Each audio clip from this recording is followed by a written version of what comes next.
All video content on the Cultivation Audiobooks channel is summarized in the description. Please read carefully to choose a novel that suits you. Don't forget to like, follow, and share the channel. Thank you. Brenda's brief bout of madness dissipated after Luke slapped her, and she deflated like a rubber doll. In the end, it was her mother who pulled her back. Asel was obviously much more clear-headed and wiser than her daughter. She had seen the men whom Luke had tortured. Their feet had been crushed, and whoever woke up couldn't stop screaming in pain.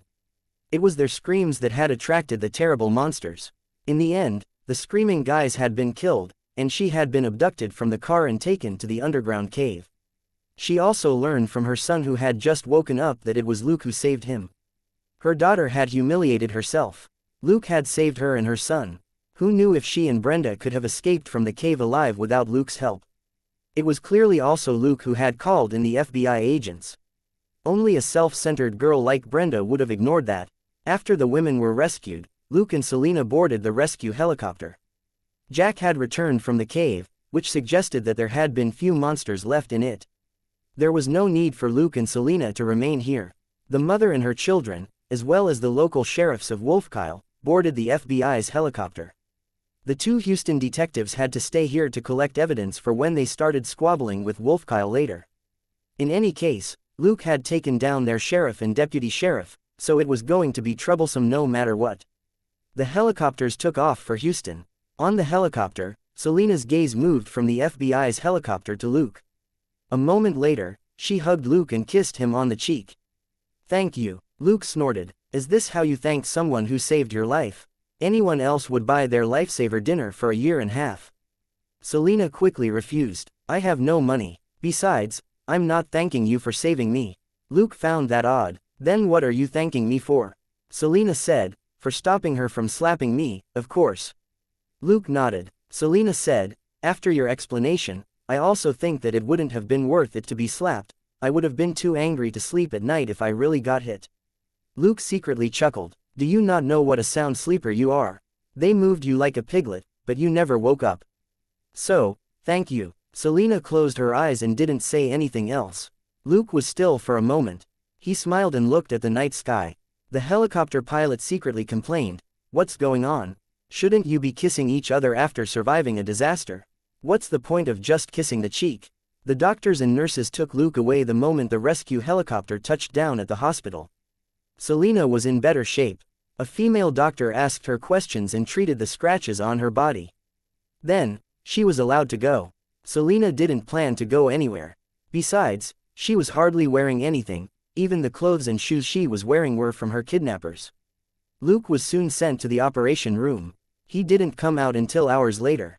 He was rather surprised to see Selena. "Let's talk in my ward." The doctor said helplessly, "You should talk less and rest more." Luke could only shut his mouth. In order to rest, he had to make arrangements for Selena, or she would never leave the hospital. The doctor reminded him of a few things, and then left the ward. He had seen too many officers who took care of their partners in hospital, and paid it no mind. When everybody left, Luke finally said, "Find a phone, call the police department, contact our landlord, and go home. You should at least change your clothes and bring some money if you don't want to starve here." Selena nodded but didn't move. Luke was rather helpless. "Come on, be a good girl and go get cleaned up. Come back when you smell better, alright?" Selena sniffed. "There's a bathroom here. Why do I have to go home to take a shower?" Luke said, "Has it not occurred to you that your clothes smell like sh*t? Don't forget how foul the cave was. You better get rid of the smell. Bring me some clothes, while you're at it." Selena finally left. Luke chuckled and looked at his prizes from tonight. Mission: eliminate the human hunts and rescue the victims. Total experience: 1000. Total credit: 1000. Contribution rate: 100%. Express plus 1000. Credit plus 1000. Mission: eliminate the man-eating monsters in the cave and rescue the victims. Total experience: 1000. Total credit: 1000. Contribution rate: 85%. Express plus 850. Credit plus 850.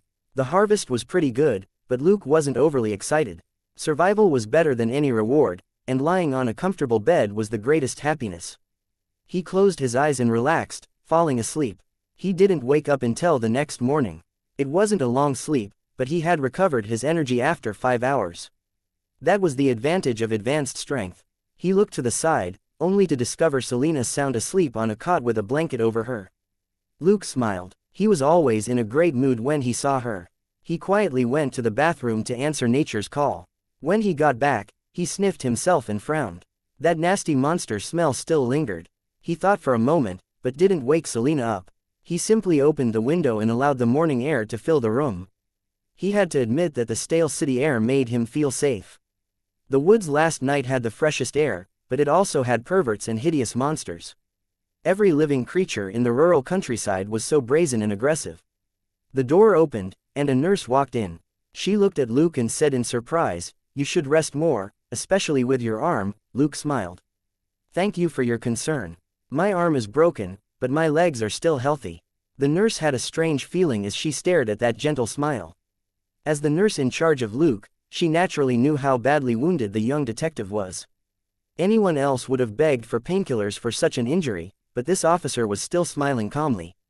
No wonder he could become a detective of the Major Crimes Division at such a young age. The nurse said gently, "Do you need anything? Does the wound hurt?" Luke shook his head with a smile. "No, I'm fine. You can go back to your work. There's no need to waste time on me." The nurse nodded. "Press the button if you need anything.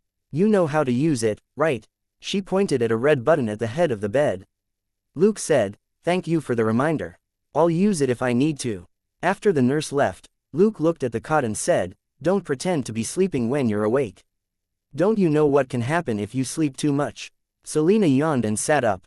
"I was just afraid that I'd be a third wheel if you started hitting on the nurse." Luke sat on the bed and sniffed her. "Well, you smell great now." Selena gloated. "Haha, I've taken a shower. Who's the one who smells like sh*t now?" Luke said helplessly, "Me, of course. It's your turn to help me." Selena was shocked. "Huh, what do you want?" Luke rolled his eyes. "Cover my left arm with the plastic film over there. I need to take a shower." Selena found it odd. "Huh, shouldn't you be asking me to help you take a shower? You only have one hand anyway."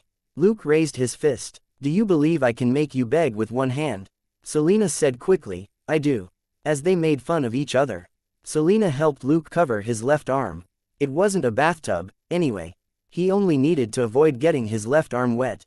However, after Selena adjusted the water temperature, she turned around and asked again, "You really don't need my help?" "I actually don't mind," Luke said, "Hee, but I do." Selena sniffed and left. She was actually angry about that. After they started renting a place together, Luke had seen her come out of the shower many times, but she hardly ever saw the same of him. That was mostly because Luke was always wearing shorts and a t-shirt when he came out, and he barely exposed anything. Selena, on the other hand, always came out in a bath towel. It was inevitable that some parts of her body would be exposed now and then. Sometimes, Luke even mocked her for it. She had thought it would be a good chance to get back at Luke now that he was injured, but her plan hadn't worked out. "Can't you be a little more vulnerable?" she secretly mumbled. After knowing him for a few months, she knew that Luke was a man who seemed gentle but was actually cold. He was courteous to most people, but there were few that he really cared about. Fortunately, she was certain that she was one of them. 10 minutes later, Luke came out, all clean, but his upper body was bare. Eyes glowing, Selena touched his abs and remarked, "Wow, you're a lot stronger since the last time I saw you naked. You've finally decided to show off your abs today." Luke was amused. "If I may ask, can any of the clothes you brought me be put on with one hand?" Selena was embarrassed when she looked at Luke's left arm in the thick cast. "Sorry, I didn't think about that." "No, wait, what clothes can you possibly put on with one hand?" Frowning, Luke thought for a moment, and could only shake his head. "I don't think there are any." Selena said, "And you're blaming me?" Luke said helplessly, "All right, that was my mistake. I guess I can only cover myself with a shirt first." Helping Luke put on a shirt, Selena finally complained, "One of the nasty players pinched my butt. I didn't realize it until last night, when I took a shower. The bruise is still there." Luke said calmly, "It's fine. I guarantee they'll be crippled for life if they ever touch you again." Gritting her teeth, Selena loosened her belt and showed him her hip. "Look, I'm sure it was a man who hasn't touched a woman in 8 lives." There were in fact 2 almost symmetrical spots on her dark skin, one on each side. Luke could even vaguely make out the shape of fingerprints. He nodded solemnly. Well, it's possible. In fact, it had only been 3 months. Selena, however, thought of something else. Did you pinch my butt last night? Why do I feel that it hurts on both sides? Luke said in confusion, did I? I don't remember anything. I was dizzy from the drug. Selena frowned and thought for a moment, but her memory was fuzzy from the drug, and she had to drop it reluctantly. However, she still threw around curses like, if I find out who did this, I'll chop off his hand, no, both his hands. Luke was amused. As they were having breakfast and the Dr. Pepper which Selena had bought, Thomas opened the door. A detective came with him but didn't enter. He stayed outside the room. Luke and Selena both stood up and saluted Thomas. Although it seemed unnecessary, Luke felt that he wasn't close enough to Thomas yet that he could omit the formalities. Thomas waved his hand and said, all right, let's sit down. They sat down on the couch. Thomas asked, how's your arm? Nothing serious. Luke nodded. No, it should be fine in a while. Thomas stared at him for a moment without saying anything. He then nodded. I'm here to tell you about the case. Luke and Selena didn't say anything, and only listened carefully. After Thomas laid the case out, they finally realized how big it was. The host and some other players had been slain by the monsters, while Luke had killed another batch of senior players by the lake. Only 6 of them had survived, but 2 had severe brain concussions and might never wake up again. Only the 4 lackeys on Assel's side, including Gus, had woken up. Naturally, those 4 were crippled for the rest of their lives. Gus, for one, was paralyzed. Thanks to the pain that Luke had caused them, the lackeys barely put up any resistance during the FBI's interrogation, and soon confessed everything. What Gus told the FBI was appalling. They had been doing this for years. What started out as a handful of people had developed into a secret club. There were more than 10 victims that Gus had sent to the players, not including this particular time. More terrifyingly, the hunters didn't choose their victims at random. The bearmans who had gone missing previously, for example, were targets that the hunters had agreed on beforehand. However, the bearmans had somehow disappeared during the hunt, and the hunters didn't know what happened to them. So, the FBI had discovered a more serious problem: were Luke and Selena random targets? Luke had his own guess, which was confirmed by what Thomas said next. He and Selena had been chosen, too. No wonder when the host had welcomed Luke and Selena, he claimed that Bob's family had gotten involved by accident. No wonder the players knew that they were detectives from Houston.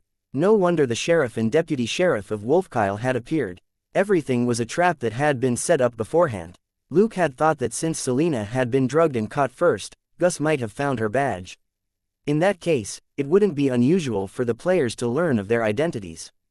As for Bob's identity, he had mentioned the police department he worked for when he was talking to Luke, and Gus had been listening in. Thomas told them a lot of other things. Those people had gone to a lot of trouble to build the perfect playground. The hostel seemed plain, but the ventilation system had been modified to transmit a sedative to the guest rooms. Moreover, they had tried out multiple places for their hunting game before eventually settling on last night's spot. There were no residents or phones within a range of 20 kilometers. Even the phone base stations had been deliberately wrecked many times, so that the telecommunication companies no longer wasted money on repairing them. The only thing the hunters had gotten wrong was the intelligence on Luke. There were files that associated him with the Shackelford gunfight, but the gunfight in the Mexican warehouse and the Rumford incident were classified. Even Brock wasn't authorized to access them. This was also the reason why he was unhappy with Luke and Selena. In the Houston Police Department, only Thomas, who had a direct connection to S.H.I.E.L.D., was fully aware of Luke's combat abilities. Those players hadn't considered the Shackelford gunfight a big deal. If Luke was good at shooting, they could take his gun away and give him a double dose of the sedative. That was why Luke hadn't been able to control his body even though he was much stronger than an ordinary person. Gus also ratted out the 2 sheriffs. They hadn't arrived at the playground from Wolfkyle at all. They had been around, ready to clean up the mess for the senior players as police officers. Some victims had been fortunate enough to escape from the hunt before, but they disappeared again when they were drawn to the police cars and tried to call for help. After Thomas was done, he opened his briefcase and took out a few photos. Check these out. Luke examined the photos, only to discover that they were of the players. Is this a tattoo? Is it a dog? Thomas shook his head. We have no idea what the tattoo means. All of the richest guys had this tattoo, as well as some of the others. Pondering for a moment, Luke asked, the host also had the tattoo? Thomas nodded. Yes. There was hesitation in his eyes, but he didn't go on. He rose and said, all right, get some rest. The FBI will get you to sign a non-disclosure agreement. You should be familiar with the procedure now, right? He was rather speechless. Those two young officers were truly unlucky. Yes, they were unlucky, not troublemakers. They hadn't been the cause of the Houston cases which had to be kept confidential. Instead, it was Brock who had assigned those cases to them. Thomas secretly sneered. This time, not just Brock, but even Faraday Page, their boss, had to be investigated, too. After all, it was Brock who sent Luke and Selena to Wolfkyle, and Brock's number was in Sheriff Brown's phone record. They had spoken just as Luke and Selena had set off. Although it wasn't unusual for two police departments to communicate, the timing was too coincidental. The FBI didn't believe that Brock hadn't done it deliberately. Even more critically, Faraday Page and Charlie Diaz were known to be best friends. When Faraday Page vacationed in Wolfkyle, he often hung out with this magnate. Now, the FBI suspected Director Faraday of backing the hunting club. Even though he wasn't a player, he might be protecting them. However, the case was still under investigation, and Thomas was the only one in HPD who knew everything. As to when Director Faraday would know, that would depend on how many connections he had. Pondering all these things, Thomas said, you can take some vacation time after this. Selena can take a week off. Luke smiled. I'll rest for a week, too. Selena can help me when we go back to work. Thomas glanced at Luke and at Selena, who was standing behind him. He sighed. Fine, but don't overdo it. Don't forget that I have Robert's number. Luke quickly gave in. Chief, I promise that I'll take care of myself. Don't worry about Robert, I'll give him a call. Thomas nodded and stepped out. Selena remarked, wow, another holiday. We have to thank, well, forget it. We shouldn't be happy about this. Luke chuckled. It's fine. It's your turn to look after me now anyway. Selena asked, do you need me to feed you milk? Luke said, that's unnecessary. It suddenly occurs to me that I'm lactose intolerant. Very soon, Jack, the captain of the FBI agents, arrived. After signing the non-disclosure agreement like before, Luke smiled. Thank you, Captain Jack. Jack smiled and left soon afterward. After he left, Luke said to Selena, did you see that? That's what a professional is like. He didn't say anything unnecessary. Selena wasn't interested in that. What should we have for lunch? Luke said, we can have whatever you want as long as you're paying for it. But Luke soon regretted his decision. Selena bought burgers and fries for lunch, which was fine, but she also bought strawberry ice cream for Luke. However, with Selena staring at him, Luke had no choice but to devour the girly ice cream that was in the shape of a pink heart. The next week was a holiday. Luke was free, but he didn't think much of it. While he had obtained abundant experience and credit from the mission, something unexpected cropped up. Luke found that his arm wasn't as agile as before. This outcome was typical of a bone fracture. 1 week was only enough to reduce the pain and swelling of the injury. However, Luke was 5 times stronger than an ordinary person. For him, a week to recover was equal to a month, which was confirmed by his constant sense of hunger. That was his body, absorbing tremendous energy and nutrition to repair his wounded arm. In the week after, however, Luke clearly felt that something was wrong with his left arm. The feeling was hard to describe, but it was obvious that his fingers were now slower to react. He asked the doctor about it. Of course, Luke didn't dare get any tests done, so he didn't get any useful answers. The doctor concluded delicately, it's actually normal for your condition. Your arm was badly injured. How well you recover now will depend on you. Luke looked at the doctor's face and realized what he was implying. The doctor was saying that his arm wouldn't recover at all unless he was lucky. It might recover, but it was more likely that it wouldn't. Luke didn't complain. He simply thanked the doctor and left. His strength was already 24. Luke chuckled and decided to give it another 4 level ups, though it was a challenging goal. Thus, Luke wasn't in the greatest of moods during the holiday. A week later, Luke and Selena got back to work. Both of them were lost for words when they saw Brock's zombie-like face. Isn't everything your own fault? However, Brock clearly thought otherwise. Luke and Selena were here to take a case, and Brock simply threw a file at them without saying anything. Another 2 weeks passed just like that. Luke and Selena got 4 cases, but cracked none of them. According to TV dramas, all the cases in America could be cracked, but the fact was that only 10% of cases in major cities were actually solved. What the police department paid attention to wasn't the overall success rate, but whether or not it was the major cases with significant impact that were cracked. It was also the reason why many cases were solved immediately once they got attention. Brock was indeed a seasoned police officer. The cases he gave Luke and Selena were all tricky ones. As newcomers, they had no means or connections to crack these sorts of cases at all. These cases all involved missing people or dead homeless people and drug addicts. Most of the time, these cases could only be closed on an uncertain note. But Luke kept an open mind. He earned a lot of experience and credit with his system by helping other people during the investigation, even if he couldn't solve the cases. He was calm in tough situations. Influenced by his attitude, Selena remained serene, too. When Luke said it was nothing serious, it was indeed nothing serious. Brock also changed his tune. He claimed that he was giving Luke and Selena these cases because Luke's arm hadn't recovered yet, and these cases required less effort. So, Brock was absolutely justified in giving Luke and Selena petty cases. This excuse spread in the major crimes division, and few could argue with him. Of course, some felt that Luke was silly to work when he hadn't completely recovered yet, but they couldn't blame him for loving his job. There were certain things that people would agree with in public but personally believed to be stupid. That was what adults did. The situation lasted for 2 weeks. Luke's cast came off, and their duties changed slightly. Selena was roaming the streets in the car. She complained, "Brock is getting more and more outrageous. He's using us as street patrol." Looking out the window, Luke said casually, "It doesn't matter. The cases he gave us can't be solved anyway. It's better to go for a ride than be stuck at the police department." Selena was still angry. "But why does he speak to us twice a week to tell you to rest properly? He's also spread the word in the major crimes division, as if he's a good guy." Luke said, "Just pretend he's a Shar-Pei. He's disgusting, and you don't have to pay attention to anything he says. Do you bark back at a dog when it barks at you?" Stunned for a moment, Selena burst into laughter. Brock had a lot of wrinkles from work pressure, and looked much older than he actually was. He did indeed look like a Shar-Pei. Amused, Selena finally dropped the topic about their commanding officer and turned to their new assignment.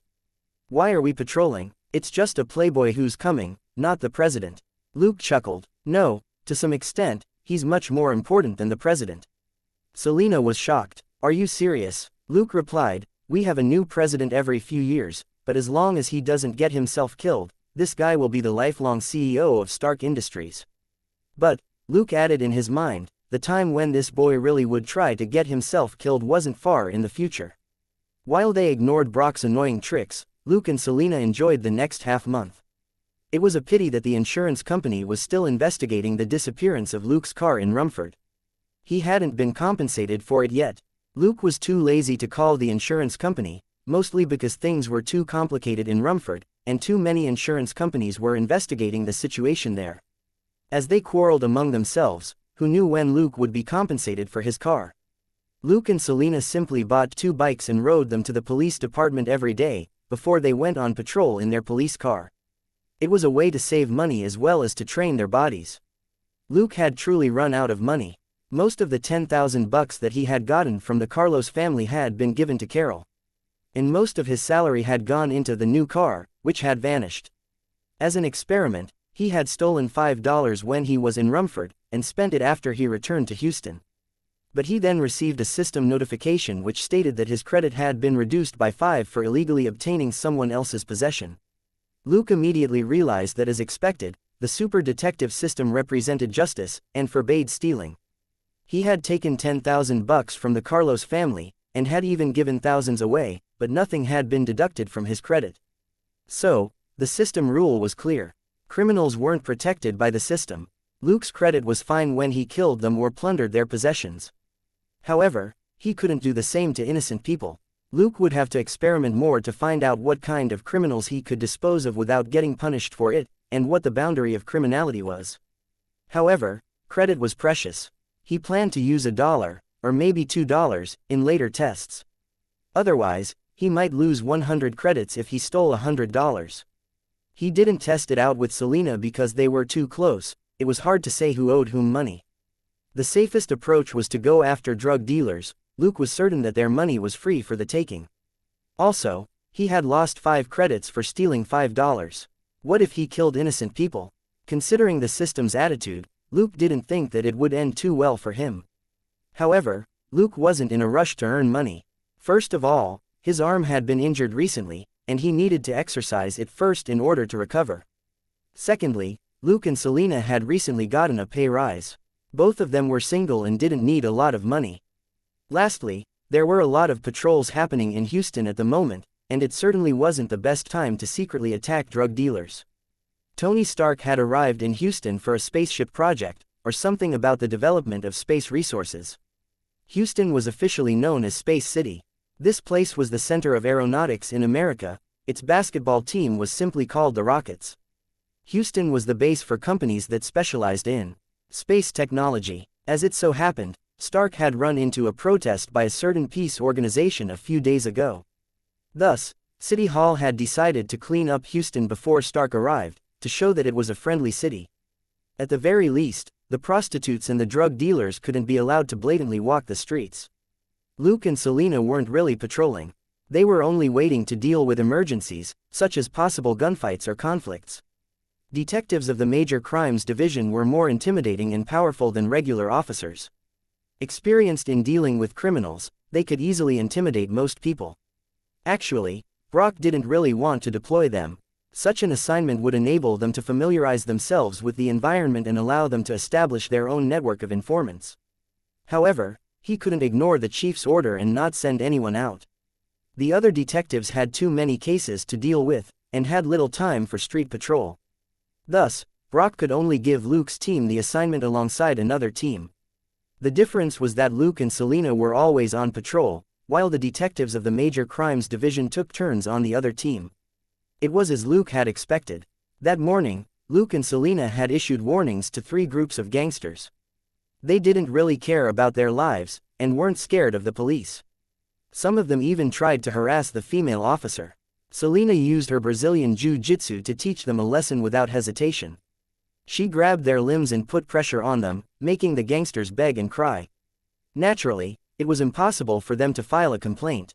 They were more likely to shoot Luke and Selena than to file a complaint. However, Luke and Selena only gave them a warning and didn't take them down. They weren't with the DEA. The Major Crimes Division had no time to deal with nobodies like these unless they were involved in special cases. Those gangsters knew better than to resist. They were aware of what HPD had been up to recently. The best they could do was curse before they hid away in even darker corners. They were more interested in selling more drugs and earning more money than pissing off the Major Crimes Division. The other cases that Luke and Selena had to deal with were more lighthearted. Someone had filed a complaint against a woman drying her clothes outside her window.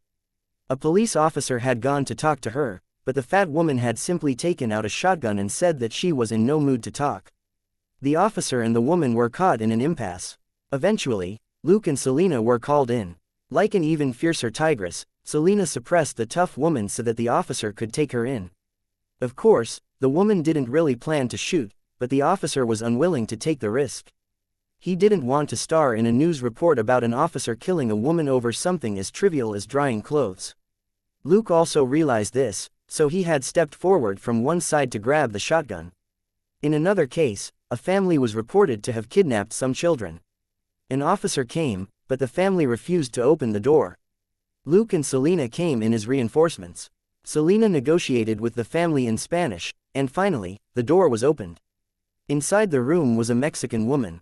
The children inside hadn't been kidnapped, but were her own children. She hadn't opened the door because she didn't have a green card. Selena didn't say anything complicated to persuade the woman. She merely told the woman that she was from the Major Crimes Division, not immigration, and that she wasn't here about the woman's immigration status.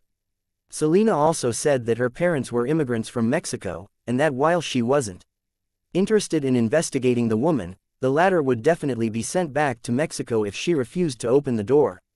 Selena understood illegal immigrants too well. She had heard too much about that terrible life from her parents. Eventually, After Selena talked to the officer, the woman wasn't brought back to the police station. There were 6 children in the Mexican family.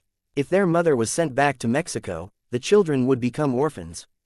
Their father was also an illegal immigrant, and would be repatriated along with the mother if it happened.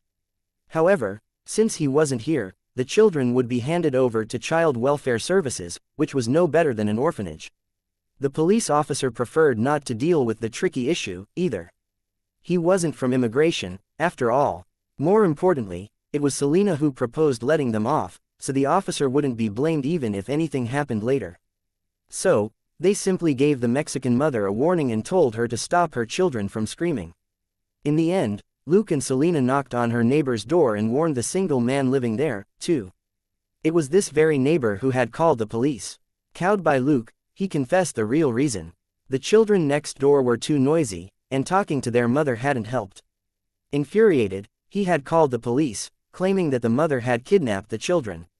Well, that wasn't really anything new in America. The neighbor had been reasonable enough to call the police. A more bad-tempered guy might have simply shot her. Luke threatened to charge him with raising a false alarm if he called the police again.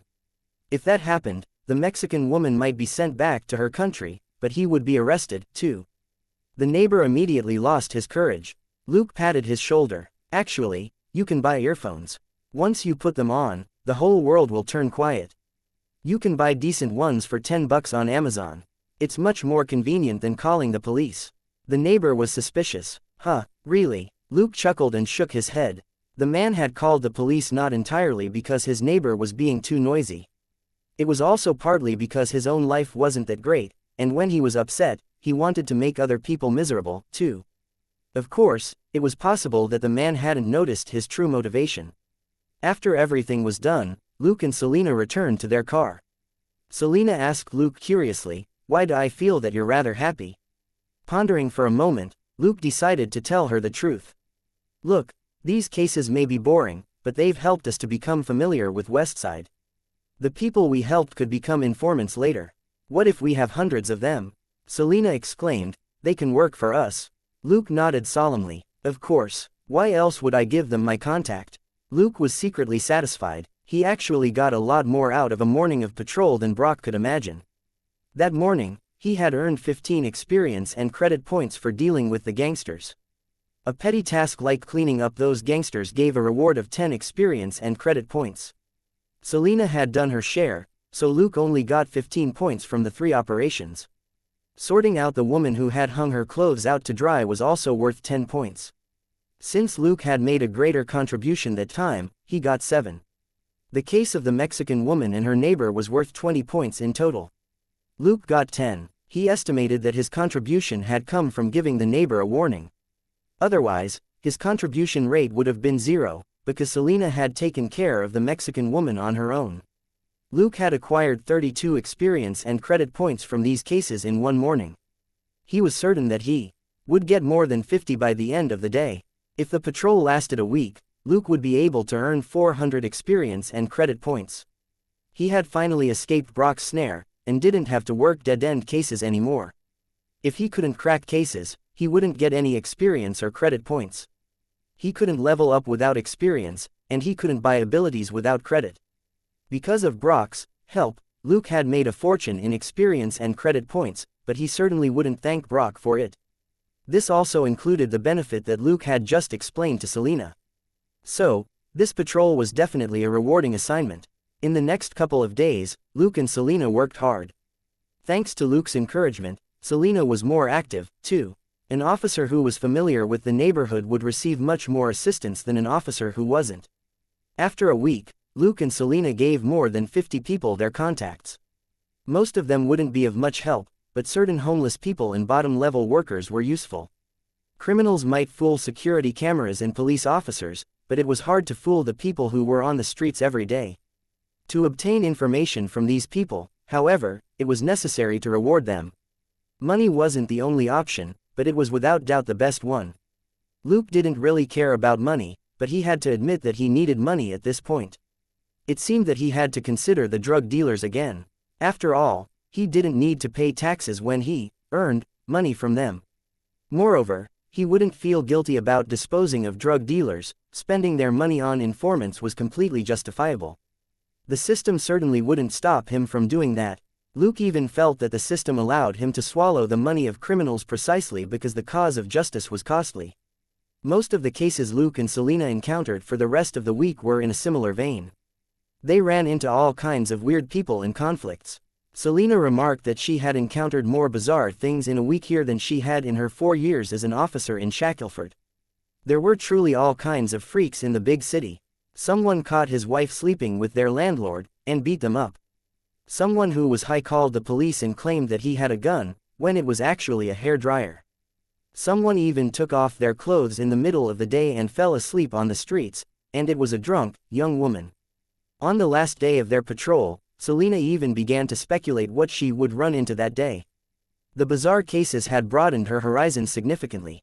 Of course, they were eye-openers for Luke as well, but he had seen too many freaks on the internet in his last life, and was thus more immune. The experience and credit points which Luke earned from those cases weren't as important. His biggest prize came from a little girl. This 13-year-old girl claimed that she could smell a rotting body. She fought with her mom when she couldn't stand the smell anymore, and tried to run away from home. Her neighbor heard the noise and thought that her mother was beating her, and so called the police. Luke and Selena happened to be right next to the building, and went to the girl's apartment along with another officer. After knocking on the door and figuring out what happened, Luke looked around the place, deep in thought, then smiled at the girl. "I bet there isn't a body in your apartment." The girl shook her head hard. "That's not true. I can smell it. Someone definitely hid a body in here. It smells like a corpse." Luke smiled and said, "Do you want to bet with me?" After a brief hesitation, the girl nodded. "Okay." Luke picked up a small metal ball from the desk. It was about 1 centimeter in diameter and was quite handy. In the next moment, he threw the metal ball into a corner. Everyone heard a squeak and saw a big gray mouse. It was struggling to return to a mousehole in the wall, but was dying after being hit by the metal ball. Everybody was confused. What was the meaning of this? Was it some sort of acrobatic show? Luke asked the girl's mother, "Can we make the mousehole a little bigger? You won't make us pay for damages, will you?" The mother hesitated, but nodded in the end. "You can, but don't make it too big, all right?" Luke nodded. "I won't." He then asked the officer who had come with them for his truncheon, and widened the mousehole. He dug some 10 centimeters in, and then the slightly rotting, foul-smelling body of a mouse appeared. The officer was speechless. "Here I was, wondering why you asked for my truncheon." The girl shouted, "Ah, that's it. That's the smell. It's a dead mouse. Problem solved." Luke touched the girl's head with a smile and said, "Why did you think it was a human body?" The girl peered at her mother carefully, and seeing how angry her mother was, didn't dare say anything. Luke turned to the mother. "Ma'am, please don't blame your daughter. She might have been oversensitive, but a dead mouse in your apartment can't be good for your health. She noticed something wrong. If you had trusted her more and examined the room, this wouldn't have happened." "What do you say?" The mother was rather embarrassed.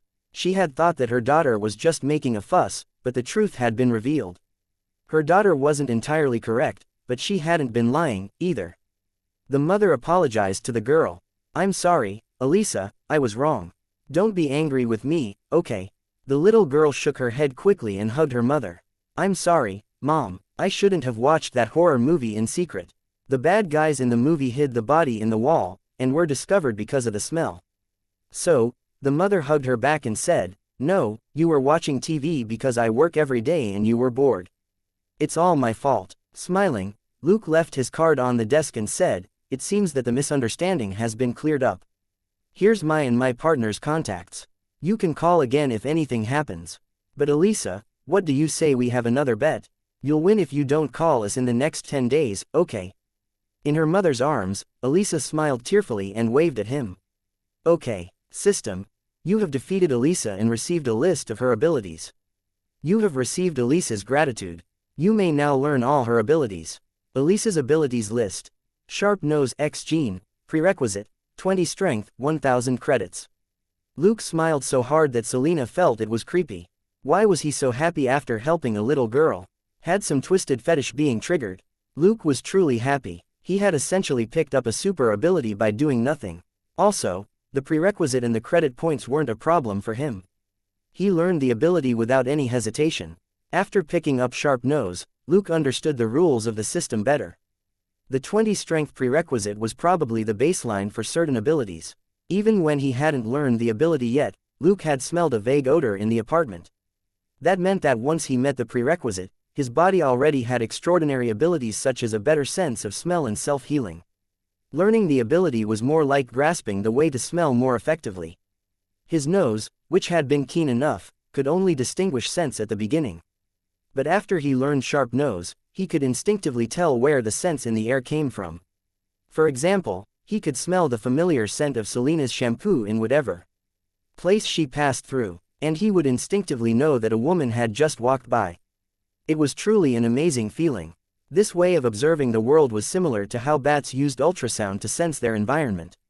Elisa hadn't been able to discern that it was a mouse partly because she was too young, and partly because of the horror movie. Most of it, however, probably had to do with the fact that she was unaware of how hypersensitive she was. Luke was happy that afternoon, but not so the following day. It was the day when a certain son of Destiny and Super Playboy was supposed to be attending a meeting in Houston. Luke and Selina were deployed early that morning to the meeting hall to maintain order and take care of potential trouble. It wasn't until then that Luke realized the side effect of Sharp Nose. The side effect was that his nose was too sharp. There were 200 people in the hall, and more still were coming in. Regardless of gender, most of them were wearing fragrances. Some also had strong body odor and even smelly feet. Luke almost threw up. In the end, he couldn't help but put on a mask in order to stay strong. Despite his usual calmness, he cursed Brock vehemently in his heart. They were detectives of the Major Crimes Division, not Special Forces. They weren't good at protecting important people, and had never trained to do so, either. Brock had essentially sent them where things were most likely to go wrong. Luke couldn't leave, either. He couldn't say that he was about to pass out because of the smell, could he? Besides, Selina would be on her own if Luke left, and it would be on her head if anything happened. Luke could only grit his teeth. He also cursed Tony Stark for his misfortune, even though he knew that Tony Stark wasn't really responsible for his situation. He knew a thing or two about Tony Stark. From the movies he had watched in his last life, he knew that Tony Stark had a unique personality, and that he could be a great hero, but perhaps not a great friend. It was completely understandable that Obadiah, his bald uncle, would try to kill him. Tony Stark called Obadiah uncle. Their bond couldn't be fake. Yet, the playboy couldn't stop himself from squandering his wealth. It was in his nature, and was hard to change. Thus, Luke never intended to make friends with Tony Stark, because it was too difficult. It wasn't hard to imagine how haughty Stark was if he could shut the door on someone who had developed the ultimate virus one. If Luke were to approach him, he would treat Luke like a servant and boss him around. Luke spaced out, random thoughts running through his head. To be honest, this security mission was absolutely pointless. Tony Stark had a perfectly good security team to protect him. He didn't need the police at all. His bald uncle hadn't decided to eliminate Tony Stark yet, so he should be safe for now. This was only a gesture by the police department to win Tony Stark's favor. The start of the opening ceremony came and went. Everybody in the hall started whispering among themselves. Luke didn't even need to guess the reason. It was Tony Stark's natural propensity to be late, leave without saying goodbye, or stand other people up. He had caused too much trouble before with his behavior. From friend to foe, civilian to celebrity, he could stand anyone up. Seeing that Selina was craning her head trying to catch the whispers, Luke said in a low voice, "There's no need to think. One of Tony Stark's greatest virtues is tardiness. I wouldn't be surprised if he doesn't show up at all today." Selina clicked her tongue. "But there are so many reporters and bosses here. Would he dare do that?" Luke said, I have no doubt that he would." It wasn't until 30 minutes later that Tony Stark finally appeared, black circles around his eyes. Luke figured that he probably had had too much fun last night with some girls who had sent themselves to his doorstep. The opening ceremony finally began. Tony Stark took out a piece of paper and spoke dryly, before getting off the stage. Luke even saw him fall asleep 2 minutes after he sat down. There were other speeches in turn. 2 hours later, the opening ceremony ended. The real meeting wouldn't begin until the afternoon. Corporation and research agency representatives would be locked in negotiations for 3 days. That meant that Luke would have to suffer for 3 days. After the opening ceremony, Luke and Selena had to help maintain order along with the other police officers. Since they had more noteworthy ranks, Luke and Selena led the way for a bunch of corporate big shots instead of joining the other officers who were holding the crowd back on the sides. Tony Stark was in the front, next to Bill Yorlington, the CEO of Lockheed Martin Corporation. Luke wasn't paying much attention to them, but from his random glances, it was obvious that Tony Stark wasn't interested in talking to his peer at all. Bill, however, ignored it, and was just saying what he should say. Well, Luke believed that Bill clearly wasn't expecting to make friends with Tony. They were both pretending, except that Bill was a better actor. Suddenly, a man squeezed through the wall of police officers and charged at Tony and Bill with a bottle. The man approached from the right side, which Selena was responsible for. Selena reacted swiftly. Confronted with the aggressive man, she calmly stepped to one side and grabbed the hand that was holding the bottle. She then swept the guy's feet out from under him, and pressed his hands to his back. After that, she twisted the man's wrist and forced him to drop the bottle, which rolled to the floor. It was a non-transparent plastic bottle. Selena couldn't see what was inside. She didn't dare touch it, either. However, both Luke and Selena noticed that the bottle was still sealed. They looked closer at the bottle, only to discover that it was milk. Luke stepped forward and quickly handcuffed the guy, before he shoved him toward the other police officers. The man was still shouting, "Stark, you war criminal, why are you still alive?" Luke raised his eyebrow. This reason was all too understandable. Anti-war groups often initiated protests, or more radical operations, against Stark's super firearms enterprise. Well, throwing milk at him was meant to humiliate him without actually hurting him. Similar weapons included raw eggs and potatoes. Another police officer took away the bottle of, presumably, milk. Before Luke and Selena could indicate to Tony Stark that he was safe now, he had already come over. His eyes glowed when he looked at Selena. "Wow, beautiful officer. Want to get a drink with me later?" Luke, however, ignored him and said to Selena, "Stay alert." They returned to their posts, while the officers up ahead investigated the crowd. The team had stopped moving for the time being. Tony was stunned. Had he been ignored? He asked, "Gorgeous lady, can you give me your name? I think you and I could get to know each other better." Luke glanced back at him and said casually, "Mr. Stark, please do not interfere with our work." Tony raised his eyebrow. "Are you a gorgeous lady? Did you think I was talking to you?" Luke suddenly smiled. "I saw the news about the cover girl of some magazine who was kicked out of your house naked in the middle of the night, and the one about the twin celebrities who said that you were impotent. So, I'm only hoping that the same tragedy won't befall my partner, esteemed Mr. Stark." Selena was dazed. Luke spoke quickly and very clearly, and it had taken him no more than 10 seconds.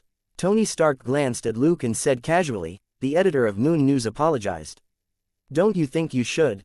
Luke smiled. "But Mr. Stark, that photo of that poor cover girl trembling in the cold outside your house wasn't fake." Then, he turned around and ignored Tony Stark. The officers up ahead gestured to indicate that the team could start moving again. Luke and Selena started walking. There was little Tony could do. The editor of Moon News had only apologized for the slander about Tony's impotence, not for the naked cover girl. Besides, he had met people like Luke before.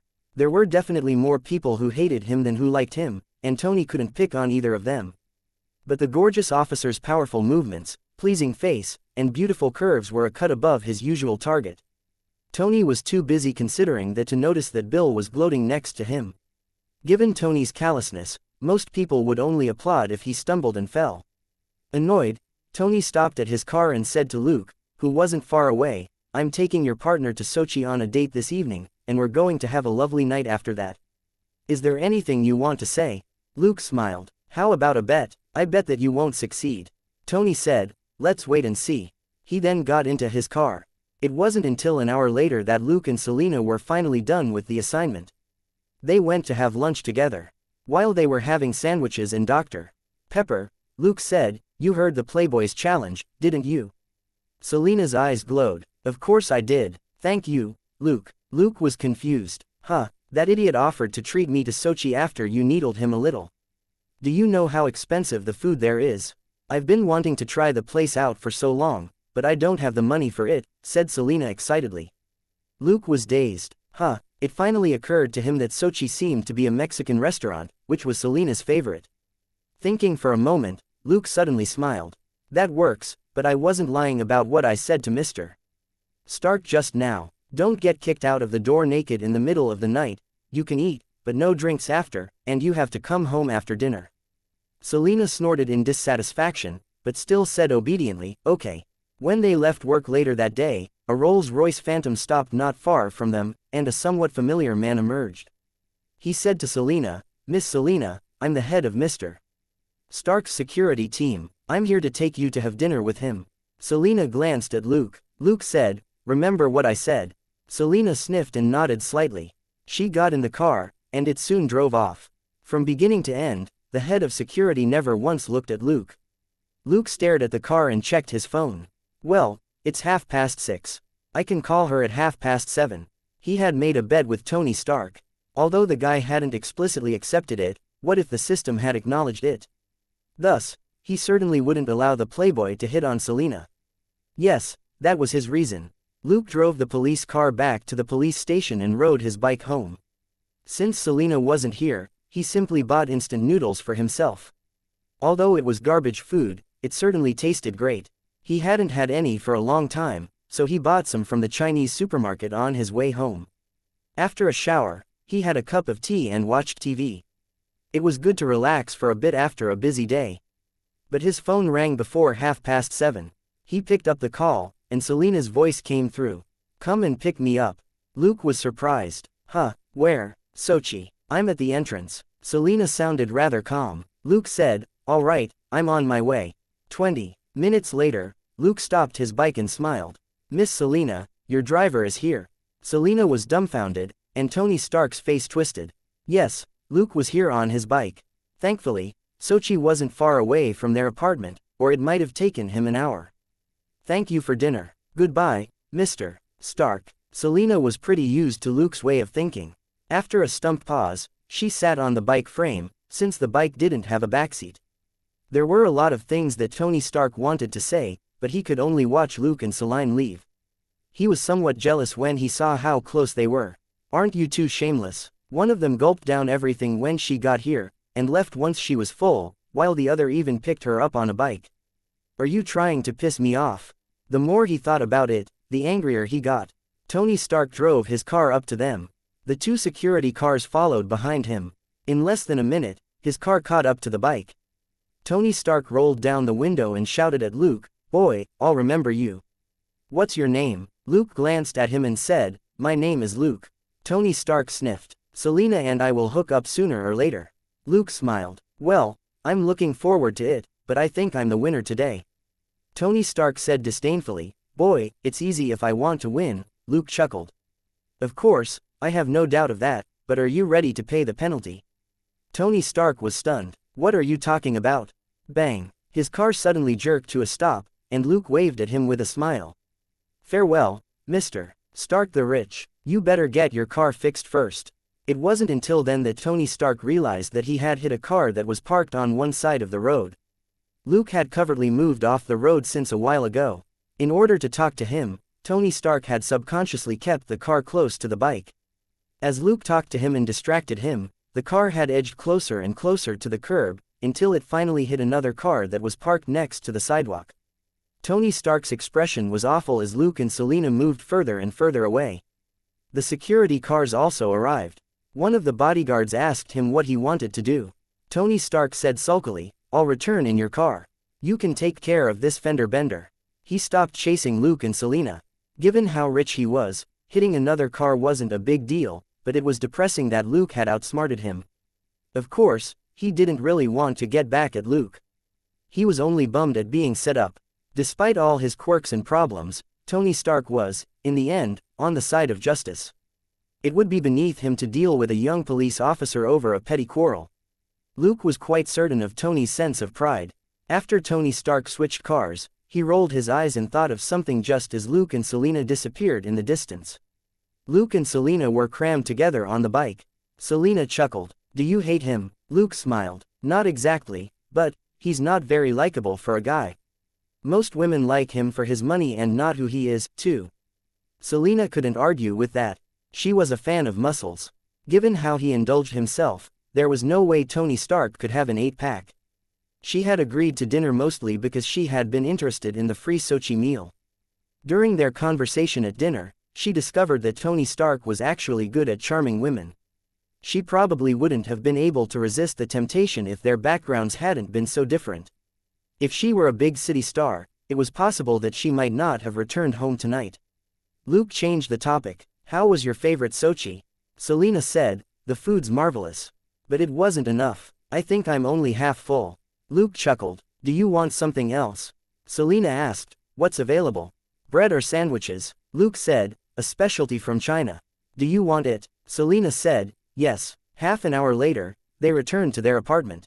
Selena rubbed her bottom. Couldn't you have called a taxi? My butt feels like it's falling apart. Luke rolled his eyes. Weren't everyone's butts made out of two parts, anyway? It would be weird if they weren't. Luke walked into the kitchen. He fried 2 eggs and cut a few slices of ham. He then placed the pot on the induction stove and added water to it. Once the water was boiling, he put the noodles and seasoning in. He didn't like noodles that were too soft, so he didn't boil them for too long. He poured the noodles and soup into 2 bowls and put the ham slices and fried eggs on top. Then, he gave a fork to Selena and got a pair of chopsticks for himself. Selena was drooling like crazy when they sat down at the dinner table. She swallowed and asked, what's this? Why am I drooling? Luke chuckled. Secret instant noodles from China. Why was she drooling? Because of the special sour flavor of the noodles. Seeing how much in a hurry Selena was, Luke reminded her, slow down. It's hot. However, Selena had already cried out from the burn. Thanks to Luke's timely reminder, she hadn't eaten the noodles yet, and had only burned her lips. Covering her lips for a while, Selena said, I think my lips are swollen. Luke glanced at her red lips and said, they're fine, you're imagining it. Blowing on the noodles as she ate them, it only took Selena 10 minutes to finish the noodles as well as the soup. Wow, the noodles are so delicious. Make them for me next time, Luke, said Selena in satisfaction as she collapsed on the couch. Luke said, it's very simple to make. I'll buy more and put them in the fridge. But don't have them too often. It can be bad for your health. Selena said, okay, I'll definitely be careful. Luke grinned at the woman who was like a piglet and washed the dishes himself. Selena had helped him a lot today. As he washed the dishes, Luke read the system notifications. System, you have defeated Tony Stark and received a list of his abilities. Why had he defeated Tony Stark? Because Stark had said that he would take Selena out on a date and then sleep with her, and Luke had said that he wouldn't succeed. Now that Selena was already home, it was naturally impossible for Tony Stark to sleep with her. The system had ruled Luke the victor. Luke continued reading the system notifications with delight. Tony Stark's abilities. Elementary craft, elementary repairs, elementary electronic development, elementary AI development, and so on. There were plenty of regular abilities on the list that cost 1,000 credits, which suggested that Tony Stark was a genius who deserved his fame. Only a few of the abilities cost 100 credits, most cost 500 and more. The 4 elementary abilities all cost 1,000. Luke was stunned. How was it that he could learn Tony Stark's abilities for just 1,000 credits? After washing the dishes, Luke returned to the living room and mulled it over on the couch. What was the difference between Tony and everyone else? Perhaps, it was the fact that he was the son of destiny. Based on the spoilers about the Avengers that Luke had heard before, Tony Stark truly was a cheat, and so was Captain America. They definitely had hacks. They might be human, but they could fight any enemy. Luke knew about the fight with Thanos. He didn't know what the outcome had been in his last life, but regular people might not have the courage to resist Thanos, let alone fight him. Yet Tony Stark and Captain America had been brave enough to do so, and had probably won. What else did that prove other than that fate favored them? Thinking that, Luke believed that people like Tony Stark had so much fortune, that Luke could learn much better abilities as long as he defeated them once. Of course, that was only his speculation. He could try making another bet with this playboy, not for his abilities, but to confirm his theory. Luke didn't underestimate Tony Stark's abilities. Once he leveled up, those abilities would be very helpful. Unless he and Tony Stark became allies, those abilities would come in handy one day. Luke reluctantly set aside the abilities and didn't purchase any of them. He had to figure out how to make use of them before he learned any of them. It would require almost 10,000 credits to purchase all of Tony Stark's abilities, which was more than what Luke currently had. As for whether or not a spell of misfortune would hit Tony Stark, Luke didn't think that the man could be unlucky if he was Destiny's son. In this world, superheroes were as unlikely to die as supervillains. That was because they had great fortune. Everything went smoothly in the next 3 days. Tony Stark didn't approach Selina again. Luke seized the opportunity to harvest more experience and credit points. People parked their cars haphazardly, got into street fights, or tried to sneak into the meeting hall. Luke easily got experience and credit off them. It wasn't bad to earn 30 credits every day, and his greatest reward was from catching an armed hitman. He caught the hitman thanks to the sharp nose that he had recently acquired. At that time, Luke had smelled gun oil and gunpowder. While there were traces of it inside, it was coming from outside the meeting hall. So, it couldn't be from the security team. Following the smell, Luke had locked onto the hitman before the latter saw him. Approaching the man, he had found a Uzi on him. The hitman had definitely been onto something big. Weapons like these were small but powerful at close range, and a favorite of terrorists. Luke got 50 experience and credit points for capturing the hitman on his own. Then, things went back to normal. Brock still disgusted them with his petty tricks, but they spent most of their time outside the police department since they had cases to work on. Luke got 30 to 50 experience and credit points each day by actively helping people out. The only problem was that a lot of police officers started whispering about how the 2 newly promoted detectives of the Major Crimes Division were stealing their work every day. Ultimately, however, the officers were fine with that. They could always use more help, as there were always countless numbers of petty cases in the city. Brock, on the other hand, became even more infamous. Anyone who wasn't an idiot knew that he was deliberately giving the newcomers a hard time. There was little Brock could do about the situation. He didn't pay Luke and Selina any attention, because he was in big trouble himself. But very soon, Brock got a piece of good news. That day, Luke and Selina were summoned to Brock's office as soon as they got to the police station. They entered, only to see Brock smiling. After they sat down, Brock casually asked how things were going with their work. Luke secretly chuckled. "Do you really not know how things are going?" In the end, when Brock saw them off, he said, "I've always thought highly of you, and I won't stand in your way of a brighter future." Luke and Selina returned to their desks, both confused. Brock had always been sleazy. Why was he being so friendly and supportive today? Something was wrong. Something was seriously wrong. Soon, Thomas called them and had them come to his office. Thomas put his pen down when they arrived. He was personally satisfied with Luke and Selina. They were capable and obedient. Thomas knew exactly what Brock had done and how Luke and Selina had reacted. He thought even more highly of them after that. Luke and Selina were worth grooming more than Brock, who was petty and too focused on office politics. However, he walked out from behind his table and leaned against it, before he asked casually, "How are things going with work?" Luke and Selina were at a loss. "Why are you both asking the same question? Do you really not know the situation?" But they could only say that things were fine. After some chit-chat, Thomas suddenly asked, "Do you know Tony Stark?" Stumped for a moment, Luke answered, "We met him when we were on security detail at the meeting hall a few days ago." Thomas immediately understood. "The day before yesterday, LAPD sent me an offer to say that they've accepted the both of you." Luke and Selina were astounded. From their expressions, Thomas knew that they hadn't seen this coming. Luke and Selina were puzzled. It was obvious that someone had pulled strings for them to come to Westside Houston Police Department. Otherwise, Luke would have had to go to a police school and learn the necessary knowledge. Then, he would have to pass HPD's test before he was hired as a police officer. It was thanks to Robert that they were able to come to Westside Houston Police Department. But why was the Los Angeles Police Department recruiting them? Was this a joke? They had never applied for a post there, nor were they qualified to. Why did LAPD want someone from HPD? Luke thought of Thomas's mention of Tony Stark, and realized something. It had to be the work of that playboy. For the boss of a major LA corporation, was it a problem for him to send 2 people to the police department there? No agency was completely impartial and devoid of corruption. This was highly unconventional, but with Tony Stark's wealth and power, it wasn't impossible. Luke remembered Skye from S.H.I.E.L.D. She had been able to join S.H.I.E.L.D. only because Coulson liked her. What Skye did violated multiple laws in the United States. Her background wasn't clean, either. Did S.H.I.E.L.D. have a sloppier vetting system than the police?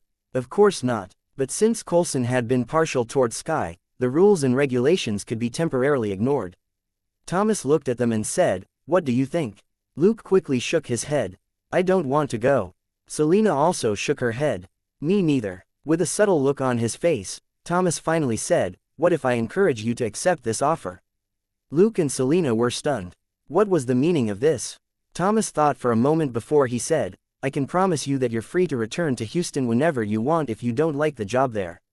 After a brief silence, Luke said, "I'll have to get my family's input." Thomas immediately got a headache. That was Robert. He really didn't want to squabble with him. He looked at Selina and said, "You can get back to work now, Selina." Selina nodded and quickly left the office. Chapter 98 Good News and Bad News. After Selina left, Thomas locked the door himself. He turned around and said, "Luke, you're very smart. You must have guessed that Tony Stark is behind the offer." He paused for a moment, before he continued, "On the other hand, I have some bad news. Somebody on the Wolfkyle case noticed something, and has started to investigate you. It'll be very easy for them to set you up. After all, they have a lot of local connections." Luke thought for a moment and immediately knew what this was about. Thomas had told him something about Charlie Diaz, the host of the game, before. Above all else, he was without doubt someone who was very rich. It really was possible to do anything in America if you had enough money, as long as you didn't piss off someone else with even more money. If Luke and Selina stayed here, the families of the players would come looking for trouble sooner or later. Thomas was being rather tactful. Actually, it wouldn't be unusual if they hired a bunch of assassins to eliminate Luke and Selina. So, the deeper reason was that Thomas was shouldering a lot of pressure for them. What if the pressure became too much for him someday? Looking at Luke's face, Thomas knew that he understood. He continued, "You're Robert's child, so I'll be honest with you. Tony Stark promised to establish a charity fund for the disabled and deceased officers of our department as long as you and Selina go to Los Angeles." Luke immediately got it. This was a tempting offer for Thomas, who was trying to get promoted to director of the department. Every officer in the department would thank him for this charity fund. More importantly, Thomas would be the sole person responsible for helping to get the fund, so all the officers had to thank him alone. The job transfer was beneficial for both Luke and Thomas. Luke pondered for a moment and said, "I have to discuss it with Selina." Looking at Luke's face, Thomas raised the ante. "I can put a special request through for you in the job transfer. The Los Angeles Police Department will have to give you equal treatment, and I'm planning to promote you and Selina again." Luke shook his head. "That won't be necessary. I'm only 19, and Selina isn't 25 yet. We would draw too much attention." It was a fact. Most police officers needed to work long enough before they could be promoted. Generally speaking, becoming a third-rank detective at 28 wasn't half bad. Most departments required their police officers to have worked for a certain number of years before they could be promoted, and there were few exceptions. If Luke reported to the Los Angeles Police Department as a third-rank detective, every police officer would assume that he had a dad so amazing that even the director of the police department had to please him. That was the only possible explanation for a young officer to have such a high rank. Stark, whom the director of the Los Angeles Police Department really needed to please, wasn't really backing Luke. So, Luke would rather avoid the other office's suspicions. For a moment, Thomas was stunned. He hadn't expected Luke to refuse the promotion. Luke continued, "Also, we're young and inexperienced. We might make mistakes with more power." Thomas said, "Really?" He wasn't really convinced. Few people in the entire world would ever refuse a promotion. However, with an awkward and perturbed look on his face, Luke added, "Chief, you should know that I spent all my savings on a car, but it was wasted on the trip to Wolfkyle. Selina is also from a regular family and has to support 3 siblings. I don't think we can afford to live in Los Angeles. So, is there something you can do to help us?" Thomas was lost for words. What could he do? Department funding was always monitored. Thomas was now looking to be promoted, so he certainly wouldn't make any sort of mistake at this point in time. If Luke accepted the promotion, he would get a pay rise, and Thomas would be justified in rewarding him for his distinguished performance. However, Luke had refused the promotion, which meant that Thomas couldn't give Luke any money, even after the charity fund was established. Otherwise, someone might accuse Thomas of giving away the compensation meant for disabled officers or families of the deceased to Luke, and there would be severe consequences. Thomas couldn't give Luke any money himself, nor could he ask the police department to wait. The Westside Houston Police Department couldn't give them money, but the Los Angeles Police Department could. LAPD certainly wasn't inviting Luke to join out of the goodness of their hearts. What promise had Tony Stark made them, and if Luke and Selina didn't go, would he still fulfill it? Thomas couldn't be the only one who was feeling anxious at the moment. The Los Angeles Police Department had to be feeling the same. Thinking this, Thomas nodded and said, "I'll see what I can do. You can talk to your partner first. Both of you must make the same decision, understand?" Luke nodded. "Thank you very much, Chief. I'll be on my way." Thomas nodded and said, "Off you go." Luke suddenly turned around and said, "Right, Chief, Brock congratulated us earlier." Stunned for a moment, Thomas then said mockingly, "Hee hee, if you're still here in a couple of days, you can congratulate him too." Luke asked suspiciously, "Huh?" Thomas said, "Well, if you have connections in the FBI, you can visit him at his new address."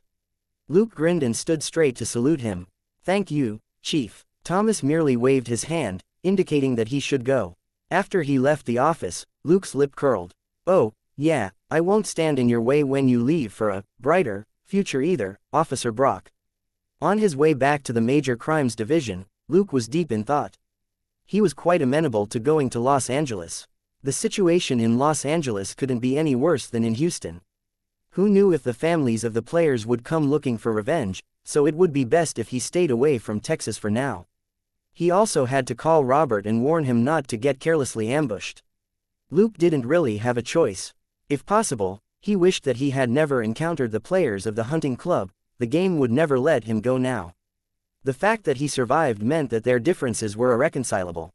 The current situation wasn't the best, but it certainly wasn't the worst. As for Tony Stark's motive for getting Luke transferred, he didn't really care about that. Tony Stark would only try to slap Luke's face at most. He wouldn't resort to violence or vent his anger on Luke's family. Chapter 99 Cash over promotion. Of course, the Playboy would find it difficult to get his wish. But in any case, Tony Stark was a man of integrity, and the guys from the hunting club had none. Thinking that, Luke's eyes flashed coldly. He pulled Selina out of the police station and whispered to her about the offer. The girl immediately shrieked, "Ah, Los Angeles. I'm going to Hollywood." "Wait, where's Hollywood in Los Angeles? Is it in our jurisdiction?" Sweating hard, Luke replied, "The Westside Los Angeles Police Department covers Hollywood and West Hollywood. Beverly Hills and Sunset Boulevard are both there." Selina screamed again, "Ah, I want to go. I have to go." Luke said, "Do you have any money? You'll starve if you don't have money." Selina was frustrated. "Right, we don't have any savings right now." Luke said, "That's why I said to Chief Thomas that we would prefer cash over a promotion." Selina's eyes bulged. "What? How's that possible? Their transfer was weird and unconventional in the first place. Who would give them money?" Luke snorted. "If my guess is correct, a certain playboy who has too much money is behind this. The police departments in both Houston and Los Angeles will benefit a lot from our transfer. What's wrong with asking for some money? I would rather not go if it means that we end up starving. It's much cheaper to live in Houston, at least." Selina thought for a moment, but shook her head. "I wouldn't count on us getting anything." Luke said, "Will you come with me if I do get us some money?" Selina nodded quickly. "Of course. Actually, I want to go even if you don't get any money." Luke said, "You better call home and tell them about the transfer. I think it'll happen soon." Things turned out exactly like he said. 3 days later, Luke and Selina set off on a Greyhound bus. Luke's only regret was that he couldn't say goodbye to their beloved Officer Brock. When Luke left, the man had been suspended pending the FBI's investigation. Thomas brought them a piece of good news. The Los Angeles Police Department was willing to pay Luke and Selina a special relocation allowance. Each of them got $50,000, which was roughly their salary for an entire year. Selina was confused at the reason for the money. She had never heard of a relocation allowance in her entire career before. Officers in LA got a rent subsidy of $2,000, not $50,000. Luke merely chuckled. He knew that if Thomas had gotten a charity fund, the Los Angeles Police Department must have gotten something even bigger. $100,000 actually wasn't a problem for the big shots in the Los Angeles Police Department, because they didn't have to promote Luke and Selina now. Even if Luke had asked for $200,000, the Los Angeles Police Department would still have accepted it. The Los Angeles Police Department was even more anxious than the Westside Houston Police Department was. After the deal was made, the Los Angeles Police Department immediately urged them to come over, and even transferred them money for the plane tickets. However, Selena said that the Greyhound bus would be more comfortable. Of course, she only said that to Luke. So, they took a Greyhound bus and headed west. They saved on the money for plane tickets that way, since the Greyhound bus cost no more than 1/10 of a flight. Naturally, the rest of the money went into their pockets. Luke was fine with the bus. Although they had just earned $50,000 each, it was never a bad idea to save money. They were told to report for duty in 3 days, and it would take 2 days at most to reach Los Angeles by bus. Selena couldn't take that many bags with her this time, so she simply packed up the apartment and left her luggage to her colleagues to send to her once she was settled. They had got an HPD, a charity fund, so they didn't feel guilty about the request at all. What could Thomas say? He simply told the logistics division to handle the request.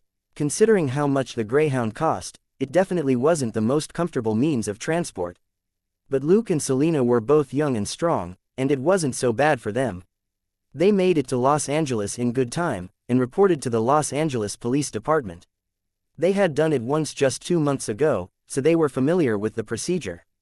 However, they had to take care of the paperwork themselves this time. They were assigned to the Major Crimes Division. Luke was amused. They had been in the Major Crimes Division before, and were still in the same department after the transfer. Selena was delighted to be assigned to the Westside Los Angeles Police Department. She would have accepted the transfer even without a relocation allowance. Hearing that, Luke gloomily added, "You can't live without money here. This is one of the most expensive districts in LA. You better worry about your rent first." Selena was frustrated, but soon, she was happy again. "That's fine. Don't we have a rent subsidy?" Luke said, "Hee. Do you think it'll be enough for you to rent a shed?" Selena glared at him. "Can you only bring up the annoying money stuff after I've enjoyed the wonders of this place?" Luke said, "No, we have to find a place to stay first. We'll use up the rent subsidy if we live in a hotel." They finally found a suitable apartment after 3 days of searching. It was similar to their apartment in Houston. It was a 50 square meter, 2-bedroom apartment, and its only advantage was that it was already furnished with the basics. The rent was $1,200 a month.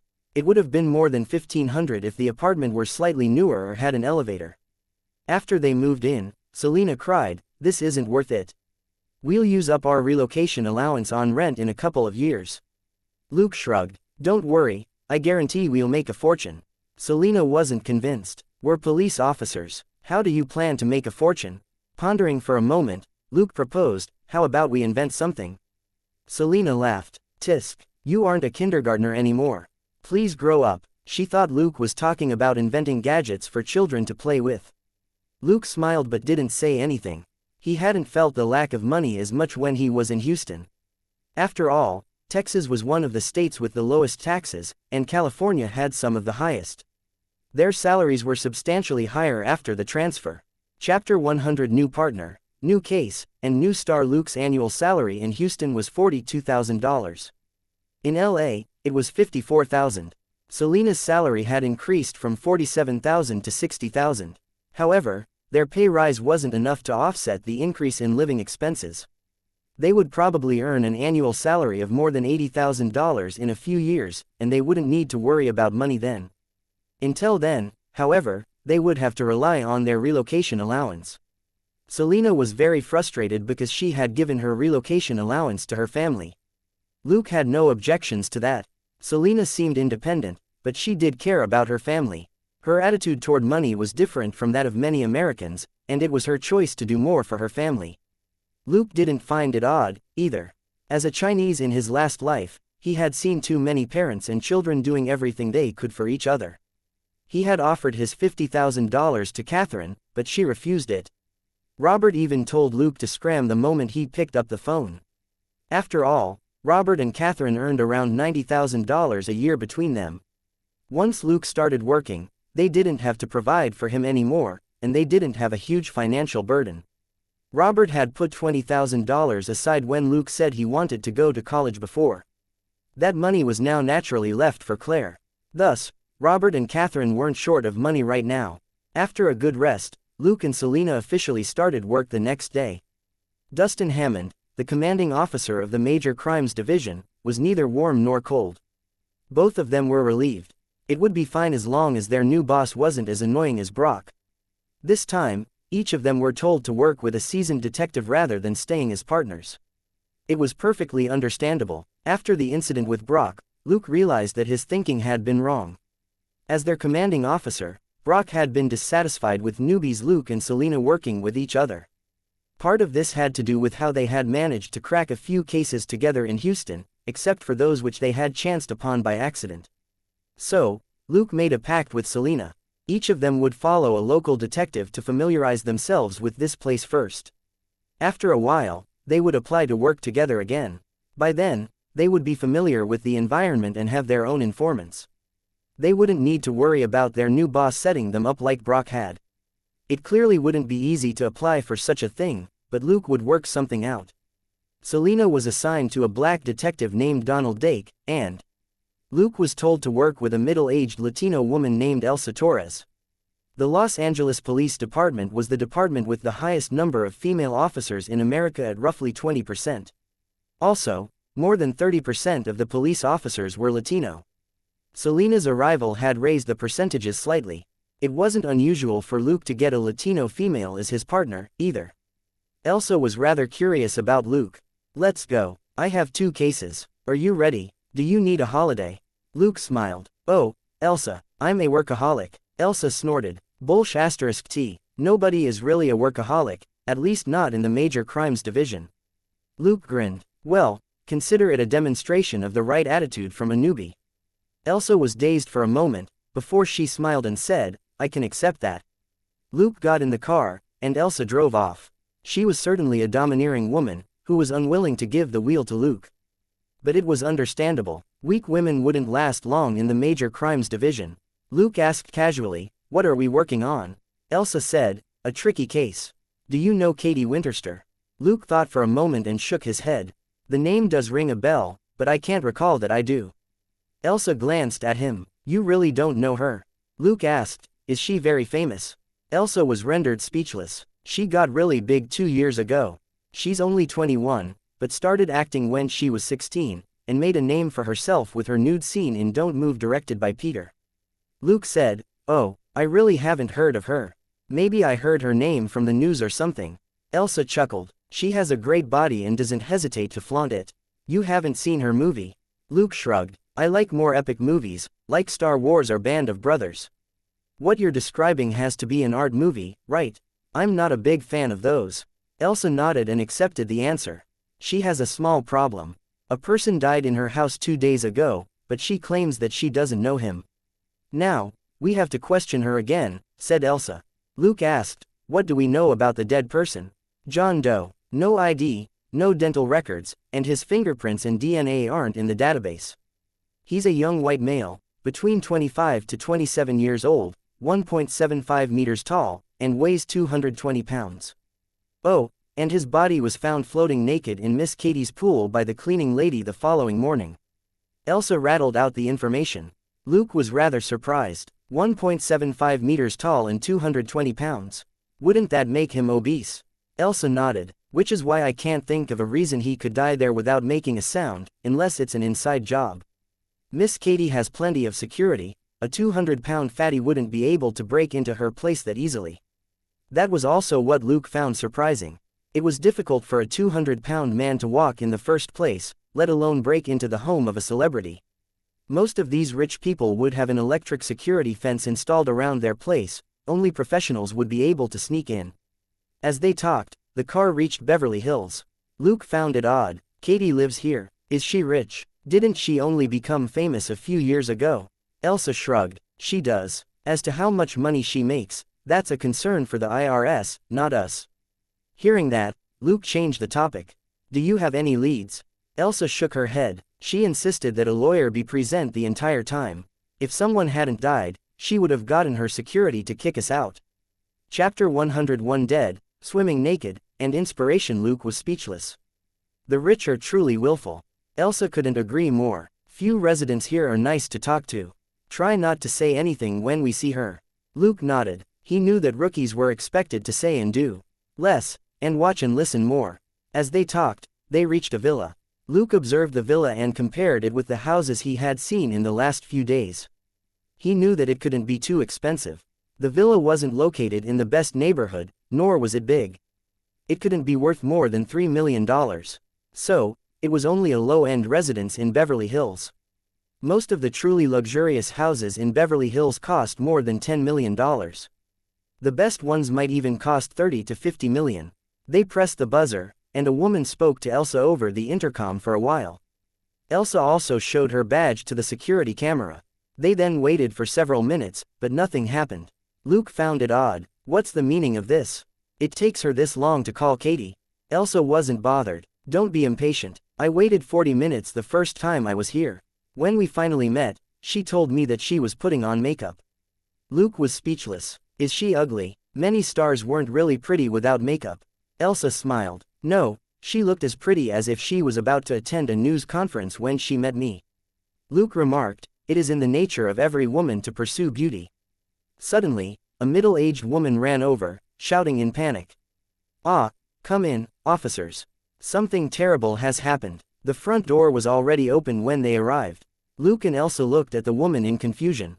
Elsa introduced her quickly. This is Sally, a caretaker that Katie hired. Sally was still shouting. Elsa could only yell, stop. Scared, Sally finally stopped screaming. Elsa asked, what happened?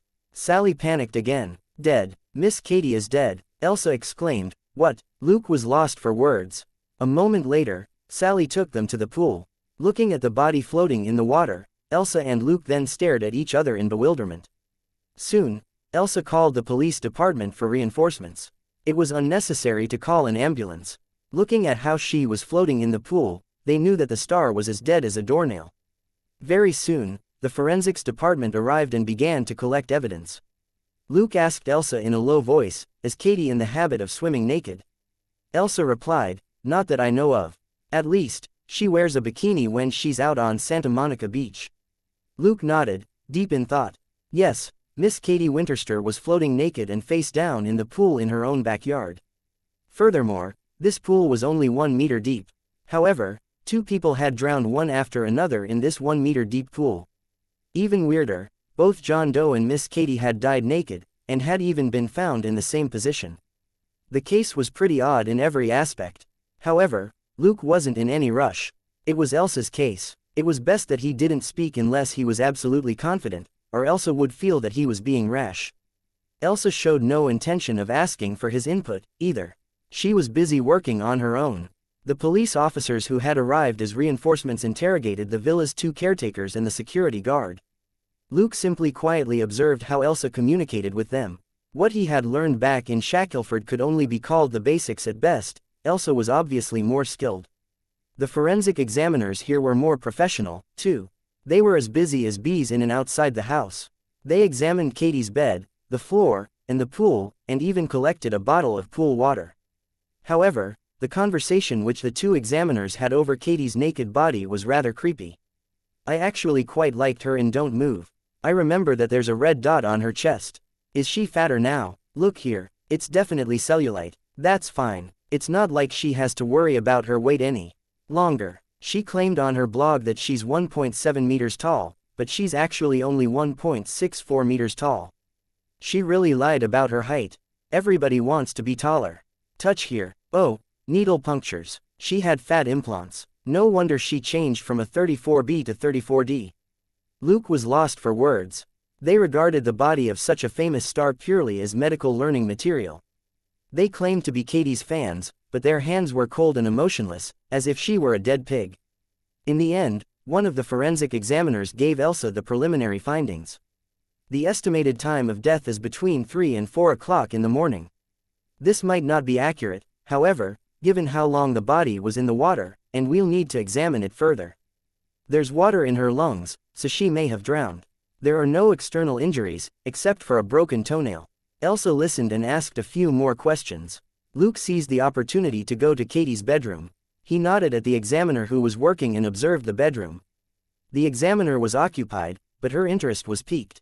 She asked the young detective curiously, "What are you looking for?"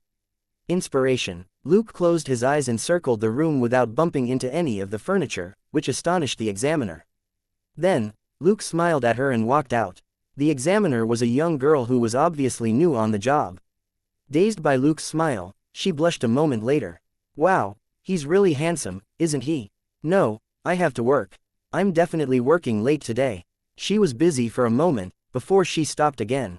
But he's really pretty, especially when he smiles. Why did he smile at me?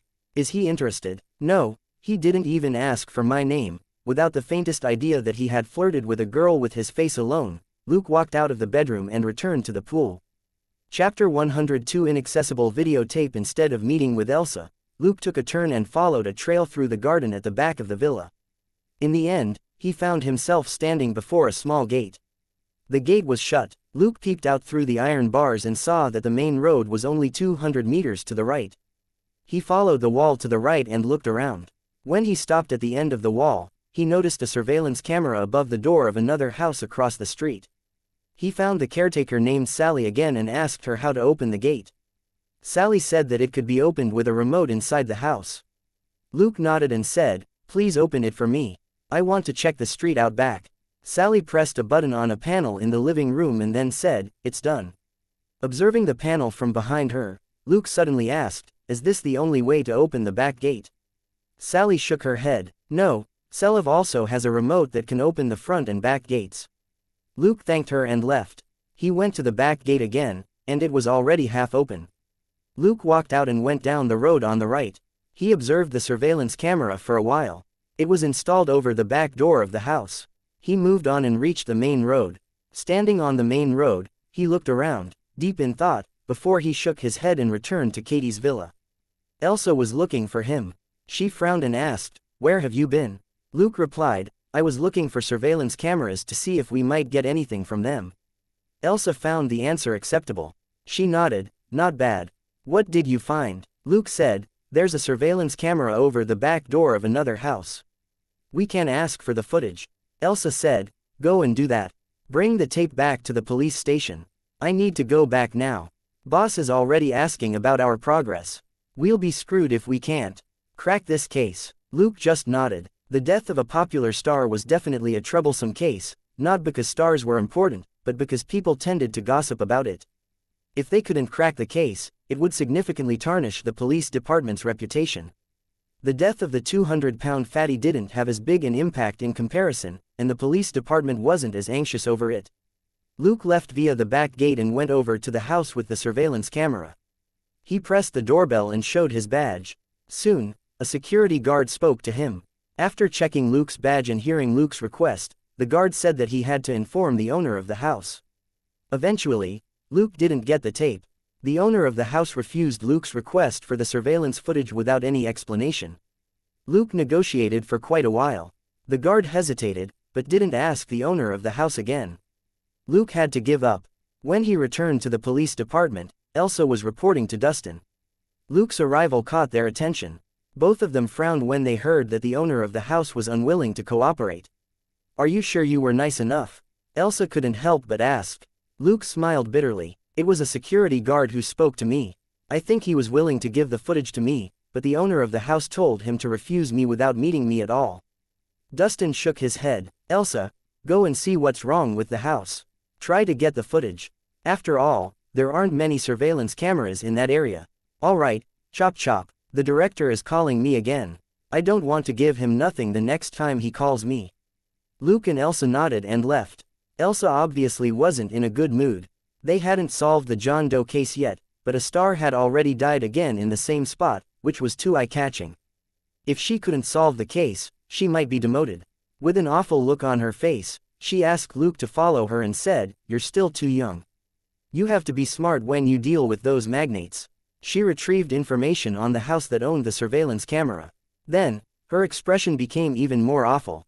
The house belonged to Jenny Gwenis, daughter of the president of the Tiger Foundation. Boris, the president of the Tiger Foundation, was a great player in the field of law and finance. They were truly a rich and troublesome family. Even though the footage wasn't important to them, they might still be unwilling to cooperate. Taking a deep breath, Elsa took Luke to the house again, only to be refused once more. She didn't even meet the owner of the house, much less acquire the footage. Infuriated, she talked to Dustin and applied for a search warrant which would allow them to retrieve the footage. It was mostly because word of the case had already gotten out. Katie had really become popular in the past 2 years. She had always been a topic of discussion, and dying naked in her own pool like the previous John Doe made everything even more intriguing. Under enormous pressure, the police department didn't care about the president of the Tiger Foundation anymore. After all, they only wanted the surveillance footage, not to arrest him. Elsa left with high expectations, but returned in frustration. She had finally made it into the house this time, but failed to obtain the footage. The owner of the house claimed that the surveillance camera was broken and hadn't recorded anything. The technicians that went with Elsa checked the surveillance system. They told her that the tape inside had been removed. The monitor was dark because the surveillance system hadn't been activated at all. As to whether it had been deactivated before she arrived or if it had always been down, nobody could tell. Elsa was scolded by Dustin again for failing to get the footage. Dustin, on the other hand, was scolded by the director, who told him that Boris had called to protest the police's abuse of power. Elsa gloomily scolded Luke after she returned. It was because nobody would have known about the surveillance camera if it wasn't for him. In the end, Elsa was frustrated again and again, and didn't find any leads. Luke didn't complain and simply said that he would check again. Elsa was too upset to talk to him. She simply drove her car away. Chapter 103 Videotape. For videotape, Luke took a bus and returned to the villa of the daughter of the Tiger Foundation's president. He observed it for a moment, then knocked on the door of another villa on the corner. The owner of this villa, David Smith, was much more normal. He gladly acceded to Luke's request for surveillance footage, and said that he could take it back with him. Luke thanked him and left his card, saying that David could contact him if he had any problems. Luke returned with more than 10 videotapes. He went straight to the forensics department. With the equipment there, he began to go through the footage. David's villa was on the same side as Katie's. The camera was aimed at the back door of his house, and also happened to include Jenny Gwynnis's back door in the frame. Luke checked the footage and soon found something, but after watching it several times over, he shook his head and gave up. Since there wasn't any light late at night, nothing could be seen at the entrance to Katie's house except an opaque shadow. The shadow was blocked by the wall of David's house. Only Jenny's camera could have gotten a clear view. However, as Luke continued watching, he figured out why Jenny was unwilling to surrender the surveillance footage. Chuckling, Luke made a copy of David's footage and found Elsa again. Elsa was looking into the files, including confessions from suspects and reports from other officers on any anomalies in the past few days. Luke tapped softly on her table with his finger to draw her attention. Elsa asked impatiently, "What's up?" Luke said, "I went to David Smith's house and got his surveillance footage." Elsa was stunned. "Whose house?" Luke explained, "Katie's neighbor." Elsa narrowed her eyes. "Do you have a suspect?" Luke said, "I found something, but it isn't important." Elsa didn't say anything and indicated for him to continue. Luke went on, "The important thing is that I've figured out why Jenny is unwilling to give us the surveillance footage." Elsa asked, "Why?" Luke said, "There are a few people that I don't recognize, but maybe you do. Do you want to have a look?" Elsa rose quickly. "Let's go to Dustin's office, he has a VCR." Half an hour later, Elsa and Dustin smiled at the video. Both of them had, "gotcha," expressions on their faces. Luke was new to this place, so he wasn't sure how important his finding was. Elsa and Dustin, however, had worked here long enough for them to recognize the people who appeared at Jenny's back door. Elsa sneered, "No wonder she doesn't want to give us the footage. She was secretly buying weed. Let's see how she can refuse us this time." Seeing how optimistic the two of them were, Luke reminded them, "We better hurry, or she may destroy the footage to eliminate proof of her wrongdoing." Elsa and Dustin were both dazed for a moment. Elsa stood up quickly and said, "I'll talk to her." Dustin said, "Okay, but don't argue with her. What she bought isn't important to the Major Crimes Division." Elsa nodded and left. When she reached the door of the office, she suddenly said, "Luke, come with me." Luke nodded with a smile. Elsa focused on the road, but did glance at Luke several times. She finally said, "You're good. You were calm enough to find leads on your own. You'll do a great job." Luke nodded with a smile. He knew, however, that if he had gone and asked Jenny for the surveillance footage himself, Elsa would have been angry with him. Elsa wasn't Selena. She certainly wouldn't like her partner doing things on his own. Luke didn't really care about the credit he could get in the police department. What he cared about was the rate of his contribution in the system.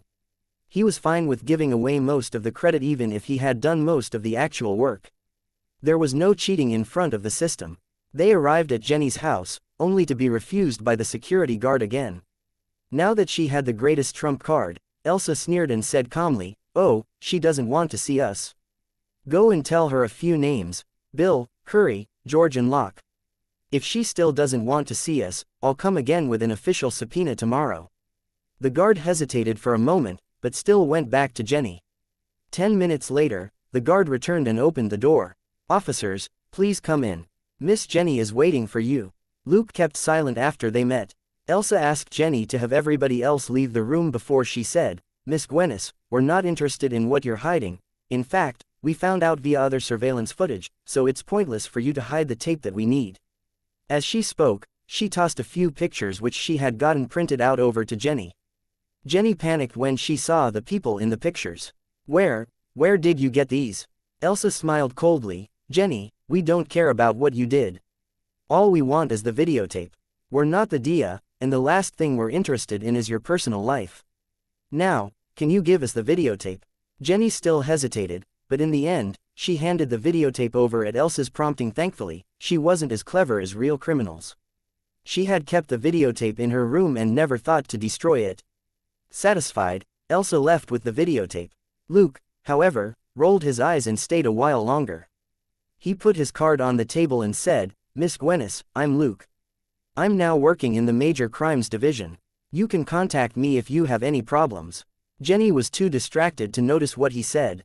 She even subconsciously hated the young man because of his connection to Elsa. However, opposite genders tended to be attracted to each other. Luke wasn't exactly handsome, but he certainly wasn't ugly. His smooth skin and gentle smile could easily invoke genial feelings. After Luke left, Jenny recalled what Luke said, and beamed. What a fool she was. This young man and that witch Elsa were responsible for the case together. Since he had left a card and offered to help her out, didn't that mean that she could ask him for updates? Chapter 104 Culprit, and case solved. She could ask Luke later whether her purchase of weed would be exposed during the investigation.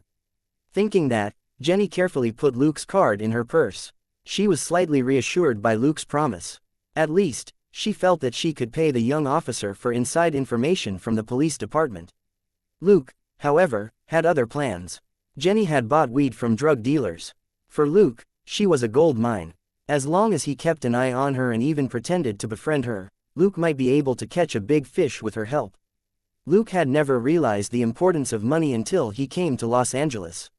He would need a tremendous amount of money to establish the network of informants that he had in mind.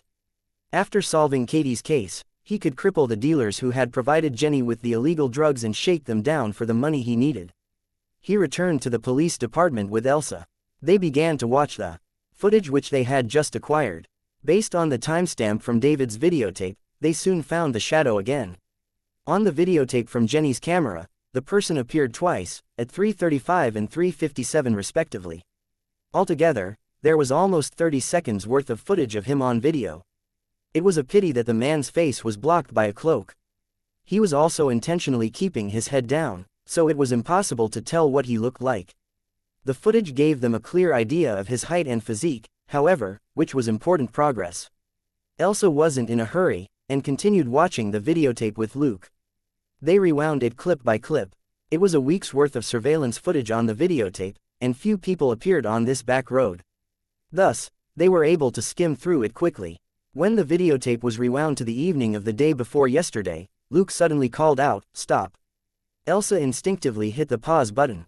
Luke said, "Play it back a little. Right there. Elsa, do you see him?" Elsa squinted at the man who was walking toward the camera, his back to the setting sun.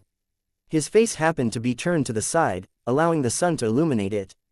She said, "Call a technician. Ask them to compare the man with the suspect."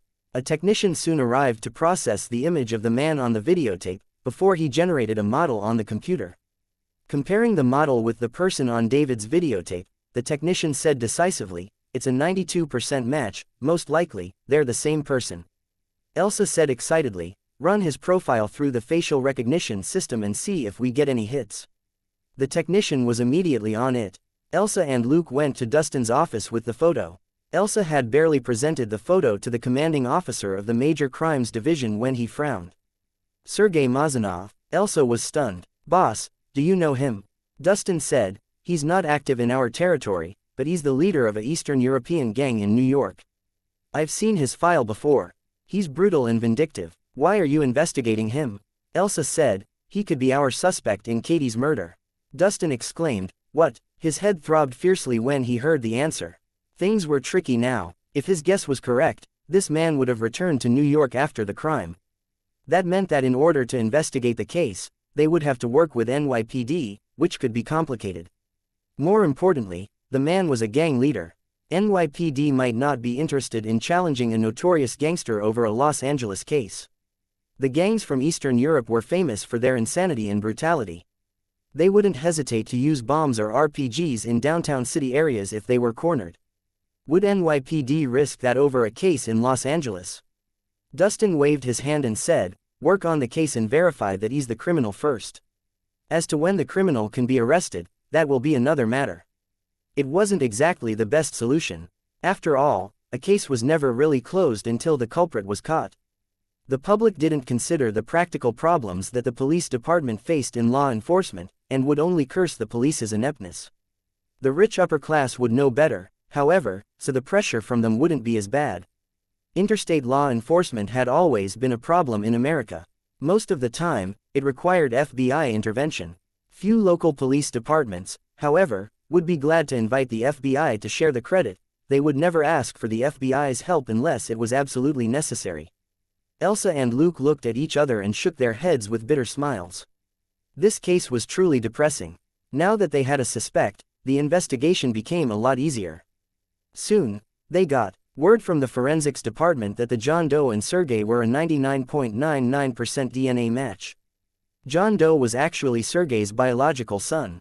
At that point of the investigation, Elsa and Dustin basically figured out what had happened.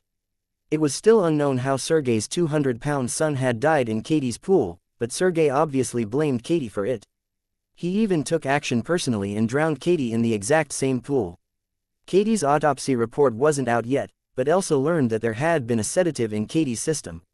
Sergei had obviously drugged Katie before throwing her into the pool, thus, she didn't cry for help, and there were no signs of a struggle. Katie had simply drowned in the pool without a sound. The case was basically solved. Elsa and Dustin weren't exactly happy, but they were in much better moods than before. They now knew who the criminal was, although he had yet to be apprehended. The police department finally had something to tell the public now. Luke wasn't interested in staying any longer with the two old detectives. He simply said that he had things to do at home because he had just moved here, and left. He left without hesitation because the system had already rewarded him for solving the case. Mission: solve Katie's murder. Total experience: 50. Total credit: 50. Contribution rate: 80%. Express plus 40. Credit plus 40. Chapter 105. Back-to-back encounters. The reward for this mission wasn't much. Luke speculated that it was probably because he hadn't apprehended Sergei. If he had caught the criminal, he should have gotten more than 100 experience points. Since the man had already run away, however, Luke decided to take a break. He had been busy the whole day walking around and then watching video footage. He was pretty exhausted, but it had definitely been worth it. At the very least, Elsa and Dustin took him more seriously now. Not everybody could crack a case in a single day. Luke did have some skills despite the fact that he had been transferred through connections. He wasn't as useless as they thought. By the time he returned home, it was already past 8, and night had fallen. Selena was watching TV in the living room. She sat up when she saw Luke. "Hey, you're back, so tell me, how does it feel to work a case in Beverly Hills?" Luke replied helplessly, "I haven't taken a shower or eaten yet. I'm dizzy after walking for half a day and watching video footage for hours." Selena quickly cajoled him. "I bought sandwiches and Dr. Pepper for you. You'll be energized after you have them." Luke said insincerely, "I can't thank you enough. I'll take a shower first." Fresh out of the shower a few minutes later, Luke sat down on the couch and had the sandwich which Selena had heated up in the microwave. He had been too busy working the case to eat today, and was already starving. Selena knew better than to talk to him right now. She even turned down the volume on the TV. Luke finished the sandwich in a couple of minutes and had a mouthful of Dr. Pepper. He burped in satisfaction. All right, what do you want to know? Selena asked. Is it beautiful?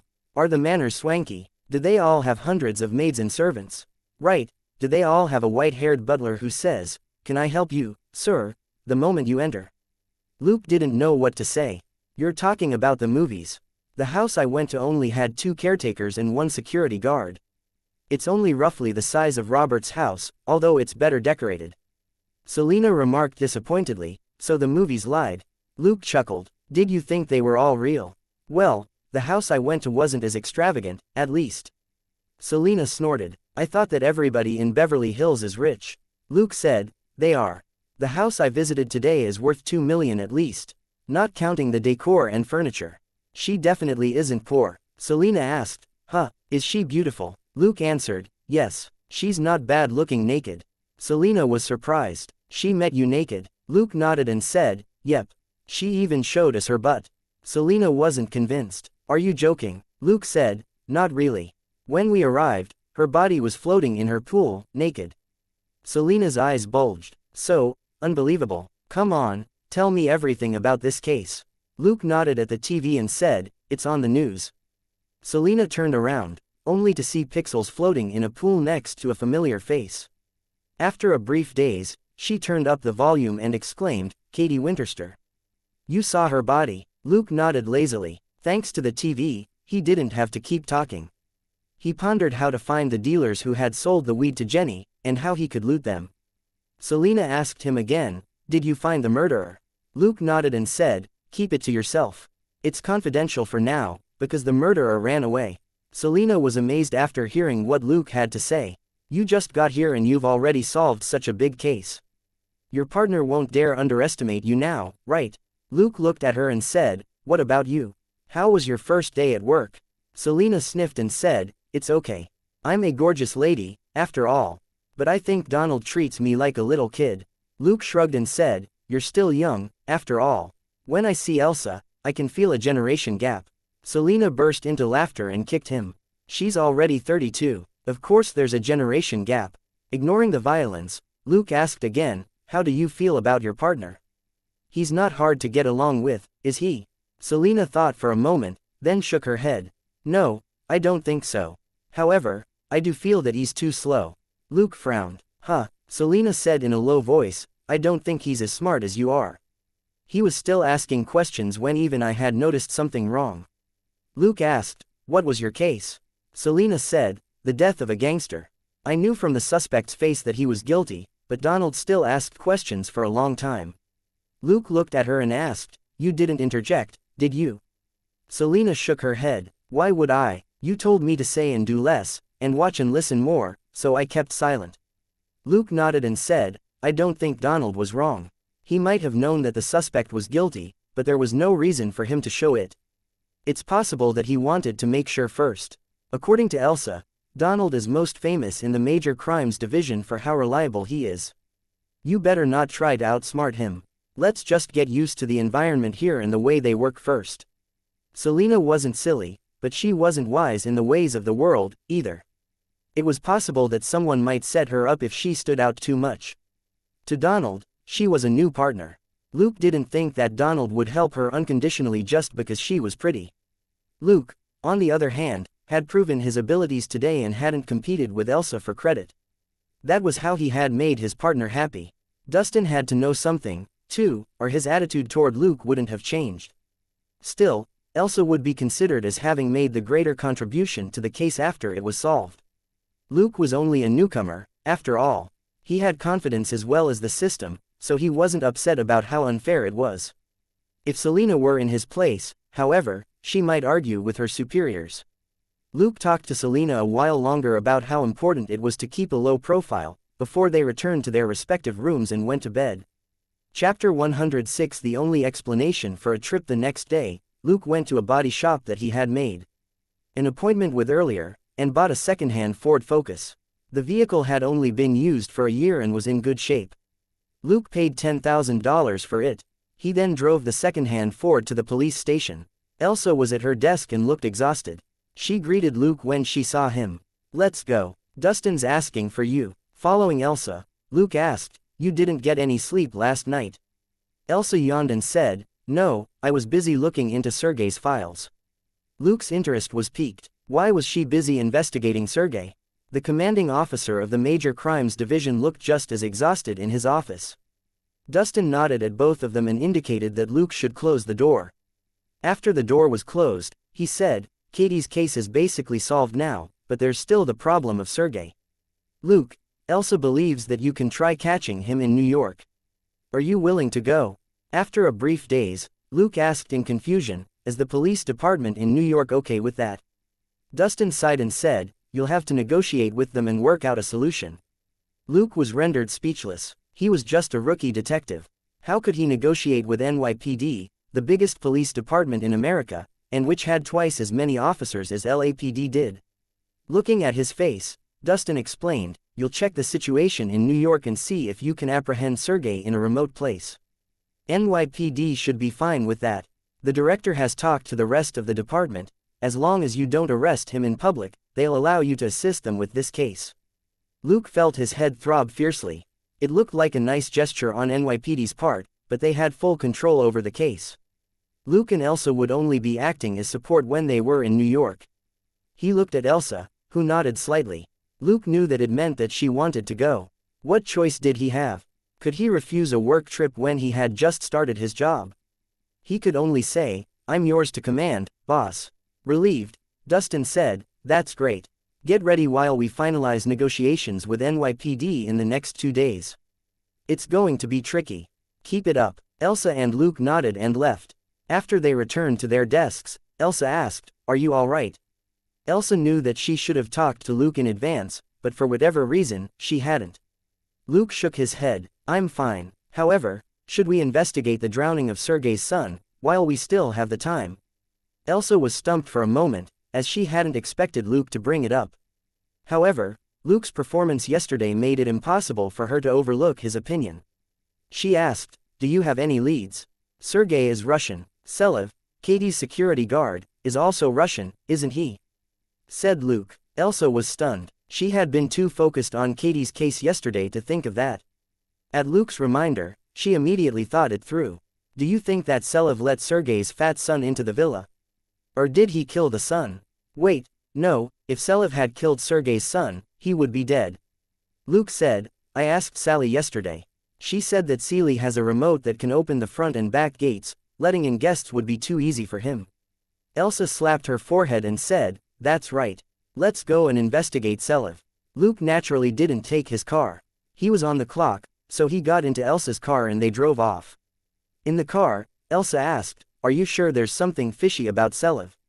Do you have any proof?" Luke shrugged and said, "Sergei may have jumped over the wall to enter the villa, but his fat son weighed 200 pounds. I don't think there's any other way that he could have entered the villa other than through the front or back entrance." He wasn't telling the truth. Yesterday, his sharp nose had played an important role. He had smelled Selev in Katie's room. The mix of gun oil, gunpowder and body odor had been all too obvious. He had learned that while Selev was the security guard, he couldn't enter Katie's room without permission. Considering how strong the smell was, he must have entered the room before dawn. A security guard entering his employer's room in the middle of the night, and his employer drowning in the pool after that. There was nothing right about that. Secondly, Seely's smell had also appeared on the trail to the back gate. He had obviously walked that trail many times. The same smell had been by the pool, too. On top of that, there had been another smell that was similar to Selev's, except that it also carried the scent of chloroform. The autopsy report showed traces of chloroform in Katie's body. A man with the scent of chloroform had entered Katie's bedroom, while Selev had carried the faint smell of chloroform as well. Luke had closed his eyes in Katie's room before because he had been trying to discern the smells with sharp nose. So, the only explanation was that Selev had been in on it. He had secretly let Sergei into the villa. He might have even worked with Sergei to drug Katie and throw her into the pool. In the end, he saw Sergei off at the back entrance. That was the only explanation for the suspicious points in the case as well as for the sense that Luke had picked up. Luke had left via the back entrance because he had been tracking the smell, which had lingered up to the main road. That was why he was certain that Jenny's surveillance camera had definitely caught Sergei on tape. Luke had found the criminals in this supposedly tricky case thanks to his newly acquired ability. Luke and Elsa reached Katie's villa. They pressed the doorbell, and Sally answered the door. When they entered, Elsa asked, "Where's Selev?" "There's something that we need to ask him," Sally said. "Oh, I saw him in the backyard just now. Should I bring him here?" Elsa and Luke looked at each other. Elsa said, "Let's go together. We don't have many questions." They didn't want to alarm him and give him a chance to escape. However, there was no sign of Selev in the backyard, only the small gate there was wide open. Chapter 107 Escape, and the infatuated fatty Luke immediately began to run, because he smelled that Selev had left via the back entrance. After a brief daze, Elsa hurried to follow him. Sally was left confused. "Where are you going, Elsa?" Elsa had no time to answer her. She sped up and tried to catch up with Luke. Luke ran even faster. He burst out of the back gate several seconds later and turned left. By the time Elsa ran out of the back gate and looked to her right, Luke had already turned another corner. To the right of the back entrance was the main road, while there were several other villas to the left. It was a complicated environment. Naturally, it was thanks to Sharp Nose that Luke was able to track Selev. Right now, Luke had 24 strength and 20 dexterity. He was an extremely fast runner. In less than 1 minute, he saw Selev running wildly up ahead. Amused, Luke shouted, "LAPD. Selev, don't move," but Selev only ran faster. Luke, however, smiled and shouted again, "Selev, stop and come back with me for the investigation." Many people would argue that it was pointless to say such things, but it actually wasn't. Due process was of paramount importance for American police. Once an officer revealed his identity and ordered a man to freeze, the officer had the right to arrest the man if the latter didn't comply. It was also easy to guess what was up here. Why would the man run if he didn't feel guilty? Also, shouting enabled officers to identify themselves to passers-by, in case any of them thought that the officers were bandits and tackled them. Luke shouted twice and completed the due process. He immediately sped up. If Luke hadn't slowed down, Seely would have already been caught. However, since Selev kept running after hearing the warning, Luke was now free to arrest him. A moment later, he caught up to Selev and lunged, tackling him to the ground. Given how much more dexterous he was compared with Selev, Luke jumped up and aimed his Glock at Selev. "LAPD, Selev, don't move." Selev didn't dare move any longer now that he was at gunpoint. He actually was carrying a gun. He had run despite the warning. If he moved again now, Luke could easily shoot him, and wouldn't get into trouble for it as long as he claimed that Seely had drawn his gun. More importantly, Selev knew for a fact that he had done something stupid. Yesterday, the director of the police department had stated that they knew who the culprit was, but that his name was being withheld while the investigation was still ongoing. Selev had grown anxious after he read the news. When Luke and Elsa arrived, he had actually been in the room, hiding behind the door. He immediately started running when he heard that the officers were here for him. Luke ordered Selev to lie down slowly on the ground and put both his hands behind his head. Selev had no choice but to do as he was told. At that moment, Elsa finally arrived, breathing hard. She took out her gun and aimed it at Selev as well. Selev was a security guard who was authorized to carry a gun. Else didn't dare be careless. She then said, "Selev, you're under arrest. You have the right to remain silent. Anything you say can and will be used against you in a court of law. You have the right to an attorney." Well, the famous Miranda warning was also part of the process. As she spoke, Elsa gestured at Luke. Luke nodded and put his gun back. He then pressed Selev down and handcuffed him. Dragging the guy up, Elsa said with a mysterious smile, "Selev, behave if you want to live." Selev was silent. Elsa didn't continue. This wasn't the place for an interrogation anyway. They took Seely back to the villa. Sally was rather surprised. "Ah, Elsa, why did you arrest Selev?" Elsa didn't give her a straight answer. She simply said, "Sally, you need to come with us, too. We need your help in our investigation on Selev." Dazed, Sally nodded her head. This time, Sally took the passenger seat of the car, and Luke and Selev sat in the backseat. Selev seemed panicked. His feet shook non-stop. Luke observed him and shook his head. The man had nobody but himself to blame. If his guess was correct, Selev must be the reason why Sergei's fat son had shown up at Katie's villa. But Sergei's fat son had died, and Katie had been killed by Sergei, who blamed her for it. One might say that Selev, an unreliable security guard, was the cause of everything. After returning to the police department, Elsa talked to Selev in person and soon intimidated him into disclosing how Sergei's fat son had died without asking for a lawyer. As it turned out, Sergei's son was the polar opposite of his father. He was shy and eccentric. Naturally, he had few friends growing up. Sergei was so disappointed in him that he just gave his son some money each month and didn't ask him to do anything. The son could have lived his life in peace. Sergei had already set up a trust for his hopeless son so that the latter would never have to worry about money. However, his son suddenly fell in love with Katie Winterster, who was sexy and enticing. That was the beginning of the tragedy. The son tried his best to approach Katie, but didn't have many ways to do so. He was too heavy for any kind of pursuit. In his helplessness, he finally remembered his father, or rather, his father's influence. After pulling some strings, he acquired Seely's contact and demanded to visit Katie's house. Selev had refused at first, but the son had been very determined, and threatened Selev with his father. Selev had worked for Sergei for a while before, so he knew how vicious Sergei could be. Besides, Sergei's son wasn't asking for much. He only wanted to take photos of Katie's house at night, and get a closer look at the items that Katie used. That was right, he didn't ask to meet Katie. He only wanted to sit in the chair where Katie sat, and take a photo of it as a souvenir. Selev eventually acceded to his request, but he certainly wasn't stupid. He only promised that he would open the back entrance. He also warned Sergei's son that, while he didn't care what the latter was going to do, he would fulfill his duty as a security guard and throw him out as long as Katie noticed anything unusual. Chapter 108 Trip to New York, and lovely girl Sergei's son felt that it was enough. On the night they had agreed upon, Selev left the back gate unlocked. He even checked the rooms and windows before midnight, in case Sergei's son broke in. After everything was done, he drank some alcohol and soon fell asleep. The next day, he discovered Sergei's son floating in the backyard pool, dead. Naturally, Selev didn't dare reveal that he knew the person. As it so happened, snobbish Katie was unwilling to cooperate with the police, and the investigation didn't go smoothly. Hence, Selev was never exposed. But that was all Selev would confess to. He wasn't an idiot, and certainly wouldn't talk about how he had let Sergei in and helped the man drown Katie.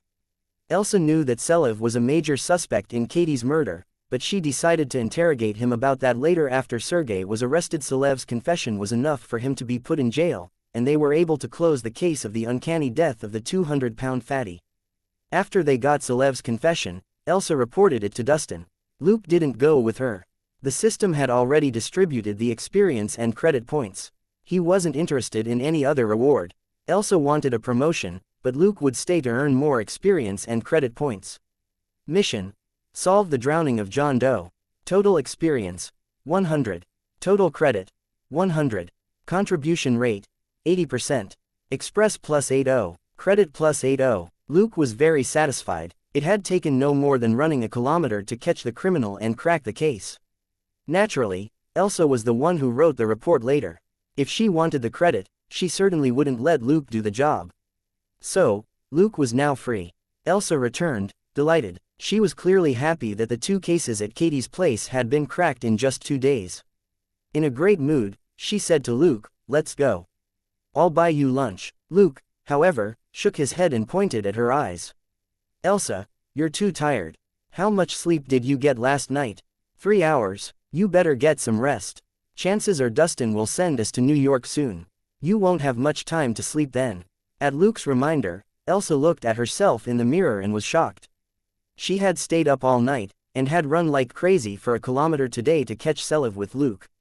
When she got back, she had been focused on the interrogation. Her makeup had long been replaced with dust. Thankfully, her hair wasn't a problem since it was short. However, since she was plain looking in the first place, she now looked haggard and not half as intimidating as she usually was. The dark circles around her eyes made her look more like a drug addict. So, she made a deal with Luke about how she would buy him lunch tomorrow, before she went home and rested. Luke chuckled. Now that Elsa was gone, he could do anything he wanted in his spare time, as long as Dustin didn't bother him. At that moment, His phone rang, and it was from none other than Dustin. Hearing that Elsa had gone home to rest, the commanding officer asked Luke to meet him.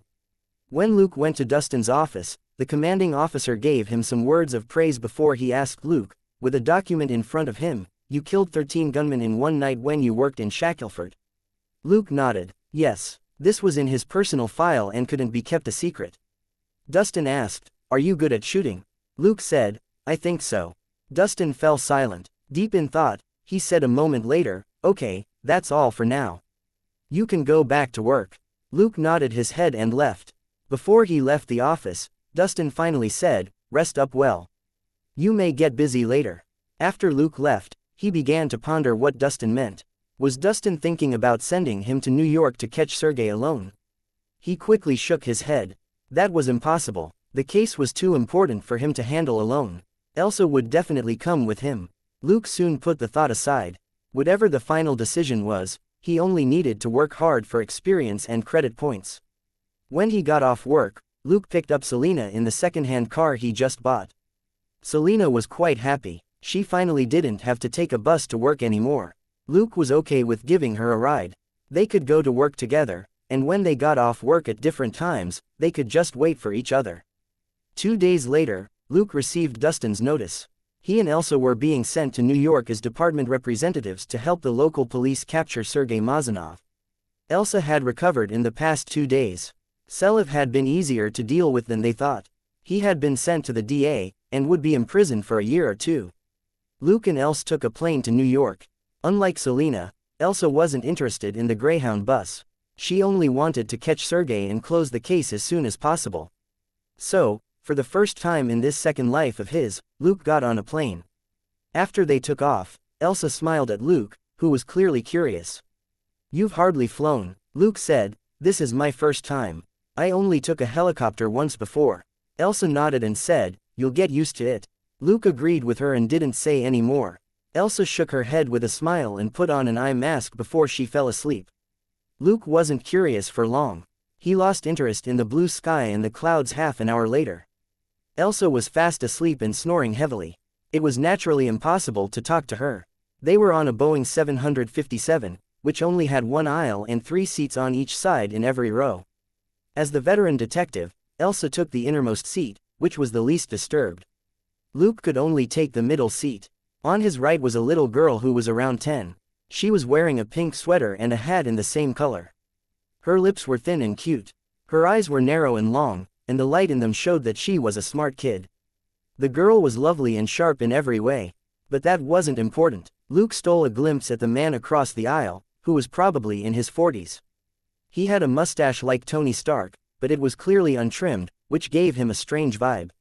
His appearance struck Luke as both righteous and evil. Noticing Luke's glance, the middle-aged man smiled politely and said, "Hi." Luke smiled back at him. "Hi." Chapter 109 Angel and kind-hearted helper. Luke looked at the little girl and asked, "Is she your daughter?" The middle-aged man responded with a smile, "Yes." Luke remarked, "She looks like an angel. You must be a happy father." The man smiled even more delightedly. "Thank you." They chatted in low voices. Luke was a great conversationalist. He didn't ask any personal information, and they simply talked about interesting New York facts, like how cold it was in winter. While they were enjoying the conversation, the little girl in the middle wasn't as happy. "Hey, does either one of you want to switch with me?" After a brief daze, Luke shook his head. No, sorry for my disturbance. Please forgive me, beautiful lady." He then shrugged at the middle-aged man named Damon McCready. They smiled at each other and stopped talking. It was a 6-hour flight, and only 1 hour had passed. The rest of the trip would only be even more boring. Luke closed his eyes and considered Damon McCready's identity. Sharp nose was truly a marvelous ability. After adapting to it, Luke could control it a little now. He would no longer feel dizzy now because of the smell of 200 people on a crowded plane. It was easy to control the sensitivity and range, but it was more difficult to investigate a fixed target.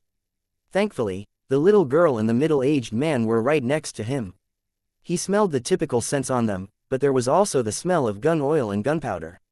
There was also the scent of blood on the little girl. It certainly wasn't menstrual blood, she was still too young. Luke could easily discern that the blood was from several different persons, which was quite odd. Luke wouldn't be as surprised if he smelled blood on the middle-aged man. He could vaguely tell that the man was a police officer. It wouldn't be strange if he got some blood on him from a suspect while on a mission. However, the scent of blood was on the little girl. But Luke didn't give it a lot of thought. Anyone in America could own a gun, and it wasn't unusual for a girl to shoot for fun. Of course, more importantly, it was because Luke didn't want to regard such a lovely girl as a criminal. When Luke was almost asleep, someone walked past him. He frowned. He had been controlling the range of sharp nose, but he suddenly smelled strong body odor mixed with a strange scent. Drowsily, Luke opened his eyes and looked at the source of the scent, only to discover that it was a bearded man. When his head cleared, the scent became even more obvious. It was TNT. Trinitrotoluene didn't have a scent, but police dogs could detect it. Sharp nose, to some extent, was much better than the nose of a police dog. After acquiring this ability, Luke had collected samples of various dangerous items and used his sharp nose to remember their smells, for the purpose of avoiding the very sort of danger he was currently facing. Police dogs would bark when they smelled TNT, but Luke certainly wouldn't. Nonetheless, alarms were ringing in his head. These were the years when terrorists were the most active in America. 9/11 had still happened here, and Osama bin Laden still became a world-famous terrorist leader. The smell of TNT on the man who had just walked by wasn't an accident. He was carrying a lot of TNT. God knew how much the man had brought onto the plane. Luke had goosebumps all over his body. He might be strong, but he didn't think he could survive a plane crash since he couldn't fly nor use elementary self-healing. Besides, could elementary self-healing resurrect a pile of squashed meat? Well, that might be tricky. If an explosion took place after the crash and roasted him, he would certainly be as dead as a doornail. Immediately alert, Luke fully activated Sharp Nose. Countless smells appeared to him like lines. He struggled to track the lines to the people whom the TNT man had talked to. Generally speaking, it would be difficult for one terrorist to hijack such a big plane. At least 2 were needed, and 3 would be best. 2 of them could reveal themselves and control the plane, and the last terrorist could stay in the dark as the commander. Luke wasn't scared of the terrorist who had just passed by. He was scared that the man's accomplices would detonate the TNT. The little girl seemed to have noticed that he was sweating. She asked curiously, "What's wrong?" She actually quite liked the young man who was gentle and pleasant looking. That was why she was kind enough to ask the question. Luke had no time for the little girl now. He waved his hand and said, "I'm fine. I'm using my super ability." The cute girl's eyes widened. There was nothing but suspicion in her glittering eyes. Luke, however, really was making use of his super ability. Holding the foul smells at bay and ruling out the irrelevant scent lines, he was close to completing his objective. A minute later, he closed his eyes gloomily. The result wasn't promising. Several passengers had been tainted by the smell when the TNT guy passed them, but there were 3 people he hadn't come into contact with who carried the smell. More critically, one of the 3 guys was also carrying TNT. So, they had a fail-safe on their team. Luke looked at Elsa, but immediately shook his head. As a detective of the Major Crimes Division, Elsa was better at solving cases than dealing with terrorists. Waking her up wouldn't help, but would only add fuel to the fire.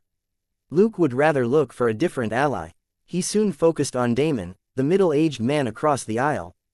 The man had Robert's air, and must have killed plenty of people before. He glanced at the little girl who was secretly peeking at him, and thought that even she might be stronger than Elsa. With a smile, he said in a low voice, "Mindy, can you switch seats with your dad? I have something important to discuss with him." Damon looked at him in confusion. Luke was still smiling, but he made a gesture that meant, "Enemy," to them. It was a swift movement, but Damon noticed it and grew alarmed. He and Mindy switched seats. In a low voice, Luke quickly told Damon that there was a group of terrorists on the plane who were carrying bombs on them.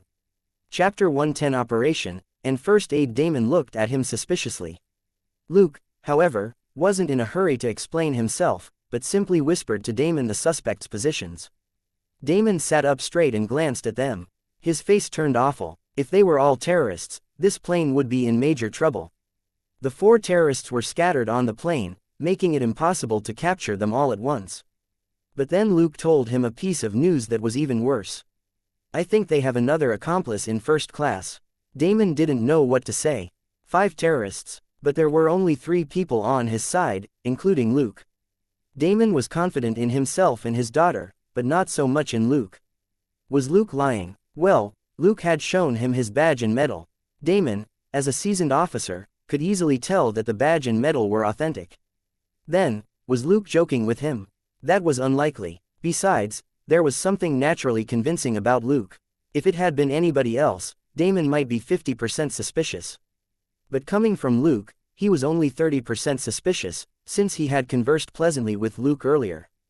Now that he was inclined to trust Luke, did he dare sit by and watch?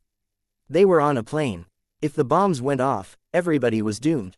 Damon said in a low voice, "Mindy and I can take care of 2 terrorists, but what about the rest of them, especially the one in first class?" Luke replied, "I need Mindy to cooperate with me in a bit. She'll pretend to be uncomfortable, which will give me a chance to go to first class and look for the terrorist that's hiding. Then and, how does that sound?" Damon nodded without any hesitation. He was confident in his combat ability, but he wasn't sure that he would be able to pick out the hidden terrorist, so he could only listen to Luke. At the very least, Luke was the one who had detected the crisis, if there was a crisis at all. Damon and Mindy had obviously done this many times. With simple gestures and his eyes, Damon soon let Mindy know that she was sick. Damon exclaimed nervously, "Ah, Mindy. What's up? You're feeling uncomfortable. Attendant, help me. My daughter is having trouble breathing." He shouted and leaned closer as if he were examining his daughter, when he was actually just telling her the plan. Luke stood up quickly and ran to Mindy. "Ah, Mindy, how are you feeling?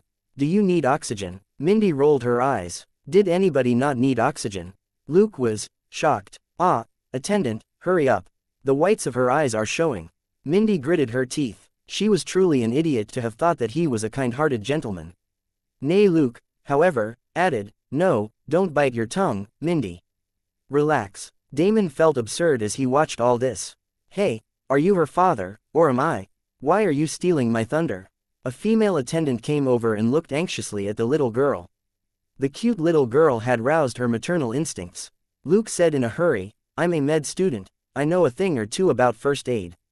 Do you have a first aid kit?" The attendant nodded quickly and said, "Yes, I'll go fetch it." Luke said, "I'll go with you." He followed the attendant to the back of the plane. Another attendant was resting there. Luke immediately hinted for her to stay quiet. Then, he showed his police badge and said in a low voice, "Stay calm and don't cry out. There are a bunch of terrorists on the plane. I suspect that they're planning something bad." The 2 attendants opened their mouths in shock. Luke gestured at them again to hold back their exclamations. "The problem is that one of them may be in first class." "It's closest to the cockpit, right?" Luke asked, although he knew the answer. First class was in the front. It would of course be the closest to the cockpit. The 2 attendants quickly nodded. Luke said, "Can you let the captain know not to open the cockpit door, no matter what happens?" The attendants nodded again. They had a phone which they could use to contact the captain. Luke nodded and said, "Wait." He gazed at the first attendant. The attendant was rather smart. "Jennifer. This is Lopez. So together, you would be Jennifer Lopez." Luke said, "Jennifer and I will take the father and his daughter to first class with the excuse that first class is more comfortable and convenient. After we leave, Lopez will let the captain know what's going on and tell him not to open the cockpit door no matter what. Don't panic if anything happens. Trust us, Jennifer. Let your colleagues in first class know quietly not to hinder us. Can you do that?" Jennifer nodded. Luke said, "All right, stay calm. I guarantee that we'll make it to Kennedy Airport on time." The attendants were panicking a little, but that was understandable. They wouldn't be human if they didn't panic over news of terrorists on their plane. Luke quickly grabbed 2 metal table knives and hid them in his pocket. Soon, Jennifer led the way, and Luke followed her with a first aid kit as if he were a legit doctor. Thankfully, his appearance and air fitted that of a medical school student. The terrorists wouldn't be too quick to grow suspicious of him. They reached Mindy and her father. Luke whispered something to Damon, and they lifted Mindy and carried her to first class. With Mindy's body as cover, Luke secretly handed her one of the knives and kept one for himself. Pleased, Mindy quickly moved her wrist, and the knife disappeared into her sleeve. On the way, Luke and Damon snuck glances at the terrorists. Damon's heart became heavy. There was no telling how true Luke's claim was, but given Damon's experience as a police officer, he could tell that the 4 people whom Luke suspected were terrorists were clearly acting unusually. They were all too nervous. There was no way Damon could miss the wariness and madness in their eyes. They were definitely dangerous criminals, even if they weren't terrorists. They soon carried Mindy, who was busy pretending to be short of breath, into first class. Luke immediately activated Sharp Nose. They didn't have much time left now. The terrorists might activate their bombs if they got too anxious. There would be no going back when that happened. Luke's choice might not be the best one, but waiting and doing nothing was even riskier. Chapter 111 Instant Kill, and Emergency Landing. If the terrorists acted and detonated their bombs as soon as Luke moved, he wouldn't have a chance to launch a counterattack. While taking action right now was dangerous, Luke had the initiative, which would be lost if he dawdled. Sometimes, hesitation was the greatest mistake a police officer could make. Thankfully, since there were much fewer people in first class, Luke locked onto a bearded middle-aged man only 10 seconds later. While pretending to examine Mindy, Luke subtly whispered the man's location to Damon. Then, pretending that he had forgotten some medical instrument, Luke returned to the back of the plane. His nervousness startled everyone a little. Was the little girl his sister? When he reached the back of the plane, Lopez greeted him anxiously and said, "I've informed the captain." Luke nodded and said, "Good. You stay here and don't make a sound, all right?" As he spoke, he lifted the curtain slightly and looked outside. It was Damon and his daughter's show, now. In this crisis, Luke wouldn't be the only hero. If Damon and his daughter weren't strong enough, the operation would definitely fail. However, Luke didn't really have a choice. 3 against 5, without giving the enemy any chance to react. They didn't just need skill, they also needed luck. Luck, in fact, would be even more important than skill now. Soon, there were exclamations from first class, but no one in economy could see what was going on because of the aisle curtain. A few seconds later, Damon suddenly walked out from behind the curtain, distracting everyone's attention in economy. Damon cried out anxiously, "No, no, my daughter is cramping and vomiting. Is anyone here a doctor? Please help her. She's only a child." Seizing the opportunity, Luke calmly and quietly approached a man in one corner of economy class. He wasn't carrying any bombs, but he had a full view of economy class from where he sat, so he was the lookout here. Moving quickly and agilely, Luke squeezed into the tiny gap behind the man's seat without making a sound. He struck the lookout on the back of his head. Even the passengers sitting right next to the lookout didn't notice. Luke now had 24 strength. Despite the narrow space, he was still able to knock the guy out. The passengers next to the guy were too distracted by Damon's performance to notice that the guy had passed out. After all, he could see everyone else from this corner, but barely anyone would notice him. After knocking out the terrorist, Luke quietly slithered back like a snake. Damon had walked down the aisle to the center of the plane. Seeing that Luke had sorted out the guy in the corner, he clenched his fists.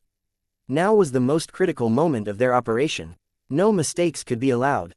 Luke gestured at Damon, and Damon suddenly lunged at a man 1 meter away from him. He headbutted the man so hard that the man's face cracked and caved in a little. Damon then punched the man again, without any hesitation. In the meantime, Luke flung out his knife, which instantly pierced the eye of a man 2 meters away. The moment they attacked, the curtain for first class was lifted slightly, and a dark shadow shot out past 3 seat rows to hit another man in the head. The man immediately passed out. The 5 terrorists were taken care of, but Damon and Luke didn't relax. They narrowed their eyes and scanned the passengers. The passengers were all more or less shocked, and some even cried out, but nobody seemed to be acting strangely. See, neither Luke nor Damon moved as they examined the passengers. As instructed by Luke earlier, Jennifer and Lopez began to calm the passengers down as they explained that this was an emergency operation carried out by police officers. Though scared, the passengers were more or less convinced when they looked at the 2 silent men. If they were terrorists, they would be yelling and threatening the passengers now. Comparing them with the appearance of the people who had been knocked out or killed, the passengers became less suspicious. Lopez approached Luke and asked in a low voice, "Now what?" Luke whispered to her, "Tell the captain to land at the nearest airport. It isn't safe on this plane." Lopez suddenly thought of a dreadful possibility, and nearly peed herself. Luke patted her shoulder and said, "Don't worry, they've all been taken down, but we should get off this plane as soon as possible." Half an hour later, the plane made an emergency landing at Des Moines Airport in Iowa. A tremendous number of police officers, firefighters and doctors were waiting for them. After the passengers eagerly disembarked, the officers charged in to retrieve 4 suspects who had been tied up as well as the body of the last suspect. Elsa watched the officers lead Luke away with complicated feelings. In the end, she sighed and told the officers hers and Luke's identities. Then, she was taken in, too. Damon and Mindy were also taken away by the police with bitter smiles on their faces. Mindy glared at Luke angrily. She was being arrested at such a young age, all because of him. He didn't look like a kind-hearted gentleman at all now. After this, she decided to hate him. Luke smiled at Mindy and thanked Damon. He didn't feel guilty about pulling them in. If they hadn't gotten involved, everybody might have died together. On the other hand, it was true that they wouldn't have to worry about being taken in like this. Luke was delayed for 3 days. Damon and Mindy were released on the 2nd day. They even dropped by to see him before they flew to New York. However, they didn't leave Luke any contact details, which puzzled him. Mindy did seem annoyed with him, but she didn't really have to cut ties with him, right? Did Luke really do something so outrageous? No, it had to be a problem on her end. Luke comforted himself that way. On the other hand, his impression of Elsa had improved. While he was being investigated by the FBI, Elsa volunteered to vouch for him, and even contacted Dustin to have him tell the FBI about their work trip to New York. Chapter 112 Lucky Girl and Black Driver. Luke was under investigation for longer because he had killed a terrorist. The person who had been struck in the eye with Luke's knife had died on the spot. Luke, however, wasn't afraid. The dead person had been one of 2 bombers on board. He wouldn't be punished for killing the guy. The other bomber was the guy whose face Damon had smashed in. After Damon had knocked out the middle-aged man in first class, the father and daughter had immediately taken action. When Luke had flung his knife at one bomber and Damon knocked out the other, the girl had thrown the middle-aged man's Nokia phone out from behind the curtain. The phone, which was as heavy as a brick, had easily knocked out the last terrorist. Both Luke and Damon had only broken out in a sweat later when it was discovered that the phone had actually been a detonation device, while another detonation device had been on the guy knocked out by the phone. It was safe to say that Mindy had taken out both detonators on her own. Of course, one could also say that it was sheer luck that she hadn't detonated the bombs with her throw. The FBI's greatest concern was how Luke had detected the bombs on the terrorists. Luke had simply offered a mysterious explanation: instinct. How had Luke picked out the leader of the terrorists in first class? Luke still claimed that it was instinct. It didn't matter whether the FBI believed it or not, because Luke had done nothing wrong. The person whom he had killed with a knife had been carrying a bomb. Luke was well within his rights to do whatever he could to stop him. Mindy hadn't killed the second person carrying a detonator with her knife, though she had it at the ready when she threw the phone, in case she missed the target. After LAPD vouched for him and his records checked out, the FBI finally let Luke go 3 days later.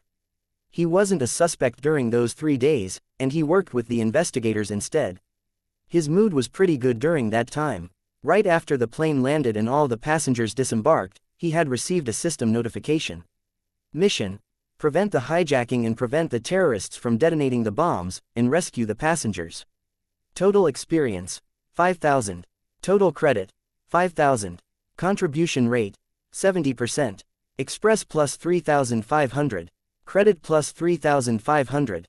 As experience has reached 5,000 points, the host has leveled up to level 8. Extra stat points. For the reward was generous, but Luke preferred not to run into another incident like that again. He might have died if he had been careless. It was too much excitement. Luke took another flight to New York with Elsa. He said in relief, "It's finally over." Elsa couldn't help but ask, was it really instinct? Luke chuckled but didn't answer the question. He said solemnly, "Thank you, Elsa." Stumped for a moment, Elsa smiled. "That's unnecessary. You're my partner, after all." Luke's impression of Elsa was a lot better now. At the very least, when the FBI was investigating him, Elsa hadn't remained uninvolved, but had tried to defend him. She even got Dustin to vouch for him. It was hard to say whether or not Dustin's words had really helped. After all, it was the FBI investigating Luke, and the commanding officer of the Major Crimes Division wasn't powerful enough to influence them. However, Luke still appreciated Dustin's efforts. He felt that with such a partner and boss, his life in Los Angeles would be more comfortable than it had been in Houston. 3 hours later, the plane landed at Kennedy Airport. Luke and Elsa left the airport and hailed a cab. The cab driver was a black lady, Luke couldn't quite tell how old she was. The cab was new, and the black driver, who was wearing green sportswear, was quite good at squeezing through traffic. Luke chatted with the talkative driver, and praised the cab and her skills. The driver was quite happy. When he got out, Luke even asked for the driver's card. After all, he might need a car during his investigation here, and sometimes a local driver might prove useful. The driver drove her cab away. Elsa looked at Luke and said curiously, "If I hadn't seen Selena before, I would have thought you were hitting on the driver."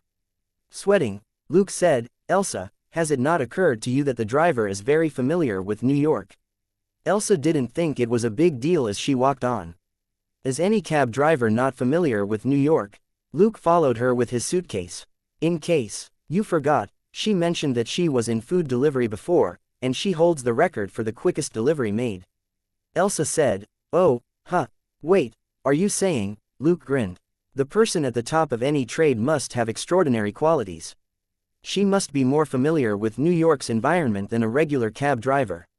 Elsa said, "Okay, fair enough. But what's the point?" Luke replied, "Just in case, what if we need a driver during our investigation who doesn't work for NYPD?" Elsa couldn't help but stop. She gazed at Luke for a moment, then sighed. "You're not wrong. Every successful person has extraordinary abilities of their own. I've been wondering how you found the father and the daughter to help you out and finish off the terrorists so perfectly. Now, I think it may be your talent for noticing anything that may be of use to you everywhere you go. I'll get shy if you keep praising me like that." Luke smiled. "As if I would tell anyone that I have a hack." Elsa shook her head with a smile. "All right, give me a card then. I saw that you got 2 from her." Luke gave her one of the cards from the black driver. Elsa read the card. "Bell, number, XXXXXXXX. That's all, there isn't even a full name on her card." Luke smiled mysteriously. Elsa noticed it. "What's wrong?" Luke replied, "If my guess is correct, this driver might be willing to do certain things that aren't entirely legitimate, since she seems into downtown racing." Elsa was speechless. "Now how did you figure that out?" Luke said, "She mentioned that she loves racing, so I paid special attention to her license plate, and noticed something fishy." Elsa said, "Her license plates can be switched out anytime." Luke. Hee. As they talked, the two of them walked into NYPD. Chapter 113. Settling in negotiations. They showed their IDs and left their luggage in the care of the janitor. After asking for directions, they headed for the Organized Crime Control Bureau office. After wandering around the largest local police department in the country for almost an hour, Elsa and Luke finally found Barrett Joel, the Organized Crime Control Bureau officer whom they were supposed to work with. This Barrett was only a sheriff, and just a tad higher in rank than Luke. LAPD was paying attention to this case because the death of a famous star in their jurisdiction was too significant. But for NYPD, Sergei Mazanov was just one of countless gangsters in New York, and wasn't really a big deal. Barrett had been told to work with Luke and Elsa mostly because he had been investigating Sergei's gang. He wasn't exactly friendly toward his colleagues from Los Angeles. To quote Elsa when she had dinner with Luke, Barrett was a piece of sh*t. He clearly didn't like strangers meddling in his case. Looking at them, Barrett said coldly, "Let me remind you that you don't have law enforcement powers here, so you better not use your guns, or things will become troublesome." Elsa didn't respond. This wasn't her first work trip, and she was used to hostility. Luke wasn't bothered, either. The lack of law enforcement power just meant that he couldn't be the first to use his gun. If an enemy pulled a gun on him, however, he had the right to defend himself as a civilian. Before they were dismissed, Elsa asked, "Can I ask, when will we get started on the investigation?" Frowning, Barrett said, "That's confidential. I can't tell you anything." Elsa, however, didn't give up. "Excuse me, but are you planning to work the case yourself?" Barrett choked. If he said yes, he would definitely be scolded. The Los Angeles Police Department had paid a price to send Luke and Elsa here. He didn't know what the price was yet, but if Barrett kept them off the case, it wouldn't end too well for him. After a brief silence, Barrett said, "You can work at any empty desk here. I'll let you know when there are updates." Elsa nodded. All she needed to ensure was that Barrett wouldn't be stupid enough to try and catch Sergei without them. They were about to leave, when Barrett added, "It'll take 3 to 5 days to plan the arrest. You can get some rest first." They nodded, showing that they got it. They then found an empty desk in the bullpen. Elsa asked Luke, How do you feel? Are you mad? Luke shook his head. We'd treat them the same if they came over to our place. There's nothing to be angry about. Elsa nodded with a smile.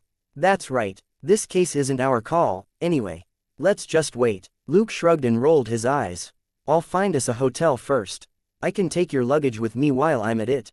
Elsa naturally agreed. Other newcomers would have been obliged to do so, anyway, but after Luke's astonishing performance on the plane, Elsa wasn't planning on asking him to. Now that Luke had volunteered, she certainly wouldn't reject it.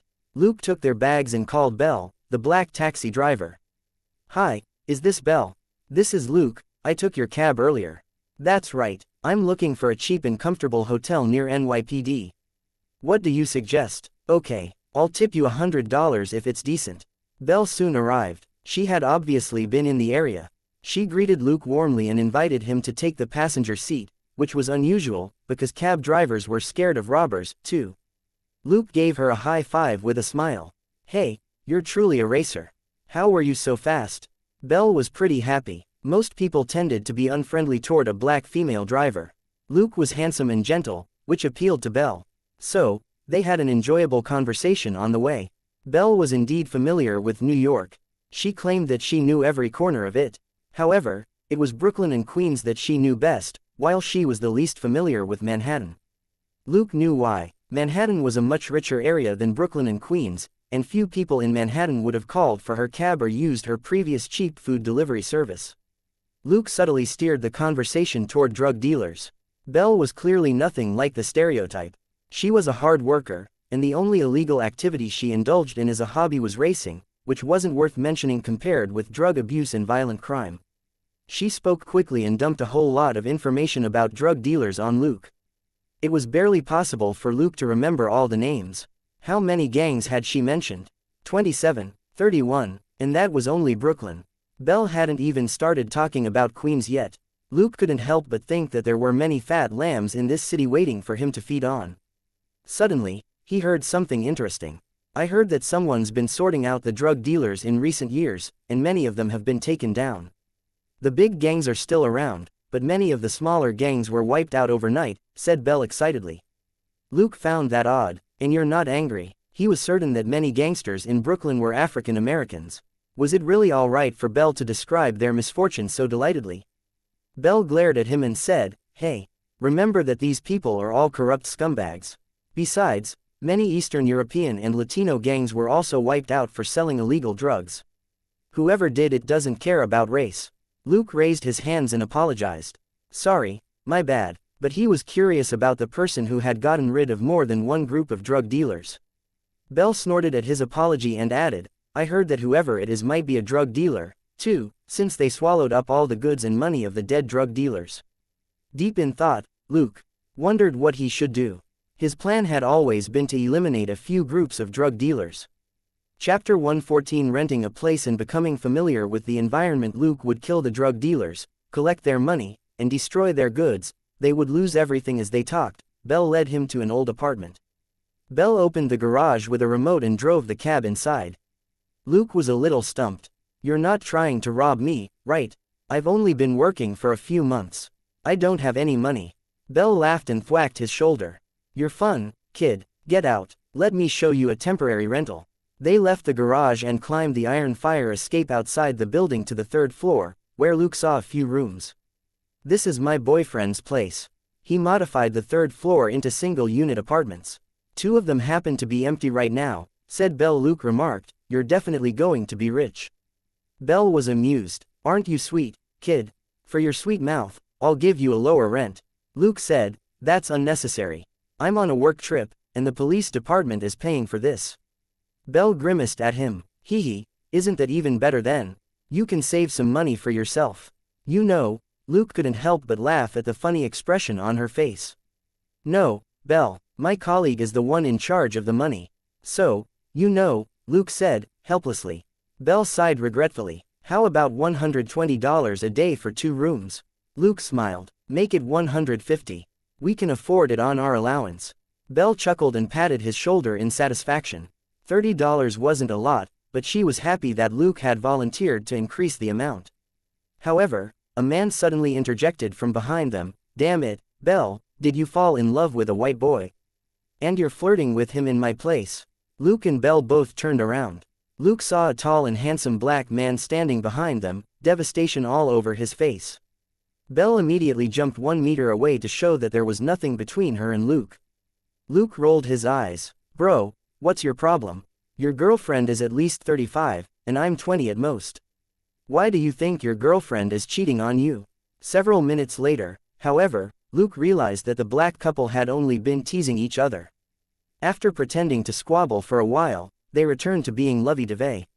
Hearing that Luke had decided to rent the apartments for $150 a day, the man named Jesse was finally reassured. So, you're really here to rent rooms? Luke said, yes, my colleague is a woman, and she has a higher rank than I do. So, you don't have to worry about me and Belle. Jesse, however, wasn't embarrassed. Please forgive me, I love Belle too much. She's my treasure. Luke got goosebumps all over his body when the couple kissed again. He said in a hurry, Belle, can you give me the key and drop me back first? I need to give the key to my colleague. The couple finally say goodbye to each other unwillingly. Luke put the bags in his room and asked Belle to drop him back at the police station. Elsa found it strange when Luke returned so quickly. So soon, Luke told her how Belle had rented them her boyfriend's apartments. Elsa was astonished by how enterprising Belle was. Elsa asked for the price, and didn't say anything about it. If they were going to be here a while, it would have been enough to put aside $1,500 a month for a suitable apartment. Since they weren't going to be here for more than 10 days, however, $150 a day wasn't too outrageous. The price was within her budget, so Elsa didn't really mind. Luke gave Elsa a key and wrote down the apartment address for her before he left. He told Elsa that he needed to familiarize himself with the environment here first. Elsa didn't really care. They had rested enough in Iowa in the last 2 days. She preferred to remain at the police department and read Sergei's files. As to why Luke was going out, she didn't think too much about it. She had realized that Luke was much more reliable and sophisticated than he appeared. It might really be beneficial for them if Luke explored the environment first. Elsa had spoken with Dustin before coming here. She was well aware of Luke's history.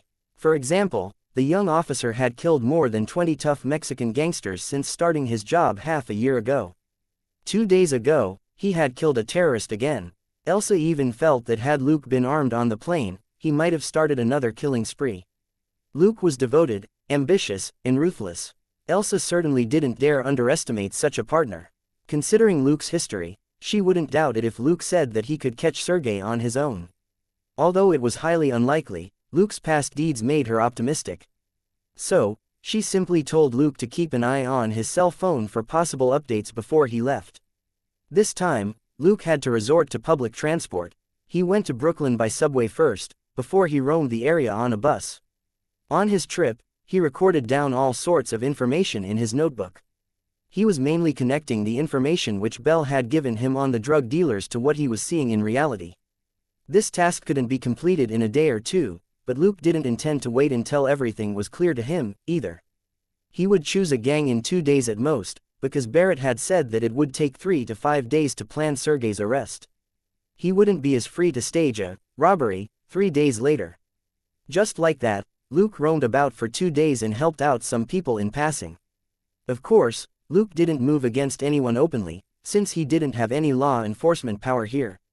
Chapter 115 Selecting a Target, and Attack. Thus, Luke talked to Belle and asked her for a bunch of tiny balls. The balls were very small but heavy. It was easy for Luke to cause a dent in a criminal's head by throwing a ball at them. He could also cripple the enemy if he hit them in their joints. With the balls, he knocked guns out of the hands of numerous gangsters and put a stop to several robberies as well as 1 rape. He didn't even reveal himself when he threw the balls from 10 meters away. As for fingerprints, naturally, he wore gloves. Luke was rather tempted by how he could earn credit simply by wandering the streets. New York, the capital of crime, was truly the best place for him to reap experience and credit. There were countless petty crimes, which meant countless experience and credit. Luke didn't feel like he had done anything by the end of the day, but he earned more than 130 experience and credit points each day.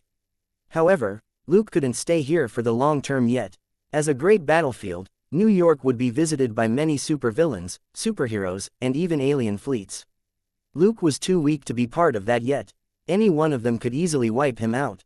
One of the advantages of the chaos in New York was that he could attempt his first robbery here.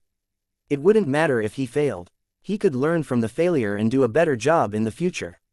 In the end, he focused on a bunch of drug dealers in Queens, mostly because it was only a 10-minute ride from his apartment. There were several suitable targets in Brooklyn, too, but they were too far away.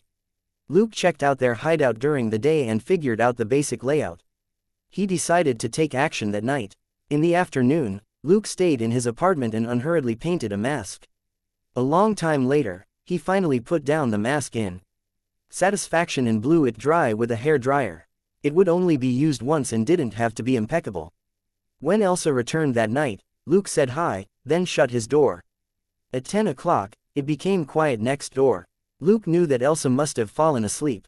Elsa had been reading files in the police department the whole day. She had to be exhausted. Luke left the apartment with a black backpack. There were few surveillance cameras in this area. Luke soon changed clothes and made himself look much brawnier than he actually was. Sergei had been discovered before thanks to a computer simulation. Luke had learned his lesson. The backpack further disrupted the line of his back.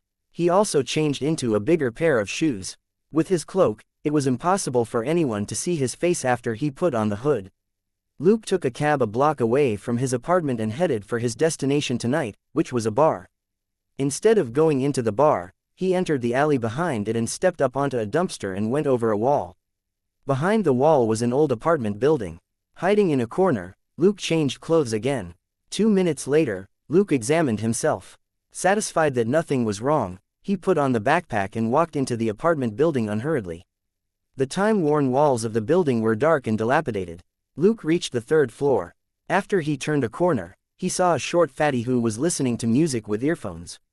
The fatty didn't notice Luke until Luke was only 5 meters away from him. He raised his head, only to see a gun pointed at him. The fatty opened his mouth, but didn't dare say anything. Luke gestured at the fatty to open the door and lie on the ground. In the next moment, the fatty was knocked out.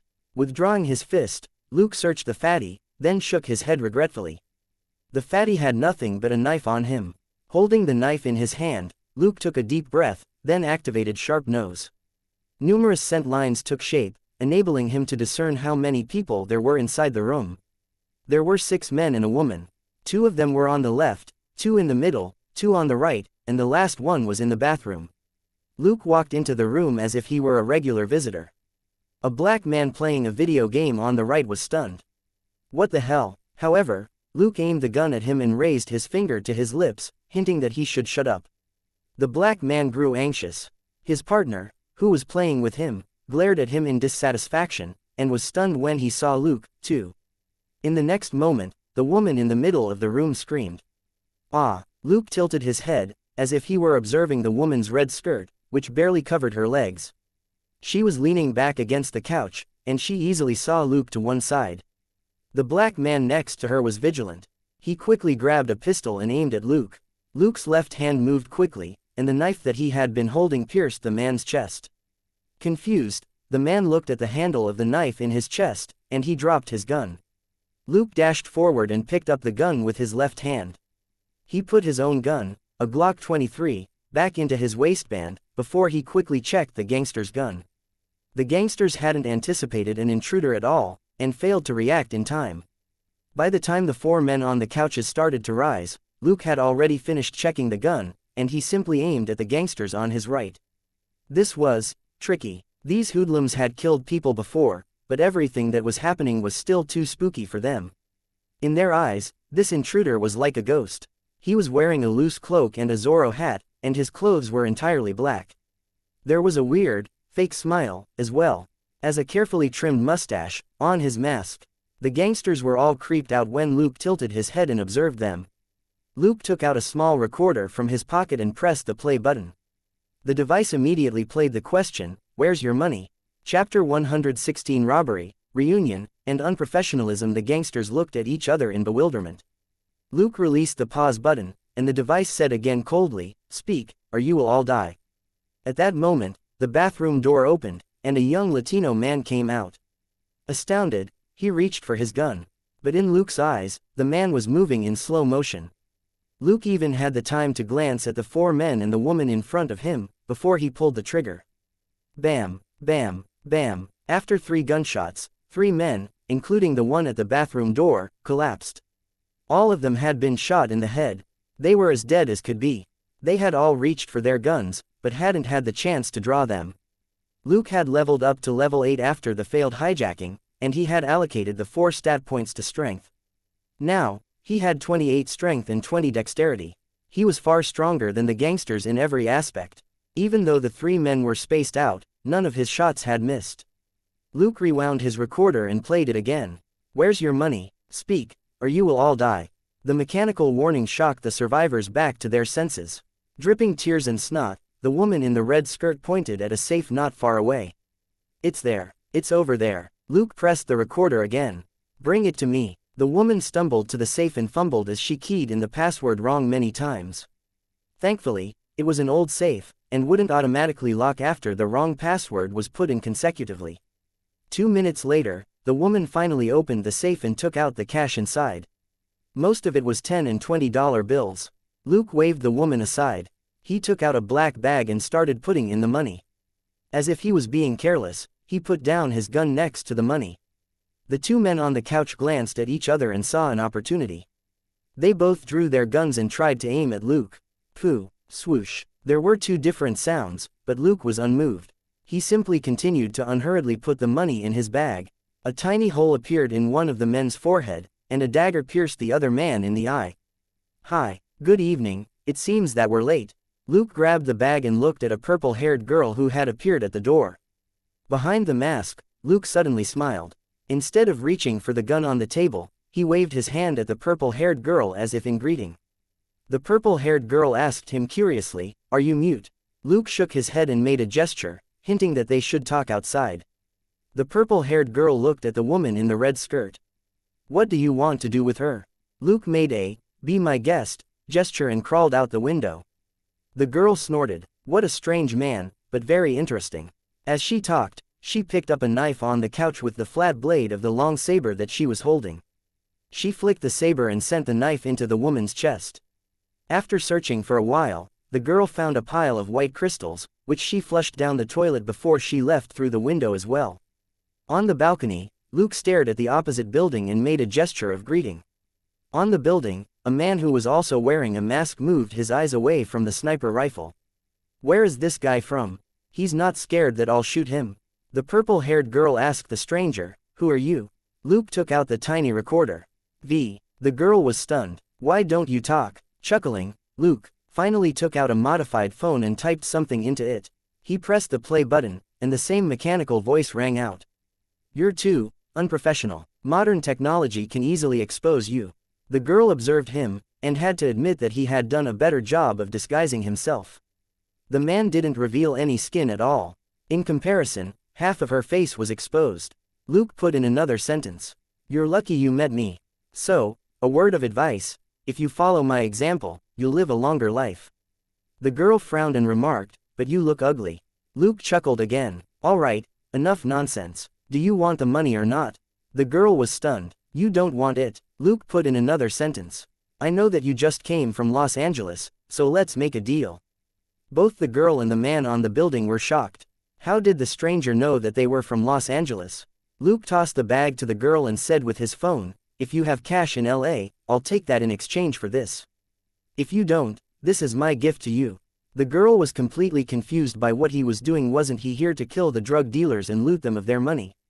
Why was he suddenly so generous? There was more than 10 grand in the bag, and he was giving it away. She couldn't help but look at the opposite building. The man wearing the mask hesitated, then said something to her. The girl said, "Okay, but we need to know how much you know about us." Chuckling, Luke typed again, "I only know your name. However, I need to remind you again that your disguise is too simple, and it's not hard to recognize you, Mindy." The girl's eyes widened and her mouth dropped open. She was obviously dumbstruck. Luke said again, "It's possible to do model simulations from video or photo evidence now. You haven't been found out so far, even with half of your face exposed, because you've been dealing with gangsters who are incapable of such technology. The police, however, are a different matter." The girl was completely at a loss. She was no expert on computers. The middle-aged man also scratched his head. Was he outdated when he had only retired 2 years ago? In the end, he said something into his headset. The purple-haired girl said, "Remember this address. We have some equipment and cash stashed there. Take them, and our deal is done." Chapter 117 Default, and Operation Luke listened to her and nodded, showing that he had memorized the address. The girl asked, "You won't leak our identities, will you?" Luke shook his head and typed again, "Maybe we're the same sort of people. I wouldn't have said your name if I wanted you dead. Rather, I can give you some tech support."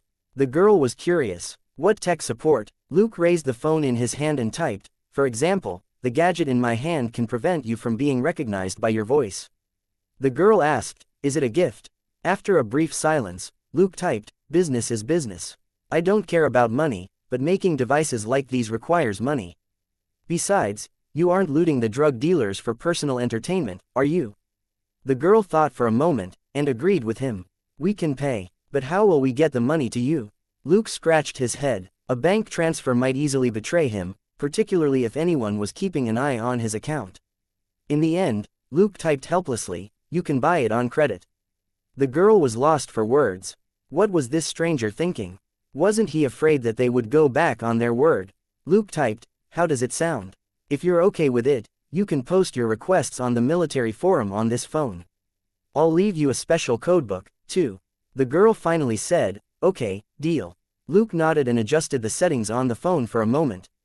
Before he saved an address on it, he put in one final sentence before he tossed the phone over. "This is for you to try. There are other interesting functions on it. Remember to order more if you find it useful.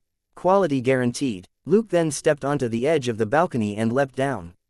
Nimbly picking up the phone, the girl also ran to the edge of the balcony, only to see a black shadow using the ledges on the building to descend quickly. It soon disappeared into an alley. She looked back at the opposite building, and her father said, "Let's go back first." A moment later, slightly perturbed, they disappeared as well. In the dark, Luke changed back into his original clothes and tossed the cloak, hat, mask and black clothes into an empty barrel. He poured a bottle of oil into it and set the pile alight, watching as the items slowly burned up in the flames. He then chucked several pieces of wood into the barrel to keep it burning, before he left the area. Not far away, a homeless guy opened his eyes blearily. "Who's wasting fuel? How annoying." He rolled over and fell asleep again. It was already 1:30 by the time Luke returned to his apartment. He confirmed that he had left no traces or personal items behind before he went to bed. He was rather satisfied with his harvest tonight. Mission: eliminate the drug dealers and destroy the illegal drugs. Total experience: 1,000. Total credit: 1,000.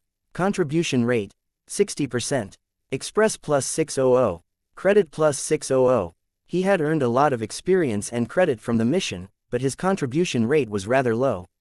Even if Damon and his daughter hadn't shown up, he would have completed the mission himself, yet his contribution rate was only 60%. He read the mission again: destroy the illegal drugs. He hadn't done that, so it must have been Mindy who had completed the objective. So, he had only contributed to the elimination of the drug dealers, which was the reason for his low contribution rate. He might have been able to earn 100 more experience and credit points if he had destroyed the illegal drugs. He had to keep that in mind the next time he dealt with drug dealers. Thinking that, he fell asleep. The next morning, Elsa knocked on his door. "Luke, we better hurry up. The operation will start in a day or two." Luke hummed a response and got up drowsily. He quickly put on comfortable sportswear. After he left the room, he found Belle, who was working on her cab. Luke got goosebumps as he observed Belle. Belle was touching the car as if it were her son. It was rather creepy. Luke asked, "Belle, can your baby give us a ride?" "Oh, I don't mean Jessie." Belle smiled and said, "I know. Jessie is my sweetheart, this is my baby." She then gently patted the hood of the cab. Luke asked, "So, are you taking us or not?" Belle said, "Of course, as long as you pay." Luke said, "Have we ever skipped on payment?" Belle said, "Not really. Let's go. Are you in a hurry?" Elsa quickly interjected, "Normal speed will be fine." 2 days ago, she overslept, and had asked Belle to drive faster in case she was late for work. In the end, Elsa threw up, despite how tough she usually was. Belle drove her cab more like it was a plane than a car. it simply exploded and burst forth on the streets. Elsa checked the license plate when she got out. Indeed, it wasn't the same as when she had taken the cab before. Elsa couldn't have admired Luke more at that moment. With Belle's skills, Elsa could chase down any suspect in New York City. More importantly, Belle wasn't scared of getting a ticket, because she could switch out her license plates anytime. 10 minutes later, Luke and Elsa reached their destination. Belle bade Luke farewell with a high five. Elsa observed them in amazement.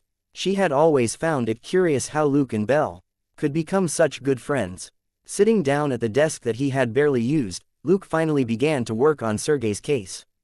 It wasn't because he was sloppy. Actually, Barrett had never told them the details of the plan. Even Elsa didn't know anything. It was impossible for them to investigate the case on their own without NYPD. If Luke went to catch Sergei on his own, Barrett would send him to jail alongside Sergei. Luke read the files that Elsa had sorted out in the past few days. They were all investigation reports on Sergei. The situation was neither good nor bad. Sergei's gang was tricky, but definitely not one of the trickiest criminal groups. There was no telling what promises the Los Angeles Police Department had made, but NYPD had decided to wipe out the gang and transfer Sergei to Los Angeles after he was interrogated. Everybody in the room was busy except for Luke and Elsa. Chapter 118 Action, Ambush, and 4 women. It wasn't until noon that Barrett finally came back. He asked Luke and Elsa to come to the meeting room. 17 officers were already in the meeting room. Including Barrett, Luke and Elsa, they made a team of 20. Barrett began to lay out his plan.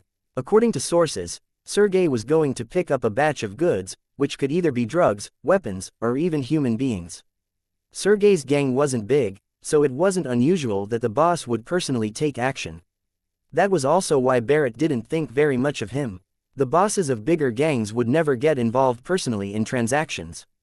Hence, even if they were caught, they could still get their lackeys to take the blame. Barrett was soon done with his introduction. Luke was slightly surprised. He asked Elsa in a low voice, "Sergei is carrying it out in the middle of the day.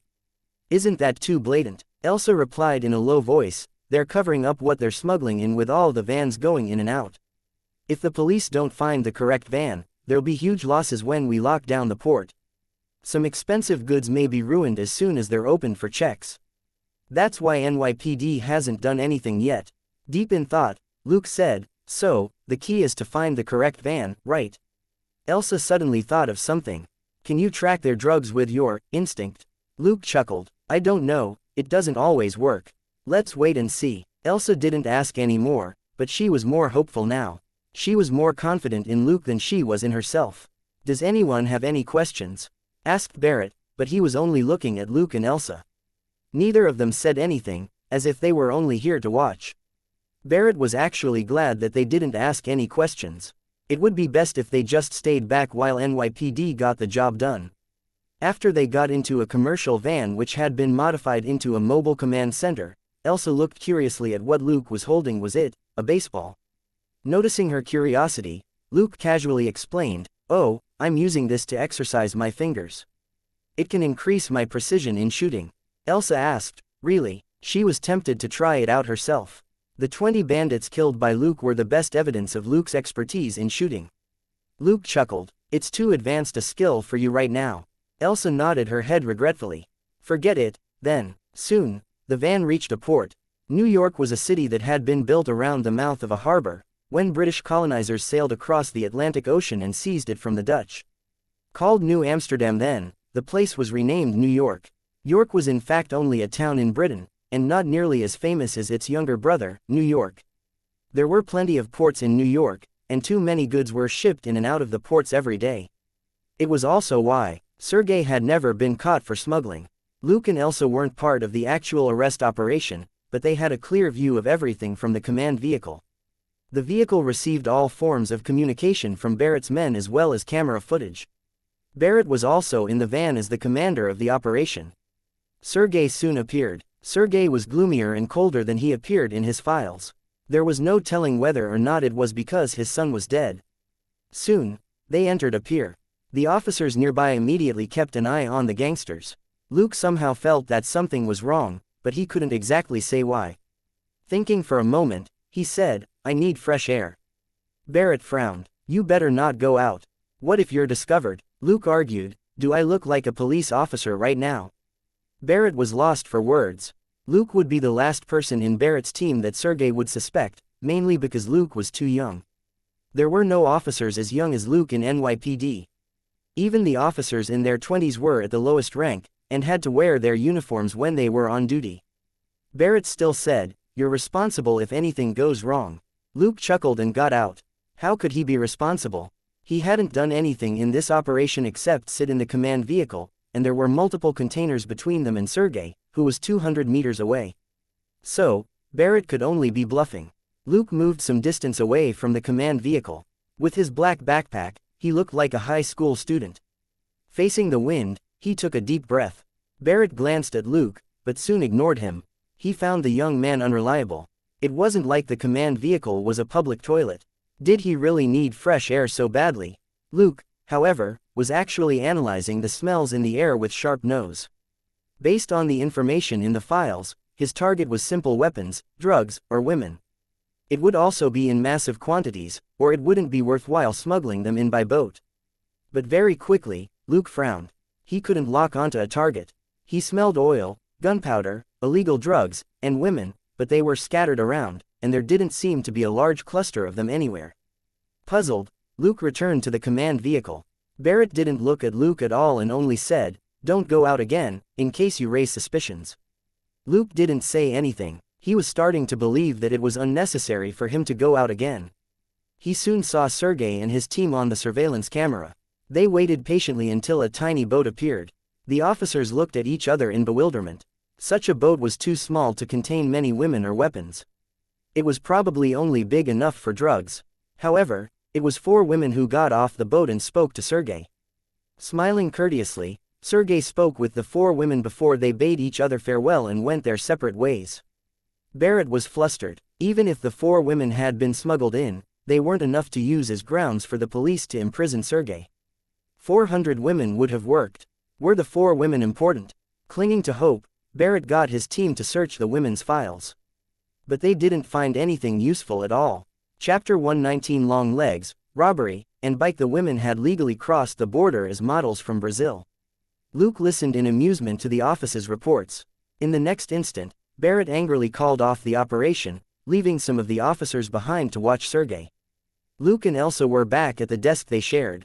Elsa was also confused. What's going on with Sergei? He went through all this trouble to meet 4 women. Aren't they just a few models?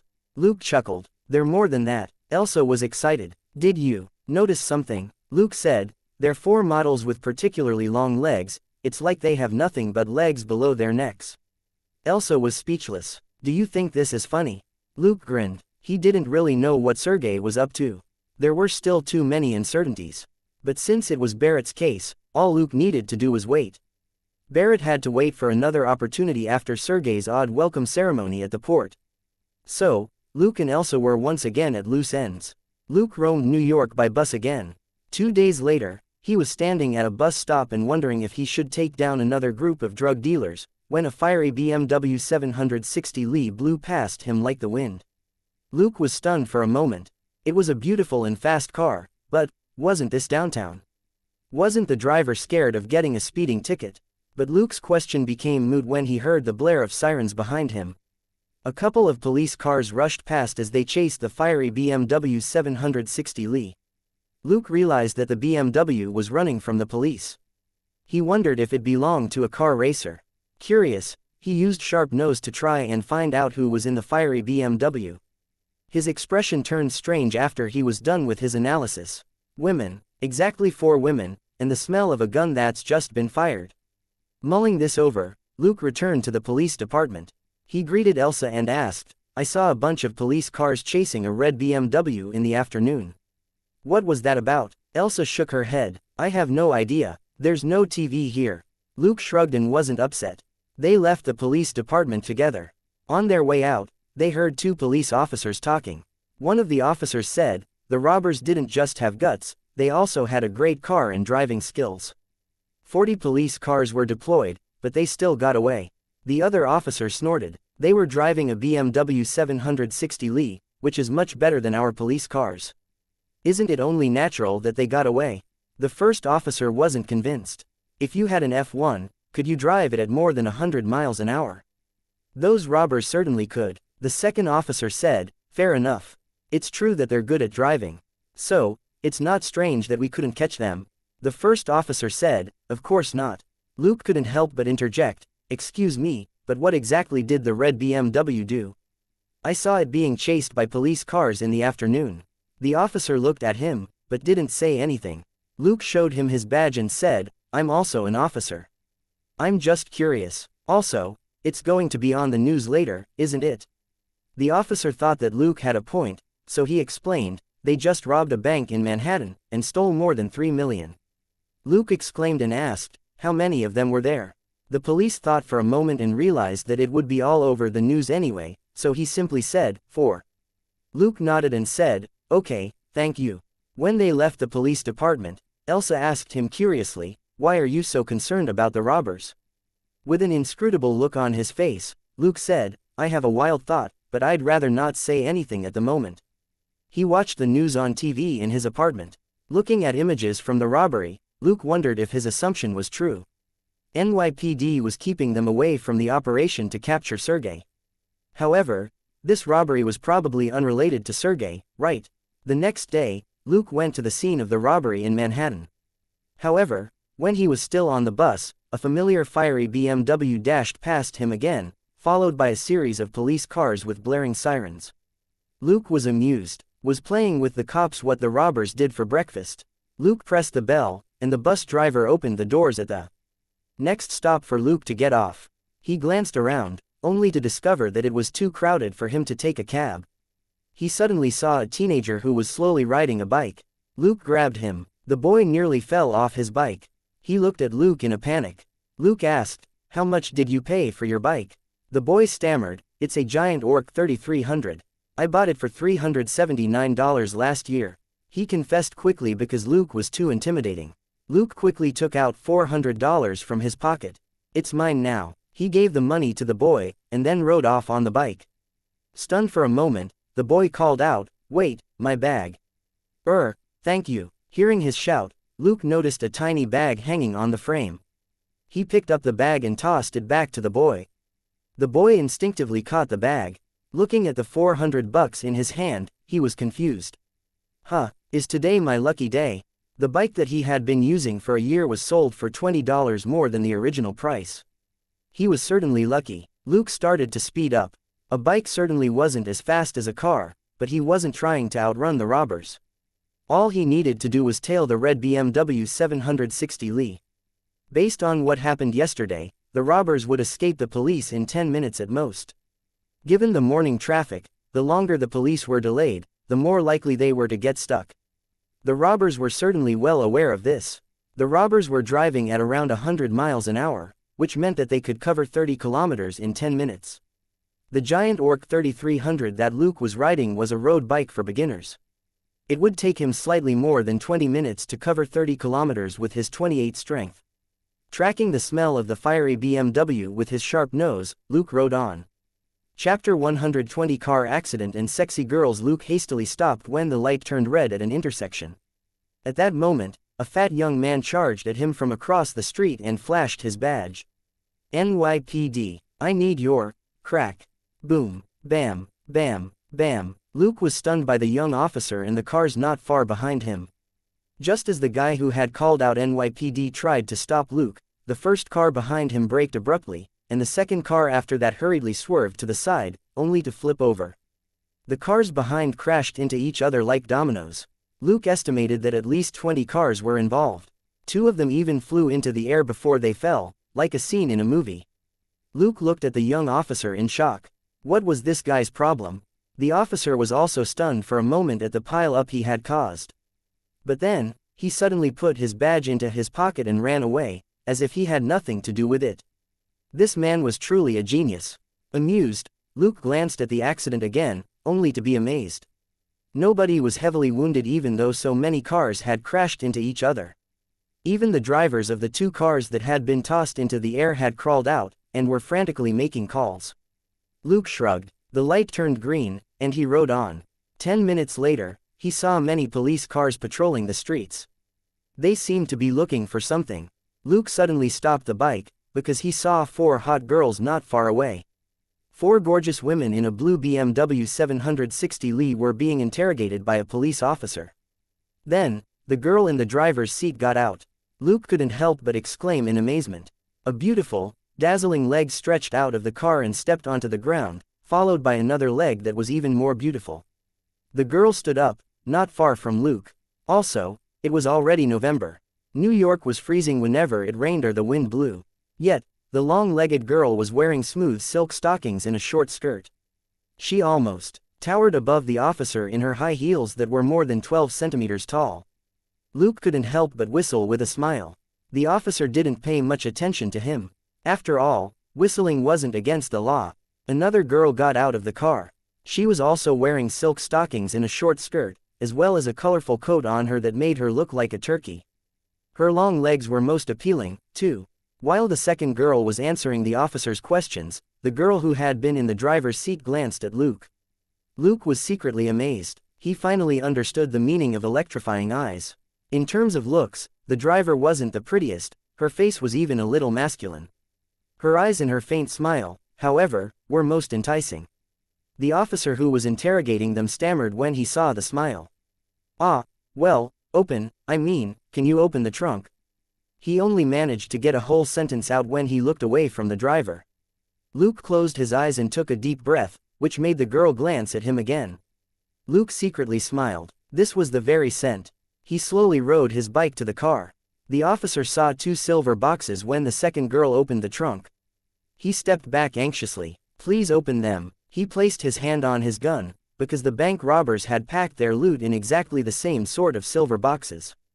The driver said with the same faint smile, "Do I have to, officer?" Her voice was cool, and shouldn't have sounded cute, but Luke felt electrified once again. At that moment, he stared at the silver boxes from where he was on the sidewalk, not far from the car. Duty-bound, the officer insisted, "Ma'am, please open them immediately." The girl finally laughed with mockery and disdain. She pressed a button with her long fingers, and the boxes opened slowly. The officer was stupefied. Luke whistled again. "Wow, that's definitely the most fascinating thing I've ever seen."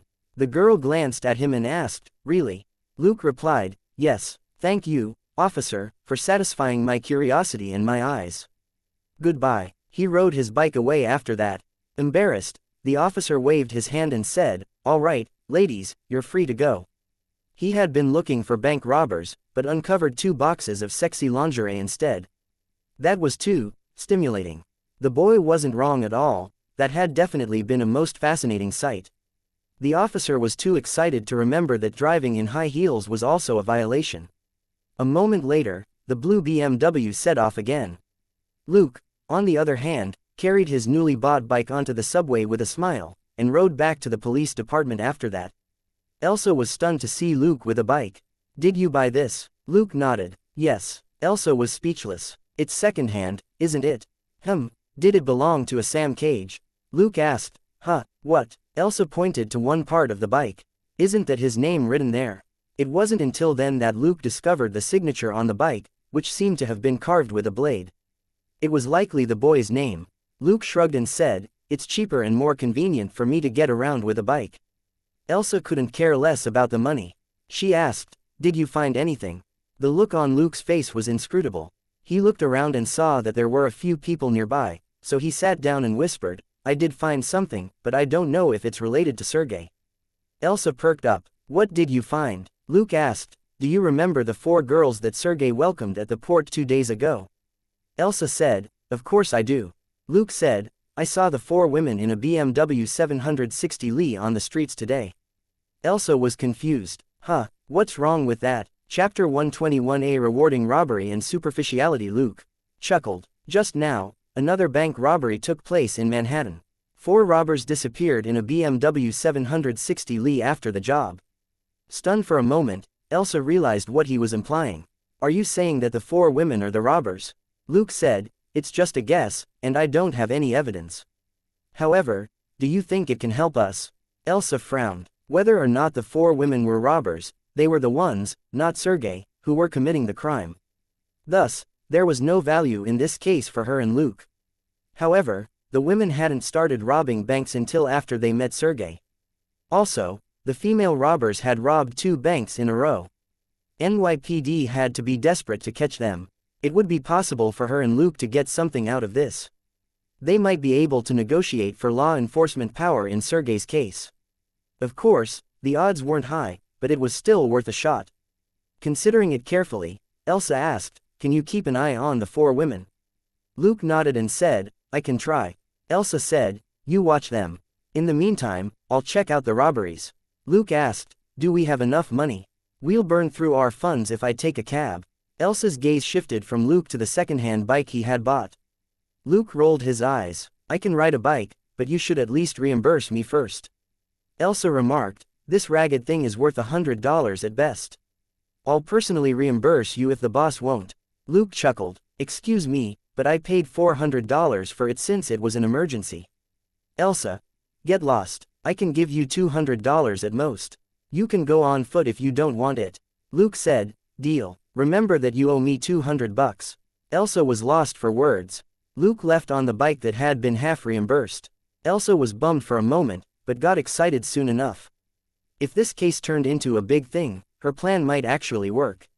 Now, she needed to sort out the case details and report back to Dustin so that he could decide whether or not to make a deal with NYPD. After Luke came out, he wasn't in a hurry to track down the robbers. Instead, he found a store that sold secondhand appliances. He bought a bunch of parts in the store, including secondhand phones, laptops and radios. He also bought a set of maintenance tools, before he finally left the store.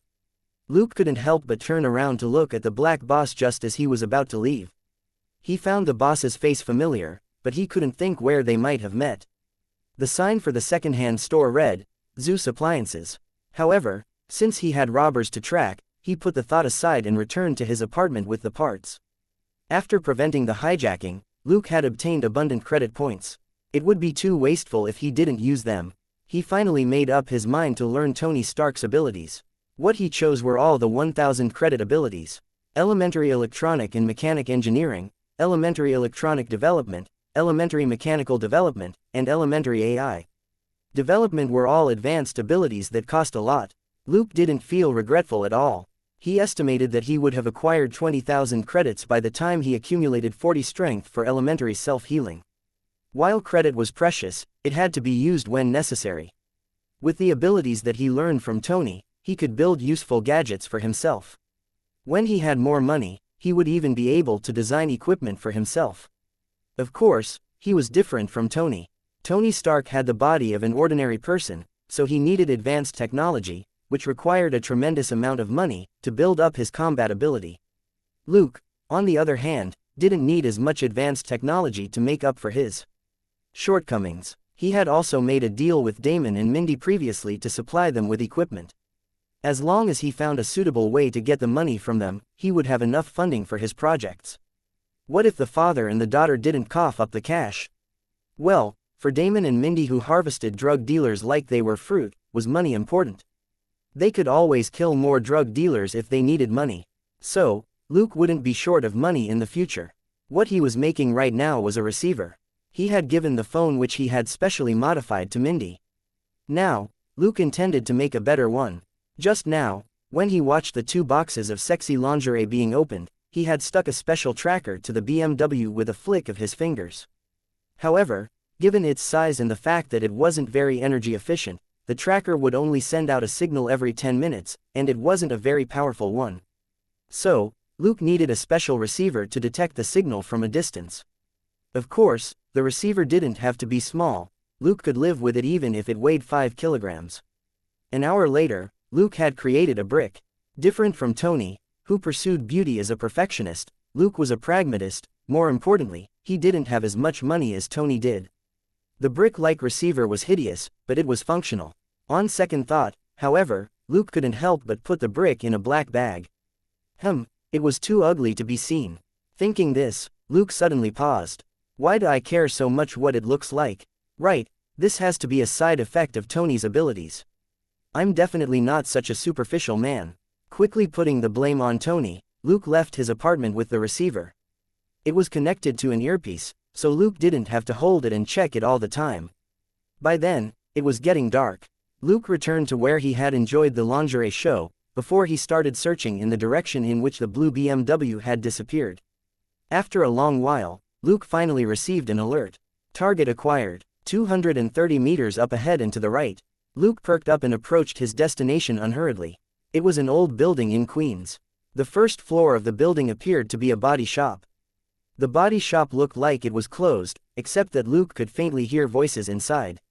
Luke took a deep breath, and immediately recognized the 4 women. He had to admit that it had been easy to track them.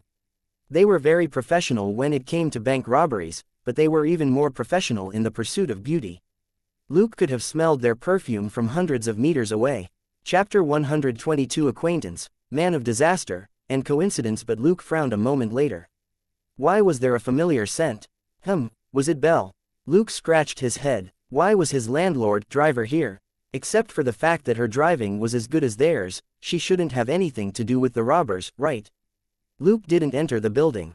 He sniffed the air again, before he stepped onto his bike with a weird look on his face and peeped through a window. Inside the body shop, 2 unlucky people, 1 man and 1 woman, were being held at gunpoint. 2 other women were arguing. Luke couldn't understand them. They seemed to be speaking Portuguese. It did make sense when he recalled that the robbers were from Brazil. It was the gorgeous lady driver from that morning who was pointing a gun at Belle and the man. Judging from her argument with her partners, however, she didn't seem inclined to pull the trigger. Luke thought for a moment, and aimed at her from the window with his own gun. If the woman really was going to shoot, Luke had to take action even though he wasn't authorized to. He couldn't allow Belle to be shot. She wasn't a bad person. Raising his gun, Luke observed the man who was standing next to Belle. It was a young, white man, who looked frustrated and somewhat familiar. Luke finally recalled that he was the person who had stopped Luke that morning, only to cause a car pile up. How had he run into Belle? Wasn't Belle a cab driver? However, her treasured car was nowhere to be seen. A moment later, the young man grimaced at Belle and gave a long speech. Eventually, he grabbed a gun by force and hid in a back room with Belle. The 4 women outside shot wildly at the room, forcing the man to stay behind cover. They then looked at each other and got into their car. Luke was greatly relieved. He wouldn't have to deal with the 4 women right now. While he wasn't worried about the power of law enforcement anymore, the 4 women might be connected to Sergei, so it was better to keep them alive for now. However, Luke heard a noise a moment later and smelled something burning. It was a strange smell, as if it was a mix of different things being burnt together. Luke was reminded of the car that he had set on fire in Thermire. In the meantime, he heard Belle and the young man laughing in the room, but it was hoarse and weird. Thanks to Luke's sharp nose, he also smelled something sweet, which he couldn't recognize. He then heard Belle laughing while cursing the young man for being an idiot. She said that it was nitrous oxide, known as laughing gas. Luke was amused. The young man was truly a genius, to regard laughing gas as regular gas. More importantly, the 4 women had left, and Belle and the young man were alone in the room. Why would he release laughing gas? And Luke was lost for words. The young man struck him as a harbinger of disaster. In the next moment, the doorknob broke. While laughing, Belle cursed the young man for being stupid enough to break the door. Luke was speechless at the young man's bad luck. Thinking for a moment, Luke decided to open the door for them. However, the moment he was about to jump off his bike, he heard someone slamming into the door. Then, Belle laughed and yelled again, "Are you seriously an idiot? This door is meant to be pulled, not pushed. Why are you slamming into it?" After that, they left through a back door. Luke didn't know what to say. He had known Belle for a few days now, and she had never been this unlucky. However, since they had already left the room that was full of laughing gas, Luke was no longer worried about them. He jumped off from his vantage point and was ready to ride his bike away. He had barely left the alley when he saw a police car approaching. While the lights on the car were still flashing, 2 officers got out and pointed their guns at the alley. "Drop your weapons now." Luke couldn't see clearly, but he knew that the officers had to be shouting at Belle and the young man. He couldn't help but wonder if those 2 had been blessed by the god of misfortune. A moment later, there was a major explosion, and the officers hurriedly dodged the flying debris. Belle laughed and cursed again. "Ha ha ha, my car has blown up as well. Run, if you know what's good for you." Then, the 2 of them ran away while laughing hard. Luke made up his mind to stay as far away from the young man as possible. It seemed that the young man brought bad luck to anyone around him. Riding the bike slowly, Luke tracked the 4 women. After 2 kilometers, Luke's receiver detected a signal again. Target acquired. 330 meters up ahead and to the left. He rode the bike to the location, only to discover that it was a warehouse. It was close to the outskirts of New York, and the place was littered with warehouses and factories. Luke thought for a moment, and fiddled a little with a new phone that he had modified, before he approached the warehouse. Suddenly, his nose twitched. Another acquaintance. Luke found it odd, but he couldn't quite recall whom the scent belonged to. Eventually, he found a window, and hopped onto the bike to have a peep like he had done earlier. Luke secretly cried, "Bingo," in his heart when he saw who was inside. His acquaintance was in fact Sergei. No wonder Luke had felt that the scent was familiar, though he couldn't recognize it. He had smelled Sergei in Katie's villa before, and at the port a few days earlier. Now, Sergei was talking to the 4 women with a stiff smile on his face.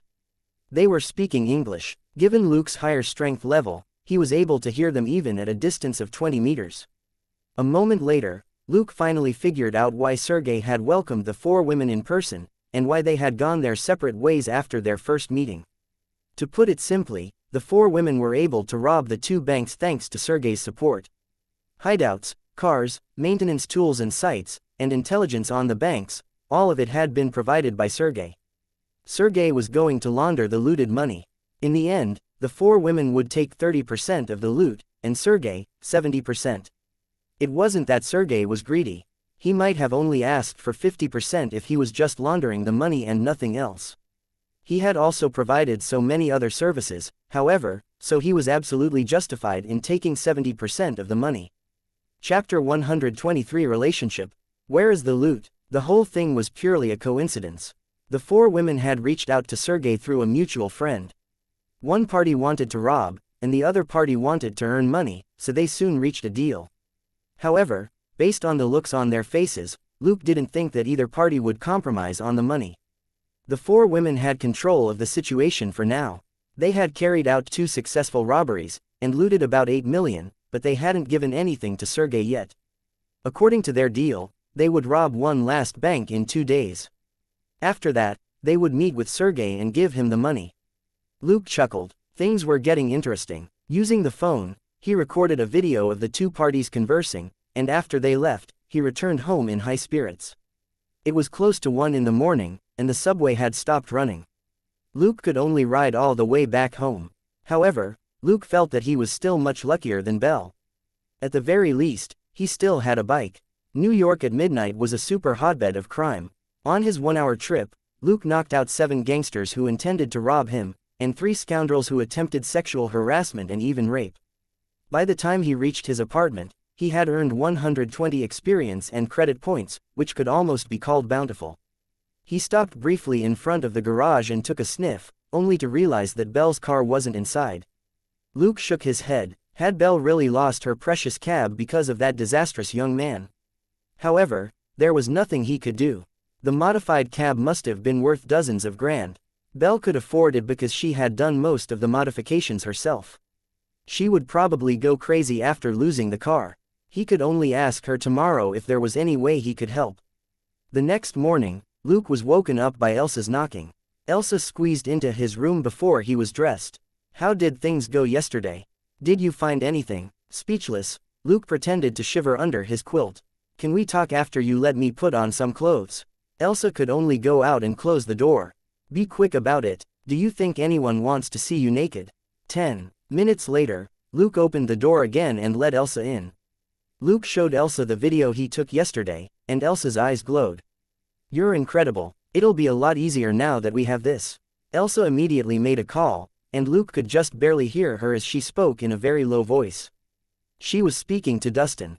After a long conversation, she finally hung up. "Now, we'll wait while the boss talks to NYPD." Luke asked in a low voice, "What do you think will happen?" Elsa grinned and patted his shoulder. "We're trying to make a deal with NYPD where we'll get Sergei and NYPD will get the 4 women. After all, Sergei matters little to them, but the 4 robbers have slapped their faces twice and looted 8 million. The banks must be angry." Luke thought for a moment and realized that it made sense. Bank robbers in New York, the finance capital, were certainly much worse than a murderer who had killed a minor celebrity in Los Angeles. The minor celebrity would only stir up some gossip among the common folk, but the capitalists behind the banks could come down hard on NYPD's head. Luke and Elsa got up and left the room after their discussion. Jesse, Belle's boyfriend, caught them coming out. He looked at them in surprise. "Are you together now?" Both Elsa and Luke were lost for words. Jesse, however, wasn't in a good mood today. He said in frustration, "Something's wrong with Belle. She doesn't like me anymore. She's out in her car every day, and I had a big fight with her last night. Is she not coming back?" Luke recalled the harbinger of bad luck, and couldn't have sympathized with Belle more. Not only had she lost her precious car, even her sweet boyfriend was less sweet now. Thinking that, Luke said, "Jesse, it's probably because Belle's been unlucky lately." "It's not what you think." Jesse was dazed. "Huh, why haven't I heard anything about that?" Luke chuckled. "It's best that you don't know. The god of misfortune definitely has an eye on Belle right now. During this time, she needs your trust and support, not your suspicion." Jesse asked, "Really? Was I really mistaken?" Luke nodded. "Yes, she lost her car yesterday in an accident. So, she and her car didn't leave you, her car left her." Jesse immediately got it. Considering how much Belle cared for the car, this loss would definitely be a major blow. And yet he was still making a fuss. It was no surprise that they had such a huge fight last night. Finally understanding the situation, Jesse called Belle. Luke and Elsa looked at each other and went to work. Elsa took a bus since waiting for a cab would take longer. Luke, however, rode his bike to work, and he arrived 10 minutes earlier than Elsa. As soon as she sat down at their temporary desk, Elsa became lost in thought. She was already contemplating how to capture Sergei if they managed to strike a deal with NYPD. The day was peaceful and quiet. Luke left the police department on his bike before noon. Elsa didn't stop him, and merely told him to keep his phone on hand. Luke had just brought her a big surprise. She certainly wasn't going to stop him working on his own now. Chances were that he would return with even better news today. Wandering the city, Luke tracked down the four women's real hideout.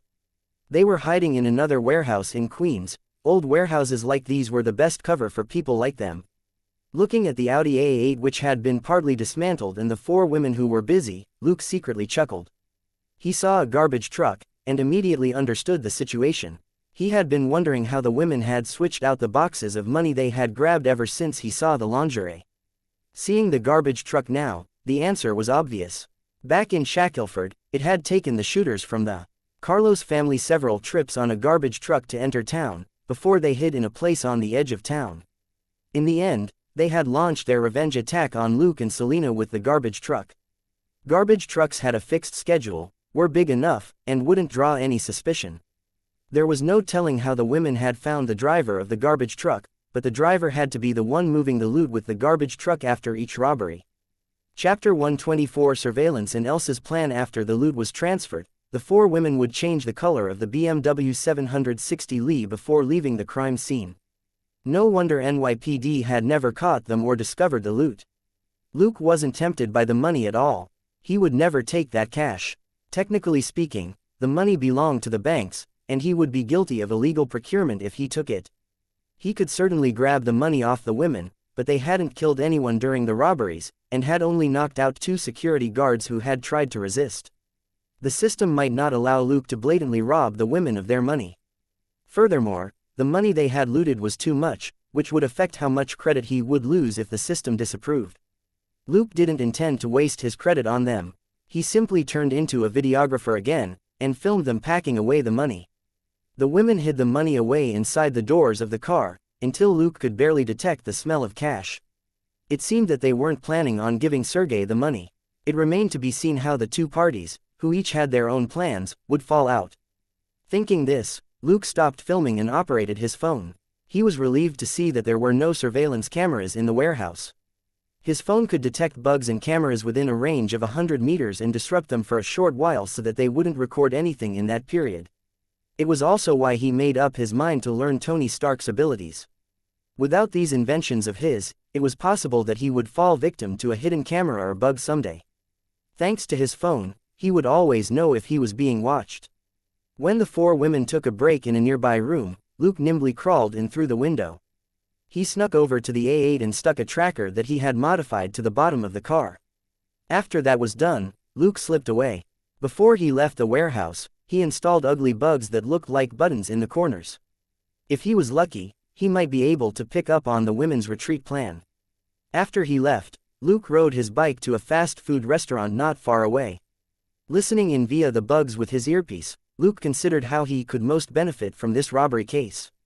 Say Sergei had to be apprehended, or LAPD wouldn't be able to explain to the public why such a ruthless man who murdered Katie was still free. As long as Sergei was escorted back to Los Angeles, Luke's job was done. Whether or not Sergei was convicted, and how, would be left to the district attorney.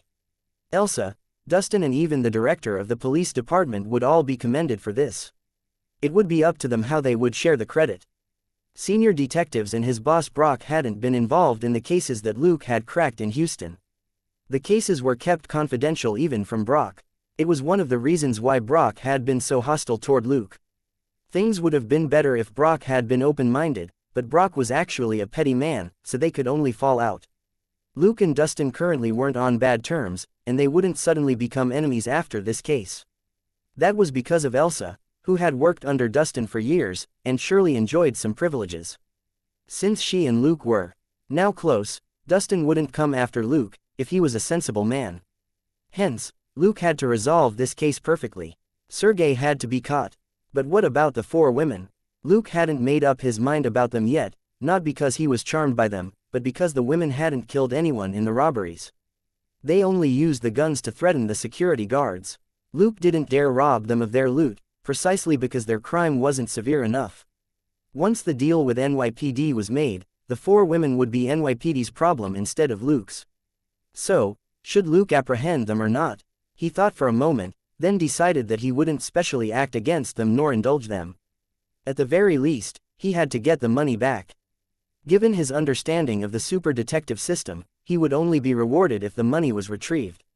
It was like the hijacking previously. Most of the experience and credit he had received was for rescuing the passengers, not for suppressing the 5 terrorists. Luke made plans in his heart as he listened to the conversation via his earpiece. However, he couldn't understand one bit of it. He shook his head helplessly. He hadn't even picked up Spanish yet, let alone Portuguese. He could only operate the device he was holding, which looked like a phone, before he read the text on it. It was a translation system with a voice recognition function. Though not entirely accurate, it conveyed the gist of the conversation. As it turned out, it was true that the women intended to leave after the last robbery. They wouldn't meet with Sergei at all, but would simply drive through Queens into Nassau to escape NYPD's dragnet. As for the loot, they had connections to bring it back to Brazil. Nobody in Brazil would care that the money was illegal, as long as it was real. After a while, Luke basically figured out the women's plan, and he returned to the police department. He found Elsa, who was still checking files and waiting for updates, at their desk, and he told her the women's plan. Elsa was excited. "They're going to do another job," Luke remarked. "Elsa, they're not going to share their loot with you. Why are you so excited?" Ignoring Luke's teasing, Elsa murmured, "If they succeed again, NYPD won't be able to take it anymore." Luke said, "But they're on a tight schedule. After the robbery, they're going to leave through Nassau in half a day with the money. How will that affect our negotiations with NYPD then?" Narrowing her eyes, Elsa suggested, "What do you say we stop them from escaping first?" Luke said, "Elsa, are you serious?" He basically understood what she was saying. If the women completed the job, Dustin would be able to make a deal with NYPD. Chapter 125 Request, Questions, and Discrimination. It was obvious that Elsa's plan was to stop the women if they could, and hand over the loot and the robbers to NYPD. But wouldn't that be a slap in the face for NYPD? They were here to help NYPD with a case, but if they eventually cracked NYPD's case for them, that might end up being a disaster. Elsa, however, was tempted. She was an ambitious woman and liked to control everything. Her patience had run out after being ignored in NYPD for a week. She had to hold back before this because she was under someone else's roof. Luke, however, had gotten his hands on massive leverage which might very well see Sergei's case transferred back to the Los Angeles Police Department. How could she not be tempted? Elsa smiled. Do you think I'm like you? We know what you did in Houston. You remember how your boss disliked you from the beginning, right? Luke hummed and smiled bitterly. I didn't do it on purpose. Should I just have stood there and let the bad guys shoot me? Elsa chuckled. You did nothing wrong, and nor will I. I'll report it to Dustin. If he doesn't agree, we'll just stand back and play bystanders. If he agrees, what is there to be scared of? However angry NYPD gets, can they tell our director to fire you? Luke immediately got it. Elsa wasn't going to work the case in secret, but would ask for the director's permission through Dustin. If the director was on board, they wouldn't really be punished even if anything went wrong. That was the tradition in local police departments. Even if a director might be forced to demote his own men, he would reinstate them once everything blew over. If he didn't reinstate them, none of the officers under his command would be loyal to him anymore. Thinking this, Luke agreed with Elsa's proposal and watched her make the call. It was different from how things had worked in Houston. As long as the police department agreed to the plan, he and Elsa would be fighting on LAPD's behalf, and everybody from the director to Dustin had to support them. After lunch, Elsa finally received a reply from Dustin. You can keep an eye on the bank robbers and prepare to take them down. The director is already negotiating with NYPD. I'll let you know once it's settled. Elsa said excitedly, all right. Thank you, boss. Dustin chuckled. Why thank me? This is work, of course I have to help you. Don't disappoint me. Elsa said, yes, sir. She hung up and looked at Luke, who was bored. Why are you still here? Get up and keep an eye on those women. Luke asked, what about you? Elsa said, I'll have to stay here, or Barrett will get suspicious. Once you figure out when those women plan to retreat, I'll go out with you to stop them. Luke said, I have another question. Elsa asked, what is it? Luke replied, in case you forgot, those women are great drivers. You're not hoping that I'll be able to chase them down on a second-hand bike, right? They're super racers who ran circles around 20 police cars on city streets. Elsa frowned. What are you getting at? Luke chuckled and said, check what happened to Belle's car. I noticed yesterday that it was gone, and she was with a police officer. Elsa asked, do you really like her? I'm going to tell Jesse on you. Luke rolled his eyes and said, you can try. Jesse thought we were a couple this morning. Elsa was angry. Go away. Luke shrugged and rode his bike away. Since Elsa had decided to intervene, he had to make preparations. Those women could run away, but their money couldn't. He needed more tools to deal with the car later. He would give Belle a hand in passing just because she was a nice person. It would be a waste of his super detective system, however, if he simply placed all his hopes on a cab driver. He went to the second-hand appliance store again and bought a huge amount of goods from the black boss. Looking at the boss, Luke couldn't help but ask, do you have a twin brother? I think I've seen you before. The boss snorted and glared at him intimidatingly. Hey, are you mocking me because I'm black? I hate racists like you the most. Why are you looking down on me when I'm making legit money in my own store? Luke raised the cash in his hand and said, why would I shop here if I look down on you? I'm not mocking you. You really do look familiar to me. Also, you can't discriminate against me just because I'm white.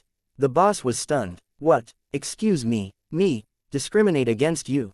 Luke spread his hands and said, just because I'm white and I asked you a question because you look familiar, you accused me of being a racist.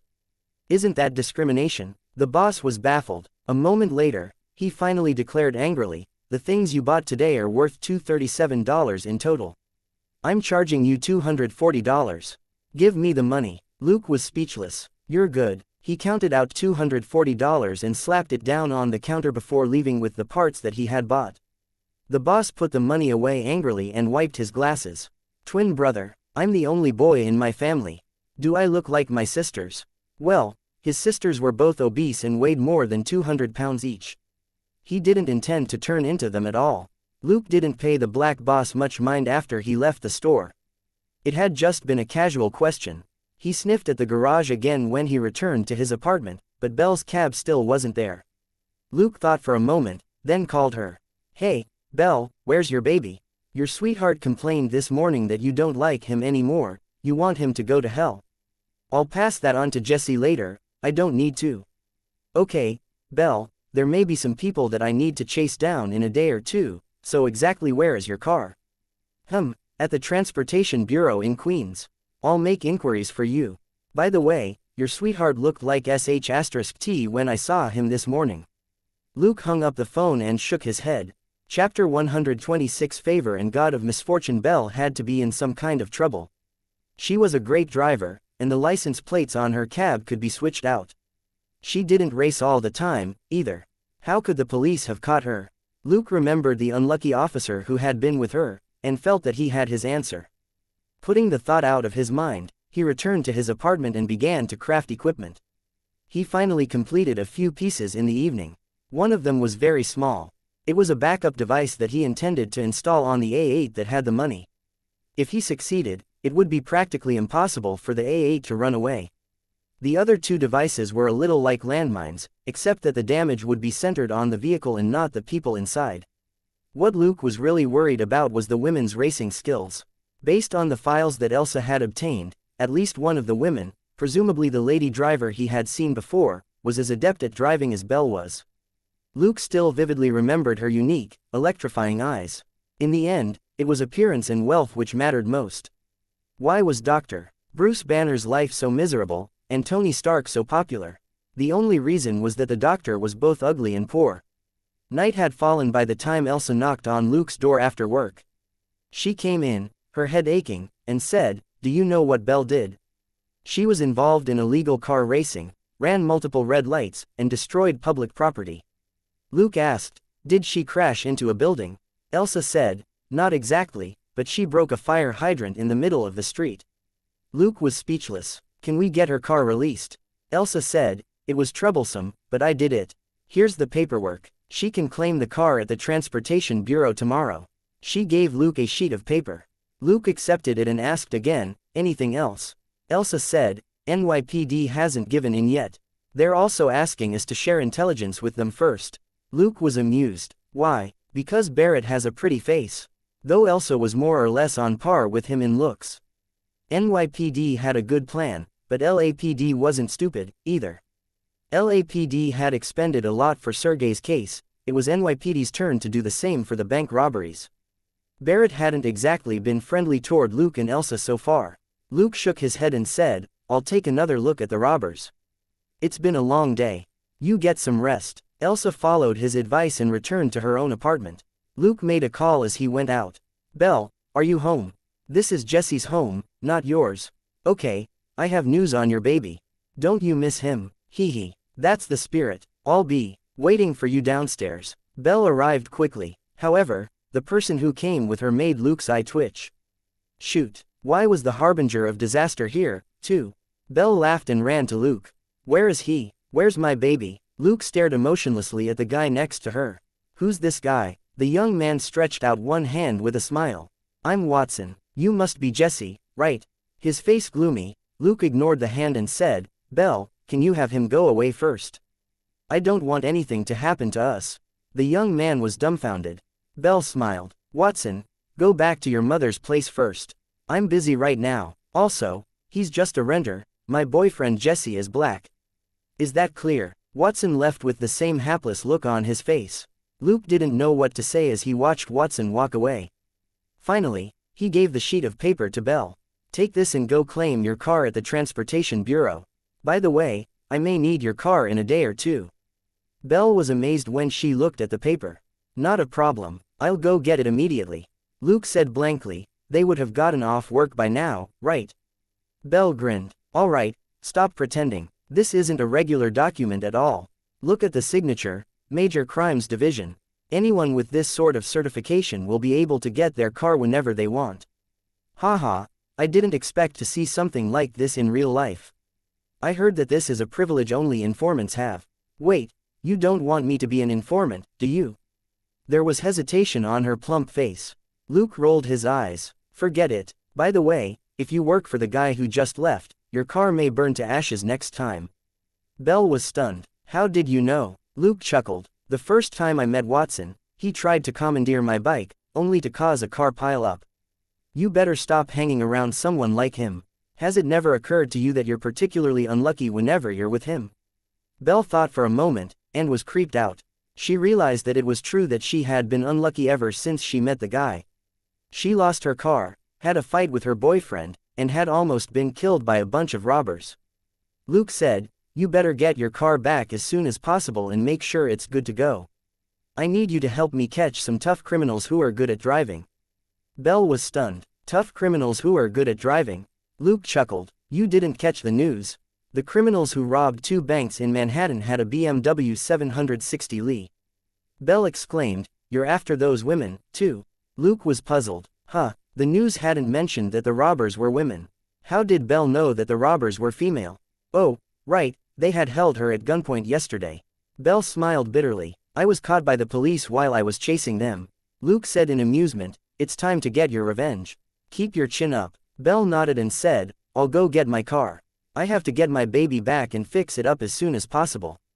They said goodbye and went their separate ways. Luke rode his bike to the warehouse where the robbers were hiding.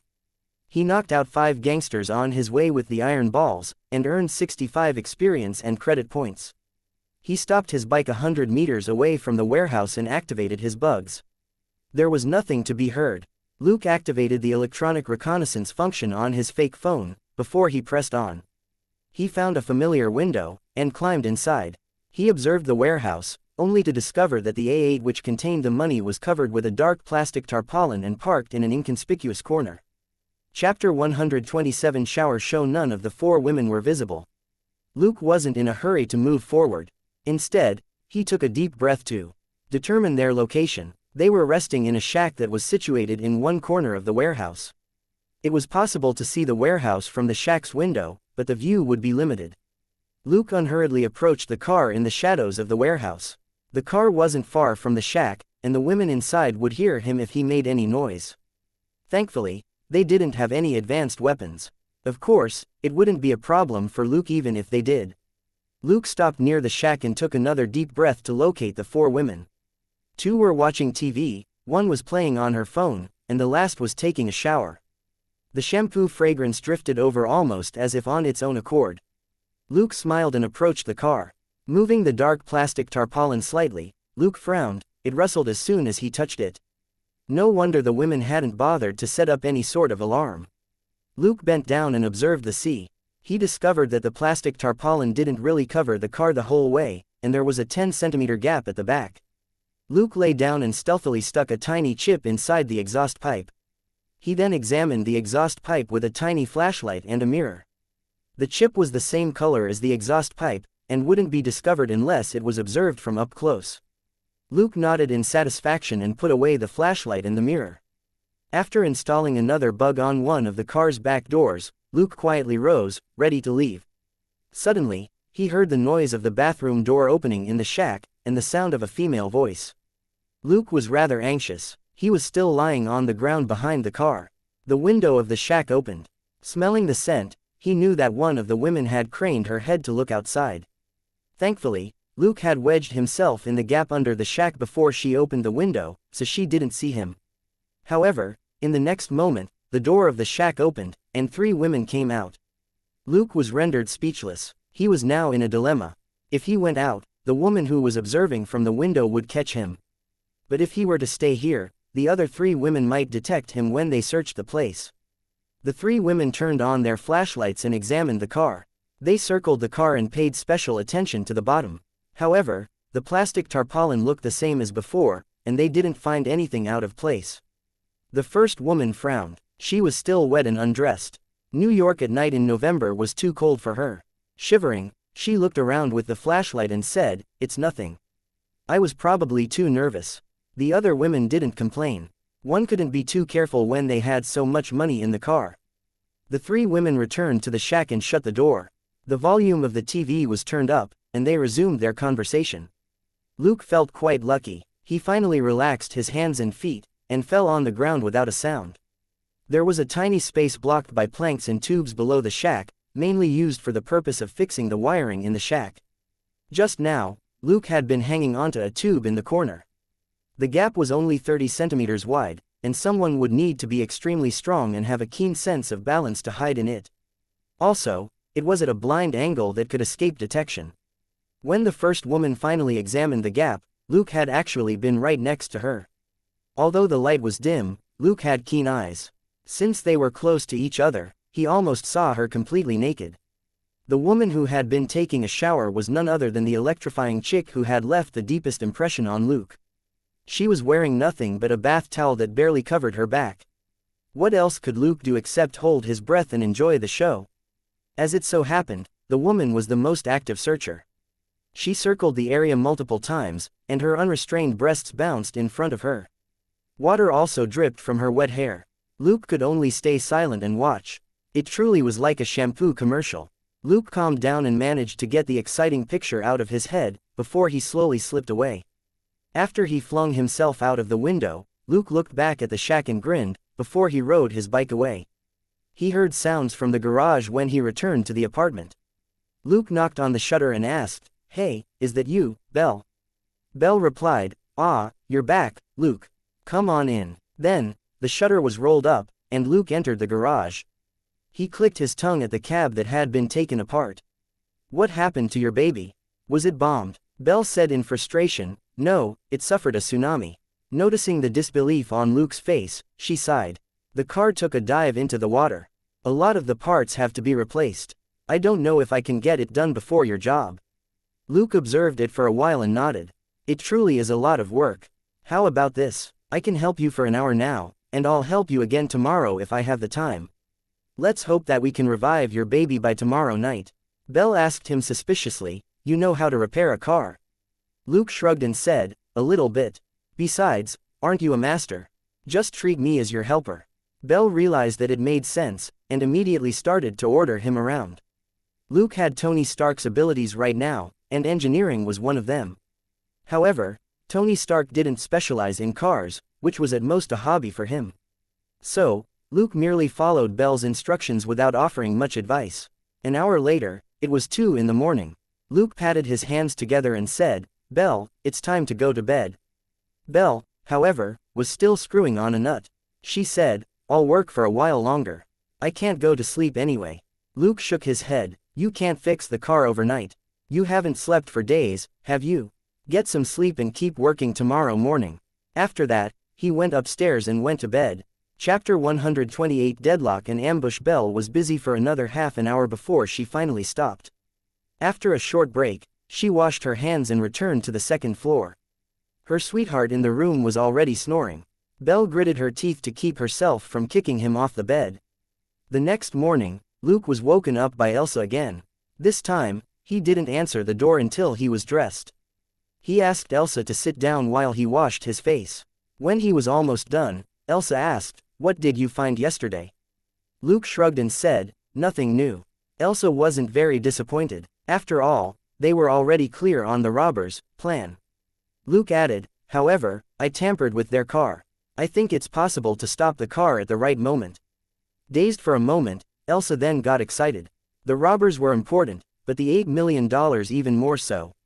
If she and Luke could find the money, their operation wouldn't be for nothing, and NYPD would have to tolerate them because of it. Luke finally asked, "Has the boss reached a deal with NYPD yet?" Elsa shook her head. "They're not giving in. It's still a deadlock." Luke chuckled. "That's fine. They probably will when the next bank is robbed." Elsa said, "Let's hope that NYPD can't afford a fourth robbery." Luke was rendered speechless by her gloating remark. They acted exactly the same as before. Elsa went to the police department as the liaison, while Luke kept an eye on the 4 women. Wearing his earpiece, Luke had breakfast at the fast food restaurant. Near the robbers' warehouse and eavesdropped on them. From what he was hearing, the robbers wouldn't take action until tomorrow. At the moment, they were planning the operation in the warehouse. After an entire morning, the 4 women finally had lunch and took a break, and so did Luke. Luke returned to the apartment and greeted Belle, before helping her with car repairs again. "Can we get it done by tomorrow morning?" asked Luke while he tried to help. Busy with the work, Belle replied, "Yes, if I work all night." Luke asked, "How long do you need if I help out?" Belle said, "In that case, probably by midnight." Luke said, "All right, let's make it so." In any case, Belle's car was only a backup, and might not be put to use. That night, Luke took another tour of the 4 women's warehouse, only to discover that they had already gone to bed. Luke wasn't surprised. Those people would start their last operation probably at 5 in the morning. It was only reasonable that they would sleep early. Confirming that the 4 women hadn't run off, Luke returned to his apartment again. Belle's car was almost ready. To quote her, she never expected Luke to be so useful. Luke chuckled at that. Tony Stark's abilities were more than useful. Elsa was back, too. She even observed Luke and Belle as they worked, but she wasn't interested in helping at all. The best thing the female detective could repair was probably her gun. Jessie, Belle's sweetheart, dropped by as well. Luke simply buried his head below the engine hood when they kissed and cuddled each other. At 11 that night, Luke returned to his room to rest. He asked Elsa again in passing, but NYPD still hadn't given in yet. Luke reminded her, they'll perform their last operation tomorrow morning. Are you sure there's still time? Elsa said, maybe not, but that'll be NYPD's problem, not ours. Luke was suspicious. Really? Elsa said, of course. Remember to get up early tomorrow. We'll ask Belle to drop us off at the Nassau border. Luke snorted, knowing that his partner was planning to fly solo without NYPD. If NYPD still wouldn't give in, she could still acquire the A8, where the robbers had stashed their loot, as important leverage in her negotiations with NYPD. Luke understood her thoughts and nodded. All right, I'll go to bed soon. At 6:30 the next morning, Luke was woken up by Elsa again. After he indicated that he would be ready to go in 10 minutes, Elsa left to wake up Belle. Today, Belle was going to take them to the Queen's Nassau border for their possible chase and run. Though slightly tired, Belle soon cleaned herself up and went downstairs. Today, she was in red sportswear. Luke remarked, Belle, we're going to be chasing robbers today. Are you sure they won't pick you out as their primary target because of your eye-catching clothes? Belle said, all right, I'll change. A moment later, she returned in bright yellow sportswear. Luke opened his mouth, only to come up with nothing. He remembered that Belle had been in bright green sportswear when they first met, so all her clothes were probably in the same style. She would probably have to stay in the car later. Luke pointed out the route, and they slowly drove past the four women's warehouse. With the bugs, Luke heard them making final preparations. They were clearly ready to leave. He checked the time. It was slightly past 8. In the next moment, a white BMW 760 Li drove out of the garage. Luke smiled at the four women who looked like men in their suits, hats, masks and sunglasses. Let's go, Belle. We'll wait for them on the road up north. Belle said regretfully, it's a pity that I can't race them again. Luke was lost for words. Don't even think about it unless you want your baby to be impounded again. Elsa might not be able to help you next time. NYPD might even revoke your driver's license because of her. Belle found that odd. Why? Luke said, because we're going to steal their credit today. Belle was stunned. Aren't you detectives who transferred here recently? They're so mean to their own people. Luke chuckled. We're officers from LAPD, not NYPD. Belle said, I don't care. I would rather help you than help those who locked up my baby for days. At least you got my baby back and brought him back to life, didn't you? Luke grinned. Of course I did. Belle asked, are we in a hurry? No, Belle, normal speed will be fine. They won't be able to go so fast. Elsa clearly didn't want to suffer another near-death experience. Belle shrugged regretfully. Fine, let's go. Half an hour later, the three of them appeared on the Nassau border. Chapter 129A Third Robbery and the Fish Escaping the Hook. It would be best to settle everything within New York, or Nassau police would become involved if the robbers escaped into their jurisdiction. Luke felt lucky when he saw how busy the road was. It was a good thing he had tampered with the robbers' car, or they could very easily cause a car pile up in a traffic jam like this when they chased the women later. He wasn't Watson, and he didn't plan on causing any disasters. Belle was so bored in the car that she turned on the radio and listened to a rather funky rap. Elsa said helplessly, Belle, can you switch to the local news? We might hear something about the women's next job. Belle thought that made sense. She certainly couldn't miss out on any news related to the foe who had made her lose her car. Luke, however, grinned. Elsa didn't need radio updates at all. Luke had been eavesdropping on the robbers, and everything was under control. Elsa just didn't want to listen to the funky rap. Luke was still focused on his earpiece. At 9:45, an hour after the banks opened, there was breaking news on the radio. Another bank has been robbed in Queens. The four robbers are now playing hide and seek with the police in their BMW 760 Li. Yes, dear audience, you heard that right. The ballsy robbers are at it again. Estimates are that they've looted more than 10 million in their 3 robberies over the past week. What a bunch of greedy criminals. The announcer didn't seem very angry. If anything, he seemed to be gloating. This was mostly because losing several million was nothing for the banks, and the bank accounts of ordinary people weren't affected. More importantly, the robbers had only knocked out 2 disobedient security guards and wrecked the bank interiors, and hadn't injured any civilians. They were purely after the money, and weren't interested in civilians, as long as the latter didn't get in their way. Luke asked Elsa, "There's no updates from the boss?" Elsa seemed rather uneasy. Whether they were going to have meat or soup would depend on NYPD's response. She checked her phone. The signal was fine, but there were no calls. Taking a deep breath, she shook her head. Let's just wait. She noticed that Luke was playing with a baseball. You're still training your fingers. Luke said with a smile, yes, I have to exercise all the time. Then, it was another half an hour wait. Luke suddenly said, they're almost here, Elsa. Anxious, Elsa called Dustin. Boss, is it still not settled? Our fish are about to escape the hook. Dustin said helplessly, we're still negotiating. I'll inform you as soon as we have results. Remember not to use your guns until you receive my go-ahead. Is that clear? Elsa said, got it. Luke shrugged after she hung up the phone. Let's just wait. Someone is bound to be more anxious than we are. Suddenly, he heard gunshots through his earpiece. Luke frowned. Elsa, do you hear anything like gunshots? Elsa opened the window and listened carefully. Yes, it's headed this way. Could it be? Luke thought quickly as he listened to his earpiece. Belle, drive back. Don't go too fast. Belle nodded and slowly turned the car around.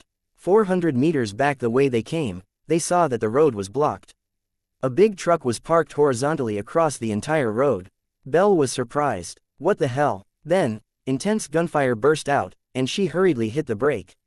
Luke frowned and took a deep breath. He left the car and said, Belle, stay back. I'll let you know if we need your car. Elsa followed him and asked, what's going on? After they were some distance away, Luke said to Elsa in a low voice, it's Sergei. His men have stopped the 4 robbers. Dazed for a moment, Elsa got anxious. How many of them are there? Luke said, we're talking about a job that's worth more than 10 million. How many people do you think Sergei would send? Elsa said, probably most of his subordinates. 30 of them. Luke nodded. At the very least, I would think. So, here's the question, what are we going to do? The robbers are going to be killed. For the sake of an easy retreat, the robbers were carrying nothing but pistols. They had abandoned the rifles which they had robbed the banks with. Now, they were caught in an awkward situation. The 30 armed gangsters were shooting at them so fiercely that they didn't dare remain in the car any longer. Naturally, it was also because they were worried that the money stashed in the doors of the car would be revealed if the car was damaged. So, the robbers could only retreat, fighting back as they did so. However, Sergei had blocked the road with big trucks on both ends to prevent them from fleeing, trapping other cars along with them. The cars were their best cover, but it was impossible for the women to escape through the cars, either. At the same time, they were probably also hesitating because of the money in their car. Sergei had too many men. The 30 armed bandits couldn't care less. They simply chased down the women, and were about to surround them. The robbers weren't as strong as men, after all. They were even wearing high heels. It was impossible for them to run fast. Seeing that Elsa was still hesitating, Luke said, I'll go there and distract them. Elsa was shocked. Are you crazy? That's 30 criminals with guns. Also, we're not authorized to use ours. You'll be in big trouble if you shoot. Luke chuckled. I didn't say that I would distract them with gunfire. Relax, I'm not stupid. But remember to tell me if you get authorization. As he spoke, he quickly stepped off the road and approached the battlefield from one side while he put on a pair of thin gloves. When he passed the truck, he quickly climbed up and looked through the window, and just happened to catch the driver's eye. Luke said with a smile, Hi, do you need any help? The driver immediately raised the gun in his hand. Luke threw the baseball that he had been playing with through the open window, and it hit the driver's head with a dull sound. Chapter 130 Playing baseball isn't enforcing the law. The enormous impact caused the driver to collapse, and he was too dizzy to react. Playing baseball didn't have anything to do with enforcing the law, right? Luke muttered to himself and punched the driver in the back of the head. Then, he groped around for the driver's gun and picked up his baseball, putting them both in his pocket. The gun would be handy in an emergency, as long as no one found out that Luke was the shooter. Luke sped up after he took care of the driver. The 4 women were about to be surrounded. In a few minutes, they would have to surrender if they didn't want to be killed. Luke, who intended to take advantage of the chaos, certainly wouldn't allow that to happen. From 30 meters away, Luke saw Sergei grab his lackey's AK and aim at a fleeing robber. Luke exclaimed inwardly. It was the electrifying woman whom Sergei was aiming at. Luke certainly couldn't allow that. He came to a stop and adopted the standard pitching stance as he then flung the baseball with his right hand. It flew in a straight line and hit the AK in Sergei's hand. Sergei was still grinning hideously when the baseball knocked his AK askew. Unfortunately, it caused him to subconsciously tighten his grip, and he pulled the trigger. As a result, the AK opened fire in a circle. Bang, bang, bang, bang, bang. Sergei was dumbfounded. 3 of his men were down, presumably dead, and the lucky survivors looked at him in fear. Sergei, however, didn't know what happened at all. Luke's throw had broken the Major Baseball League's record for fastest pitch. He had unleashed all his strength in order to save the electrifying woman. The speed of the baseball had been more than 180 kilometers per hour. Thanks to Luke's distraction, the women had the time to catch their breaths as they ran another 20 meters away. Luke, in the meantime, turned on his fake phone and took a photo of Sergei with his AK and the 3 bodies next to him. With this photo and the AK in his hand, Sergei would definitely be found guilty of murder. After all, even Sergei himself didn't know what happened. Nobody would be able to pin it on Luke. Suddenly, Luke spotted a familiar person. Stunned for a moment, Luke felt alarms go off in his head. Shoot, why was that disastrous guy here? At one end of the blockade was Watson, who was running toward Luke with his gun. Then, he aimed at the women and shouted, "Haha, gotcha. Freeze. NYPD. Luke." The 4 women. In the next moment, bullets rained down on Watson. Both he and the long-legged women hurried to take cover. Luke couldn't help but wonder if the man really was stupid enough to overlook the bandits with rifles behind the women. Did he want to be praised so much that he didn't care about his own life? Thanks to Watson, the pressure on the women was lifted a little, because not only did he have a gun, he had also shouted, "NYPD." Naturally, the criminals would rather finish him off first. Luke observed coldly as Watson crawled in between the cars. He couldn't help but shake his head. At that moment, Elsa finally sent him a message. "A deal has been made. You can take action now." Luke thought for a moment and asked, "Hey, it won't be a problem if I kill too many people, right?" Sergei had too many men, and it would be hard for Luke to try and not kill all of them. Elsa replied, "It's fine, you can take down as many of those carrying heavy firearms as possible. However, Sergei has to be captured alive." Luke said, "Got it. You keep an eye on the battlefield and tell me if anything goes wrong." "I will. Be careful," said Elsa. Luke bent down and moved forward cautiously before he hid himself behind the tire of a truck. He had more than 30 enemies. He would be an idiot if he shot at them openly. Bang, bang, bang, bang. 2 gang members who were brazenly opening fire next to the road fell without a sound. Luke rolled under the bottom of the truck to take cover behind another tire. Bang, bang. A gang member who had been charging forward collapsed. Luke crawled out from under the truck and crouched down. A moment later, he suddenly aimed to the right. 2 gang members were running and shouting as they emerged between 2 cars. Bang, bang, bang, bang. They fell immediately. Luke quickly turned his gun to the left, where another gang member was looking at his dead comrades in surprise. Bang, bang. With the same surprise on his face, the gang member dropped to the ground twitching, before he fell still. This string of attacks took less than a minute. Luke moved around car corners and didn't stop after hitting each foe. He shifted targets each time he pulled the trigger. Very quickly, 7 of Sergei's gang members were killed. That was 1/5 of the men that Sergei had brought with him, and they were a major part of the force. The fleeing robbers immediately noticed the change. They didn't know what was going on, but they quickly switched directions and retreated. If they didn't, they would run into more gang members up ahead since they were surrounded. Since Luke had killed the gang members in the rear, Sergei's siege was now like a net with a hole in the bottom. The robbers immediately escaped through the hole. Luke didn't follow them, he simply hid underneath a truck as they fled. Like a ghost, he shot Sergei's men from under the cars when they chased after the robbers.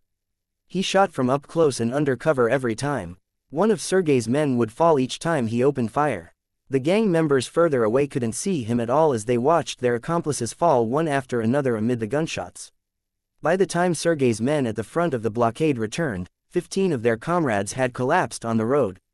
Including the 7 gang members in the rear, Luke had killed 22 people in 10 minutes, not counting the truck driver he had knocked out and the 3 men that had died at Sergei's hand. Now, Sergei looked at his 10 remaining subordinates. He wasn't angry, but fearful instead. What was going on? Had he run into a super killer? The thought that it could be a police officer never crossed Sergei's mind. The guy was terrifying enough to kill more than 20 of his men without a word. He had never heard of an officer as ruthless as this in New York. Sergei decided to retreat. Chapter 131 Domination and Helpful Baseball. He was brutal, bloodthirsty and vindictive only when his enemy was as strong as he was. However, half of his men had been killed before they could even figure out where the super killer was. How could Sergei expect to fight such an enemy? He was brutal and bloodthirsty, but his enemy was even more so. He had more men, but his enemy had better skills. Let's retreat. Don't bother with the killer. Sergei's heart was bleeding as he spoke. Not only had he lost the chance to acquire the 10 million in loot, he had also lost a huge number of his underlings, not to mention that he would probably be wanted by NYPD after this. This was really a huge loss. Hiding among the cars, Luke observed Sergei and chuckled. You want to run? Wouldn't all my efforts be for nothing if you run away? He followed Sergei in an odd half-crouch, his gun steady in his hand. He watched Sergei's team get into 2 SUVs that were parked not far from the road. Grinning, Luke took out 2 special landmines that he had prepared for the bank robbers from his backpack, before he tossed them at the 2 SUVs. Then, he tapped on his fake phone. When the countdown started on the screen, he put the phone back into his pocket. He mumbled quietly, 10, 9, 8, 7, at that moment, the first SUV started up and drove away. 5, 4, 3, 2, Luke had found a suitable position. He shook his head at how few bullets he had left in his gun. 1, bam, bam, there was the sound of 2 low pops, and the first SUV, which had already been going very fast, suddenly tilted and fell on its side. Sergei was in the second SUV, which fared better since it wasn't going as fast. The driver slammed on the brake and managed to stop the car. Luke, on the other hand, reloaded his gun and aimed unwaveringly at the second SUV. The gang members jumped out of the SUV and looked around in a panic, not knowing where to point their guns. Luke didn't pull the trigger until the 4 gang members were all out. Bang, bang, bang, bang, bang, bang, bang, bang. The 4 gang members who were trying to protect Sergei and get off the road were shot dead one by one. Sergei was left petrified. He looked around and begged, "Who are you? I can give you whatever you want." Luke wasn't interested in talking to him. He only needed to catch the guy alive. What Sergei wanted to say or do was meaningless to him. He was valuable to Luke because he was Katie's murderer, not because he was the leader of a gang. The gang members in the first SUV which had fallen over crawled out dizzily. Luke had secretly switched to a new position behind a pickup 10 meters away. He shot the gang members one by one. Pa, pa, pa, pa. There was only 1 bullet left in the magazine now. Luke removed the magazine. He always carried more bullets when he was on duty, but even so, he had almost used up the 5 magazines he was carrying. Luke wasn't in a hurry to show himself. He gathered the remaining bullets together and placed them into 1 magazine. Even then, he only had 12 bullets left in total. The good news was that the M1911 which he had gotten off the truck driver had 7 bullets left, and Sergei was the only person in his gang that was still alive and kicking. While Luke was reloading, Sergei thought he had a chance. He quickly jumped into the grass next to the road and started crawling. Luke had just loaded his gun when he noticed Sergei, who was 1.9 meters tall and as big as a bear, trying to conceal himself. He chuckled and took out the baseball again. The baseball had bounced back among the cars after knocking Sergei's gun aside. Luke had found it and put it back in his pocket again. Watching Sergei crane his head to observe the environment as he fumbled to escape, Luke grinned and adopted the pitching stance again and threw the baseball. In the next moment, tremendous pain exploded at the back of Sergei's head, and he passed out. Luke approached him and tied him up with nylon rope. Well, he didn't have handcuffs on him, nor did he have the right to handcuff anyone here. Elsa called him. Luke, the bank robbers are about to escape. They're moving the truck away. I'm going to go on my own if you don't get here. Luke sweated. Calm down. I'm done here. I'm on my way. Why did Elsa want to fight 4 of them on her own? Had a system been awakened in her, too? As he spoke, he lifted the unconscious Sergei and ran toward the truck that was blocking the way. For him, Sergei was more important, and the bank robbers were NYPD's business. Luke was fine with nabbing both the criminals and the loot, or just recovering the loot. He wasn't like one of the guys in the movies who considered honor above all else and swore to capture all criminals. However, he couldn't allow the electrifying girl to escape. Luke was no good Samaritan, and didn't plan to help her for nothing. Luke's strength, which was 5 times higher than normal, allowed him to run fast even while he was carrying Sergei. He soon reached the truck. At that moment, a woman jumped down from the truck and was about to return to the A8. From her higher vantage point on the truck, she had seen Luke rushing toward her with a man on his back before she jumped down. The woman's mouth dropped open as she observed Luke. What the hell? She recognized the man on Luke's back as none other than Sergei, who had almost caught them earlier. But why was someone else carrying Sergei and running in their direction now? The man wasn't one of those idiots who would charge at the enemy with his unconscious boss, right? Recalling how Sergei's men had disappeared after that fierce battle earlier, a chill ran down the woman's spine. Exactly who was this guy? When he was within 20 meters of the A8, Luke tossed Sergei to the ground and took out his guns. With a Glock 23 in one hand and an M1911 in the other, he quickly moved to the driver's side and said, "Wow. Gorgeous ladies, we finally meet." It was none other than the electrifying lady driver. She looked at Luke, surprised. "Who are you?" She somehow found the man familiar. Luke chuckled. "That isn't important. The important thing is that you can't go now, can you?" The electrifying girl smiled faintly at him, but Luke grinned. "Don't let your partners do anything stupid. You aren't better shooters than Sergei's men were. If I could kill all of them, I can kill all of you, too." The electrifying girl was stunned. "You killed all of Sergei's men. Chapter 132 Gamble or Fight." Luke grinned and nodded to his left. "Ask your partner who it was that I carried here." The woman from the truck had her gun pointed at Luke. The electrifying girl asked her something in Portuguese, only to be shocked by the reply. The young man who looked like a high school student had truly caught Sergei. Luke finally said to the woman from the truck, "My lady, please don't point your gun at me, or I will kill you first if I have to take action." The woman hesitated for a moment, but did put her gun down. She was the only one who knew that her gun had run out of bullets. Luke smiled. "Good girl. Now, beautiful lady, your name is Vanessa, isn't it?" The electrifying girl glanced at him and asked, "What do you want? Money, or something else?" Luke grinned. "It's simple. You can either make a bet with me or fight me bare-handed. I'll let you go, whether you win or lose." Vanessa was stunned for a moment. As she pondered, the woman from the truck said something to her that Luke didn't understand.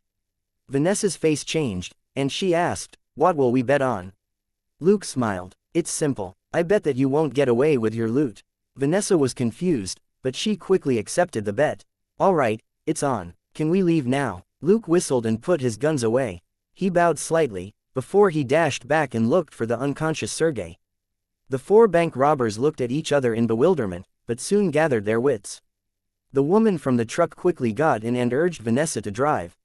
She had seen Luke running astonishingly quick in their direction with Sergei on his back. Sergei was a Russian man who was almost 1.9 meters tall and weighed more than 100 kilograms, but Luke had still run fast with such a heavy man on his back. Only a psycho would choose to exchange physical blows with him. So, she convinced Vanessa to bet with Luke. At any rate, it was better than him crushing them. None of them understood why the young man was letting them go, but they didn't have much time to consider it. There had been too many eyewitnesses to the gunfight. If they stayed any longer, the NYPD helicopters would show up. Hitting the gas, they fled quickly in the Audi A8. Luke, on the other hand, pressed a button on his fake phone as the A8 drove away. Then, he grabbed Sergei, found Belle, and threw Sergei into the trunk of the cab. Belle wasn't happy. Hey, I just fixed up my baby, and you're putting a bloodstained man in my trunk." Luke said, "I get it, I'll give you an extra 100 to clean your car, alright." Belle snorted, HMPH, "It's not about the money." "Well, remember that you promised me $100. Elsa asked, "Why did you let the women go?" Luke chuckled, "They can't get away. Belle, go after them. Their car will start losing momentum in a few minutes. Elsa, get your badge out and get ready to arrest them. Elsa was puzzled. Huh, why me? Luke shrugged and said, it'll prove that you finally got the loot back after a valiant pursuit. Elsa asked, really? She found that hard to believe. Even if Luke didn't like credit, he didn't have to give it away, did he? However, she soon understood what he was doing. Luke had taken down Sergei's gang and captured Sergei on his own. So, what would her role be in her report? A supervisor. Luke was only telling her to arrest them so that she could share in the credit. The bank robbers, and the loot in particular, were an important part of this case. It would be easier for Elsa to write the report if she was the one who captured them. Belle was feeling rather excited in the driver's seat. Her car had been stopped and later impounded last time when she had been chasing the 4 women, which had been a clear defeat. She was going to win this time. She pressed a button, and the glove compartment opened to reveal a panel. She quickly pressed a few buttons on the panel. The car was immediately lifted up as the tires switched into race mode. The front and rear wings of the car also readjusted for high speed. Luke wasn't surprised. Having helped Belle repair the car, he knew the basic tricks that it had. Belle's talent was probably completely devoted to cars. She could have made a fortune with her modification skills, but she preferred to be a driver than a professional car modifier. 13.7 seconds. It's even faster now. Belle rubbed her hands together. Passengers, please fasten your seatbelts. Luke and Elsa followed her instruction without any hesitation, otherwise, they would be flung out of the car later. In the next second, Belle's car whooshed out. Even with Luke's current strength, he still felt rather scared in a car going at such speed. Shoot, you're a pilot among cab drivers. It's not that you're driving too fast, but you're flying too low. In less than a minute, they saw the A8. Belle found it odd. That isn't right. Aren't they too slow? Elsa glanced at Luke, knowing that he must have done something. In the A8, Vanessa frowned. Something's wrong with the car. I can't accelerate. One of the women suggested, should we stop and examine it? Vanessa frowned even harder. She suddenly recalled Luke's bet that they wouldn't be able to get away with the loot. Let's enter Nassau first. We'll try to get a new car there, said Vanessa. It wouldn't be easy to identify the problem with the car, certainly not when they were using every second to escape. But if she had stopped to examine the car, she would have easily discovered that the exhaust tube was partly blocked by a bulging object, which was why her car couldn't accelerate. It was as simple as that. Belle easily caught up to the A8. She laughed and sneered at the women tauntingly. Speechless, Luke could only lower his head and try not to show his face. Vanessa didn't notice Luke in the backseat. She looked at Belle and wondered how they could run into each other here. This black lady was one of the few people who was as good at driving as she was. Luke coughed. Elsa, you can show them your badge and ask them to pull over now. Chapter 133 American Style. Elsa said, I'm a Los Angeles police officer, all right. Luke said, do you think they can really see your badge from there? Just flash it and order them to stop. Elsa did so doubtfully. As it turned out, the A8 went even faster after Elsa showed them her badge. Elsa was lost for words. Belle, drive past them and pull the cab over. I'm going to force them to stop. Belle asked, what the hell? You're not trying to make me stop them American style, are you? Elsa said, this is a cab. I'm saying that I'm going to get out and force them to stop with my gun, okay? Belle was relieved. No problem at all, just watch. A moment later, Elsa was standing in the middle of the road, a gun in one hand and her badge in the other, as she signaled for Vanessa to pull over. Vanessa frowned. She had been stepping on the gas pedal, but couldn't accelerate as fast as the car could go. At their current speed, it would be very easy to be hit by a bullet. Elsa certainly wasn't a benevolent person. Nobody in the major crimes division could be. Seeing that the car wasn't slowing down, she decisively opened fire. Bang, bang, bang, bang. She fired 4 times consecutively. Vanessa's car swerved, but 2 bullets still hit the side mirrors and blew them off. Luke found it awkward, but he aimed at the running A8 again from the backseat. Just now, he had shot twice when Elsa opened fire. So, he was the one who had actually knocked off the side mirrors. Vanessa gritted her teeth. If her car hadn't swerved just now, the bullets might have hit her. Staring at the cold officer in the middle of the road, Vanessa didn't dare take any more risks. The closer they got, the more accurate the officer's shooting would become, and she would definitely be aiming at Vanessa, the driver. Vanessa spun the wheel abruptly and managed to turn the car around, before she drove back the way they came. Elsa put her gun down. "Let's go, Belle. Just follow them. There's no need to push them too far." Since the robbers had decided to turn back, things were easier. She and Luke had forced them to turn around, and they gave NYPD their location. As long as they were in New York, NYPD could only blame themselves if they couldn't capture them. Elsa's phone rang. A woman said, "This is Marta, head of the NYPD Major Crimes Division. Am I speaking to Detective Elsa?" Elsa said, "Yes." Marta asked, "We're now on our way to your location. What's the situation?" Elsa looked at the A8 up ahead and said, "Everything is under control." There seemed to be an argument on the other end of the phone, before Barrett's voice came through. "Elsa, what are you doing? My sources tell me that Sergei was there and was in a gunfight with the bank robbers. You'll be held responsible if he escapes." Elsa looked at Luke in the rearview mirror and found it absurd. "All right, Sergeant Barrett, why don't we take responsibility and you retire from this case?" Barrett didn't know how to respond, which made Marta even angrier. Marta was specifically in charge of sorting out the bank robberies. She didn't care about Barrett's conflict with the two detectives from Los Angeles. She had to settle the bank robberies first. Everything was a mess, and Barrett wasn't helping at all. To shift the blame or steal credit was all well and good, but only after the case was solved. Now, they had yet to see either the money or the criminals. Barrett was truly stupid to be threatening them at such a crucial moment. Marta grabbed the phone and said, "Detective Elsa, Sergeant Barrett's personal attitude has nothing to do with the Major Crimes Division. Let's talk about the bank robbers. What's the situation now?" Elsa looked ahead and said, "Well, they're escaping in the direction of Queens." Marta was rendered speechless. Elsa said, "We passed them earlier and forced them to go back. If you're on your way, you better pay attention in case you miss them." Marta asked, What are they driving?" Elsa watched as the four robbers forced a Benz to stop and kicked the driver out, before they stole his car and fled. She finally said, "Well, they just stole a black S-Class Benz. They're pretty fast. Don't let them escape. I don't think we can catch them in our lousy car. They're all yours." Belle's eyes widened until the whites could be seen. "Have I ever lost a single race?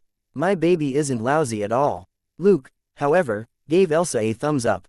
Belle immediately knew that they had to be lying. She asked Luke a question with her eyes, and Luke gestured for Belle to stop next to the Audi A8. Luke got out and circled the A8. Coincidentally, he noticed that the unlucky driver whose car had been stolen by the bank robbers was making a call. "Honey, I'm really not lying. My new car was just stolen in New York." "By whom?" "I have no idea. Those women abandoned an A8 and robbed me of my car." Are they beautiful? Did they point a gun at my head?" No, honey, I really didn't go to any of those cosplay nightclubs." "They were holding real guns." Luke was amused. He approached him and said, "Sir, do you need my help?" Bewildered, the man raised his head. Luke took the phone and said, "Hello, I'm a police officer. I can verify that a bunch of robbers just robbed this gentleman of his car. You can watch the news tonight if you don't believe me. It was the Manhattan bank robbers who robbed him." After that, he tossed the phone back to the man. The man was delighted. "Honey, you finally believe me now, don't you?" "What? He's not my friend, or an actor." "Is he really? A New York police officer?" He grew doubtful himself. How could NYPD hire such a young officer? Luke smiled and showed his badge. LAPD. The man was lost for words. A woman shrieked on the other end of the phone, "Jerk, you're lying to me. A police officer from the West Coast has come to the East Coast to vouch for you. Go to hell. I'm divorcing you." After the call was cut off, the man looked dazedly at Luke and felt like cursing him. Luke shrugged and said, "If she's still suspicious after she watches the news, you should really reconsider your relationship. After all, you really were robbed, and I really am a police officer." After a long silence, the man finally said, "Thank you." Luke chuckled and waved at Belle. Chapter 134. A slice of the cake. Belle got out and went over to the A8. Her eyes glowed as she remarked, "This car has definitely been modified." Luke asked, "Can you open the car door?" Belle chuckled, "Not a problem." She fetched a tool she had made herself and opened the A8's door in 2 minutes. Luke thanked her and sat in the driver's seat, making sure that the prize was under his control. Leaving the door open, He took a deep breath and remarked, "Ah, the scent of money." Belle clicked her tongue and said, "Of course, this isn't a cheap car." Luke said, "It certainly isn't. It's worth at least 10 million. Belle was suspicious. "Really? I think that's way too much." Marta soon arrived. She asked Luke and Elsa for the robbers' whereabouts as soon as she saw them. Elsa asked curiously, "I told you they turned back. You didn't encounter them." Marta was rather embarrassed. They did encounter the robbers, but the women had gotten away again later. So, they could only come here to look for more clues. Barrett, however, jumped out and scolded, "Elsa, it's all your fault. You let Sergei go, and the bank robbers have fled, too. Didn't you say that you would take full responsibility?" Elsa glanced at the idiot and turned back to Marta, whom she found far more agreeable. "Is that what you think, too, Officer Marta?" Marta wasn't stupid, and she wasn't friends with Barrett, either. She quickly shook her head and said, "No, no, no. Like I said, Barrett only represents himself, not the Major Crimes Division. Can we talk over there?" Infuriated, Barrett was about to open his mouth again. Marta, however, grew impatient. "Sergeant Barrett, if you stand in my way again, I'm going to write a report expounding on your remarkable contribution to this bank robbery case." "How does that sound?" Barrett choked and didn't say anything. The bank robberies had too much of an impact. The robbers had looted more than 3 million in this last job. Including their takings from the first 2 jobs, the robbers had grabbed more than 11 million in total. The banks were frantically pressuring the police to solve the case. The banks certainly didn't want to be robbed every other day. 3 robberies in 1 week, even the biggest bank couldn't tolerate this frequency. If Marta reported that Barrett had gotten in the way of the investigation, the agitated leadership of NYPD would definitely vent their fury on him.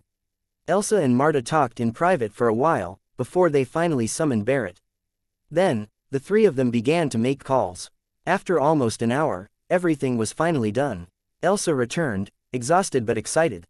"Luke, hand the car over to Officer Marta." Luke chuckled and left the driver's seat. He nodded at Marta. Marta looked at him with complicated feelings. It wasn't because she was angry with him, but because her men had reported the gunfight to her in the last hour.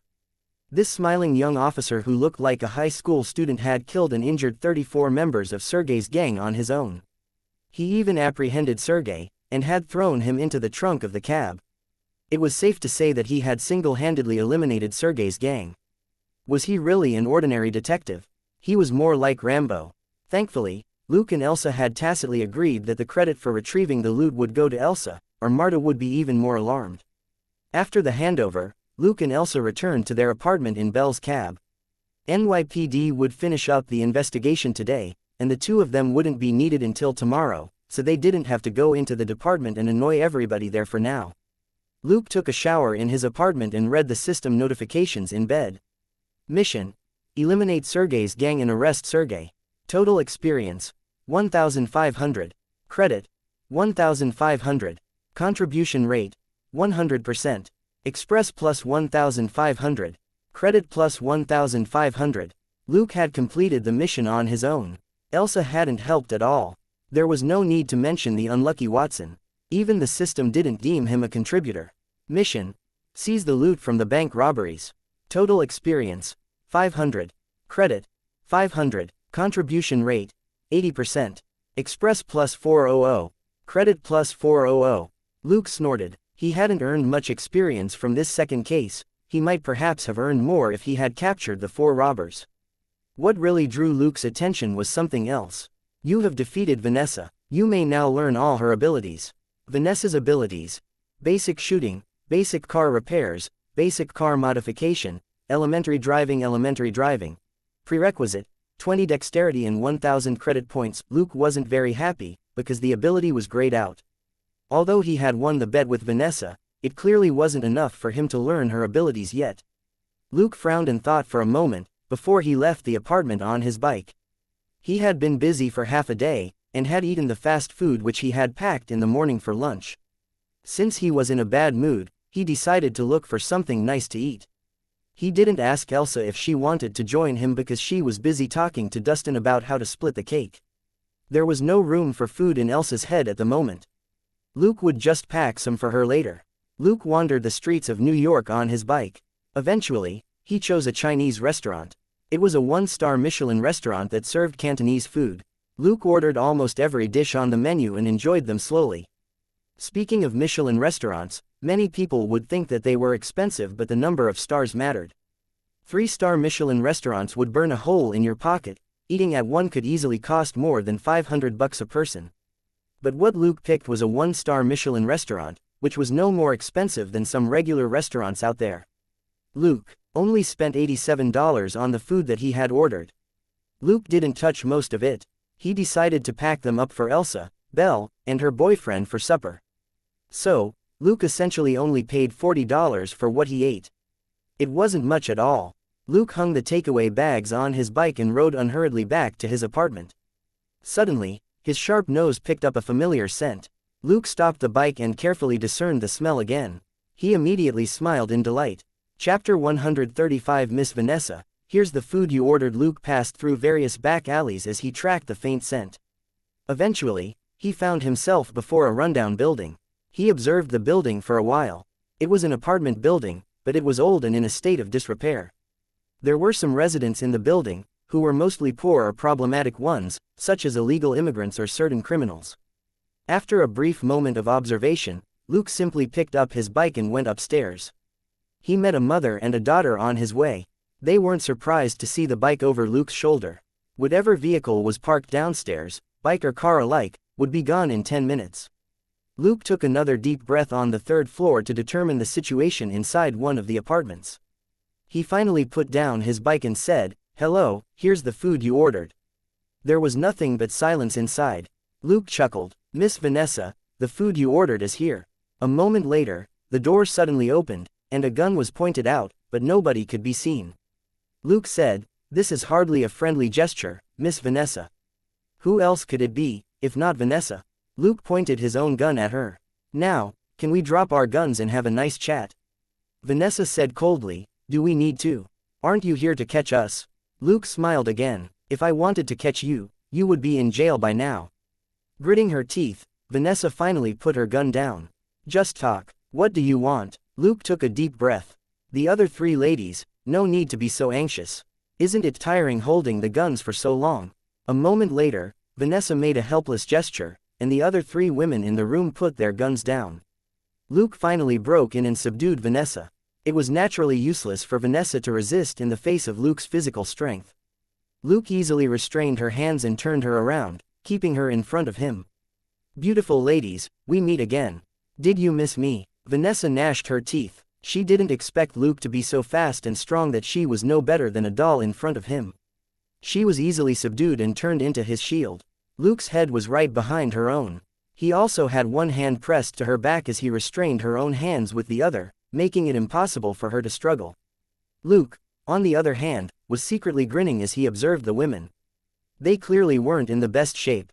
The clothes they were wearing were ragged and not their own. Their lips were dry and cracked, and they looked exhausted. They had probably spent the whole afternoon running.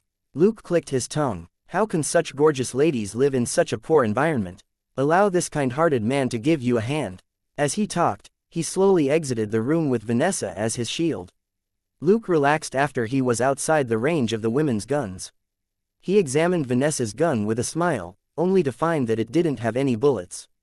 He was immediately amused. These robbers were truly desperate now.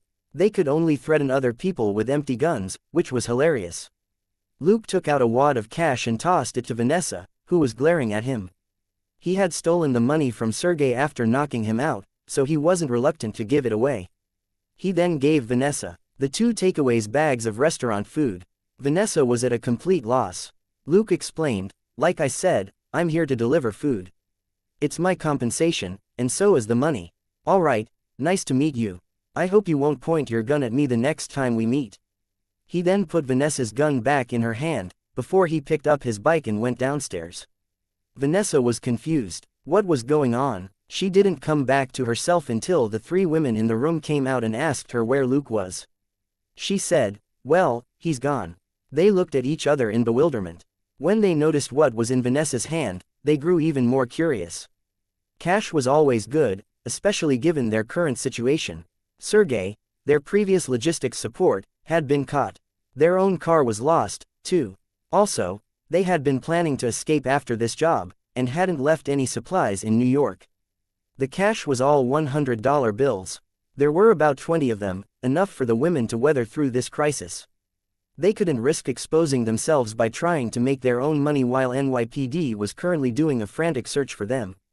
Otherwise, they could have easily lured in certain, energetic, men by showing a little leg on the street. Luke didn't take the gun, and had even given them a lot of cash. But what was in the 2 bags? The 3 women were puzzled, because they smelled food. They weren't familiar with this particular food smell, but they were certain that it was edible. They were starving but didn't dare go shopping. For them right now, food was even more important than money. Vanessa shook her head. Let's move elsewhere and then see what's in the bags. Half an hour later, the 4 women relocated to another building several hundred meters away. They sat down in an abandoned room, and pulled off the dust-covered cloth that covered the dining table. After the dust settled, Vanessa opened the 2 bags and found more than 10 takeaway boxes in them. The women looked at each other in confusion after they opened the boxes. The food was slightly different from what they usually ate, but it was clearly food, and there was meat. One of the women swallowed. Did we really order food? Vanessa frowned. Is the food all right? Has it been poisoned? The first woman hesitated for a moment, but then said, I'll test it. Then, she grabbed some food and gobbled it down like crazy. So the other 3 women were lost for words. Luke didn't care about what happened to the food. He returned to the restaurant and ordered another $100 worth of food. The boss was surprised to see him again. Huh, you finished the food you just bought? Luke chuckled. It wasn't nearly enough, so I'm buying more. The boss smiled. I bet. I make the best Cantonese food in town. Luke nodded and said, I know. A Chinese specialty. He spoke the latter half of the sentence in Mandarin. The boss was amazed. Wow, you're quite good at Chinese. Luke smiled. I love China, particularly the delicious food there. Chapter 136 Treat, and splitting the credit delighted, the boss even offered Luke a steamed goose head. Only real gourmets know how delicious this is.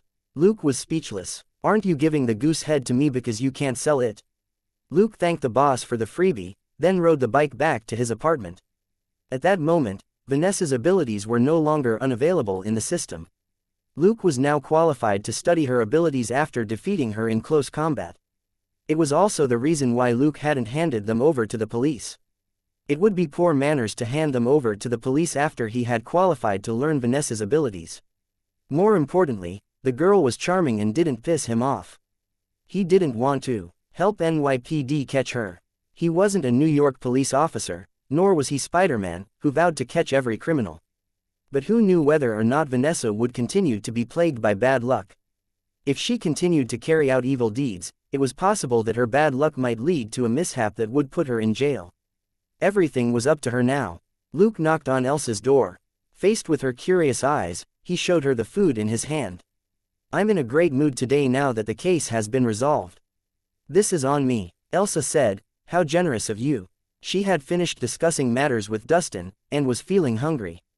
So, she didn't refuse Luke's offer, and just tasted the dishes one by one.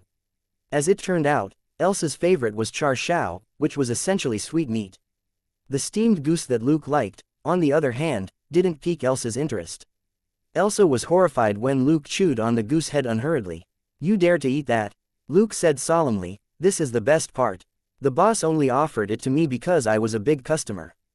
Elsa was highly suspicious. She would call the police herself if someone gave her a bull's head while buying steak. After Elsa was full, she asked Luke's opinion on what to include in the report. Luke shrugged and said, You can speak up on my behalf if there's any reward money, but I don't think I can get a promotion. I only have a high school diploma. In a lot of major cities, police officers could only obtain a promotion after taking a civil service test, and a college degree was the minimum requirement to do so. While these officers weren't federal employees, passing the test meant that they were qualified to manage other officers. Any further promotion would only need to be approved within the police department. No further tests would be necessary. Elsa thought for a moment, and realized that it made sense. She asked again, Are you not planning to go to college? Some colleges allow part-time study, right? Luke shook his head. I'm only 18. It'll take me several years before I can get a college degree. To me, a promotion isn't as important as money. After a brief hesitation, Elsa asked in a low voice, exactly what am I supposed to put in the report? Luke looked at her face and shrugged. Whatever you want. I'm not desperate for a promotion. If you get promoted, I'll just rely on you for help. Elsa asked suspiciously, you really aren't? Luke said, how do you think our colleagues will view me if I become a sergeant a year after getting this job? Elsa remarked, although I want to say that they'll congratulate you, many of them will definitely badmouth you behind your back. Luke spread his arms. That's right, I haven't gone to the police academy yet. Everybody will hate me if I'm promoted right now. It's fine, claim however much credit you want for the case. It'll be best if you can be promoted. Elsa was dazed. Huh, Luke chuckled. You can return the favor then by making Selena my partner. Elsa asked in surprise, are the two of you really? Luke shook his head. No, actually, but we've been through life and death together twice. We trust each other. Elsa was lost for words for a long moment. In the end, she said, fine. I feel that it's happier to be your partner than to be your wife. Luke rolled his eyes. I'm only 18, alright. Can we not bring up such a heavy topic? Have I ever said anything about you getting married? Elsa raised her hands and gave up. Okay, I was wrong to bring it up. She was already 32, and her family and friends would ask her if she had a boyfriend every time they met. As a detective of the Major Crimes Division, however, she had little time to find a boyfriend. Forget a boyfriend, she could barely do one-night stands. Because of her unique job. How many men had the courage to hit on a detective of the Major Crimes Division? Alright, fine, if she were as beautiful as Selena, some enchanted men would have still pursued her. The best that could be said about Elsa was that she wasn't ugly, she just couldn't charm any man with her face. After the meal, Luke left her apartment. Before he closed the door, he said again, remember, I don't want anything but money. Elsa was speechless. Who wouldn't want such a partner? Given how Luke performed, Elsa believed that she would be promoted in a few months if she continued working with him. And if he worked under her later. Elsa didn't think it was entirely impossible that she could be promoted to an even higher level. The most important reason was that Luke was really good at fighting. In the event of a major crime, she would only need to dispatch Luke as his superior, and she would get some of the praise after the case was resolved. Los Angeles was a crime capital, and countless gangs roamed the city. It was the dream of every leader in the police department to have such a warrior. The most important leadership ability was to put the right man in the right place. The director and the deputy director of NYPD, for example, were both civil officers, and weren't involved in specific operations. They only managed the police department as administrators. Elsa thought about it and grew excited. As for the possibility that Luke was lying, the chances weren't high. After all, Luke failed to meet many requirements. He hadn't graduated from a police academy, didn't have a college degree, didn't have enough work experience, and hadn't passed the police test. These were all shortcomings. However, if Luke didn't want to be promoted, none of these things really mattered. A detective was in fact only half a level higher than ordinary officers, but the rumors wouldn't touch him as long as he cracked enough cases. Chapter 137 Respect. Aunt Elsa. If Luke planned on being promoted to sergeant, however, he would have to meet those requirements, or other people would come down on him for it. Elsa thought hard for a long time before she finally calmed down. She began to work on the case report. Luke, on the other hand, went to Belle's room with the food that Elsa hadn't touched. But before he could knock on the door, he already heard the sounds of people having sex inside the room. Luke simply shook his head and said loudly at the door, Belle, I brought you some special food. I'm leaving it at the door. Bye. He put the food down and returned to his apartment. He turned on the TV and watched the news, finally able to relax. He checked the abilities which Sergei's lackeys had, but none of them were useful. As he expected, those gangsters had nothing remarkable at all. Luke scoffed, but he also knew that basic abilities were no longer any use to him since he had dealt with too many tough figures previously. Elementary abilities, on the other hand, all cost more than 1,000 credits, when basic abilities only cost 100 or 200. Robert's basic driving enabled Luke to drive a car, but Vanessa's elementary driving could turn him into a top car racer. However, he hadn't learned Vanessa's skill yet, because he didn't have a car in New York. He had been busy for days.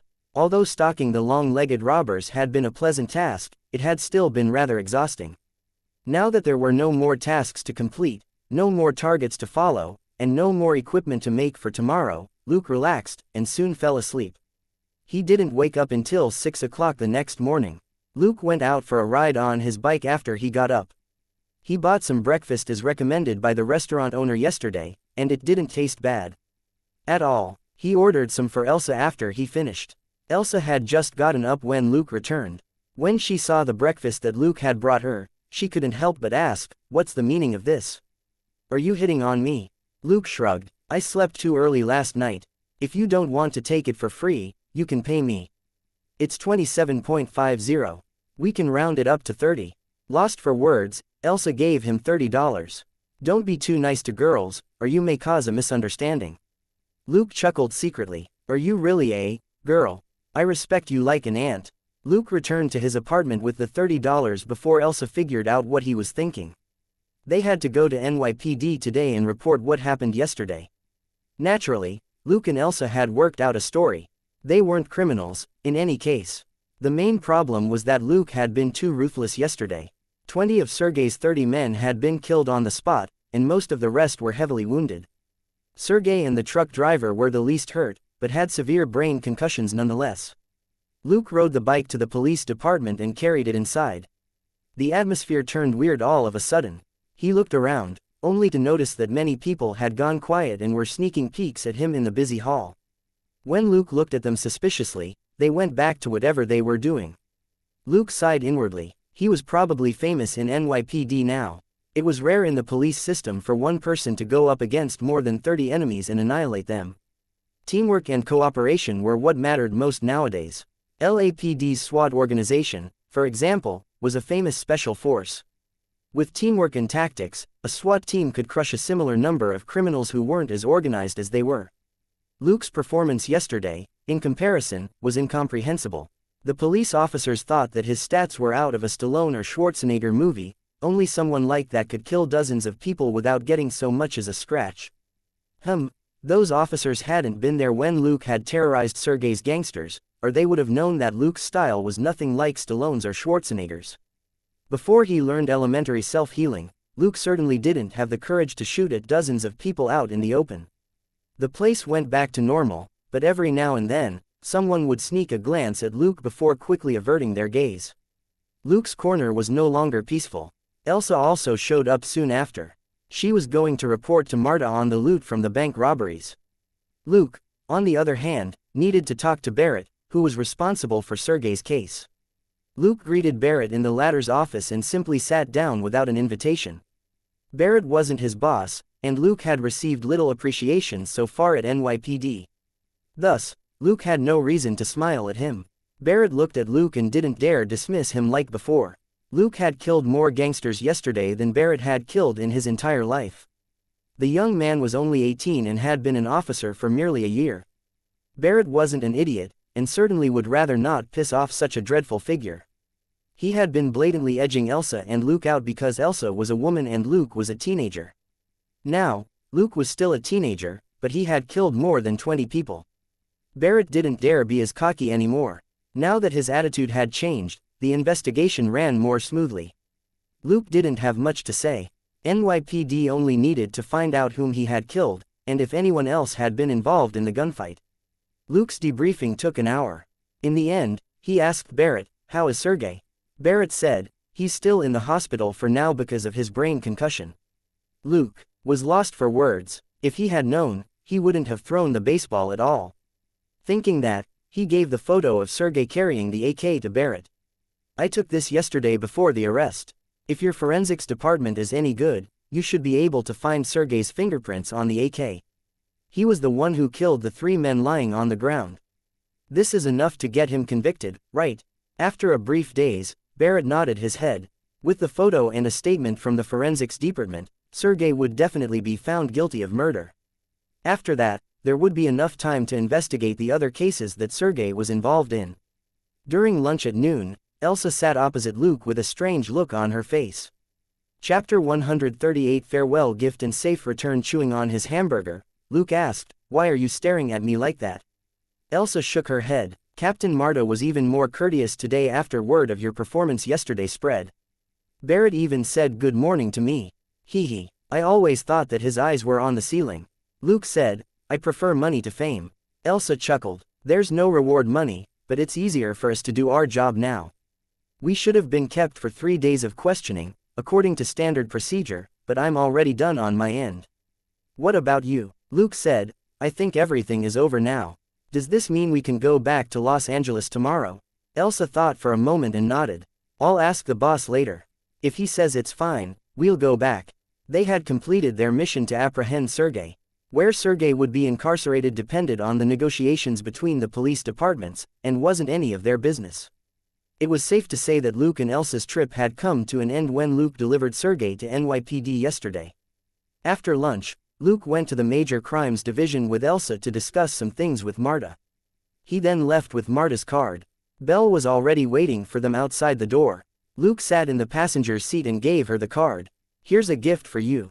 Belle accepted it without thinking much of it. A card? Who is this? Most detectives of the Major Crimes Division didn't have their positions listed on their cards. Some cards didn't even have full names, as this could pose a risk. This was exactly the case with Marta's card, which only had Marta and a phone number printed on it. Luke explained, this is a captain in the Major Crimes Division. I told her that you're good with cars and well informed. She said that you can be an informant for her if you're willing. Informants were different from going undercover. Belle only needed to provide Marta with intelligence regularly without getting involved with the gangs. Essentially, she would be a living surveillance camera. Informants like these were paid less, but it was also a lot safer. Also, they were paid per job, and could withdraw whenever they wanted to stop. Another benefit for Belle was that she could ask for Marta's help if her car was impounded again. After hearing Luke's explanation, Belle burst into laughter. Wow, I have an officer behind me now. Thank you, Luke. Luke shrugged and was amused by the system notification. System, you have received Belle's appreciation. You may now learn all her abilities. Belle's abilities: basic craft, basic car repairs, elementary car driving, elementary bike riding. He had gone through so much trouble to acquire Vanessa's abilities, but had won Belle's appreciation so easily. But does this mean that you never appreciated me until I gave you the card? Also, what's with elementary bike riding? Luke couldn't help but ask an excited Belle. Belle, are you a good cyclist? Belle eyed him strangely and said, of course, I delivered food by bike before I became a cab driver. I still hold the best record for food delivery in Queens. Luke was lost for words. Fine, it was an elementary ability, in any case, and was better than nothing. Elsa called Dustin and made sure that everything had been taken care of. She booked a flight for the next morning. The next morning, Belle sent them to the airport. She hugged Luke and said, come find me when you're in New York again.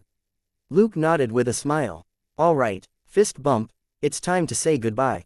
They bumped fists, shook hands, and bade each other farewell. After Luke and Elsa entered the airport, Elsa teased him. I'm really worried for Jessie. Luke rolled his eyes. I'm worried for Belle. Elsa was rendered speechless. Luke was insinuating the same thing of Elsa and Jessie, so she stopped poking fun at him. 40 minutes later, they boarded the plane and sat down. Looking at the familiar cabin, Elsa couldn't help but remark, I hope it won't be like when we came here. What an ill-timed jinx. Luke could only gloomily examine the plane with his sharp nose as he filtered out the fouler smells. Relax. Nothing will go wrong this time. Luke rubbed his nose and started to read a magazine. Elsa said, I hope so. The flight turned out to be a safe and uneventful one, just like any other flight that Elsa had taken before. Elsa shook her head and smiled when she got off. I was too silly. We can't run into emergencies all the time, can we? They returned to the police department as soon as they landed. Luke wasn't bothered. It wasn't bad to check beforehand if Dustin was going to give him any reward money. When they arrived at the police department, they dropped off their suitcases and went to Dustin. Seeing them, Dustin immediately put down his pen and stood up with a smile. He shook hands with Elsa and hugged her first, before he did the same to Luke. Luke was flattered. Wasn't Dustin being a little too friendly? Dustin asked them to sit down and smiled. Sergei has been caught, so we can finally announce the outcome of Katie's case now. The crisis is over. You did a great job. Of course, the bank robberies had enabled Dustin to reach an agreement with NYPD which made up for the sacrifices they had made before this. But Luke and Elsa didn't need to know the details. You just got back. Go and rest up. We'll talk later. Do you need a break? Asked Dustin. Luke looked at Elsa. He didn't really care. It was up to his partner. Elsa said, "I'll take a break today and come back to work tomorrow." Luke said, "Then, me too." Dustin nodded. "All right, you can go back now." They left the police department. Elsa gave Luke a ride home before going back to her own place. Luke saw Elsa's car off. He finally took a deep breath and stretched. "I finally have half a day off. How rare." He opened the door to his apartment and grinned. It seems that Selena hasn't been slacking off at all. Their stuff from Houston was now all in this new apartment. He had been away for 2 weeks, and their things from Houston had already arrived. Selena had Luke's car. She had gone to get the items, and then arranged them in the new apartment. The previously empty apartment now seemed more lived in and no longer felt like a cold dormitory. Chapter 139. Cooking and reminiscing. Luke walked around the apartment, including Selena's room. Since he was away, Selena left her room door open. Luke couldn't help but shake his head at the bras that were strewn everywhere, her clothes from when she had changed in the morning, and the messy sheets and blankets on her bed. Selena was indeed as much of a slob as ever. His own room was a lot tidier. Everything had been put away neatly. Well, Luke had done most of it earlier on, and Selena had merely added a few items that belonged to him. Luke then checked the kitchen, and discovered that the cooking utensils and seasoning that he had bought in Houston were all here. He opened the fridge, only to shake his head. There was nothing in the fridge except 2 cartons of milk, a few dry peppers, and some cheese. Luke called Selena. "It's me." "Yes, I'm back. Are you busy?" "I'm not. When will you get off work tonight?" "By 7 at the earliest." "Fine then. You're using the car. Okay. There'll be food for you tonight. Bye-bye." He left the apartment to buy ingredients. 30 minutes later, Luke returned carrying 2 enormous bags. Thankfully, he now had 28 strength, or it would be somewhat tiring to carry such big bags on foot. Back at the apartment, Luke did the necessary preparations. His strength and dexterity proved useful once again as he completed in 40 minutes tasks that would have taken other people more than 2 hours. All he needed to do now was wait. It was only slightly past 3. Selena wouldn't be back any time soon. Luke had plenty of time. Luke found his laptop and checked the news on a certain Playboy. Only then did he discover that the man who had paid a fortune to get him and Selena transferred to Los Angeles was having fun in New York. Since it was close to the end of the year, many annual meetings and competitions were going on. Tony Stark was attending a competition for the top 10 cover girls. This sort of event was definitely designed for him. Seeing how carefree the Playboy was, Luke felt somewhat reassured. The prodigal Iron Man would save the world. But that would also mean the start of a never-ending global crisis. From that perspective, Luke thought that it would be best if Tony Stark could continue his life as a Playboy. Luke had no plans of being killed during a battle. He wasn't invincible, after all. Luke browsed important world news and busied himself in the kitchen every now and then. It soon turned 8:30. The door creaked as someone opened it with a key. In the next moment, Selena showed up, exhausted. She grinned when she saw Luke and gave him a big hug. "Oh, how I missed when you were around. I've put on a lot of weight." Luke was speechless. Shouldn't people lose weight when they missed someone too much? Selena sighed. "I've put on almost 2 pounds because of the garbage food I've been eating."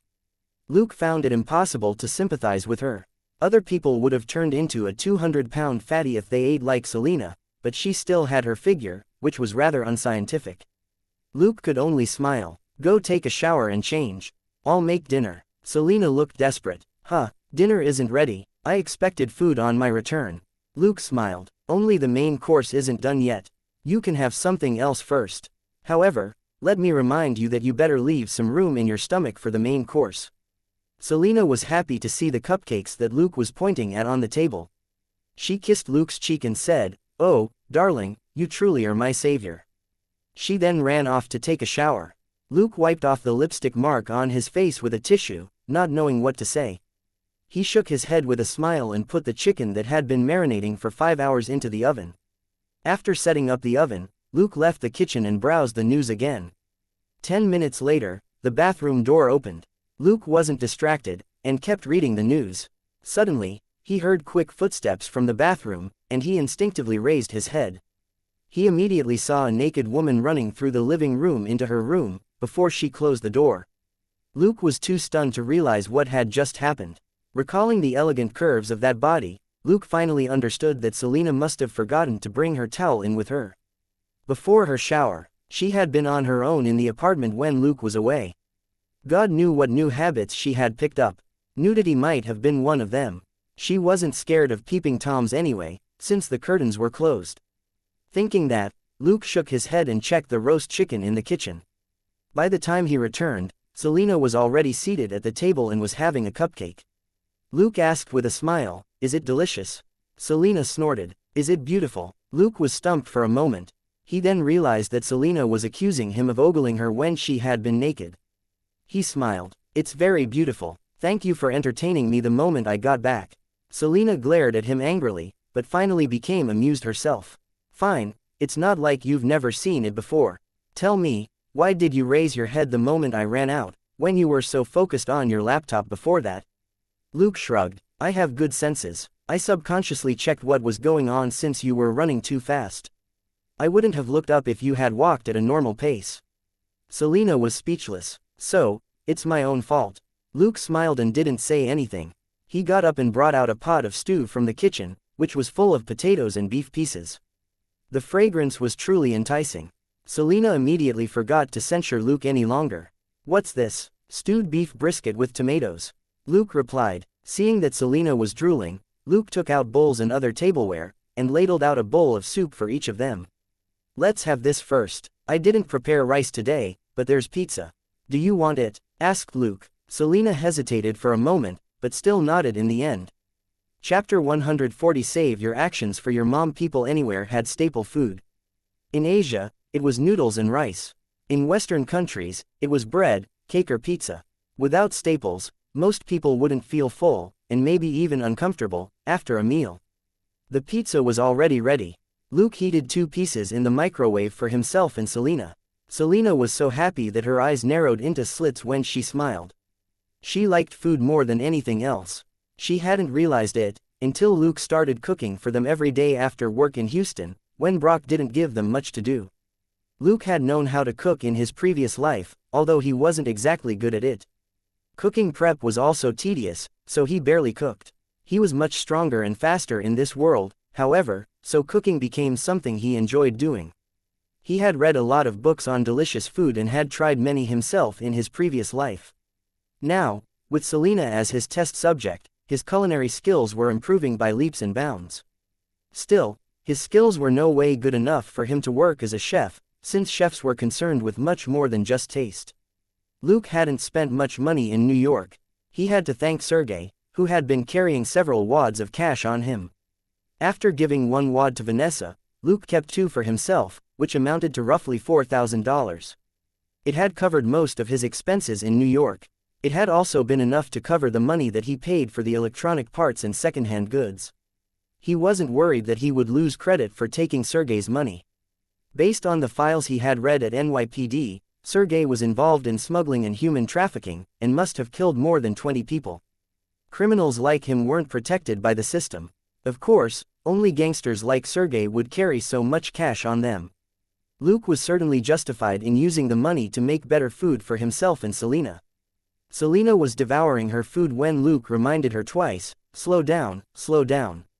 You'll be full soon if you eat so fast. There's more food to come." Selena had to slow down, but she couldn't help but quickly speed up again. In less than 5 minutes, she had already eaten half a cupcake, a bowl of stewed beef brisket with tomatoes, and a slice of pizza. The pizza had fruit on it, and was sweet and sour, which was also why she had devoured it so fast. After that, Selena reached for another cupcake. Luke slapped her hand. "Don't eat any more. You can save them for tomorrow." Selena said in frustration, "You really are like my mom." Luke rolled his eyes. "You don't want anything to happen to your stomach since you like food so much, do you?" Selena shook her head quickly. Luke chuckled. "The detectives that I know of in the Major Crimes Division mostly have gastric problems. Some of them can't even have drive. Pepper, do you want to turn into one of them?" Selena shook her head again. Luke nodded in satisfaction. "That's why I made you these. You can pack a few cupcakes and put them in your bag. When you're hungry, you can have one." Selena asked, "Huh, you made all of them for me?" Luke found that odd. "Of course, I may give some to Elsa, but the rest are yours." Selena was touched. "Ah, that's so sweet of you, Luke. I love you." Luke was lost for words. Do you always say that to your mom? Selena said, well, not exactly. Luke chuckled. He knew that he was right when he saw how awkwardly Selena was acting. He had made dinner because the meticulousness of the task could help dispel his negative emotions after the slaughter in New York. Likewise, bickering with Selena was a way for him to readjust his mentality. As they chatted, the main course was finally ready. Luke fetched the roast chicken from the oven. Putting it on a plate, he opened the tinfoil to reveal the 2 chickens inside. It wasn't turkey, but Sanwang chicken 1. Luke didn't know whether he had gotten the original flavor right, but it was much tastier than turkey. After being marinated in cooking wine and seasoning, the chicken meat was soft and smooth, and could be easily pulled apart. The chicken had cooking wine and seasoning both on the skin and in the stomach.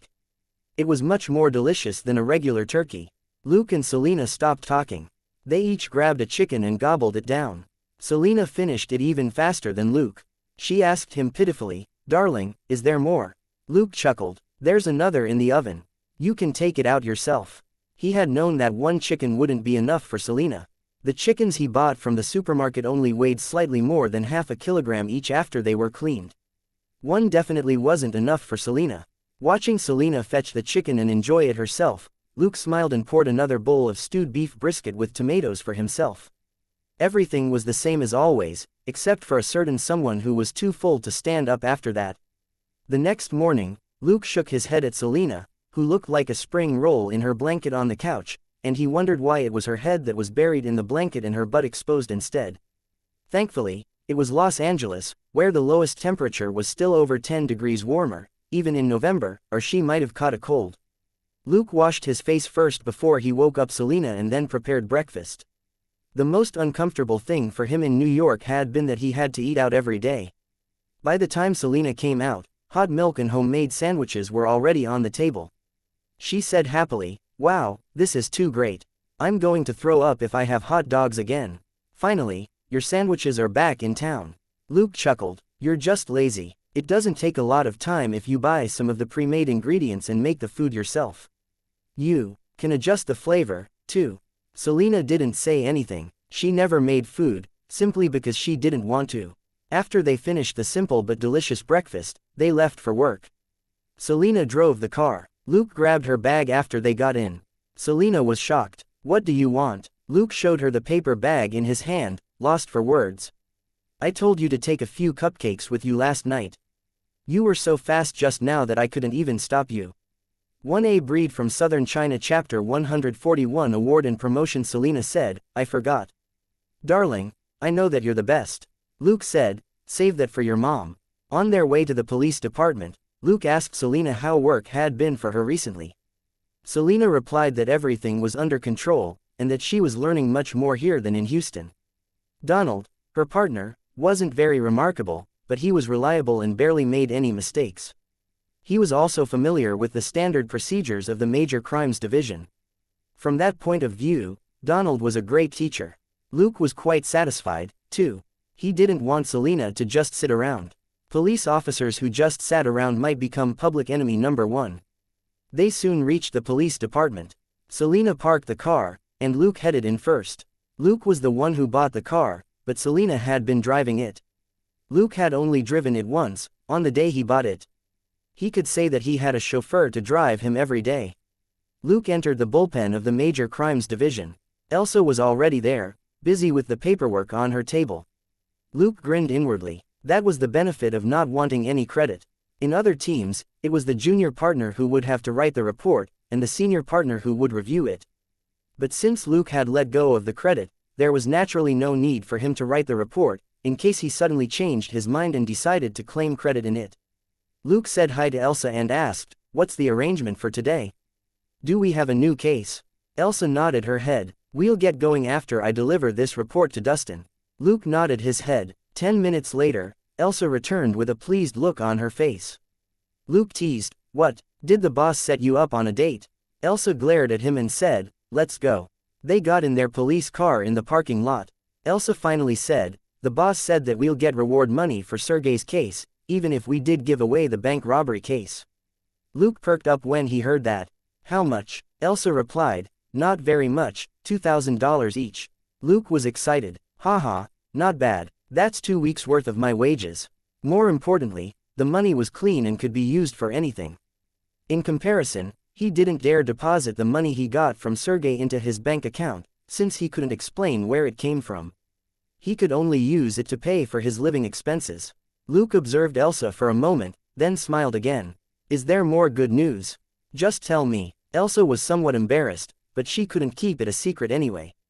Actually, the boss said that a few detectives will be promoted as sergeants soon, and it's likely that I'll be one of them. Luke said with a smile, let me congratulate you in advance. He knew that Elsa had passed the civil service test and had enough experience, all she had needed was an opportunity. Elsa couldn't hold in her smile anymore. It isn't settled yet, Luke said, you better work harder now. I'll definitely support you. Elsa looked at him and said, I'll hold you to that. Luke chuckled, if you're promoted, you'll be my boss. You can look after me then. Elsa said with a bitter smile, enough. I think I'll be the one who needs your help.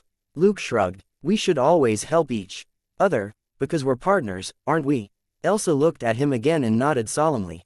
Yes, we are. There was a brief silence in the car. Luke finally changed the topic. What's the case this time? A man named Kiyoshi died in an apartment on Seaside Avenue. He was an Asian male, 47 years old, and worked as an engineer for a construction company, said Elsa. Luke found that odd. Is he from Japan? Elsa said, yes, but he lives in America. His son is over 20 years old, and lives with Kiyoshi's ex-wife elsewhere in California. Luke asked, what about the details?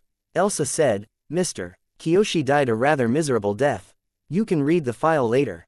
It was willful murder, the victim was cruelly tortured before he was killed. Luke frowned. Nobody's investigating it. It sounded like a difficult case, and the murder had probably been carried out by professionals. That also meant that solving a case like this would be a remarkable achievement. So why was nobody on it?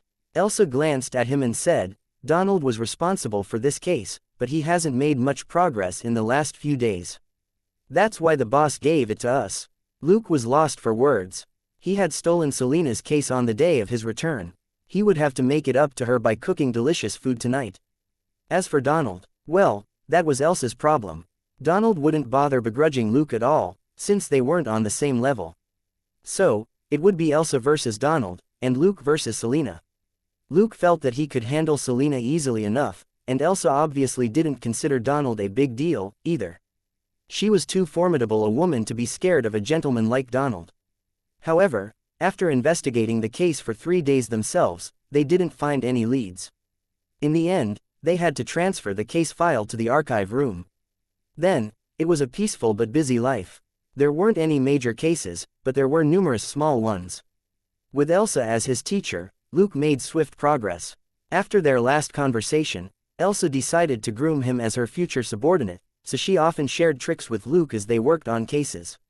Luke might slip up horribly someday if she didn't share her knowledge with him. Her know-how was based on her years of experience as an officer.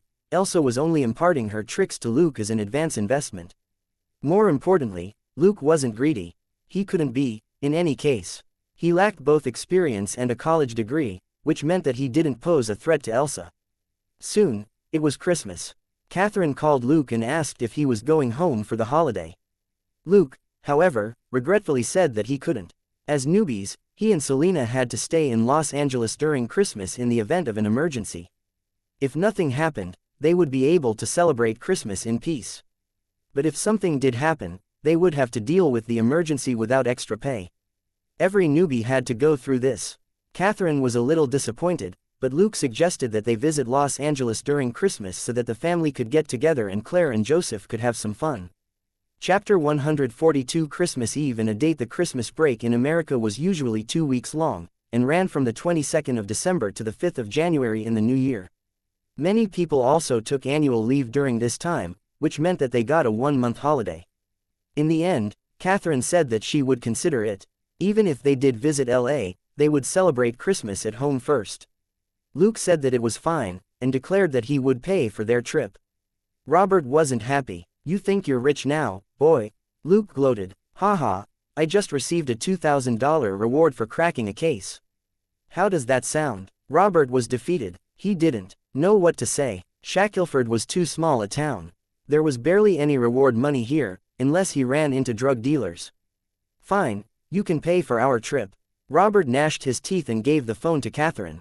Catherine was amused as she watched the two men bicker, and hung up after exchanging a few more words with Luke. Why are you always fighting with Luke? Asked Catherine with a smile. Robert snorted. That boy is getting arrogant. I'll have to teach him a lesson in LA this time. Catherine was lost for words for a moment. Fine, the both of you can do whatever you want. There was something that Robert didn't tell his wife. What sort of case could lead to a $2,000 reward? A victim might give the officer who cracked their case money as a token of appreciation. That would be for a regular case. If the money was from the police department, however, $2,000 was certainly a lot. It would definitely have been a tough case. Robert was worried that Luke might have pissed off some troublesome gang or people now that Luke was no longer under his protection. Of course, Robert didn't know that Luke's capability was beyond his imagination, or that Luke would soon be reaping more reward money again. Luke hung up the phone. He shook his head at Selena, who was also making a call. Selena must be talking to her family, too. They were both apart from their families and busy at work. The holiday season would be a difficult time for them. Thankfully, he and Selena still had each other. After Selena hung up, Luke asked, "Did Sandra ask you to go home, too?" Selena nodded. "Yes, but it's not that easy. The police department's not paying us for nothing. Maybe next year." Luke chuckled and rubbed her head. "All right, let's have dinner." Selena's mood lifted at the mention of food. "What are we having today?" Luke asked. Was the roast chicken delicious? Selena nodded quickly. "Yes. Are we having that again?" Luke shook his head. "No, it's something new. It's my special honey chicken today." Selena exclaimed. "What? Why did he bother making something new, when the previous dish was delicious enough?" By the time Luke brought out the honey chicken, however, Selena's complaints had completely disappeared. She took a deep breath of the fantastic smell of the fragrant meat. Luke grinned inwardly. The honey chicken wasn't actually made with honey, but with char siu sauce. Char siu sauce looked just as appetizing on chicken as it did on char siu, and the crimson chicken smelled sweet and appealing. Even Luke, who didn't like sweets, couldn't hold back anymore. Luke quickly cut the chicken and gave Selena a leg first, while he had the chicken breast. "Well, it doesn't taste bad, but the chicken breast is a little tough. I should probably cook them separately next time," Luke remarked, not entirely satisfied with his cooking. It took Selena a while to reply, because she was too busy devouring the chicken leg. "Well, I think this is more delicious than the chicken before," Luke said helplessly. "Don't talk with food in your mouth." In the end, he only had 1/3 of the chicken, and the rest went to Selena's stomach. He shook his head with a smile when Selena grinned happily. He threw the dishes into the kitchen, too lazy to wash them. Everybody was on holiday. Hearing the laugh track for the boring soap opera on TV, Luke felt homesick for the first time. More and more people took leave in the next few days. Even the major crimes division was half empty. Detectives were still human, and also had families. Even Elsa, who struck Luke as an iron lady, flew back to Miami on the 22nd of December for the holiday. Luke was quite jealous. Miami was a warm place where people could swim even during Christmas, there was sure to be plenty of gorgeous girls and guys out and about. Well, Los Angeles was also alright. It was much better than New York, at least. Since Elsa was on vacation, Luke simply signed up for duty on the 22nd and 23rd. That way, he wouldn't have to work on Christmas Eve and Christmas, unless there was a major incident. Donald had also taken leave, so Selena simply applied for duty alongside Luke. Selena brought up the fact that they would probably be celebrating Christmas by themselves in their apartment. Luke, however, chuckled at that. "Excuse me, but I have a date on Christmas Eve, and I might not be home that night." Selena was stunned. "What? A date? With who?" With an indecipherable look on his face, Luke said, "Jamina." Selena thought for a moment, before she said, "Your ex-girlfriend? Why is she in Los Angeles?" Luke shrugged and said, "She's studying at a small college in Los Angeles." Selena found that odd. "Did she contact you?" Luke shook his head. "Not exactly. It was a pure coincidence. You remember the case Elsa took from Donald? The victim was called Kiyoshi, or something like that." Selena nodded. "I do. Donald was pretty relieved that you guys took that tough case." Luke was speechless. "Then why did you tell me that Donald was angry, and that you put in a good word for me? You even asked me to reward you with noodles, didn't you?" Selena said, "Huh, Did I? I don't remember now. Let's go back to Jamina. How is she related to the Japanese guy? Luke continued with his explanation. When I was investigating the Japanese guy's workplace, I noticed that he had been renovating the last few floors of Nakatomi Plaza, and Jamina's a receptionist there. Selena said, wait, is that her part-time job? Luke said, to be more precise, it's an internship organized by her school. Nakatomi Corporation makes a lot of money. Jamina's college asked if any of the students wanted to work at the company, and Jamina volunteered. I heard that the pay for interns is very good. Chapter 143 Christmas Eve and colleague Selena asked, but, she's not going home for Christmas. Luke shrugged. You know that many kids run wild and never go home once they get free. Jamina said that she wanted to stay here and try her luck. Selena asked, at becoming a star. Luke said in amusement, no, she's changed her goal. A manager in her company called Gennaro enlightened her, and she wants to see if she can work in the finance sector. Selena remarked, is she drunk? Aren't finance people all from Ivy League schools? Did she even pass maths in high school? Luke secretly agreed with her. Finance was all about numbers, and considering Jamina's lack of talent in maths, it was unlikely that she would become a finance elite. But Luke could only say, she's still young. Nobody can stop her from trying everything, that's her right. Selena didn't say anything. It indeed wasn't her place, nor was it Luke's, to tell Jamina what or what not to do with her future.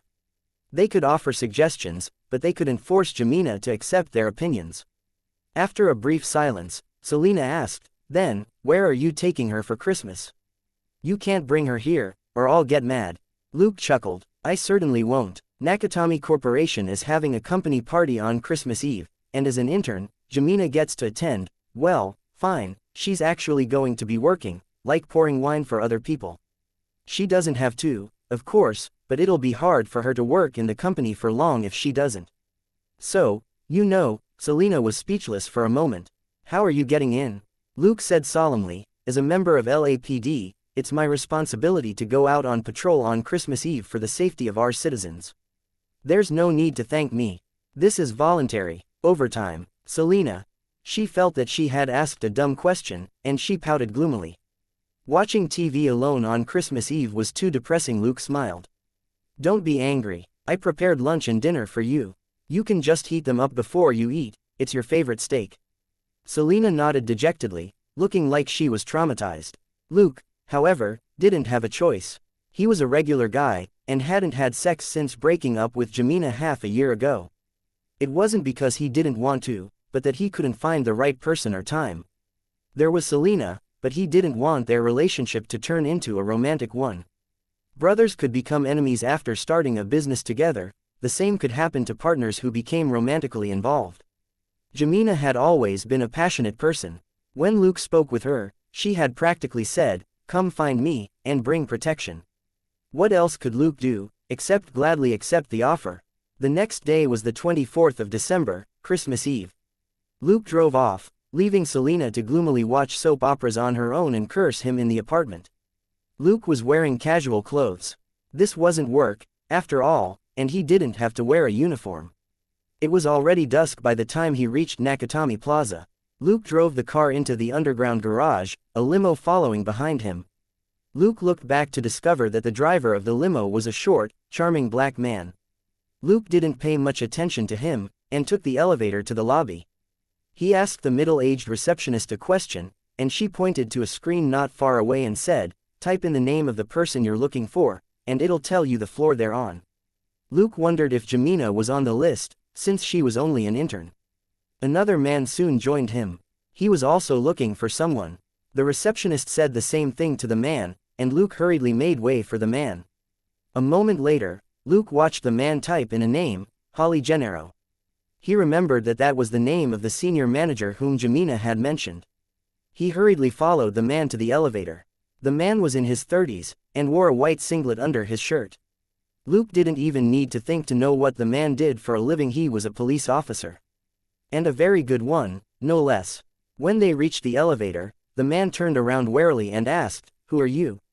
Luke said with a smile, my friend is an intern at Nakatomi Corporation.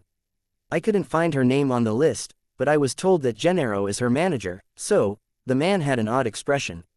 He seemed unhappy, but Luke sensed that the man wasn't upset at him. They entered the elevator together. To avoid the awkward silence, Luke asked casually, "May I know your name?" Stumped for a moment, the man said with a vague smile, "John." Luke nodded and said, "My name's Luke. It's a pleasure to meet you, Officer John." The man was stumped again. "How did you know that?" Luke chuckled and showed his badge. "Because we're colleagues." The man was surprised. "You're a police officer. Is LAPD hiring boys now?" He immediately realized how insulting his remark was, and quickly apologized. "Sorry, I just meant," Luke raised his hand. "I know, most police school graduates are in their 20s. But do you know that certain people can ignore the rules?" John asked curiously, "Are you one of those people?" Luke grinned. "Not exactly, but I had a minor conflict with one of them, and he somehow got me transferred here." "However," John was interested.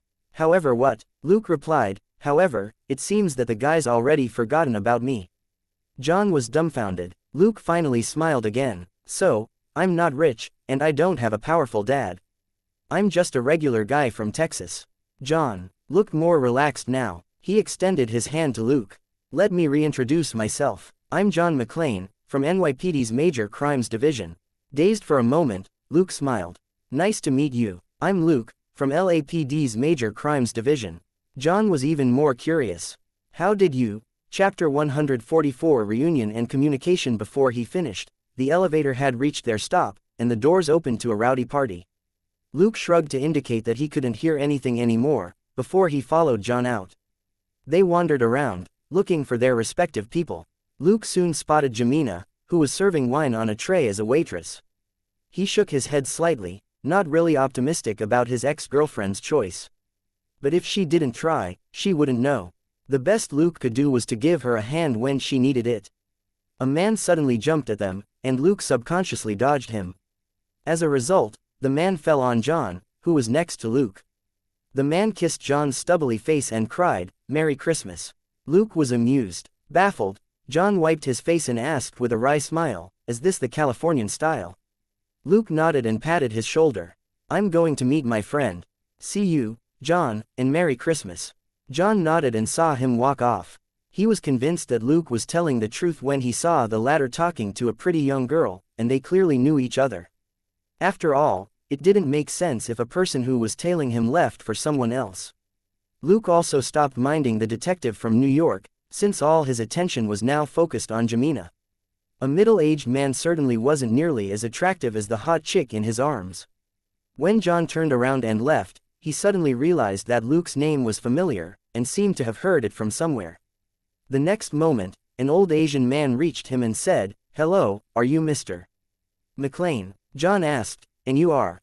"My name is Takagi. I'm Holly's boss," said the old Asian man with a stiff smile. John asked, "Oh, you were the one who sent the car to pick me up?" Takagi smiled. "It's the least I can do for Holly. She's very capable. Come, this way, please." At that moment, Luke had slipped away with Jemina. Jemina led them through the emergency exit and climbed up to the 34th floor. When she opened the door, Luke saw that it was a luxurious private office with a conference room attached. It definitely belonged to a boss. There were a few building models in the conference room, including of Nakatomi Plaza itself.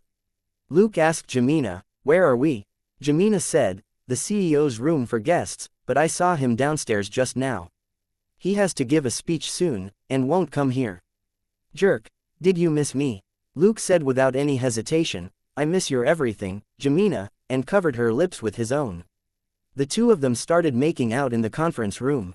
Jemina was wearing a professional suit with a skirt that was 10 centimeters above her knees. It was a loose skirt, and Luke lifted it easily. He then quickly placed his hands on Jemina's hips. Jemina hadn't had a boyfriend since coming here. She was feeling rather frisky, too. She wrapped her legs around Luke's waist, and the two of them melted into one. Luke chuckled. "Wow, you're too considerate. You chose the best silk stockings." Jemina was breathing heavily, and didn't respond to him at all. Luke touched her long legs covered in the silver stockings, and felt amazed. Jemina had obviously come prepared. Both her skirt and her silk stockings had been carefully chosen for her meeting with him tonight. In the meantime, Detective John wasn't as happy downstairs. His conversation with Ms. Holly Gennaro didn't go well, because they had a fight over Ms. Gennaro's last name. Gennaro, when did you change your name? May I remind you that you're married and should be addressed as Mrs. McLean, said John mockingly. Holly said helplessly, this is a Japanese company. They believe that married women are unreliable, so, a clerk suddenly opened the door and interrupted their argument. Ms. Gennaro, Mr. Takagi hopes that you can give a speech, since you were the greatest contributor to revenue this year. Holly looked at John and said, all right, I'm coming. When the clerk closed the door, she said to John again, just calm down. Let's talk when I get back, all right. She then left the office. Their meeting came to a bitter end. Inside the room, John smiled wryly and said, wow, John, how mature of you, fighting with her the moment you meet. Why can't you just say that you miss her and the kids? While John McClane was left on his own again, Luke and Jamina had already finished one round. It really was a smart decision to bring more condoms. Luke thought, lucky, it had been a long time since they saw each other, and Luke couldn't hold back for very long. But thanks to Jamina's provocation, they quickly started a second round. They weren't as rushed as the first time, and took the time to chat about their lives. Jamina was thrilled to know that Luke was now a detective of LAPD's Major Crimes Division. Oh, Luke, I knew you were the best, the town couldn't keep you forever. Luke chuckled and exerted more strength. What about you? Are you going to settle down here? Jamina frowned and sighed. I'm not sure. I still have 3 years to think about it before I graduate. Luke said, that's fine. Come find me whenever you need it. Breathing heavily, Jamina threw herself at him and asked, need what? Luke worked with her and replied, anything. They finished their second round, stuck to each other. They were silent for a moment on the conference room table. Then, Jamina giggled. Luke said, damn it. What are you learning in college? Jamina said, some of my roomies rented some videos, and I took a peek at them. How about it? Are you satisfied, my little Luke? Luke gritted his teeth. Very much. Suddenly, his hands on Jamina's smooth back paused. In the next moment, his face changed and he covered Jamina's mouth, before he leaned in close to her. Jamina was at a loss. Huh. Luke put a finger to his lips to indicate for Jamina to be quiet, before he quickly helped her put on her clothes. Chapter 145 Clear the battlefield. Jamina didn't say anything. She put on her clothes and wondered if anyone was coming. If anyone discovered Luke and her fooling around here, she would lose her internship and probably be punished by her school. So, she dressed quickly. Luke turned away and put on his own clothes. Thankfully, he was wearing casual clothes, and his jacket, pants and shoes were on in 10 seconds. Then, he whispered to Jamina, who was powdering her face, there are gunshots downstairs. I think something's happened. Jamina was about to exclaim in surprise in his arms, but Luke was prepared for her reaction, and covered her mouth. Luke continued, is there a place in this building with a lot of furniture and nobody around right now? Jamina licked Luke's hand, and he finally realized that he was still covering her mouth. He hurriedly let her go. Jamina glared at him and said in a low voice, the 21st floor is the office of a big company, with 200 clerks. Do you think that'll work for you? Luke nodded and said, I'll take you there first. Hide there until I come get you once the crisis is over. Don't run away before I return. Jamina nodded obediently. Luke grabbed a bottle of water from a cabinet and gave it to her. Have some water if you're nervous, but don't drink too much in case you need to use the bathroom. Jamina's flushed face got even redder. She glared at Luke, since she didn't need to use the bathroom anytime soon. Luke was much more comfortable. Jamina had truly learned a lot of wonderful new things in college. Luke led Jamina to the emergency stairs. He shook his head at her high heels. The noise from her high heels would definitely draw attention. Luke bent slightly, hinting that Jamina should climb on his back. When that young and vigorous body was leaning on his back, Luke said in a low voice, don't scream. Then, he carried her downstairs. Jamina nearly cried out when she saw the stairs and walls rushing up toward her. She hurriedly closed her eyes and held on to Luke tightly. Luke was as fast as the wind, as if he wasn't carrying Jamina at all. He reached the 21st floor in less than 3 minutes. He entered through the emergency exit and found the place dark. Luke's eyes were better than most people's. In the dim light, he discovered that it was indeed an office, with tables, computers, documents, and miscellaneous items everywhere. It was indeed a great place to hide. Looking for someone here would mean examining each workstation one by one. Luke carried Jamina in quickly and put her down in a corner, before he said, "Remember, don't move, don't make a sound, and wait for me." He was about to leave, when Jamina suddenly dragged him down. "Haven't you forgotten something?" Luke was confused. Jamina pulled his hands to her breasts and said, "You better be careful if you don't want to miss them. Don't take any risks." Luke squeezed her breasts slightly and said, "I swear I'll be careful, I only used up half the condoms I brought." Jamina hugged him and said, "Go now." Luke nodded and quickly left the place. If his ears didn't deceive him, the gunshots were from the 30th floor. Considering the size of this tower, it would take hundreds of people to take full control of it. Jamina's hiding place was safe for now. The criminals hadn't occupied it yet. Or rather, they didn't have to. According to the receptionist when Luke first arrived, only the company that Jamina worked for was active tonight, the other companies were all on holiday. Nakatomi Corporation was on the 30th floor. Luke didn't think that the criminals would have searched all the way to the 21st floor, since that would weaken their defense.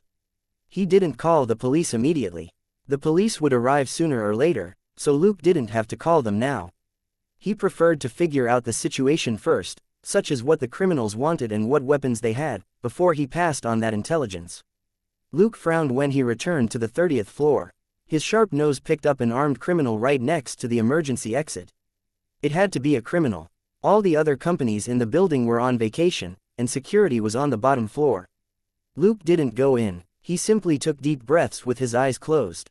When he had been wandering around the party earlier, he had counted the number of attendees out of habit, and there were roughly 50 of them. There were now almost 80 people inside, so 30 of them were criminals. Also, the criminals might have left some people on the bottom floor, so that they would know when the police arrived. Luke had also heard noises on the 33rd floor on his way down, as if they were moving something. His guess was that there were at least 40 criminals in the building. Thinking for a moment, Luke returned to the 34th floor. After determining the number of criminals, Luke felt that he had better clean up his and Jamina's battlefield first. This case would definitely be a big one. It would be very awkward if the forensics department asked Luke why his semen was at the scene of the crime, so he decided to remove the used condoms that he had thrown into the dustbin. Luke quickly returned to the 34th floor. He then smelled a familiar scent. He was stumped. Was that John McClane? He was up here. After thinking for a moment, Luke didn't go looking for the guy. After all, he was only here to deal with a personal issue. He didn't even need to look to know that John was hiding in a certain corner in the conference room and peeping into the office. Luke took the dustbin away without a sound. Very soon, Luke returned without the dustbin. There was only a plastic bag in his hand, with 2 used condoms in it. Luke was finally relieved. However, there was nothing he could do about the table on which he and Jamina had had sex. The table was covered in sweat. If it was investigated, Luke decided to say that the two of them had been making out here. Suddenly, Luke heard something. "Give me the code." It was a mellow male voice. "It's useless even if I give you the code. The data in the computer is synchronized with the data at headquarters at 7 every morning," said the old Japanese man. Chapter 146 Give me the code, and rob and run, Mr. Takagi. I do not care about the data from your headquarters. I only need the code, the unknown man said in his mellow voice. What do you want, exactly? Said the old man named Takagi. Nakatomi Corporation made a fortune in the past 2 years. We know that there's a secret vault underneath your tower, with $640 million in bearer bonds, said the man. Luke now realized why the 40 criminals were attracted to this place. They were going after $640 million. Bearer bonds sounded like a sophisticated product, but there weren't as many of them nowadays, since it was the best means by which criminals could transfer money. They were no longer released in most countries, and bearer bonds redeemed by the government were then destroyed. The old man named Takagi was angry. What kind of terrorists are you? You just want money. Yes, Mr. Takagi, we just want money. It doesn't matter how other people view us. So, tell me the code, said the unknown man. Takagi was silent. The man sighed. All right, do you see this? I'll kill you on the count of 3 if you don't talk. Luke craned his head slightly, only to discover that it was a middle-aged white man with a mustache. He had the vibe of a villain, and was pointing a gun at Takagi's head. What do I do? Luke thought quickly, and soon made a decision. He couldn't allow Takagi to die here. If this place turned into a murder scene, the forensics department would turn it upside down, and Luke and Jamina's little secret would be exposed. He didn't want his personal life exposed to the public. Do you know what happened on Christmas Eve? A detective had sex right above some terrorists, and after he was done, he pulled up his pants and killed all the terrorists. It certainly wouldn't be a case that Luke could be proud of if that sort of gossip went around the police. Our detective fired at terrorists without pants on. Imagining how Dustin might tell new detectives about Luke's feat in the future, Luke quickly decided to take action. He walked softly into the conference room through the other door at the end. The conference room and office were separated by a glass wall. Luke moved into the shadows across from the criminals. He put on his gloves and threw out 2 iron balls. Bam, bam. After the 2 odd pops of noise, the mustached man and another man holding a gun next to him passed out before they saw anyone. Luke took out another ball from his pocket and knocked out the last criminal, who had been sitting down. Finally, he grabbed Takagi and quickly withdrew. He couldn't kill the criminals, at least not for now.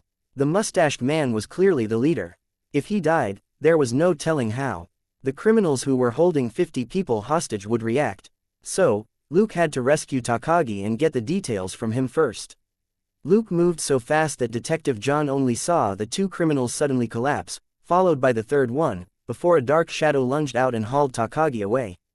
"What the hell?" John muttered, but he perked up a moment later and approached the criminals, taking the 2 weapons off them. When he was taking off their shoes, 2 criminals barged in from the elevator with guns. Shocked, John snuck away via the emergency exit on the other side, carrying the guns and shoes that he had taken. Luke carried Takagi all the way to the 23rd floor, which was currently under renovation. He put the old man down and showed him his badge. LAPD, Detective Luke from the Major Crimes Division. "What's going on here?" The old man tried to calm his pounding heart and queasy stomach. He bowed solemnly to Luke. "Thank you for saving me, sir." Luke waved his hand. "I'm a police officer, it's my job. Enough of the formalities. What do you know about the robbers?" Takagi shook his head. "I don't know much. Their leader seems to be a German named Hans. They're here for the money in the underground vault. Have you called the police, Mr. Luke?" Luke shook his head. This Takagi didn't seem to know much. He asked, "What about their numbers and their weapons? Are they trained? How many people are being held hostage? I need that information before I can call for reinforcements." Takagi hurried to tell him what he had seen. Luke frowned. Takagi wasn't familiar with weapons, but as a businessman, he had a keen eye. He could easily tell that these people weren't poor, based on their clothes and equipment. They were also well organized, unlike some gangs, and from their manner of speech, some of the intruders were clearly well educated. Everything indicated that they were a team of professional criminals with one objective. Luke frowned. "Can they open the vault under the building?" Takagi shook his head. "They can destroy the doors at the front, but as long as force is used, the innermost alloy door will lock automatically. It can't be opened without a code." Luke said, "Is that why they grabbed you?" Takagi nodded. "Most likely." Luke, however, shook his head. "I think Hans meant it when he threatened to kill you just now. Your code might not be indispensable to them." Takagi also frowned. "The alloy door is made with the latest technology. I don't think it can be destroyed." Seeing that Takagi had no more useful information, Luke told him to hide. Takagi asked, "Aren't you going to call the police department?" Luke nodded. "The signal is bad here. I need to find a different place to make the call." "Mr. Takagi, stay safe." Luke left the 23rd floor and returned to the 30th floor. This time, the criminal that had been guarding the emergency exit was gone. In the meantime, Luke heard gunshots from the 34th floor. Only someone whose ears were as good as his could have caught them. Luke was stunned for a moment. Who was fighting the criminals? He thought for a moment, then climbed the stairs to the 34th floor. Confirming that nobody was at the door, Luke opened it slightly and took a peek. Chapter 147 No meeting, and SWAT attack. The conference room was now a mess. The long desk that Luke and Jamina had used was riddled with bullet holes. A criminal lay on it, dead, and there was another body not far away. "Wow, John's quite good." Luke chuckled inwardly. His sharp nose had informed him that it was Detective John McClane who was inside. He then heard Detective John speaking furiously into a walkie-talkie. F***CKU. "That's right, I'm making fun of the police. Why don't you come and arrest me? I'm at Nakatomi Plaza." The man probably didn't have his cell phone on him. Luke quite admired the harried, barefooted man in a ragged vest. Detective John wasn't Luke, who had a system and was far stronger than an ordinary person. He was just a regular police officer, but he had the guts to go up against 15 criminals. But Luke didn't think now was a good time to meet up with Detective John. First of all, Detective John's wife, the female manager named Gennaro, was probably also a hostage. Luke had learned this from his chat with Jamina earlier. She told Luke that Gennaro had a husband who was a detective in New York. So, if Luke were to make himself known now, wouldn't he be obliged to tag along with John and save Ms. Gennaro? Secondly, Luke was an LA officer, but John wasn't. If they worked together, it would mean that Luke endorsed John's actions, and he might be held responsible for any mistakes John made. Thirdly, Luke's movements would be hampered if he was with Detective John. So, it was better to stealthily help John wipe out the criminals. Thinking this, Luke was about to slip away. However, John suddenly exclaimed excitedly, "Haha! They're here, they're finally here." A moment later, he complained disappointedly, "Really? Only one police car," but he soon moved into action. Luke observed Detective John with great interest, and applauded his ingenuity. John smashed the window and threw down the body of one of the intruders he had killed. It was impossible for the police officers to not see it.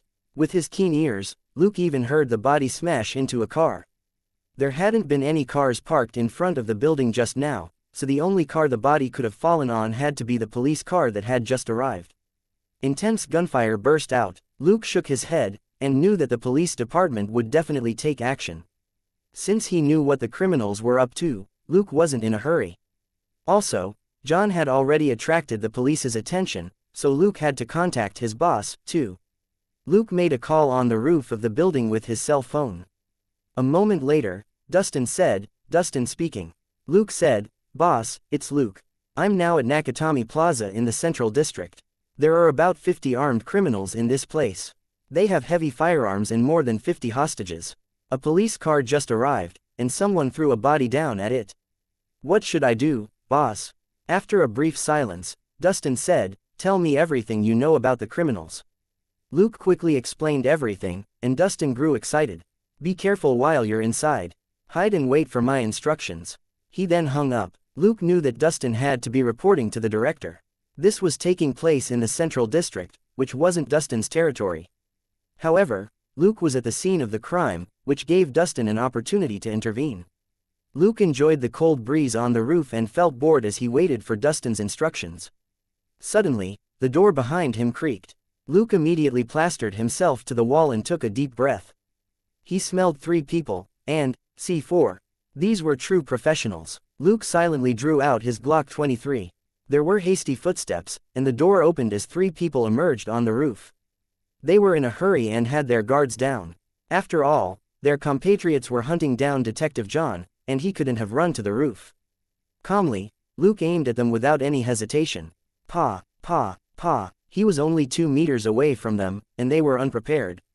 He hit them in the back of their heads like a kid shooting at balloons. Luke listened carefully to make sure that nobody else was coming, before he examined the dead men's equipment. Besides the C4, there were detonators, ropes and wires. Eventually, Luke picked up a hump and its magazines. As for the C4, he casually tossed it down into the square at the bottom of the building. If the criminals wanted it, they could go downstairs and pick it up themselves. Luke was about to go down, when he saw several police cars arrive. Several floodlights were then focused on the building. He stopped and noticed a SWAT team. Luke didn't know what to say. The team only had 8 soldiers. There were 50 armed criminals in the building, and the officers were going to charge in when they were so outnumbered. But there was nothing Luke could do. Alert them by firing his weapon. The officers weren't cowards. They would only close in on the building even more quickly to take cover. Call them. There wasn't any time. If the SWAT team had waited a while longer, they would have gotten Dustin's intelligence. However, their commander was too hasty, which had given Dustin little time to relay to them the information he had just learned. Luke watched helplessly as the SWAT team disappeared into the building. As he expected, intense gunfire rang out a moment later, mixed with screams. It was clear that the SWAT team had been ambushed. Luke didn't know what to say. Dustin hadn't given him any instructions. He couldn't do anything however capable he was. He didn't have the power to command officers of a different district. Even Dustin couldn't have expected them to follow his commands. A moment later, a light armored car drove up. Luke's eyes lit up. LAPD was truly rich if they could afford such a vehicle. Most criminals couldn't do anything to armored cars. However, what happened in the next moment stunned Luke. With a whoosh, a streak of fire shot out from the second floor of the building. Boom! The armored car, which had been climbing the steps, was hit by an RPG. F***CK. Luke couldn't help but curse out loud. Chapter 148 Professional Criminals. John on a rampage, and Luke's triple kill. The criminals were true professionals. They even carried an RPG.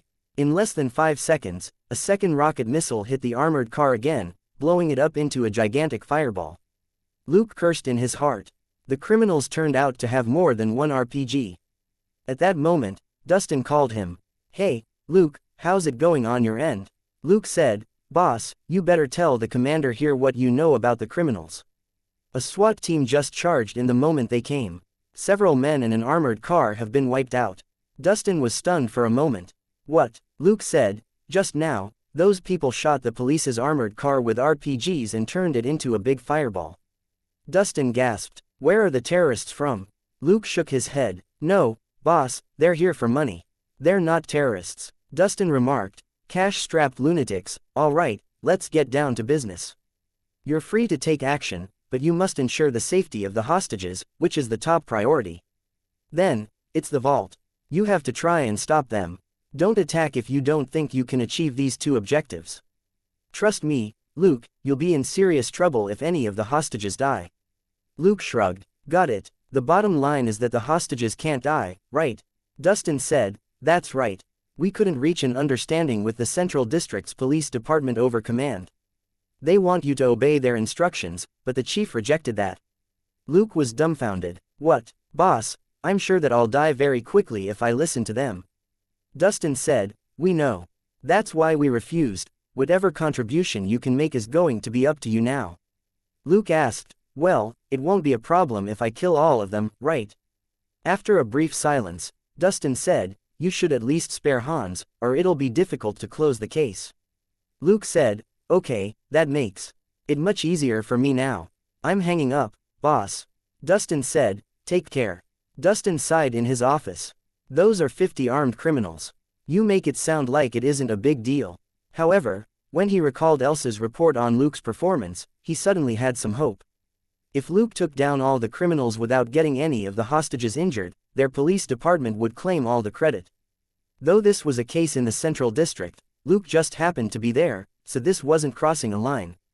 If it was anyone else, Dustin would have told them to hide and just pass on intelligence. No boss could ask their subordinate to challenge 50 enemies on their own. That was just suicide. Luke hung up and started warming up. He was about to go down, when there was an intense explosion down below, which sent broken glass flying. Luke craned his head, only to see that it was on the second floor, where the RPGs had been launched from earlier. There could only be one person on the offense on that floor right now. "Detective John, you are one tough cookie. How many C4s have you used?" Thanks to this crazy saboteur, Luke felt that it wouldn't be too difficult to pull off a miracle. But then a dilemma cropped up. The police and the criminals started negotiations. Luke put in his earpiece and connected to the criminals' channel with his fake phone. Then, he heard a familiar voice. "You little rat, you think you can scare us? I'll catch you and throw you from the roof. Hee hee. Hans, didn't you say that you would kill me? Send more people. I'm waiting for you. Let me see, what's this guy's name? He's so tall, but he has the tiny feet of a woman. Disgusting." That was also a familiar voice. Luke was lost for words. Well, it was clear that Hans and Detective John were on poor terms. Luke secretly said sorry to John, because he had to leave John alone to distract the criminals. He returned to the 30th floor. Taking a deep breath, he discovered that there were much fewer criminals here now. At least 20 had left the floor where the hostages were being kept. Hans was probably annoyed by Detective John's explosions and his mocking, and was determined to kill him. Luke was quite confident in Detective John, who must have already killed more than one criminal. It would be hard for him to die. A moment later, Luke heard something else in his earphone. "Larry, Carl, has the bomb been set up on the roof?" Luke suddenly realized that he had just come from the roof. Thinking for a moment, He pressed a button and said in a low voice, "Yes. Come down and defend the doors. The FBI should be on their way." The person was too preoccupied to notice anything wrong. He instructed, "We'll drive some of the hostages up to the roof. When the police helicopter approaches to pick them up, detonate the bomb on the roof." Luke said, "Okay." He was quite shocked. Hans certainly deserved the death penalty for planning to use the innocent civilians in the building as bait before blowing them up. But Luke didn't regret not killing Hans earlier. His lackeys might have run wild otherwise, and started killing people randomly. At the very least, Hans wouldn't kill all the hostages, because his goal was money. Thinking quickly, Luke went back up to the roof and hid on the ledge above the door. A moment later, the elevator dinged, and there were the footsteps of more than 10 people. Luke took a deep breath and locked onto 3 targets. One was in the front, one was behind, and one was in the middle. It was a classic way to escort hostages.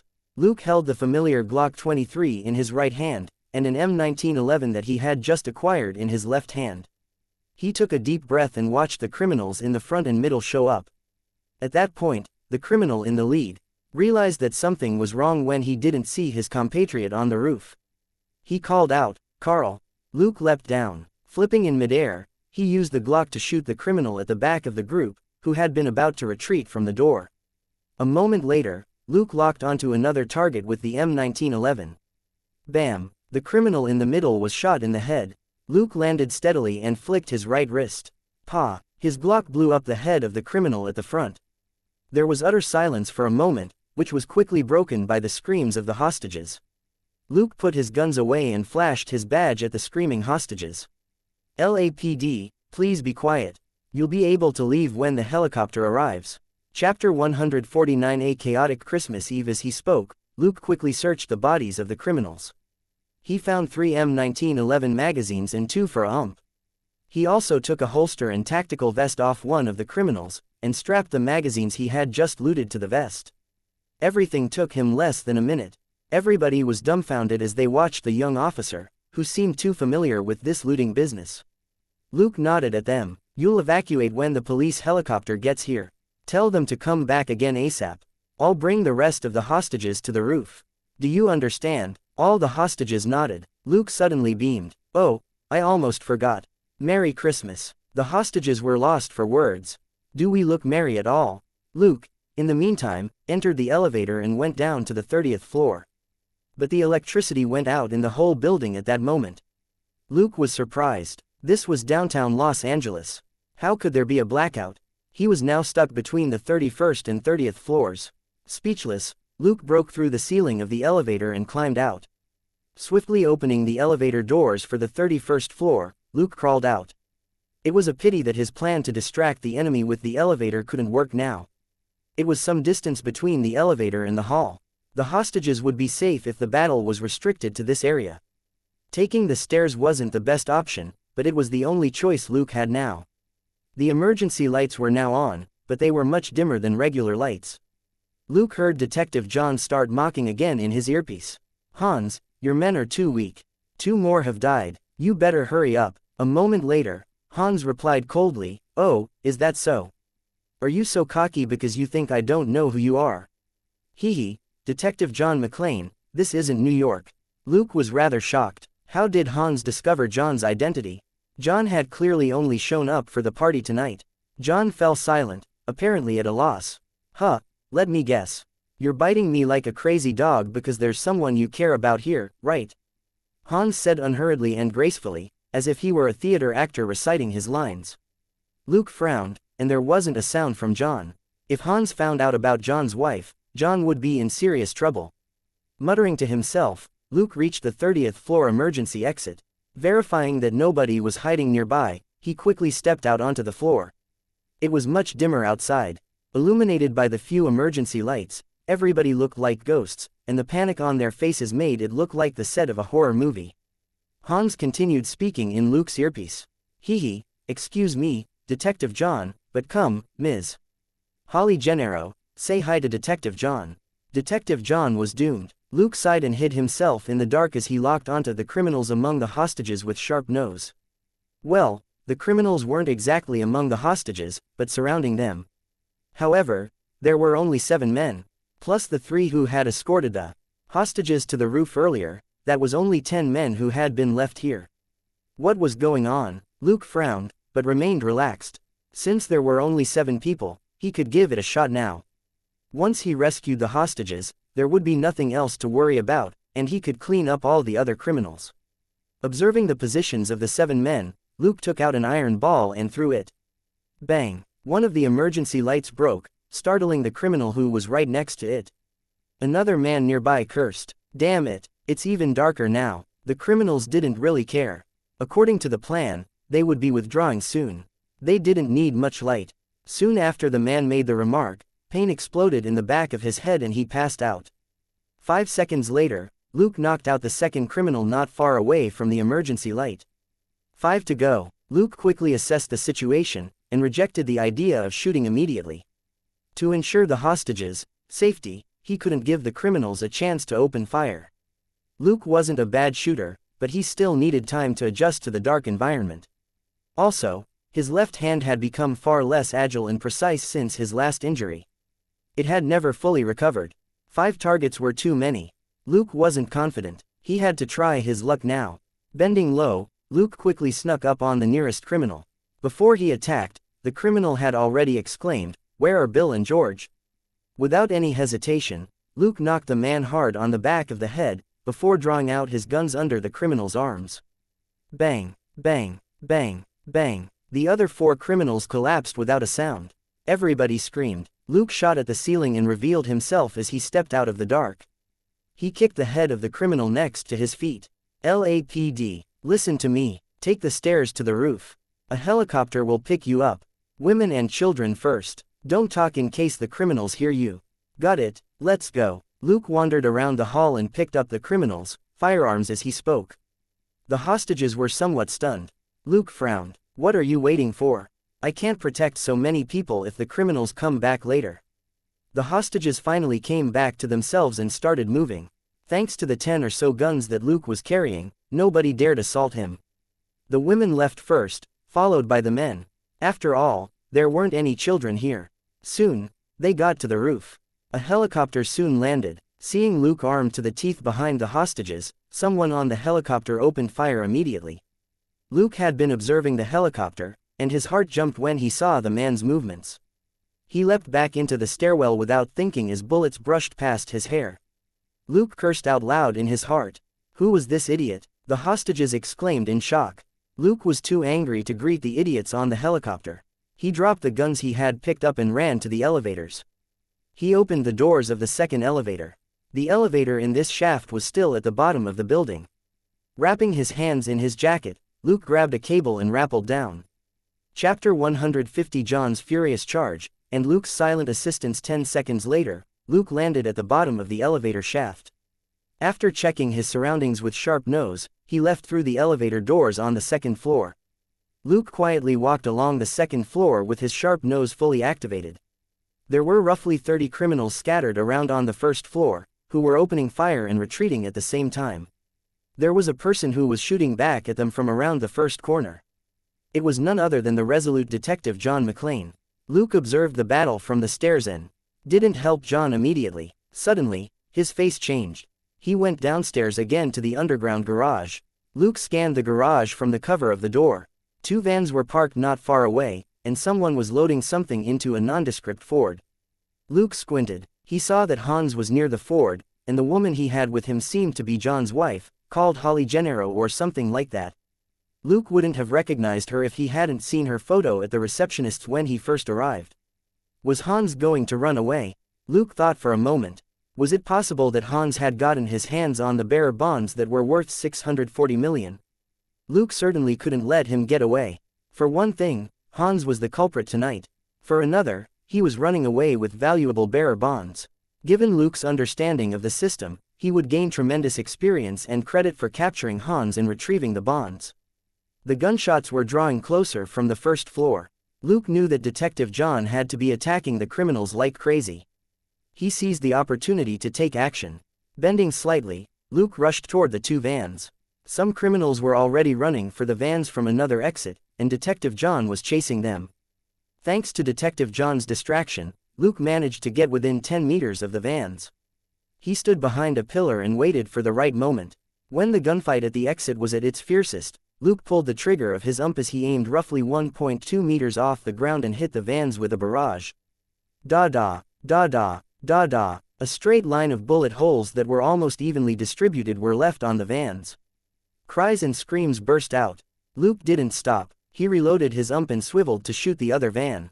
Da-da, da-da, da-da. The people in the second van also screamed. His gunshots were drowned out by the criminals' gunfire as they were also using UMPs, so few people noticed anything wrong. The criminals lost their cool. They were so annoyed by the pesky Detective John that they almost puked blood. This man also liked to mock them over the walkie-talkie. He had grabbed all their attention.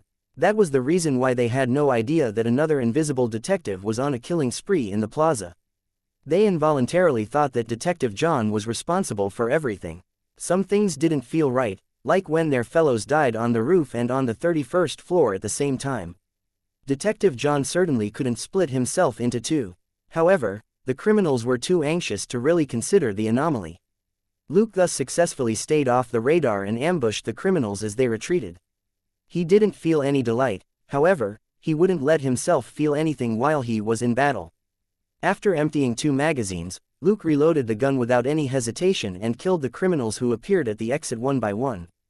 Da-da, da-da, da-da. The criminals screamed and fell near the exit as they were running. They had been frightened by the screams in the vans and didn't know where to go. Now, they no longer needed to think about it, since they were already dead. An engine started, and there was the squeal of rubber tires on the ground as the Ford dashed out, obviously determined to flee. Luke stopped. Leaning against the pillar, he reloaded his gun and fired at the Ford's tires. Though it wasn't the best position for shooting, Luke had a in his hand. The gun had little recoil and was quite accurate, allowing Luke to blow up the car's tires with the sheer number of bullets. Could he have mistaken it for someone else's car? That would be impossible. It was Christmas Eve, and only Nakatomi Corporation had a party tonight. All the other companies who used the building were on vacation. The Ford was the only other car parked next to the vans in the underground garage. Luke quickly switched locations and hid behind another cement pillar, before he unhurriedly reloaded his It was his last magazine, but Luke didn't think he would get the chance to use it. At the exit, a man roared, "Hans Gruber." Luke raised an eyebrow and craned his head. Detective John McClane was soaked in blood, his white vest now a ragged mess of gray, black and red, and his pants torn at the hem. His feet wrapped in cloth, the detective hobbled out of the exit, holding a His eyes were full of fury. Luke was stunned. Detective John was so hardcore. He still wouldn't let Hans go, even when he was so terribly wounded. On the other side, the door of the Ford finally opened, and Hans emerged with a beautiful woman in front of him. It was none other than Holly Gennaro, John's wife. Luke quickly shook his head. From the conversation he overheard just now, Luke knew that John McClane was probably a man that could be flattered, but not threatened. The more you threatened him, the fiercer his retaliation would be. Say that his shooting only rated 80 points, if someone used his wife or daughter to threaten him, it would become 100 points, or even 120 points, allowing him to blow up anyone's head. Just now, Detective John had mentioned on the walkie-talkie that he had killed 6 criminals. He had blown up the men with RPGs on the second floor with C4. There were also 2 criminals in the CEO's office at the top who were riddled with bullet holes. Luke finally relaxed. It took time for Sharp Nose to fully investigate an environment, and Luke finally had the lay of the underground garage. There were no more criminals behind him, everybody was clustered around the 2 exits. Hans pointed the gun at Holly's head and said, "Drop your gun and raise your hands, Detective McClane." Chapter 151. A professional at stealing credit. John smiled miserably, unable to calm down. He slowly lowered his and tossed it aside. Hans smiled. "That's right, it's better for you to die. You son of a b*tch, you killed so many of my men. Now, go to hell." Bang. Suddenly, something flew out from the back and hit Hans in the back of his head. Hans collapsed and passed out. John was stunned. It looked like a baseball. He looked somewhat blankly at Hans, who was unconscious. A Beretta 92F was plastered to his back, just within reach when he had his hands up. It was supposed to be his final move. Luke smiled and walked out from behind a cement pillar. "It's so nice to see that you're all right, Detective John. John was surprised. What makes you think I'm all right? I'm injured all over, I'm not fine at all. Luke spread his hands and said, forgive me, but Hans can't die. LAPD needs him alive for interrogation, so I had to knock him out instead. Suddenly, he raised his hand and fired his M1911. In the Ford, a black man's head dropped to the wheel, and AM1911 slipped out of his hand. Looking at the McLeans, who were still dazed, Luke couldn't help but remind them, you should tend to your injuries. John appears to be in a lot of pain. John's face immediately changed. He had remained standing all this time through sheer determination. Now that Hans was unconscious and no more criminals were going to show up, John couldn't take the excruciating pain anymore, and immediately dropped. Supporting John, Luke propped him up to rest behind a cement pillar some distance away so that he wouldn't suddenly be shot by a criminal who might still be alive in the van. Holly followed him. The couple had finally stopped fighting. Luke called Dustin. Boss, it's done. Dustin asked. What? Luke said. Hans Gruber, the leader of the criminals, has been caught. The hostages are on the roof, waiting for the helicopter. I didn't really do a head count, but roughly 30 criminals were injured or killed. Dustin gasped. It hadn't been more than an hour since his call with Luke, and everything was done. He couldn't help but ask again, are you sure? Luke thought for a moment and said, tell the special forces to come in through the underground garage. I have the place under control. There may be more criminals hiding on the first floor, though. Oh, by the way, they seem to be carrying a lot of C4s. Dustin acquiesced right away. Luke thought for a moment, then warned him, however, there's a minor issue. Dustin grew anxious. Were any hostages killed? Luke said, not that I know of. But more than 10 criminals were actually killed by one Detective John McClane from New York. He contributed a lot to Hans's arrest, too. Dustin felt his teeth ache. What? Why is he there? Luke replied, because his wife is a senior manager at Nakatomi Corporation, and he's here on vacation to visit his wife. F***CK. Dustin couldn't help but curse out loud. Since that was the case, the credit for this incident would have to be split. Seeing how wretched Detective John looked, Luke somehow felt guilty for using him as a distraction. Everything turned out well, and he had helped save John's wife too. However, Detective John's contribution couldn't be ignored. Also, if John wasn't around, Luke would be hounded by both his department and the department of the Central District. Now, if the two departments wanted to fight for credit, they would have to argue with NYPD first. It was always easier for people on the same side to reach a compromise when they had a common enemy. Besides, Luke wasn't interested in an award of any sort. What he desired was the experience and the credit which the system gave him. Dustin moved very quickly. 10 minutes later, a bunch of police officers stormed the underground garage. Luke was rather comforted to know that the commander of this operation had dispatched a troop that was larger than a squad of 8. Luke had voluntarily dropped all his weapons except his pistol before they arrived. The newcomers didn't order him to lie flat on the ground as they would a suspect. Their chief asked, Luke Colson. Luke showed them his badge, which was hanging around his neck. The chief glanced at it and saluted him. Thank you for your contribution to this operation. You're welcome. Luke nodded his head with a smile. He was in a good mood. He nodded at the two people next to him. This is Detective John McClane from NYPD. You better get him to the hospital ASAP. Next to him is his wife, Ms. Holly. The chief of the special forces simply nodded his head. Luke patted the Ford next to him and said, also, this car is worth $640 million. See that it's well protected. The chief was stunned. What? Luke explained. Those criminals were here for bearer bonds. They looted Nakatomi Corporation's vault and packed bonds worth $640 million into this car. Don't lose them, or none of us will be able to bear the consequences. The chief was well aware of what the consequences were. The criminals were able to steal the bonds partly because they had made meticulous plans, and partly because of Nakatomi Corporation's negligence. However, if the bonds were lost again under police watch, many people in LAPD would lose their jobs. The chief of the special forces hurriedly had some of his subordinates protect the Ford. Luke suddenly remembered that he had left 2 people upstairs. He said, I need to go up. 2 important people are hiding upstairs. The chief frowned. I can ask our men to get them out. Luke said, one of them is on the 21st floor, and the other is on the 23rd. I specifically told them not to come out until I came to get them. The chief thought for a moment, and then had two of his subordinates go with Luke. A while later, Luke returned with Takagi and Jimina. The chief couldn't help but ask, "Who are they?" He was quite curious as to why this amazing young detective had hidden these two people. Luke said, "This is Mr. Takagi, head of the Nakatomi Corporation that was unfortunately robbed. This is Jimina, my girlfriend. She's currently an intern at Nakatomi Corporation." The chief of the Special Forces asked suspiciously, "So, you were here to spend Christmas Eve with your girlfriend?" Luke nodded matter-of-factly, "Of course. Why would I specifically come here to take down criminals when I'm from a different department?" The chief of the Special Forces was lost for words. Luke asked, "Can I go now?" Chapter 152 The Deputy Director's Reminder. The chief of the Special Forces shook his head. "I'm afraid not. The Deputy Director wants to see you." Huh. Luke was rather surprised. The Deputy Director was also known as the Deputy Chief. There were only two people above the Deputy Chief, namely, the Assistant Chief of Police and the Chief of Police. But these top two positions were in fact only responsible for administrative matters instead of actual cases themselves. The Deputy Chief was always the commander at the very top when it came to the actual cases, and furthermore only got involved in major cases. Luke took Takagi and Jimina to the other side of the garage and drove his Ford out. He was stopped at the exit. After he showed his badge, and both he and his car were examined, he was allowed to pass several minutes later.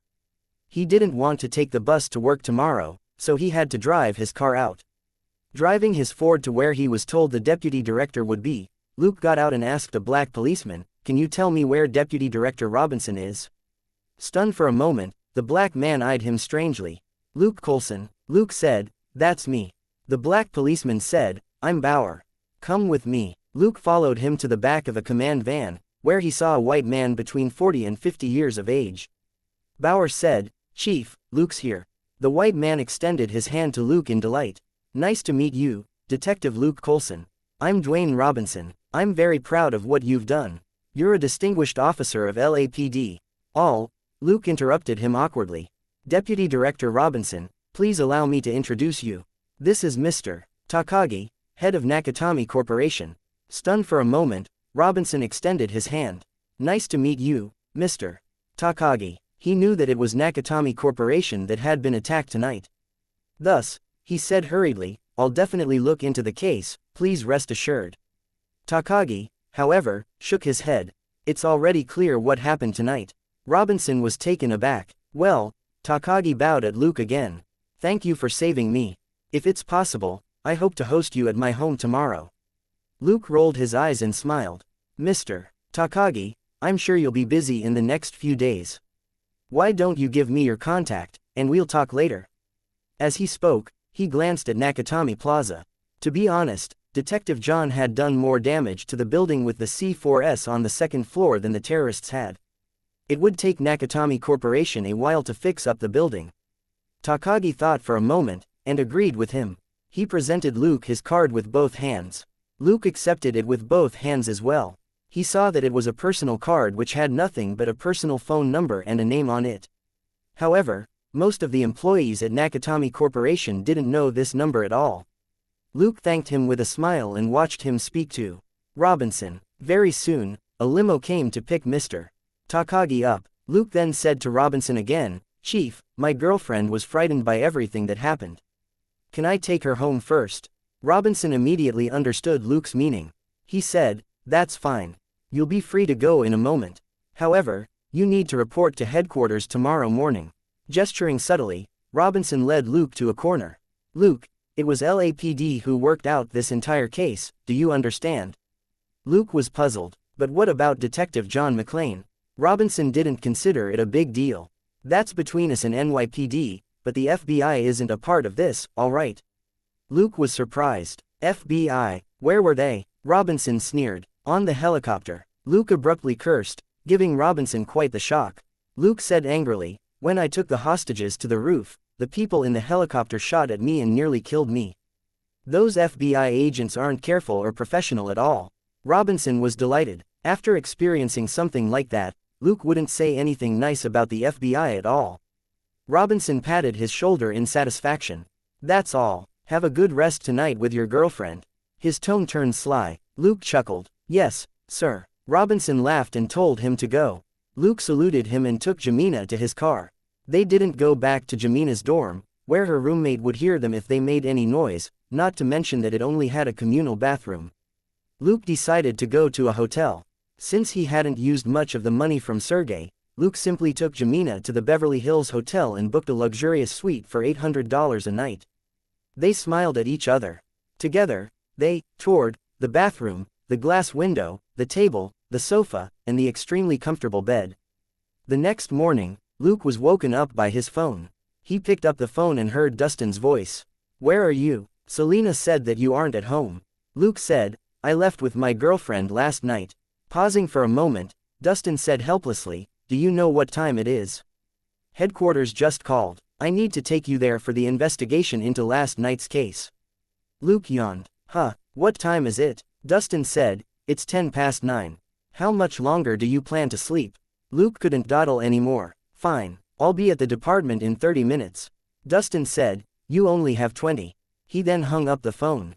Luke snorted. "You were acting so nice when you asked for my help, but you're singing a different tune now when I'm no longer needed."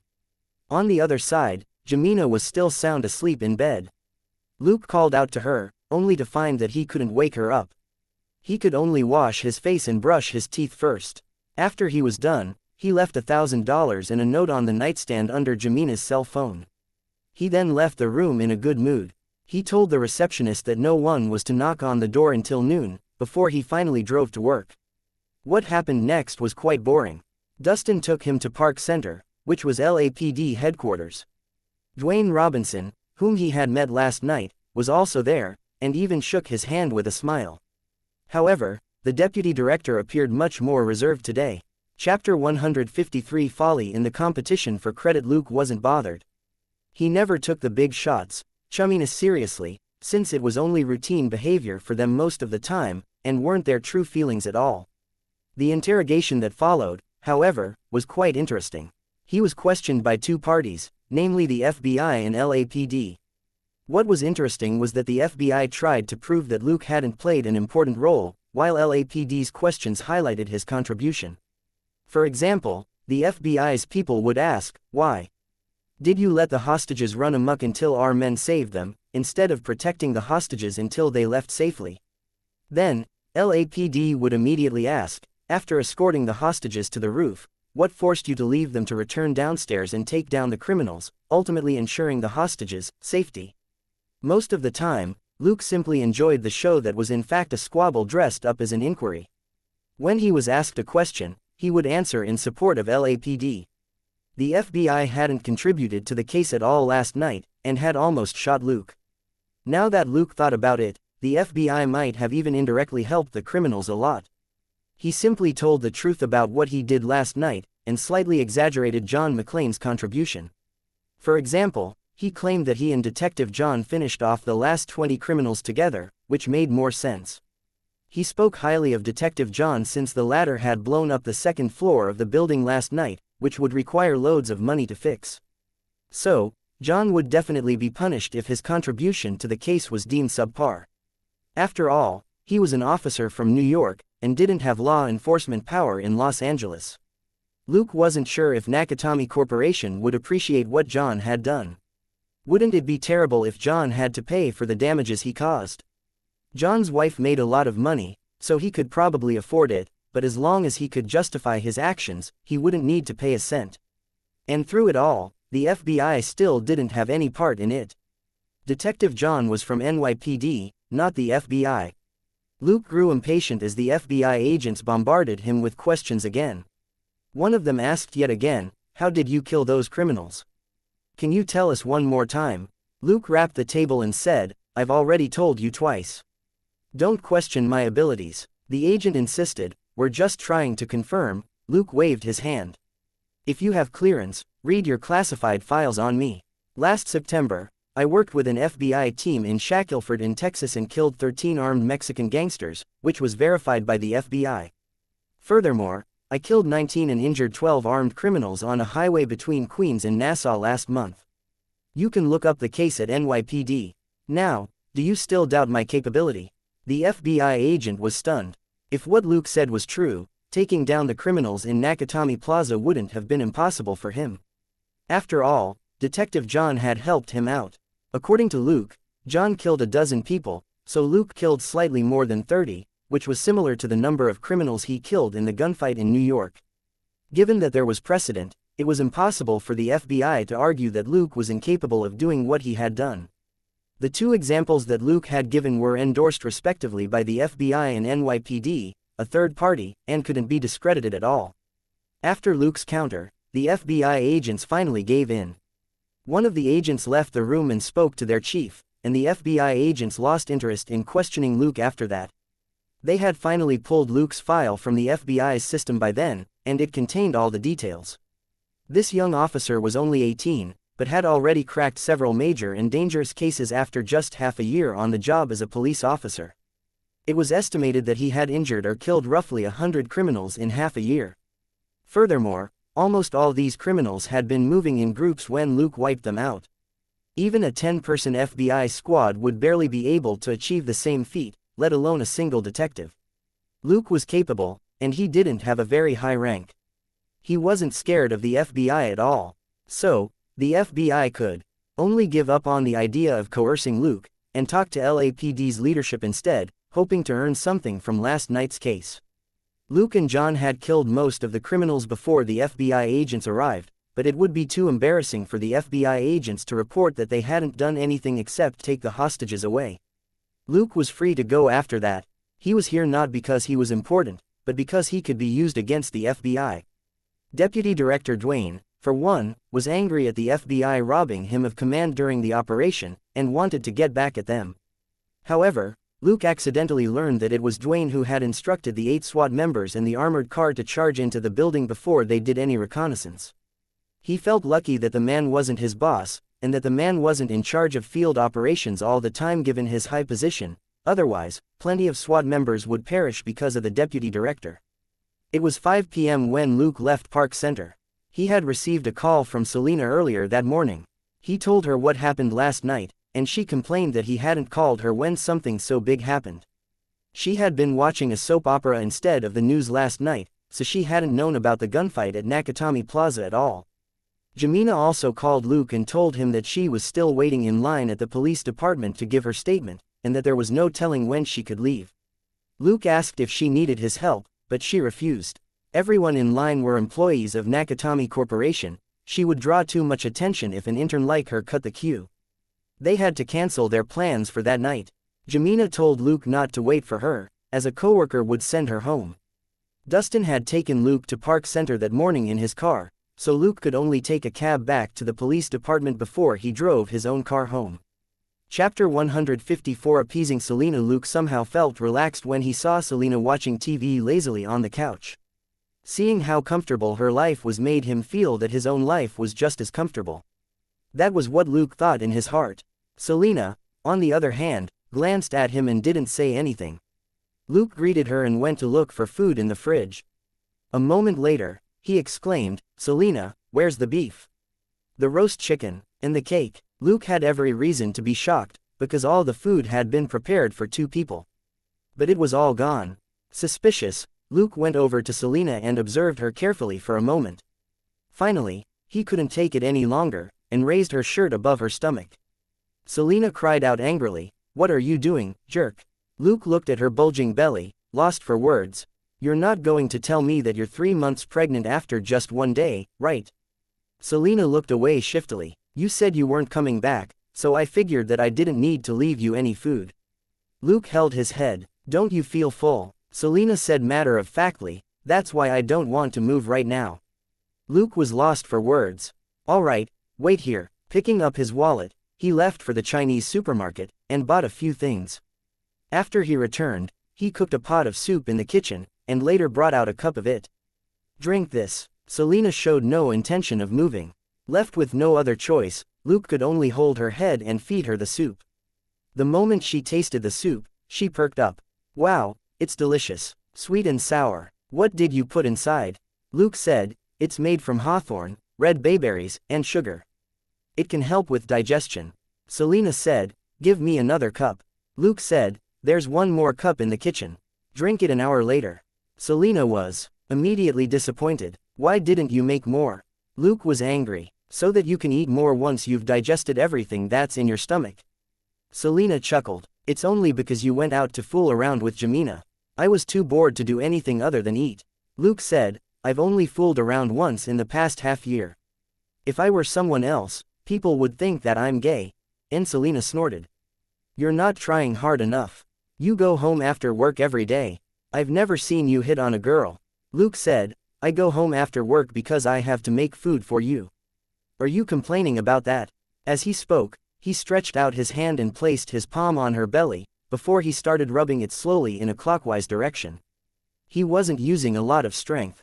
Selena took a long breath, feeling quite comfortable. What are you doing? Luke said, pay attention to what I'm doing and how much strength I'm using. Rub clockwise like this, it'll help with your digestion, you pig. He then stopped. Selena lay still on the couch. Why don't you do it for me? I don't feel like moving. Luke said, you don't feel like moving because you're too full. He washed his hands and made food for himself in the kitchen. Since Selena had devoured his dinner, he had to make more food.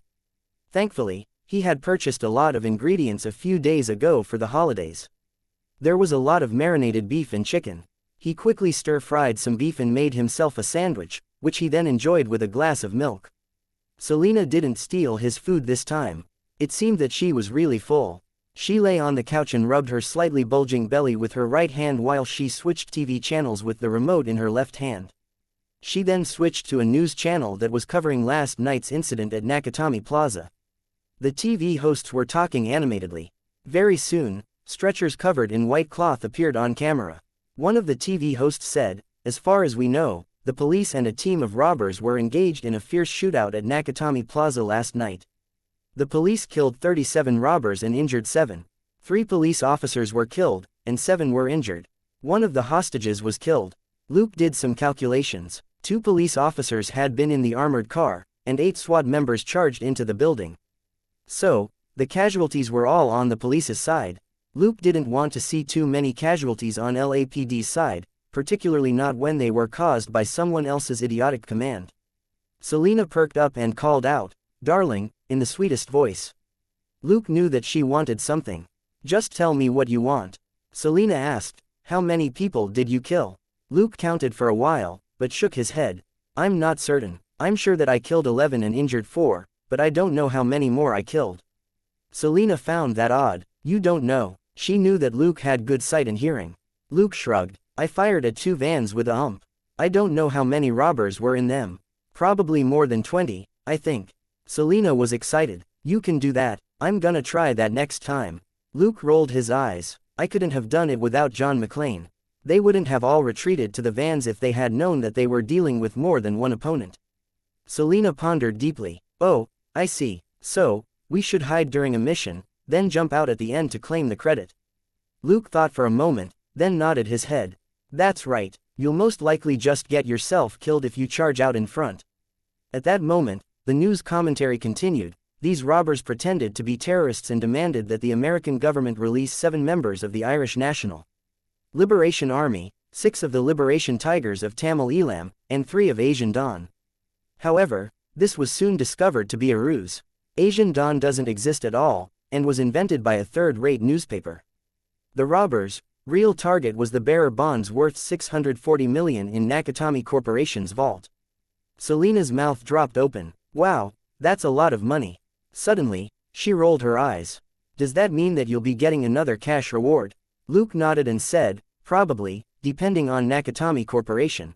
And even if Nakatomi Corporation doesn't want to give me one, our police department should give me something, right?" Chapter 155 Takagi's Little Gift. Luke didn't actually expect a reward from Takagi, even if the latter had given Luke his card and called him his lifesaver. He knew very well what the Japanese were like. The people of this country were modest, trustworthy, polite, and respectful, and attached great importance to social hierarchy. However, they also had the potential to overturn anything that stood above them, and might burst out on a rampage and turn into bloodthirsty beasts that weren't bound by any sort of code of conduct. They also recorded their deeds and passed them down as tales through the generations. They were a highly complicated and controversial people. Thus, Luke didn't expect much from Takagi. While the man had bowed to him, it might have been out of polite habit, and didn't necessarily mean that he really thought highly of Luke. All of a sudden, Takagi appeared on camera. "We're going to transfer the bonds out and upgrade our vault's security measures. I would like to point out, however, that the power system in Los Angeles is terrible. The blackout in the Central District was the reason why the robbers were able to overcome the vault's final electromagnetic protective measure. We will be suing our power supplier." Luke and Selena looked at each other in bewilderment. After a long time, Luke finally commented, "So that's how the robbers opened the vault. I was wondering how they got it open without getting the code from Takagi." He also knew that it had been the FBI's idea to cut off the power, since it was hardly possible for regular people, who didn't even know where the power hub was, to do so. Only the FBI or police could have forced the power supplier to shut down the power. After Luke told her what the FBI did, Selena laughed out loud. "Will they have to pay damages?" LAPD shrugged. "LAPD has me, and McClane has his wife, so who can Nakatomi Corporation blame in this case, except the FBI, who barely contributed anything?" He knew why the FBI had been unfriendly toward him. They'd made numerous mistakes and hadn't helped at all. It was possible that whoever was in charge of the case would be demoted. Luke would be happy to see that happen. The man's idiotic subordinates had fired a barrage at him from the helicopter, and Luke would have been killed if he hadn't reacted quickly. It was already good of him not to ask for an apology or compensation from the FBI. Luke chatted with Selena for a while before they each took a shower and went to bed. The next day, Catherine called Luke to tell him that they were leaving for Los Angeles the following day. Luke was naturally happy about his family's visit. He promised that he would cover their plane tickets and accommodation fees. Selena was also delighted. Robert was like family to her, too. Since she started her job under his command at the beginning, Selena volunteered to pick up Luke's family at the airport, and to look for a hotel for them. It made things easier for Luke since Selena was willing to help. They had to be on duty in a couple of days, so they could take turns keeping Luke's family company. As Luke made plans for the holiday, his phone rang with a call from Dustin. "What did you do to Takagi? He says that he's going to give you $1 million as a personal reward." Luke was caught by surprise. "What?" Dustin smiled. "That's right, a personal reward from him, not from Nakatomi Corporation. You're going to be a millionaire, Luke." Luke frowned. He didn't like the sound of that. Thinking for a moment, he asked, "What will our department get?" Dustin said, "Nakatomi Corporation is willing to donate $500,000 to our department to upgrade our equipment, like the walkie-talkies for the officers." Luke was lost for words. Was Nakatomi Corporation mocking the police? Detective John had let the police know what was going on by chucking the body of one of the robbers out the window instead of contacting them on the walkie-talkie. Before that, the operator had treated John's call for help on the walkie-talkie's emergency channel as a prank call, and had summarily ignored it. Had it not been for Luke and John, a lot of hostages would have died, and a lot of people in LAPD would have been punished for it, including the operator. Of course, American emergency operators were infamous for being unreliable. That was probably because too many people called 911 as a lark, inevitably leading the operators to regard some real emergency calls as a practical joke. After a brief silence, Luke asked, "Boss, what's your suggestion?" Dustin scratched his head. Money mattered more than anything else in America. Could he tell Luke to refuse it? But if Luke accepted it, it would be like a slap to the face for LAPD.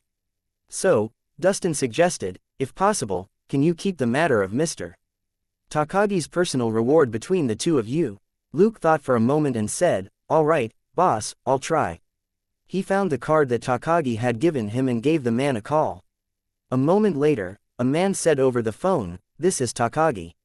"Who is this?" Luke replied, "Luke Coulson, the detective. You remember me, right?" Takagi's voice immediately turned warmer. "Of course, Mr. Luke. I was going to contact you." Luke chuckled. "Mr. Takagi, it's nice to speak to you again. My colleague tells me that you want to give me a personal reward, is that right?" Takagi said solemnly, "Yes. This is just a small amount of money. You must take it." Luke was amused. He knew that it was inappropriate for him to accept the money, and was well aware that it certainly wasn't a small amount. Pondering for a moment, Luke said, "Mr. Takagi, could you change your personal reward? My family is coming to Los Angeles tomorrow, and will be staying for a week. Can you help arrange their accommodation and have them taken around on tour during the week?" After a brief silence, Takagi said, that is too small a thing to repay you with. Luke chuckled. Mr. Takagi, I'm a police officer. It's just my job. Takagi, however, also chuckled. No, Mr. Luke, I know very well that the American police is not obliged to protect any one person. It was not your responsibility to save me. For a moment, Luke was stunned. He hadn't really given it a lot of thought. He had always considered it his duty to save those in need, and he had saved a lot of them. Chapter 156 New gift. And another level up. The truth, however, was that an American police officer could kill a citizen when they determined that the latter was threatening their life, but they weren't obliged to protect a citizen when the citizen's life was under threat. The Supreme Court ruling in 1981 had set up the ground rule: the American police had no specific duty to protect a citizen. 1. Of course, the pressure which the media put on the police was a different matter. It was actually the leadership of the police department, instead of the bottom-level officers, who were affected by that pressure. Takagi said, so, I'll make sure that your family has fun in Los Angeles, but you must not decline my personal gratitude. Luke smiled bitterly. But Mr. Takagi, you'll make me the target of jealousy in my police department. Pondering for a moment, Takagi proposed, if so, would you like to be my corporation's head of security? Your annual pay won't be lower than $500,000. Luke was rendered speechless by Takagi's offer. But on second thought, an annual pay of $500,000 was only befitting of someone who crushed 50 robbers without getting hurt himself, and who retrieved bonds worth $640 million. Luke just needed to solve another emergency for Nakatomi Corporation on the same scale to be worthy of that pay. Luke secretly apologized to Robert as he said earnestly, Mr. Takagi, I love being a police officer. My foster father is a police officer and I've always looked up to him. So, I'm afraid that I have to decline your offer. Takagi sighed softly, knowing that belief couldn't be easily reshaped by money. He could only say, all right, I have a personal house in Los Angeles that I would like to give to you. All you need to do is sign your name on the deed. Your colleagues won't know as long as you don't say anything. Luke was amazed by how shrewd Takagi was. By offering Luke a house, he could stay in touch with Luke. Then, it was settled. Takagi told Luke something about the dead hostage from last night. The hostage was another senior manager at the company, who had tried to save his own skin by selling Gennaro out. He had spoken to Detective John via the walkie-talkie to prove to the robbers that he knew John well. He did convince Hans, but was shot right after Hans confirmed that his intelligence was accurate. Many of the Nakatomi Corporation employees had witnessed that hostage being taken away after he volunteered to offer intelligence. So, his death had nothing to do with Luke or John. The other 50 employees of the company who had laid low weren't even hurt when they were rescued. It was further proof that the senior manager's death had been his own fault. Also, Takagi mentioned that Hans was responsible for the death of a construction engineer at his company. The robbers tortured Kiyoshi for information on the layout of Nakatomi Plaza, and killed him after verifying that it was true. Luke found the name familiar, and finally remembered that it was from the first case that he and Elsa had taken when they came back. Things had turned out exactly the way they were supposed to. It wasn't Elsa and Luke's fault for not pursuing the case further back then, because there were just too many similar cases. But Luke still encountered those unfortunate robbers in the end, though Elsa didn't get to play a part. She called Luke that night, full of regret. If I had seen this coming, I would have postponed my vacation for a couple of days. Luke chuckled. I'm sure that we'll have more opportunities. He didn't really mean it. He had gone to the plaza to hook up with Jamina. How could he have brought Elsa with him? Even if Elsa had been in Los Angeles, she wouldn't have been at the location at all, nor was she capable of fighting 15 armed robbers. She wasn't Detective John. Elsa's strength lay in investigation rather than killing. Relaxed, Luke grinned at his stats panel. Luke aka Luke Coulson, strength, 31 dexterity, 20 mental strength, 14 extra stat point. 1 Luke had claimed the mission reward after he dealt with Hans Gruber. Mission: eliminate Hans Gruber's gang and retrieve the bonds. Total experience: 5,000. Total credit: 5,000. Contribution rate: 75%. Express plus 3,750. Credit plus 3,750. As experience has reached 7,000 points, the host has leveled up to level 9. Seeing that strength was drawing closer to 40 points, Luke was more than satisfied. He was only 2 levels away from the minimum requirement for the ultimate lifesaver, elementary self-healing, and from healing his left hand. He only had 400 experience points left after the level up, but he had more than 14,000 credit points. He couldn't hold back the urge anymore. Opening the list of abilities, he learned elementary driving and also selected a few uncommon abilities from the people that he had killed or defeated. For example, basic language proficiency English, Spanish and Portuguese from the electrifying, long-legged Vanessa, only cost 100 credit points. Luke immediately picked that. He had no time to learn languages, so this ability would be very handy. 100 credit points was nothing for him. Luke also picked basic demolition from an expert bomber on Hans's team.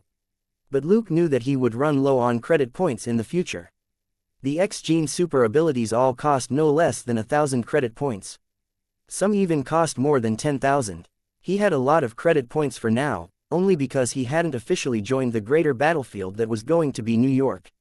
Luke wouldn't settle down in New York until he got elementary self-healing, or he might be easily killed off by some random guy. How efficient was Takagi? That very afternoon, a lawyer visited Luke and had him sign a few documents.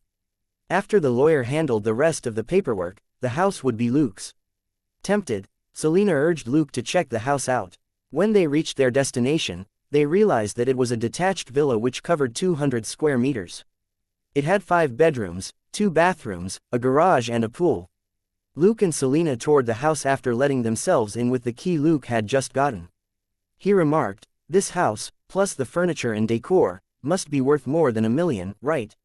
I don't think what I did is worth that much." Selena, however, was excited. "Haha, Luke, can we move in here?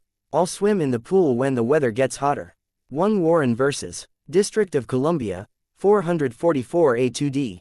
1, D.C., Court of AP, 1981 Castle Rock vs. Gonzalez, 545 U.S. 748 2005 Chapter 157 Champagne, steak, and a bubble bath. Luke rolled his eyes. "That's just a big bathtub, alright. Besides, you can also heat up the water. You can take a bath right now if you want." Selena's eyes glittered. "Darling," Luke said, "wait. Let me think about it." After some consideration, he decided not to argue with Takagi anymore. Takagi was a successful old man who was insistent and clever. Luke wasn't confident that he could persuade him to change his mind. Luke had nothing to say if Takagi believed that his life was worth this villa. Luke could give him a hand again if he ever needed it. He knew that that might have been Takagi's plan all along. Considering Luke's abilities, Takagi might have to ask for his help one day. This house was both a gesture of gratitude and an advance investment. This house was indeed worth a lot, but it was still nothing for Takagi. It was nothing to give this house away, as long as it could help him stay in touch with Luke in case he needed Luke's help in the future. After Luke checked the house, he called Takagi. "Thank you, Mr. Takagi. I'm very satisfied with this house." Takagi simply smiled. "That's fantastic, Detective Luke. Keep in touch." Luke chuckled. "Alright, I hope I wasn't interrupting anything. Goodbye." After hanging up the phone, Luke shook his head and put thoughts of the clever old man aside. He said to Selena, "Let's go home first to grab your swimsuit, unless you plan to jump into the pool in your underwear." Selena exclaimed with wild joy and went to get the car. After a few round trips, they had moved most of their necessities to their new home. Luke had noticed that the furniture and appliances in the villa were barely used. This villa must have only had the basic furniture in the beginning, and Takagi must have gotten the other things put in over the last half day. It was homey and comfortable, and not ostentatious at all. Takagi must have selected such a no-nonsense villa because he found Luke to be a down-to-earth man. Sure enough, Luke was quite satisfied with it. Moreover, Luke's family didn't have to stay in a hotel anymore. There was even enough room for Selena. Selena had always been a doer. Once she was settled in, she immediately tried out the big bathtub in the backyard. Luke, on the other hand, prepared the ingredients he had brought for dinner. Since they had moved into a new house today, Luke thought that he should make something classy. Champagne was definitely necessary, and they wouldn't eat at the table, but by the swimming pool. Very soon, Selena ran back excitedly and told Luke that she had figured out the mechanism for the big bathtub. Luke nodded his head and got her to help him take the dishes out to the backyard. Selena then put down the ice bucket and took off her clothes, before she jumped into the water and spun around in the pool, laughing. Well, in a pool that was 3 meters long and 3 meters wide at most, spinning was the best she could do. Luke allowed her to do as she pleased since this Christmas had been rather boring for her. He put the steak on a tray next to the pool and said, "Stop playing. Have some food first." Selena obediently sat on the steps on one side of the pool. She accepted Luke's service happily and said, "I didn't know you're also good at waiting on other people." Luke smiled. Standing in the warm water, he stared to the west. This was the west side of Beverly Hills, and the backyard faced the west. There were no tall buildings around here, so the view was quite splendid. Although the commute from here would be longer, Luke didn't think that Selena would want to go back to their old apartment. Enjoying the steak, the champagne, and Selena's occasional questions, Luke thought his life was wonderful. The stars in the sky illuminated the night like small lamps. The next day, Luke went to the police department at Dustin's request. Since Selena had taken the car to pick up his family, Luke had to take the bus. He wore a tracksuit today because he wasn't here to work, but to meet Dustin. Somebody else was in Dustin's office, so Luke simply waited outside the office for a bit. Soon, the person came out and smiled at Luke. "The boss is asking for you." Luke nodded and entered the office. "Boss, what's up?" Dustin pointed at the door. "Close the door." Luke immediately knew that they were going to discuss something confidential. After the door was shut, Dustin asked, "How did you persuade Takagi?" "He said that he wouldn't be giving you the reward money." Luke told the truth. "I asked him to give me something else that was less eye-catching." Dustin didn't pursue it further since it was a private matter.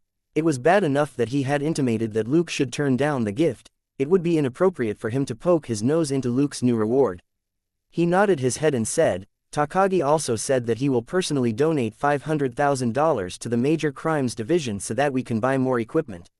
Luke shrugged and said, "That's good." Lost for words, Dustin said in a low voice a moment later, "Yes, it is. Do you have any thoughts? The chief says that he can give you special treatment." Luke found that strange. "What do you mean?" Dustin coughed and said, "Say, if you get a college degree and pass the civil service test, you'll be promoted the moment you get your cert." Luke was disappointed. He wasn't interested in a promotion at all. "I would rather get money."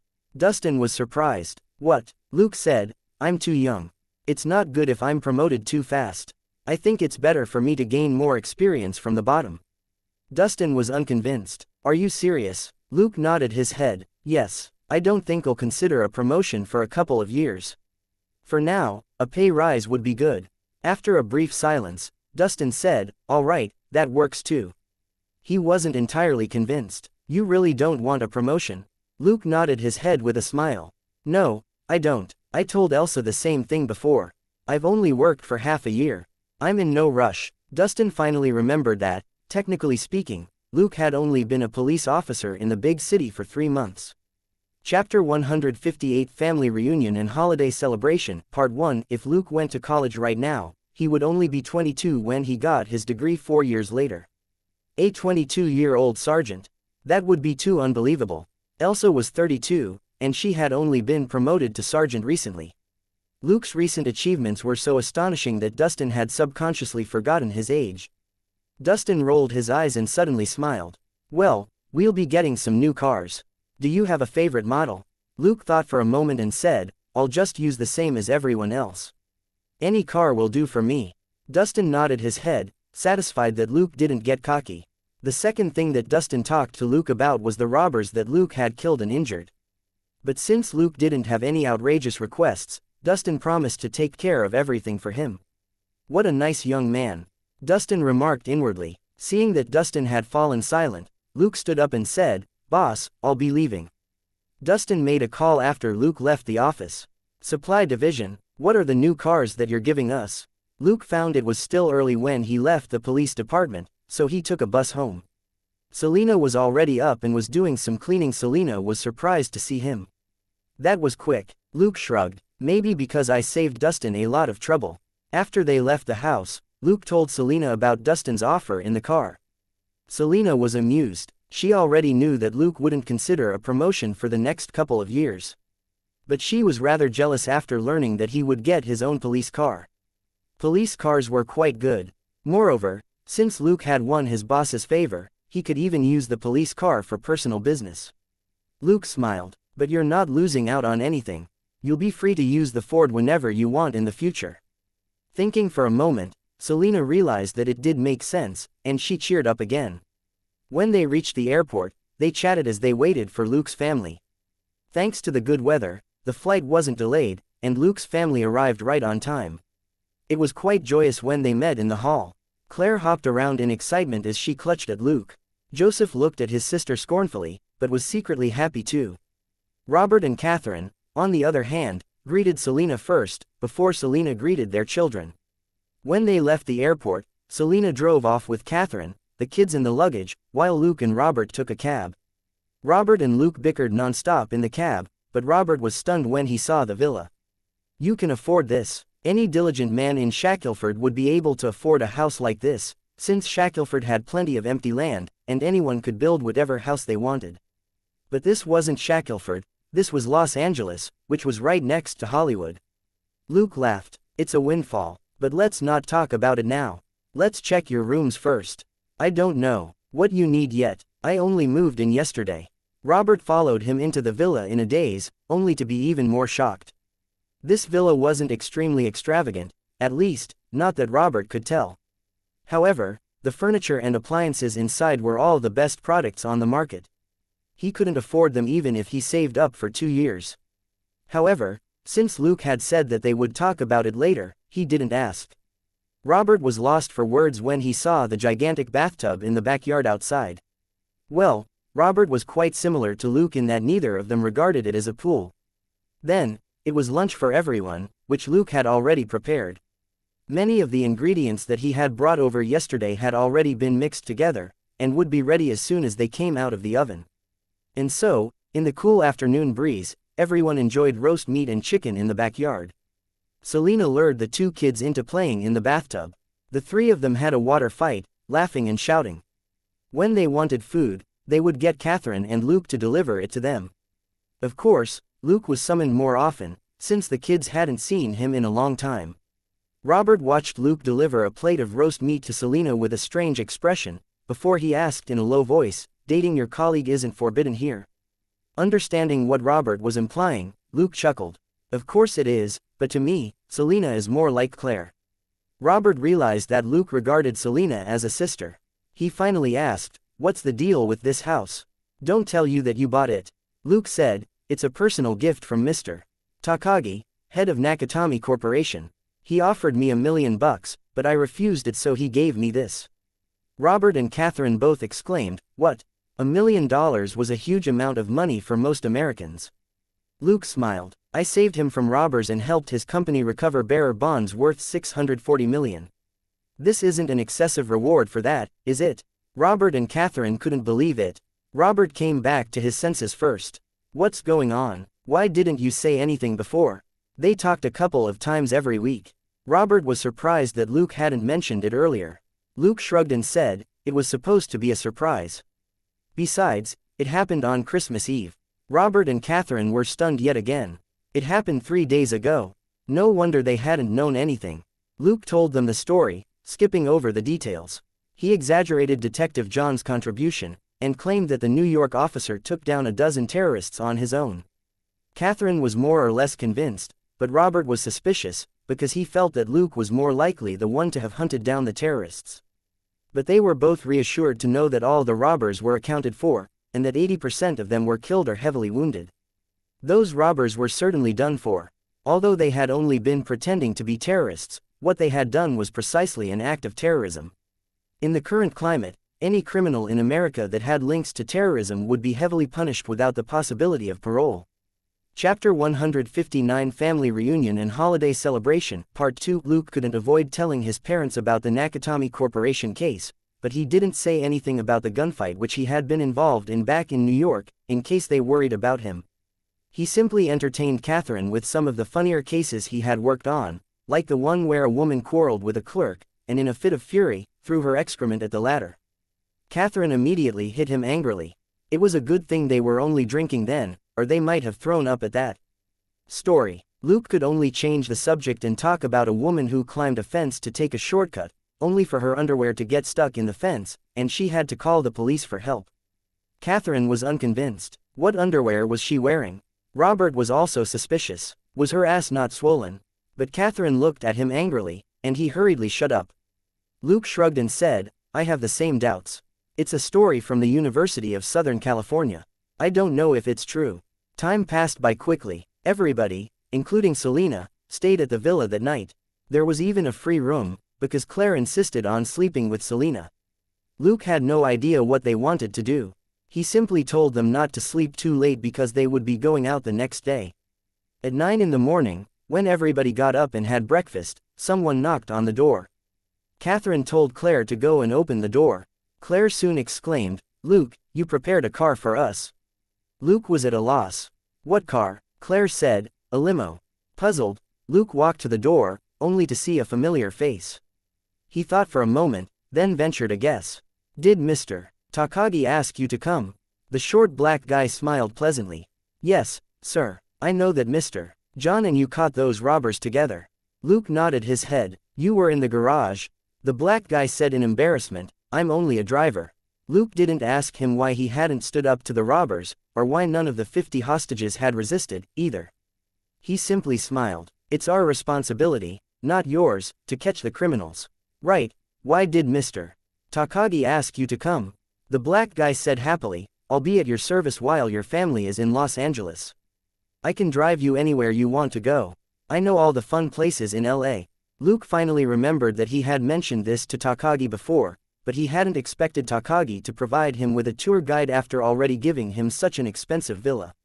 He couldn't help but feel that he owed Takagi for this. He would have to help the man out at least once, as long as it didn't violate his principles. The favor that Luke owed Takagi wasn't worth much now, but what about 5 or 10 years later? It had to be noted that Luke had defeated 50 armed bandits when he was only an ordinary young man half a year ago. Takagi definitely had no doubt of Luke's future prospects. Of course, there was the possibility that Luke might be an ungrateful person, but even if that was the case, Takagi wouldn't be losing out on much anyway. Luke informed everyone of the limo and their exclusive driver for the upcoming days. Claire shrieked excitedly, Ah, Disneyland, Hollywood, Beverly Hills, and Sunset Boulevard. I'm coming. Luke didn't tell her to pipe down since she was only excited. Catherine said hopefully, Can we drop by the Getty Art Center? Luke nodded with a smile. Of course. Joseph asked, Can we watch a movie? I heard that Arrow Troopers, the Nemiclus Crusade is showing at Christmas. Luke said, Of course. You can discuss the specific time with Claire and Mom. Robert had been silent the whole time. Luke grinned and whispered to him, Should I ask the driver to take you to San Fernando Valley on your own? Robert snapped, Get lost. After gathering everyone's opinions, Luke asked the driver how they should arrange their itinerary. The driver asked, How many days are you going to be here for? Robert thought for a moment and said, 5 days, maybe. Luke said, You can stay for a week. An exclusive car for us like this isn't easy to come by. Robert said, I only have 5 days of leave. Luke could only give up on the idea. After all, it wouldn't be safe for Catherine to travel on her own with Claire and Joseph. After confirming the duration of their stay, the driver quickly proposed, You don't want to visit Disneyland at Christmas, there are too many visitors during the holiday. You'll have to wait forever in line. Reluctantly, Claire dropped the idea of visiting Disneyland. The other places weren't as popular. Joseph's wish to watch a movie, for one, could be satisfied at any time. As for Robert's San Fernando Valley, well, it wasn't on the list. In the end, they decided to visit Universal Studios, which was similar to Disneyland but less crowded. As for the Walk of Fame, Beverly Hills, and the movie, they could do those in the following days. Of course, the most boring part would probably be the visit to Beverly Hills, because the things there were too expensive. Luke's and Robert's annual wages combined probably wouldn't be enough to cover even a few items of clothing there. But Claire and Catherine were obviously keen on visiting the place, and so was Selena. Were they going to go shopping without actually buying anything? Luke secretly whispered, I can shell out $10,000 for Catherine, Claire and Selena to buy something they want. What do you think? Robert gritted his teeth. I'll cough up $7,500, and you'll put in the same amount. Catherine is my wife, Selena is with you, and as Claire's brother, you'll pay half of her share. So, each of them will have $5,000 to spend. Luke chuckled. Deal. He then secretly whispered to Selena about the arrangement. Her eyes immediately widened. Really? Luke said, everybody has a Christmas gift, but I haven't gotten you anything yet. You're family to me, too. Selena hugged him and kissed his cheek. Okay, you'll be my little brother in the future. Luke was lost for words. As for exactly what the three ladies bought, Luke had no idea, but they were clearly in a great mood after shopping. Claire and Joseph hadn't traveled far from their hometown much, and had a great time. Chapter 160 Trickery and Secret Base. Claire even said that she would visit Luke and Selena whenever she was on break. Luke could only smile wryly. He and Selena would be too busy with work to spend time with family. Catherine, however, knew very well how busy a police officer was. She quickly shut down Claire's idea, then said, if you really want to come here, try to go to USC or UCLA. You'll be able to work here and live in the same city as the big celebrities. Claire declared, all right, I'll study harder. Luke was amused by how gullible kids were. Joseph realized that he would have to wait another 12 years or so before he could come here. Time flew by. On January 3rd, Luke sent his family to the airport. Claire cried when they said their goodbyes. Joseph was also reluctant to go. Robert and Catherine were much better. They simply patted Luke's shoulder, hugged him, and said goodbye. Luke knew that he had to keep a distance from his family since he might drag them into danger if he was too close to them. He waited 3 hours in the airport for Elsa, who was returning from her vacation. Elsa kicked off her high heels the moment she got into the car and complained, I shouldn't have gone home. Damn it, Luke asked with a smile, what's wrong? Elsa said, Tiffany got married. She even has a son now. She bragged about how rich her husband is. He's only a manager at a 3-star hotel in Miami, but she made it sound like her husband slept with Hilton. Luke was amused. There's no point in being angry unless you want to get married yourself right now. Luke chuckled. Everybody makes their own choices. You didn't choose her path, so why are you angry? You'll make a lot more money as a private detective, so why are you still a police detective? Elsa gradually calmed down. She was only angry because she felt humiliated, but had nobody to talk to about it. She couldn't help but agree with Luke. That's right, I love my job. I never wanted to get married and have children, so I applied for LAPD after graduation. This is my life. I don't have to compare myself with that B***tch. Luke grinned and didn't say anything. Ambitions were very complicated. Some people believed that they were worthless, but some people believed that they were more important than anything else. Luke actually had few ambitions, except to live a happy life without worries. He had basically achieved his ambition in his previous life, since he was reincarnated before he grew old. In this life, he would live splendidly until he died in a particular battle. There was no need to give it so much thought, because the world would push him forward. Those who didn't move forward would become part of the background for the superheroes, or die in the remains of a certain great war. Picking up Elsa was Luke's only mission for today. They didn't need to go into work until tomorrow. Luke was free for the rest of the day. Luke found an address in his cell phone and drove over. It was an abandoned factory on the outskirts of Los Angeles. Luke surveyed the factory, and finally found a well-hidden basement by tracking the vague smell of gun oil with his sharp nose. Luke carefully opened the door. He didn't enter the basement until he was sure that it was safe. Who knew whether that father and daughter pair had set up any security measures, such as bombs, in this place? The basement wasn't large. It had probably been a utility room for the factory.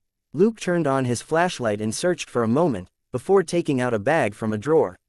Inside the bag were rolls of cash, but not in large denominations. Most of them were $20 bills. Altogether, there was about $8,000. Luke wasn't bothered that it wasn't much. It wasn't like he had to make an extra effort to obtain the money anyway. It would hardly have been possible for him to bring the money back with him from New York, so an exchange with the father and daughter worked out better. He searched the room and discovered 2 pistols, AP-226 and a HK-P7.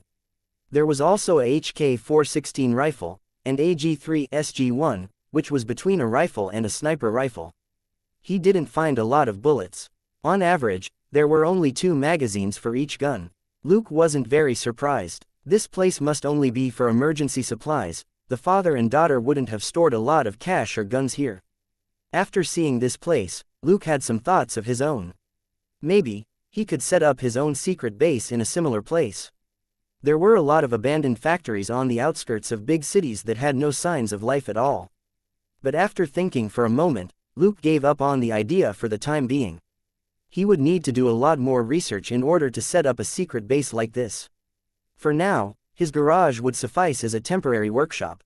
His villa was enough for him, as long as he wasn't working on dangerous or illegal equipment.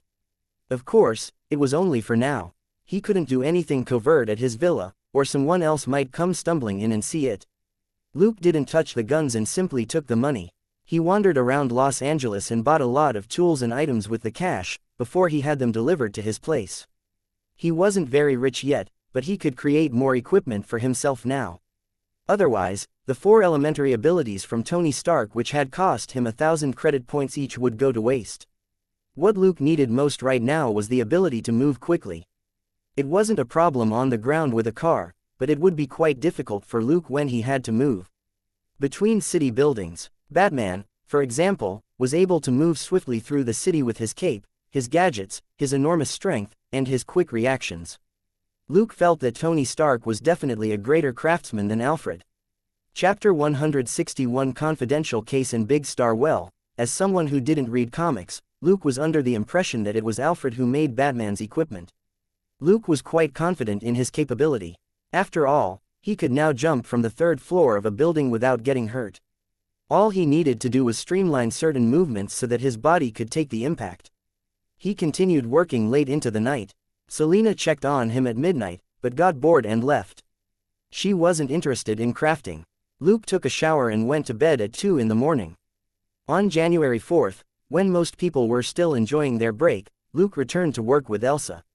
Elsa greeted Dustin and gave him some gifts she got in Miami, which weren't very expensive but quite thoughtful. Then, Elsa and Luke left the police department. Luke asked, "What's the case this time?"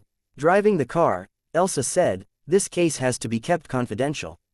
Luke asked, "How confidential?" Elsa said, "Don't say anything unless the boss asks you." Luke raised an eyebrow. Got it. It was possible that Elsa wanted to keep the case under wraps for personal reasons. Elsa finally said, "The victim in the case is Shira. She's sort of a friend of mine, and is a singer who became popular in the last few years." Luke asked, "Oh, do I know her songs?" Elsa was lost for words. "Forget it. All you need to know is her name. Are young people nowadays not interested in celebrities anymore?" Luke chuckled. He had always been more interested in songs, movies and TV series themselves than in celebrities. Elsa continued, "She's in some kind of trouble, and hearing strange noises at night. She thinks that she might be haunted by a ghost." Luke was at a loss. Shouldn't she have looked for a psychic? Elsa shook her head. She's at an important stage of her career. If a gossipy psychic tells other people that she's insane, it won't look good for her. Luke said, "But we're the Major Crimes Division, right? Her situation isn't really a case we would work on." Elsa nodded her head. "That's right, so I've only been looking into it as a personal friend. However, the day before yesterday, she told me that she lost something." Luke asked, "What is it?" It had to be something valuable in order for the Major Crimes Division to get involved. Elsa said, "It's her diamond pendant, which she bought for 1.3 million at an auction." Luke nodded. That was certainly valuable enough. The Major Crimes Division was officially known as the Robbery and Homicide Division. Since Shira had lost something so expensive, she could demand an investigation because it might have been a burglary. Elsa said, "Also, she said that she felt something the night she lost the pendant. She couldn't move at all, or wake up. It wasn't until the next morning that she finally realized that her diamond pendant in the safe was gone." Luke asked, "Why didn't she call the police?" Elsa said, "For the same reason. How would she explain it? Those police officers certainly wouldn't keep it a secret for her." Luke nodded his head. The case was troubling for Shira, but good for him and Elsa. Working on cases like this was a way to make friends with the upper class.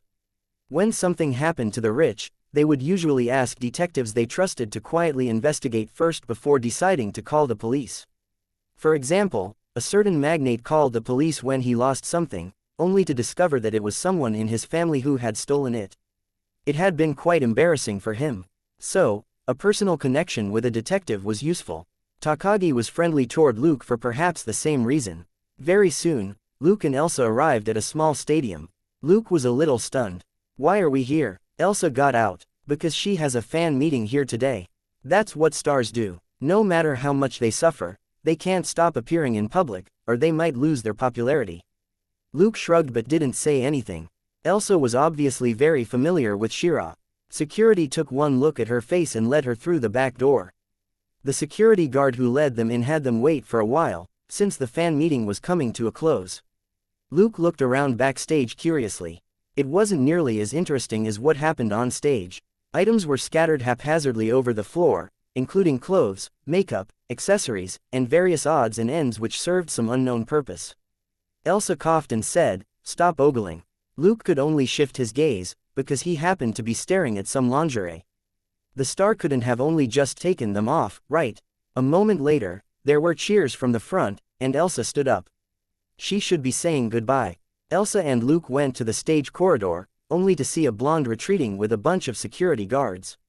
Luke, however, felt that something wasn't right. Was the situation getting out of control?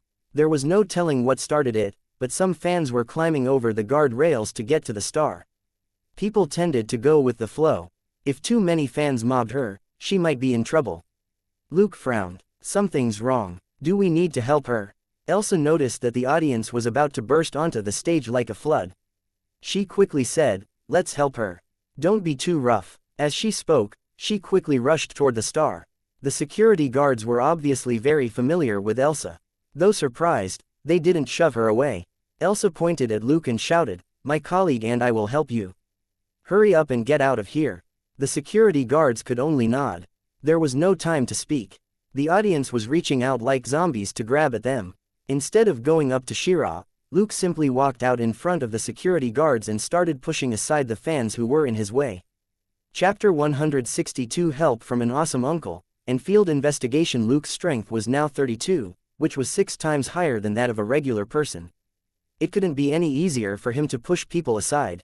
This significantly reduced the pressure on the security guards. Luke didn't use many tricks. He simply stuffed the people who surged forward into the gaps in the crowd, like stuffing stones into the cracks of a dam. It certainly couldn't stop the dam from collapsing, but it could delay the flood. Luke moved fast. The fans that he pushed back were squeezed on all sides by the crowd and couldn't move anymore, which in turn limited the actions of the people around them. The security team was able to speed up. They rushed into the exit passageway 10 seconds later. The light was dim. There was a middle-aged, unprepossessing-looking white man next to Luke. But Luke knew that the man wasn't simple. Just now, he had very neatly punched and thrown off audience members who got too close. He was definitely a professional. Luke abruptly warned him, "On your right." The white man reacted quickly. He dodged a stranger coming at him without any hesitation, and twisted the guy's wrist. A knife hit the floor with a loud clatter. The white man pressed down on the stranger's wrist ruthlessly, and the latter gave a miserable cry. His wrist had to be dislocated, if not broken. The white man didn't hesitate. "Let's get out of here." Warily, everybody ran through the dark passageway and into the car park. Then, Shira got into a car, and the white man drove her away. Luke turned around and looked at Elsa. "Are we still going to meet her today?" Elsa thought for a moment and nodded. "Her schedule's tight. She only has 1 hour for us today. After this, we might only have half an hour." Luke nodded and didn't say anything. He got into Elsa's car and followed Shira.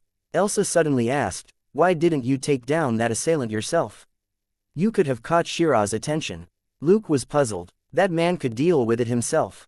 Why would I steal his job? I was only there to help, right? Elsa glanced at him. "No wonder you don't have a girlfriend." Luke coughed and said, "No, but I have a female friend who can help take care of my problem." Elsa choked. How could she mock Luke when she didn't have anyone to hook up with at all? Elsa could only drive in silence, and didn't feel like talking to her ruthless partner. Half an hour later, they reached a small villa in Beverly Hills. Luke whistled. "This star seems much richer than Katie. Her villa is worth at least $5 million. Elsa was still brooding silently. The security guard at the door let Elsa through the moment he saw her face.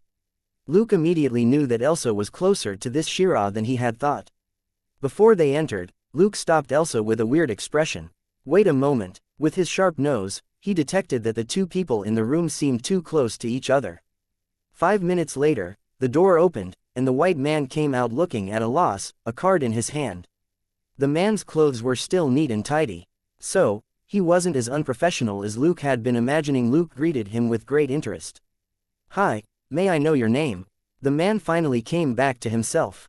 He recognized Luke as the person who had helped him out, and as someone whom Elsa knew. With a courteous smile, he said, "Nice to meet you. I'm Brian Mills." Luke extended his hand. "Nice to meet you. I'm Luke Coulson." "You're very good." Brian smiled calmly and said, "I'm too old. I should retire." Luke said, "No, you can fight for another 10 years in your current condition." Brian smiled bitterly. "Let's hope so." He then said goodbye to Luke and Elsa. Luke followed Elsa into the room. The interior decor here was much classier than Ms. Katie's. Shira had been in the spotlight for almost 10 years. She was a good singer whose songs appeared on the Billboard charts now and then. Although she had never claimed top place, she was definitely a first-rate singer. Elsa introduced Luke to her and promised that he was absolutely trustworthy. The star simply nodded at him indifferently. Shira had been quite unlucky recently. She lost an accessory worth over $1 million after experiencing a weird situation at home, and she was almost ambushed by an armed hoodlum at the fan meeting. She looked rather pitiful in her bathrobe. Elsa comforted her for a moment, then got down to business. "Shira, since we're here, let's try fixing some of your problems. Can you show us your room?" Shira knew Elsa very well. It was true that what upset her the most was the weird thing that was going on at home. She managed to pull herself together and got up. "Follow me." Her breasts were accidentally exposed when she stood up from the couch. Luke noticed and secretly nodded. The woman truly had what it took to become a big star. It was inappropriate for Luke to say anything since it would be very awkward. Following Shira to the 3rd floor, Elsa asked, "Are you sure that nobody has entered this room since you called me the other day?"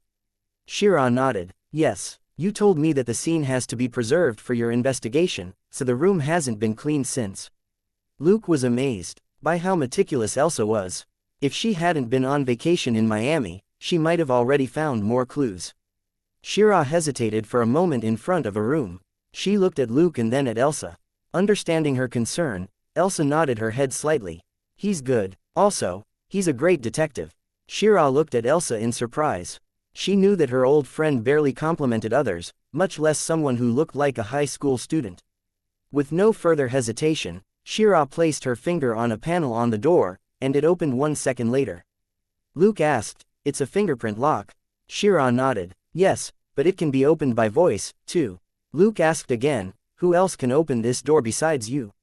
Shira replied, "Only Meryl, the caretaker. But there are logs of when the door is opened, and there aren't any unusual records from when that strange thing happened." Chapter 163 Inspiration and Clues. Luke nodded his head and slowly stepped in. The air in the room was stale, probably because the room had been shut for days. Shira seemed uncomfortable. Luke looked at her and said, "You can stay by the door." Then, he slowly circled the room. Shira looked at the young man curiously. She noticed that Luke didn't bump into anything in the room even though he had his eyes closed. Elsa glanced at Luke and then simply focused on her own inspection. 10 minutes later, Elsa left the room and shook her head. "I didn't notice anything unusual." Shira was slightly disappointed, but noticed that Luke was still inside, and asked, "Where's your partner?" Elsa replied lightly, "He usually takes longer." Shira asked, "Why does he keep his eyes closed when he's searching the room?" Elsa chuckled, "It's a habit. He claims that it helps him build a model of the room in his head as a first impression, and he analyzes it until he finds something suspicious." Seeing Shira's bewildered expression, Elsa could only switch tactics. "He's looking for inspiration, and keeping his eyes closed helps." Although Elsa wasn't really convinced herself, Luke had found clues in many cases after using this method, so Elsa could only believe him. Around 10 minutes later, they saw Luke take a mysterious route through the room with his head raised, until he entered the bathroom. Shira gave an exclamation. Elsa looked at her, and Shira explained in a low voice, "My clothes from the other day are still there." Elsa chuckled. "Relax, he doesn't have any sort of weird hobbies." A moment later, Luke left the bathroom, deep in thought. "Did you find something?" asked Elsa. Luke nodded his head slightly. "I think I know what happened, but we should check the outside of the house for more evidence." "Well, keep this room locked. It's a crime scene." Shira looked at Elsa, who nodded her head. She quickly closed the door. They exited the house soon after. Luke asked, "Ms. Shira, do you know where the exit for the ventilation duct in your bathroom is?" Shira shook her head, baffled. It was already a miracle for a big star like her to know where the washing machine was. How would she know anything about the ventilation system? However, she had many advantages, including wealth. She simply called a security guard over and had him answer Luke's question. The security guard was clearly a professional. From what he said, the duct ended under a shed outside the house. Luke told them to stop. He carefully observed the ground and slowly walked toward the shed, where he kept his eyes closed for a moment. Then, he returned using the same route. Pointing to a location near the shed, he said, "Don't let anyone go near there. The forensics department will have a lot of work to do." Then, he said to Elsa and Shira in a low voice, "It's clear what happened. Ms. Shira, this doesn't involve the supernatural. Someone used tricky means to steal your pendant." Shira exclaimed, "Really?" Luke nodded his head. "If you had called the police and gotten a checkup, you might have found certain psychedelic drugs or sedatives in your system. You aren't haunted by a ghost, you were drugged." Shira found that hard to believe. "How is that possible? How did they drug me in my room?" Luke thought for a moment, then shook his head. "Forget it. Not bringing the police in was the right call, or they might have thought that you were hallucinating because you were high." Both Elsa and Shira were lost for words. Elsa asked impatiently, "Exactly what happened?" As Luke walked, he said in a low voice, "It's very simple. Nobody entered Ms. Shira's room, but a well-trained animal can do many things that a human can't, like entering the room through the ventilation duct, drugging you, opening your safe, and stealing your jewelry." Shira found that hard to believe. "Is there an animal as smart as that in this world?" Luke chuckled. "You may be surprised. This certainly wasn't an ordinary world." He stopped and looked at the fence. Glancing around for a moment, he pointed at something and said, "Look at the top of the fence, what's that?" Elsa narrowed her eyes. "It seems like some sort of animal hair." Luke nodded. "I saw the same hair at the duct exit. There are also vague fingerprints on the ground, but I don't know exactly what the creature is." "The hair is also in your room, Ms. Shira." He had barely noticed the hair. Even with his sharp nose, it was natural that Elsa would have missed it. Luke asked casually, "Ms. Shira, you don't have any cats or dogs in your house, do you?" Shira shook her head quickly. "I'm not a pet person. I'm allergic to their fur. So, nobody in my house, including Meryl, has any contact with cats or dogs." Luke was well aware of the fact, thanks to his sharp nose. He had only asked the question for Elsa's benefit. Elsa thus officially accepted the case from Shira, and the forensics department soon arrived. They were confused by Luke's instructions, but followed them anyway, mostly because Luke was now quite famous. Word of Luke's feat had gone round the forensics department. After all, 30 bodies had been delivered to the department after the attempted robbery at Nakatomi Plaza. There was an expert on the forensics team. He was a handsome, middle-aged man. After examining the black hair from the ventilation duct in the bathroom for a moment, he said, "It's not an ordinary monkey, more likely, it's a chimpanzee." He searched the bed with a flashlight, and found similar hair. "I'm positive now. This little creature was on the bed. Well, is it really smart enough to open the safe?" Luke couldn't help but ask, "You can tell what animal it is based on that tiny bit of hair?" The middle-aged man raised his head and said solemnly, "Yes, I'm very interested in wildlife, including gorillas and chimpanzees." Luke's interest was piqued. "May I know your name?" Chapter 164 Uncle Grayson. "Do you have fried bugs?" The middle-aged man raised his hands, showing the gloves on them. "Let's not shake hands. I'm Grayson. I'm only here to help." Luke said, "Nice to meet you, Grayson. You happen to have the same name as someone I know." Grayson turned his head. "Oh, who's that?" Luke replied casually, "Robert Grayson. He's kind of my foster father." Grayson's eyes glittered. "From Texas?" Luke was surprised. "Do you know him?" Grayson said calmly, "I think I do, if he's a guy from Shackelford." Then, he looked at Luke with an inscrutable expression. "Luke Colson, 18 years old. Also, if I remember correctly, you were at Westside Houston Police Department a few months ago, weren't you?" Luke was stunned. "Huh, you are?" Grayson smiled, and his solemn expression relaxed. He exuded the charisma of a mature, knowledgeable man.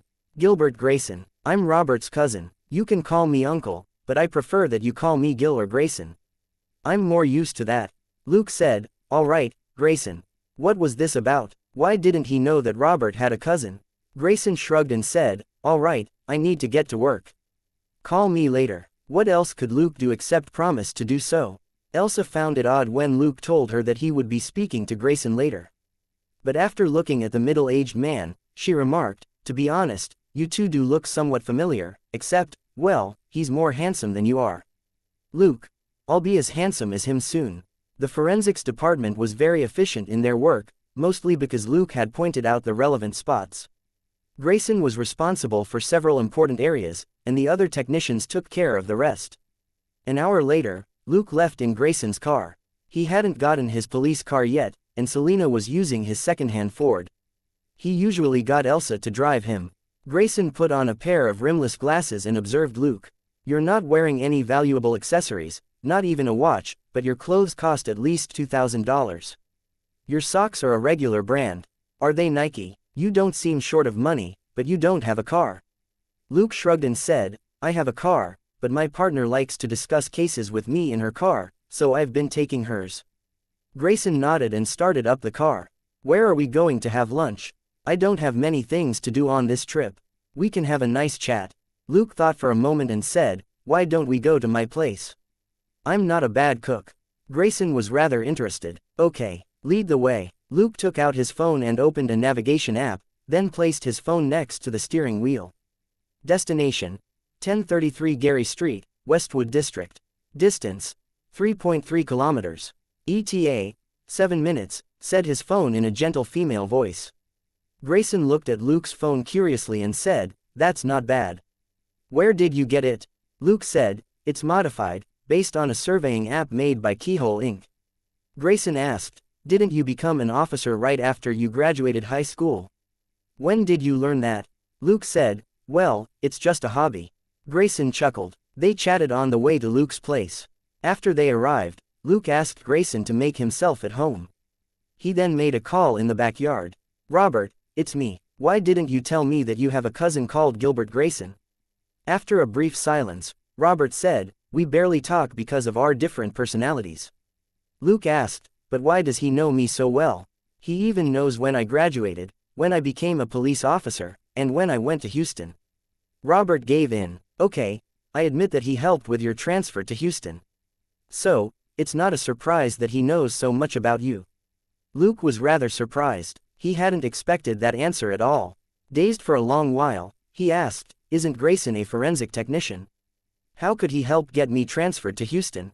Robert said, "He's a top specialist at the forensics department in Las Vegas, and one of the best experts in the field nationwide. The FBI and CIA invite him regularly to train their staff. He's been involved in many major and important cases. A lot of big shots in the police department and the FBI owe him favors. Do you think that's enough for him to give you a hand?" Luke said, "Are you kidding me? Why didn't Robert have that sort of talent, rather than just winding up as a soldier?" He was aware that it shouldn't be too hard for a top national forensic specialist to pull some strings for a job transfer. A moment later, Luke said, "Thanks, Robert. All right, that's enough. Gil and I can never talk without fighting, but I get the feeling that you'll like him." "You can thank him yourself," said Robert impatiently before he hung up. Luke shook his head. When all was said and done, Robert was a man who wasn't good at expressing his feelings. He wasn't close to Grayson, but had asked his cousin for help for Luke's sake. It must have been really hard for him. Yet, he never mentioned it to Luke. Luke wouldn't have known if Grayson hadn't shown up. Wait, why would someone as busy as Grayson come to Los Angeles? Did a top specialist of the forensics department in Las Vegas have so much spare time? Pondering for a moment, Luke returned to the room and smiled at Grayson, who was observing the arrangement in his living room. "Are you hungry? Is there anything in particular you want to eat?" Grayson thought for a moment and asked, "Can you make fried bugs?" Luke almost choked, but tried to remain calm. "Well, I can't make that one. Also, I have a female roommate, so I can't bring bugs home as ingredients. How about something more familiar?" Grayson shrugged. "In that case, just make whatever you're good at." Luke nodded his head and made chicken and steak in the kitchen. Half an hour later, the two of them chatted as they enjoyed the steak. Luke didn't have his guard up against Grayson since Robert trusted his cousin. The man couldn't be a bad guy. Chapter 165 Shrink and Observation. After lunch, Grayson stayed and talked to Luke instead of leaving right away. Luke found that odd. Is it okay for you to stay here when you're on a business trip? Grayson looked at the sky and said, it's fine. If anyone has a problem, I can just go back to Las Vegas.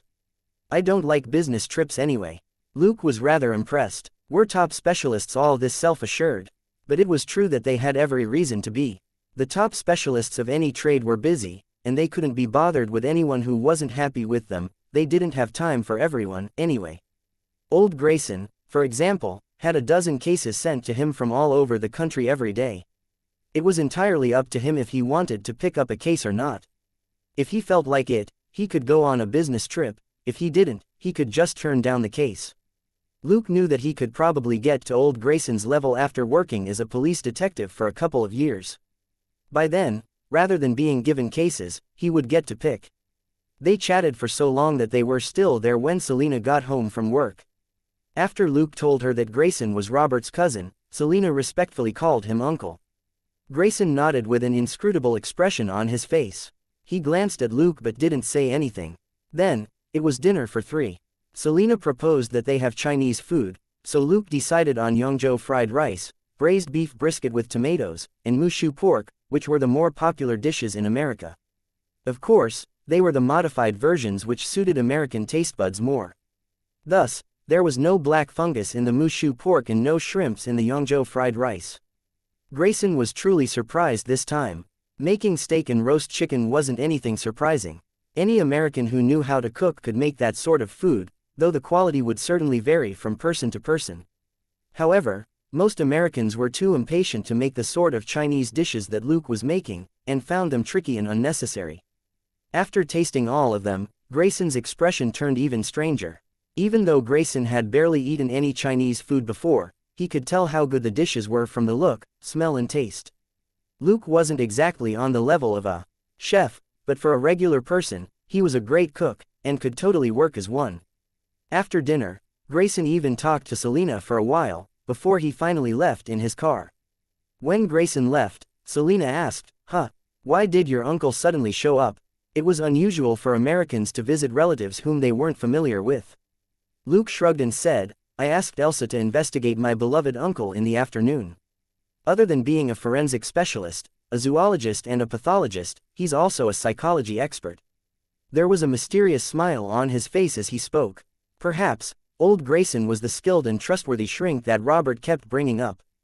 Grayson, for that matter, was deep in thought, too. After observing Luke for a whole afternoon, his feelings were quite complicated.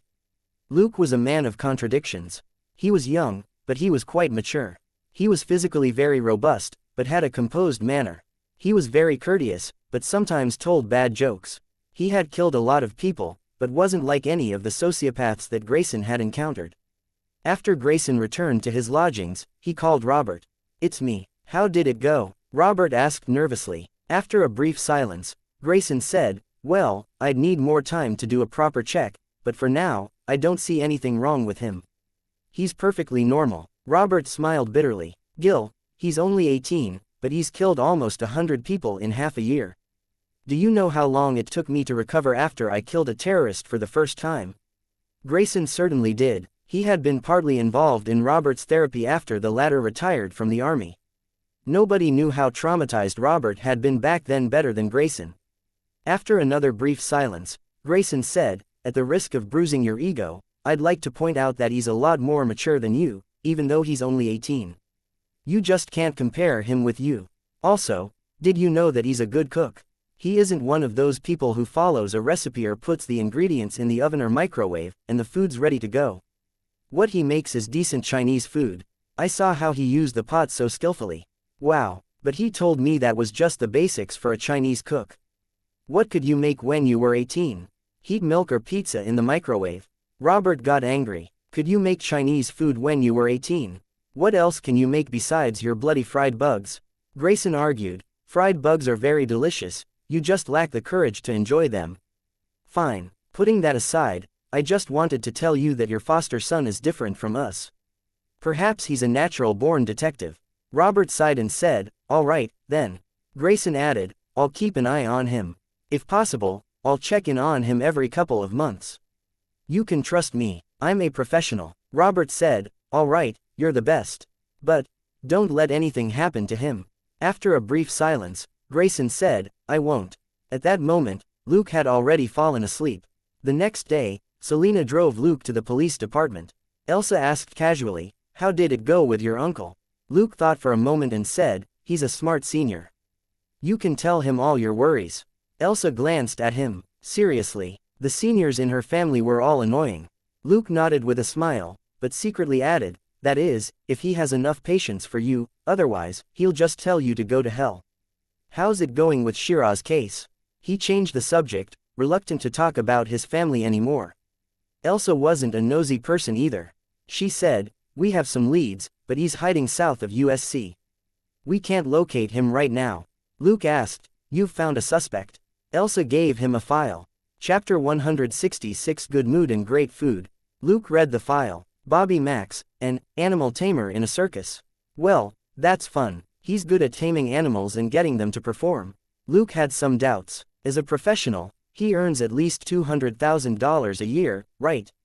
Why would he steal a diamond pendant? Elsa grimaced and said, I called Shira. She told me that this Bobby once confessed his feelings for her, but she rejected him. Luke was lost for words. Seriously, Bobby wasn't on the same level as Shira at all. Of course, that wasn't important. The important thing was that his job was hardly what a girl would like. Shira certainly wouldn't, given how she was allergic to animal fur. Reading the rest of the file, Luke shook his head. It seems that he gave up his life for love. Bobby was good at his job, and had been living a decent life. But after developing an obsession with Shira, he quit his job to pursue her. With no income, he used up his savings in a year. There was no telling what Bobby was doing now to make a living. But the man was keeping himself warm and fed at least, if the chimpanzee was stealing things for him. His life couldn't be too hard. After all, few people would call the police if they lost a handful of bucks or some fake items, since the police usually didn't have time for such trivial cases. Luke stood up and said, let's go try finding this guy. Elsa was surprised. Are you sure? Luke said, it won't hurt to try. We've got nothing better to do anyway. Elsa realized that did make sense. She stood up and left to get her car. Luke, on the other hand, had his own plan. Bobby's ability might be useful to him. He had never met Bobby before, but he had smelled Bobby's chimpanzee, which carried Bobby's scent. It wasn't easy to locate the man in a city as big as Los Angeles, but the file mentioned the area where Bobby was most active. All Luke needed to do was patrol the main streets in the area and see if he could detect Bobby's scent or his chimpanzee's smell. After an hour's drive, Luke and Elsa finally reached the district. It was a district with decrepit buildings in a problematic community. There was no telling how many crimes had happened here, nor was it possible to investigate all of them. Looking at the environment, Luke was abruptly struck by an idea. Should he start his career as a vigilante here? LA's crime rate had always been high. It was one of America's cities of sin. The Hollywood district where Luke was stationed was the territory of the rich, so it was safer there. The civilian neighborhoods south of USC, however, weren't as peaceful. But that was a good thing for Luke. His mood picked up. He looked out the window greedily, as if he were looking at a garden full of fruits. Elsa and Luke roamed the streets. At noon, Luke said, let's go. That's enough for today. I'll buy you lunch. Elsa found that odd. Why? Luke went with a believable excuse. Because I'm happy I met my uncle. Elsa was suspicious. Are you that close to your uncle? Luke chuckled. Well, he's my goal. One day, I'll turn down whatever's not to my taste, just like him. Elsa agreed with him. That's true. Your uncle's a top specialist in the country. You have one more person who's got your back. She stopped, or else it would sound like she was jealous of Luke. Luke didn't really care. Who was his true patron? Tony Stark, of course. How could he have transferred to LAPD if it wasn't for Tony Stark? Who would dare investigate him? If they found out that it was Tony Stark who sent Luke here, would they have the courage to arrest him? Soon, Elsa drove to the destination on Luke's map. She was suspicious. Is there good food here? Luke picked up the phone and tapped the navigation bar, and a gentle female voice said, destination, Home Taste Tea House. A 1-star Michelin restaurant. Elsa was reassured after hearing that it was a Michelin restaurant. Even though the food might not be to her taste, its quality was guaranteed. Elsa was quite unused to the hustle and bustle when they entered the place. Unlike most American restaurants that were usually quieter, the customers in the tea house didn't bother keeping their voices down. Since there were a lot of people in the place, it was rather noisy. Chapter 167 Headhunting in New Mission. Dustin couldn't help but curse. Damn it, couldn't you have come sooner? I'm almost done here. Elsa didn't really care. She was too familiar with Dustin to feel upset. Then I'll take them back for my dinner, okay? They're specialties from a Michelin restaurant. Dustin said, I suddenly feel like I have more space in my stomach. Right, why did Luke buy you lunch? Elsa replied, he said that he was happy because he met his uncle. Dustin nodded and said, okay, you can go now. Elsa quickly left. Dustin was secretly relieved when Elsa left. Well, thank God it wasn't because of the personal reward. Suddenly, Elsa was back. Boss, is there a new case? What personal reward? Dustin said solemnly, oh, I was talking about the last case. Takagi donated a large sum of money for us to upgrade our cars and communications, so Luke will probably get a new car. You're fine with that, right? Elsa said, he deserves it.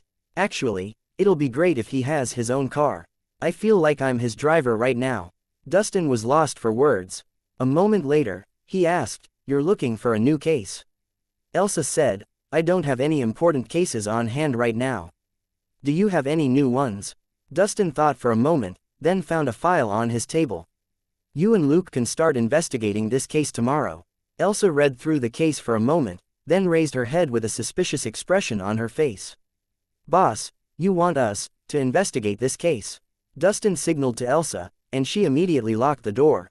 Pondering for a moment, Dustin said, to be honest, this case is meant to keep you and Luke away for a while. You might not know this, but the case in Nakatomi Plaza is getting tricky. Elsa found that odd, but weren't all the robbers caught? Dustin shook his head. The FBI is demanding we release the robbers to them with the claim that Hans has links to terrorist activities, which is justified. Nobody knows what else Hans has done. If the FBI uncovers more of his crimes, it'll be possible for them to make up for their mistakes at Nakatomi Plaza. Elsa understood that, but still found it odd. But how is Luke involved? With a bitter smile, Dustin lowered his voice, even though his office door was shut. Our director heard that they want to recruit Luke. Elsa's mouth dropped open. What? How is that possible? Luke could become a police detective because of Tony Stark's connections, but the demands to become an FBI agent were much higher. To become an FBI agent, one had to boast a clean background, a college degree, various specialties, and multiple years of experience in the police system as well as a remarkable track record. Of course, there were special hires in the FBI, too. For example, Luke's uncle could easily get a job there since he was a specialist. But why would the FBI make an exception for Luke, who had only been a police officer for half a year? Elsa found it inconceivable. Dustin, however, said solemnly, I heard that Luke caught the eye of a particular FBI captain during a joint operation. The captain mentioned Luke in his report and put him on a list of promising talents. Elsa was rendered speechless. Given Luke's past performance, there was enough reason for the FBI to pull him in. If they could recruit Luke, the FBI would be credited with solving the Nakatomi Plaza case since it was their agent who had played a major part in it. Even if everybody knew that Luke hadn't been their agent when the case happened, they could still write it in their report. Elsa couldn't help but curse. **T. Those guys are good at playing tricks. Dustin smiled bitterly. So, just take him away. Consider it a trip. Noticing Elsa's hesitation, Dustin offered more. Don't worry about your case. This will be good for you. Dazed for a moment, Elsa said, are you saying? Dustin said, I'm saying nothing. This is nothing more than a holiday. If you have a boyfriend, tell him to spend 10 days in France with you, though he has to pay for himself. How does that sound? Elsa gnashed her teeth. I don't have a boyfriend. I only want to know if we'll get a special allowance for this trip. Dustin hesitated and said, we can give you $20 per day. Elsa was lost for words. Fine. Don't call me when I'm there. International calls are expensive. It'll be a holiday for me. Dustin nodded his head. He secretly thought that if he had to, he would call Luke, who was much richer than Elsa after receiving whatever reward Takagi gave him. Elsa made up her mind to enjoy her holiday away from Luke. It wasn't a bad idea to spend a few days with an exotic man. Only an idiot would bring a boyfriend from Los Angeles to France. That was too expensive. Thus, Luke soon received the notification that he would be going to France the next day. Luke didn't know how to respond to the message. Since he was going to France the next day, he immediately went home and packed for the trip before it got dark. Then, Luke took a taxi to the slums that he had visited in the morning, and soon found a rundown apartment building. Luke was wearing a black cloak. Even his face was covered with a mask. He quickly climbed up to the roof and approached what appeared to be a shed. The shriek of an animal broke the stillness on the roof. Luke sped up, and when he reached the shed, he picked up a wooden stick and broke the door with it. Inside the shed was a homeless man, who gazed at him with a stunned expression. Luke grinned. "Let's make a bet. I bet that you can't beat me." Saying that, he hit the man in the head, and the man immediately passed out. Luke checked the system notifications and shook his head. "As I thought, it isn't enough." Picking up a nearby bottle, he splashed some water on the man's face to wake him up. Then, bam! As soon as he woke up, the man passed out again. Chapter 168. Dad is still dad. Luke was rather regretful that it didn't work out. He could only try again later. He tossed the wooden stick away and stuck a tracer to the man's clothes before he quickly left. When he returned home and saw Selina, who had just gotten off work, he told her that he was going to France the next day. Selina's eyes widened. She couldn't believe it. Why don't I get the chance to go to France? I want to visit the Champs-Élysées. Luke touched her head and said, "Trust me. You'll be able to go there very soon, and buy whatever you want." Selina looked at him, unconvinced. "Are you dreaming? I'm so poor that I can't even keep myself full for now." Suddenly, she burped. Luke said, "Put your chocolates down before you say that. There's no way you'll starve with that." Selina said pitifully, "But I'll have to eat bloody hot dogs when you're away." "Why are hot dogs everywhere in Los Angeles?" Luke rubbed her head and said, all right. I'll make some food for you right now. You can just heat it up when you want to eat it." He then went into the kitchen. There were two advantages to having their own villa. Firstly, they could do their Brazilian jiu-jitsu training in a room or the backyard, and didn't have to rent a room in the martial arts club anymore. Secondly, Luke didn't need to worry that his neighbor would call the police when he was making food. It really was no joke. There was so much smoke when he cooked that anyone else might think that the house was on fire. If the firemen came to put it out, they would certainly wreck a lot of things, and they wouldn't pay for the damages. Even more unbelievably, Luke would have to pay the firemen instead when they sent him a bill the next day. The costs were so high that many poor people would rather let their houses burn to the ground than call them. In a great mood, Luke went to the kitchen and whistled as he cooked with whatever ingredients there were in the fridge. The fridge here was twice as large as what he had before, and there were enough ingredients to make food that would keep Selina from starving for 2 weeks. Luke quickly prepared the food. He made 50 cupcakes first and packed them into small bags so that Selina could have them anytime. He then roasted 4 chickens and put them in the fridge. Selina could just heat them up in the microwave and they would be ready. The final dish was the main course for tonight. Luke stewed beef in a big pot for a while, before he put diced potatoes inside. He then waited for another 20 minutes. Selina was already drooling hard. The braised beef with potatoes smelled too good. It was supposedly a Russian favorite, but any American foodie would like it, too. After everything was done, Luke made a salad. Luke then moved the pot of braised beef with potatoes to the table, filled 2 bowls with rice from a small cooker, and poured some of the yellow and black sauce from the beef onto the rice. "All right, this is what we're having tonight. Braised beef with potatoes on rice," said Luke, who had already started eating. The presentation wasn't fantastic, but the dish tasted great. Luke could eat 2 bowls in a row in his previous life. Selina couldn't hold back anymore. She took a mouthful, and even though it was burning hot, she was reluctant to spit it back out. Luke enjoyed the meal. He had been in LA for a while, and since he always had spare time to cook, he had never bothered to make this particularly simple dish before. But since he was about to go on a trip, and the fridge was big enough, he thought of this dish, which was designed for lazy people. Rice with a spoonful of hot braised beef and potatoes on it was enough to keep anyone full. It was a good thing Luke's rice cooker was too small to cook more rice, or Selina would have been too full to move again. After dinner, Luke simply said, "The dishes are yours." With a silly smile, Selina said in satisfaction, "Don't tell me such a sad thing yet. Let me enjoy myself a little while longer." Selina was used to lying on the couch once she was full for at least half an hour before she did anything else, like doing the dishes or watching TV. Luke enjoyed tea on the couch while he checked the system notifications. System: you have defeated Bobby Max and have received a list of his abilities. Bobby Max's abilities: basic taming, basic animal raising, elementary mental communication, X gene, prerequisite, 20 mental strength and 10,000 credit points. Temporarily unavailable. Luke wasn't ecstatic, but he was in a good mood nonetheless. Bobby had an X gene, and his familiarity with animals was an invaluable mental ability. The cost of the ability meant that it was certainly a good one. However, the prerequisite to learn it was 20 mental strength, which was quite tricky. Also, Luke had tried to see if he could take advantage of a loophole in the system. He knocked Bobby out twice in a row, and even made a bet with him before the first time. But it clearly only counted as one time in the system. The bet and the second hit weren't acknowledged at all, so Luke was unable to learn elementary mental communication. The system clearly couldn't be tricked, deception was meaningless in front of it. Luke had other ideas, but he had to wait until the next day to test them out. At the very least, he now knew what Bobby's ability was, and it was just a matter of time before he could learn it. In the meantime, Luke had come up with other guesses of his own. Once his 3 basic stats were all above 20, the prerequisites for many elementary abilities would be met, and he would need a lot of credit points to purchase them. The common elementary abilities were around 1,000 credit points, and the special ones could be more than 10,000.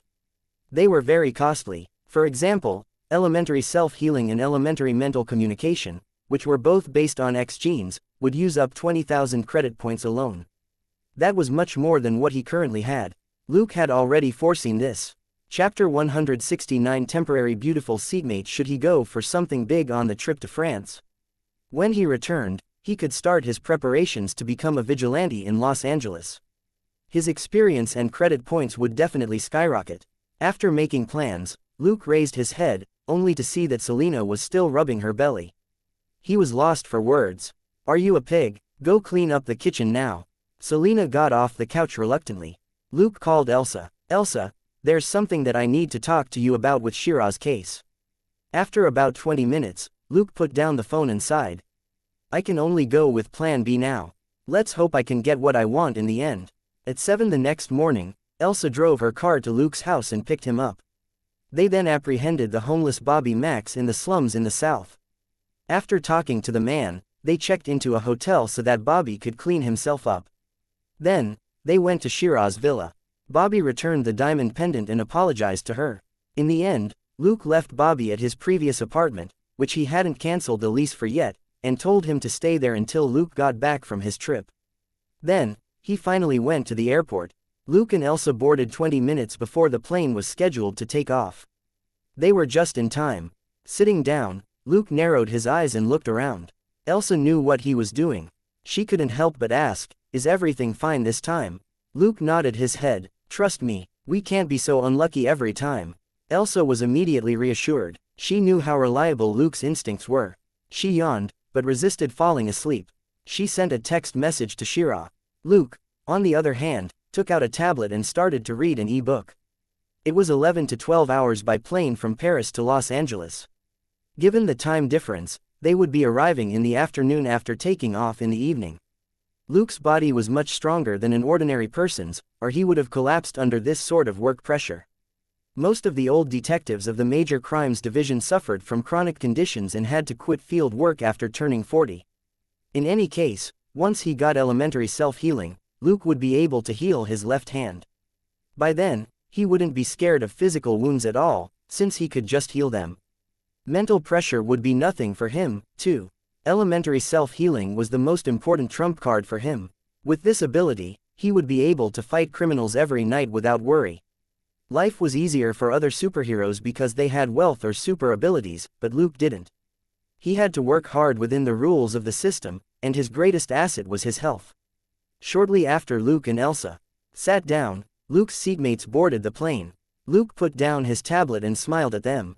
Elsa was in the seat across the aisle, and Luke's new seatmates took the middle and window seats next to him. His new seatmates were 2 beautiful girls. One of them was more outgoing. She murmured something to her friend and changed seats with her so that she could chat with Luke. Luke certainly wouldn't pass up the opportunity to talk to a beautiful girl.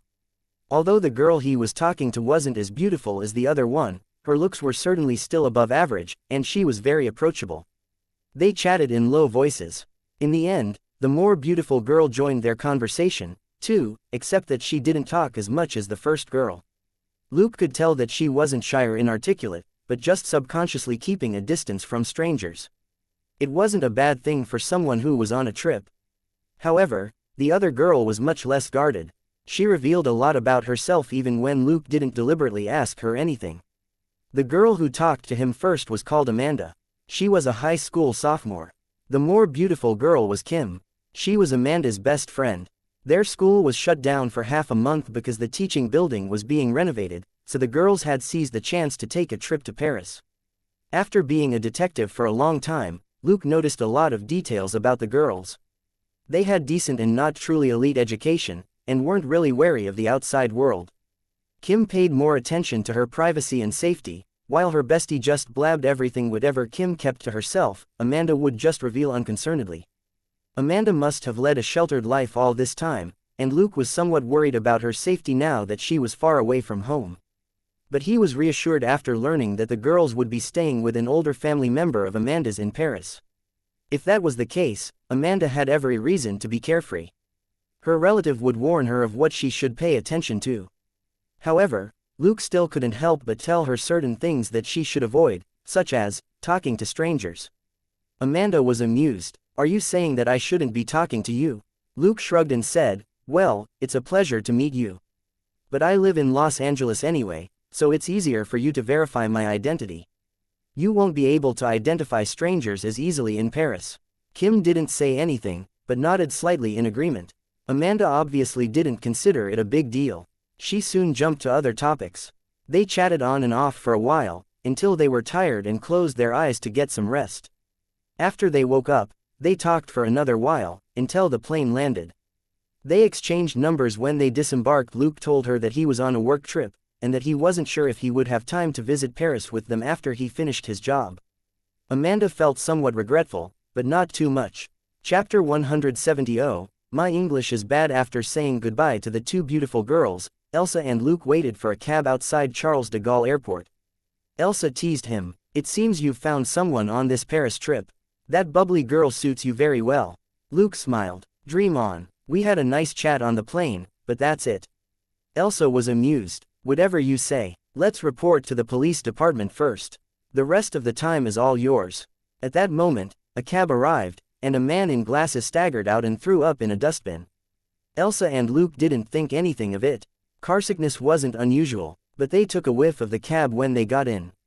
There was the vague smell of vomit, but they couldn't find any traces of it. The driver was a man with short hair. He turned his head and asked earnestly, "Are you in a hurry?" Looking at the man, who had a scar over his left eye, and recalling the carsick passenger who had just gotten out, Elsa and Luke both felt a strange sense of déjà vu. Both of them said, "No, please drive at a normal speed." The driver shrugged regretfully. "Oh, what a shame." The corner of Luke's eye twitched. A cab driver I met in New York once asked me a similar question. The driver had already started the car. He grinned and asked, "Then what?" Luke said, "Then, I could barely stand when I got out of the cab after I arrived." Elsa remarked, "You were better than me." I threw up. Stunned for a moment, the driver burst into laughter. "Ha ha, that must have been fun." Looking at the cab driver's back, Luke suddenly asked, "Your license plates can be switched out, can't they?" The driver laughed. "What are you talking about? My English is bad, I can't understand you." Luke rolled his eyes. "I don't care if you can understand me, but I'm telling you this, no speeding, because we won't pay any extra money. Even if it can fly like a plane, just keep your cab at 80 miles an hour. After a brief silence, the driver argued meekly, "But the speed limit on this road is 100 miles, Luke was lost for words. "If so, just drive at the lowest speed allowed." The driver cackled, and felt like he had somehow been seen through. After being a police officer for a long time, Luke could easily tell how unique some people were. For example, this cab driver had a similar vibe to Belle.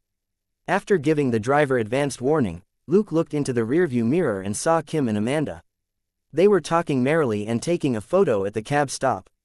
Then, a decent-looking young guy volunteered to take a photo for them with a smile. They then started chatting with each other. When Luke's cab left, Amanda, Kim and the guy were still talking. Luke wasn't bothered, since Amanda was clearly happy to talk to anyone. Well, anyone who wasn't ugly. The more handsome the guy she chatted with, the happier she was. When the cab entered the downtown area, Elsa suddenly asked, "Should we stay at the same hotel?" Luke thought for a moment and said, "We should split up since we're here for fun." "I don't want to be a third wheel," Elsa said with relief. "Put me down in front. I'll walk. I'll send you a text message after I check in." It would be awkward for her to go out and have fun if Luke was with her. If Luke wasn't with her, she would just be a regular person. Nobody would know that she was a police officer. The driver silently stopped the car hundreds of meters in the front. Luke said, "Give me your card." The driver said, "Huh, I can't understand you." Luke said, "Do you want me to call the police officer over there?" Noticing the disdain on the man's face, Luke realized after a moment's thought that the man wasn't scared of the police. He tossed what looked like a yo-yo into the driver's seat. It flew around the driver's hands and tied them together. Luke said with a smile, "Tell me, can you get away if I ask the police officer to check your driver's license?" The driver struggled for a moment, then said, "Fine, I give in. I'll give you my card." Luke chuckled, "Okay, Daniel, I'm sure a good driver like you must be famous in Paris. System. You have defeated Daniel and received a list of his abilities." Daniel's abilities. Elementary driving. The man's face changed. "You know me." Luke chuckled and retrieved the yo-yo. He then patted Daniel's shoulder and said, "This is my tip for you." Daniel smiled when he heard the pleasant sound of money. He accepted the $100. It was too little as cab fare, but rather generous as a tip. A moment later, Elsa left with a card and said goodbye to Luke. Looking at Elsa, who was already wandering the streets of Paris, Luke said, "Daniel, give me your card, too." After a brief hesitation, Daniel gave him another card. "I'll charge more if you call for my cab." Luke asked, "How much do you charge?" Daniel rolled his eyes and said, €500 each time, separate from the cab fare. Luke nodded his head and said, "Okay, that sounds fair." Daniel was lost for words. He had intentionally proposed an outrageous price, but the passenger thought that it was fair. Had he run into an idiot? But recalling how Luke had tied his hands up just now, he immediately dismissed that notion. 10 minutes later, Luke was wandering around the streets of Paris in a relaxed manner, observing the city as if it were a cornfield. Paris was famous for its beauty, but not many people knew that it was also a city with a high crime rate. This was an unavoidable problem in any metropolis. Petty theft and larceny happened everywhere, and they couldn't escape Luke's sharp nose. If a man was carrying a couple of wallets that had different smells, it was highly unlikely that his friends had given him their wallets to buy dinner for them, right? Walking along casually, Luke kicked a random pebble at a thief who had just discreetly fished out a purse. The thief cried out in pain, and the purse in his hand slipped back into the pocket of the completely clueless girl whom he had just pickpocketed. Mission: stop the thief. Express +3. Credit +3. Chapter 171. Business in bed. Luke smiled. As he thought, the super detective system wasn't restricted to America, nor was it limited to his identity as a police officer. It was simply a system on the side of justice. As long as he stopped crime, he would earn experience and credit wherever he was and whether or not other people saw it. He had already had this theory back in New York. Under the American police system, he had only been an ordinary person in New York, but he had still been able to earn experience and credit when he dealt with criminals. Paris, I'm here. A moment later, Luke checked into a hotel. Daniel had recommended this hotel, and had said that it was quite good. Paris's 16th arrondissement was where the middle class and the rich lived. A hotel here was a lot safer than one in any of the other districts. Although it was slightly expensive, Luke could still afford it. After making an inquiry with the receptionist and taking a look at a few rooms himself, Luke finally booked one of the rooms. Thanks to his clean and charming appearance, the French lady who showed him the room smiled and was patient the entire time. Of course, it was also because Luke wasn't picky about the rooms. He simply surveyed the rooms in silence, unlike some other guests who would start complaining when they examined the rooms. After seeing 3 rooms, Luke chose one on the 2nd floor. It was the cheapest room, since there was a dark alley right below it which gave the room a dreary feel. The French lady wasn't surprised by Luke's choice. This room wouldn't be so cheap if it wasn't for the gloomy alley. And Luke looked like someone who had just graduated from high school, it was understandable if he didn't have a lot of money. After renting the room, Luke left the hotel with a backpack. If his plan worked out, he wouldn't need to spend his own money in Paris. Luke was relaxed as he looked around him. This was where the rich were gathered. Each of the houses here easily covered 200 square meters. This land size was certainly a luxury in Paris. Luke took a turn onto another street. As he was wandering around, he suddenly saw the door of an apartment building not far away open, and two girls surrounded by several men then got into a car. Luke glanced at them, and vaguely felt that something was wrong. Thinking swiftly, he abruptly realized that he recognized the two girls. Thanks to his experiences as a detective and his dynamic vision, his reaction was pretty quick. The clothes and body proportions matched that of the two girls whom he had met on the plane, Amanda and Kim. Though their faces were blocked by the men, Luke was certain that he was right. Luke ran toward them. The men were quite fast. They got into the car, closed the doors, and drove off in under 10 seconds. By the time Luke started to run, the car was already far away. The situation felt even more off. Most people wouldn't start up their cars in such a hurry unless it was an emergency.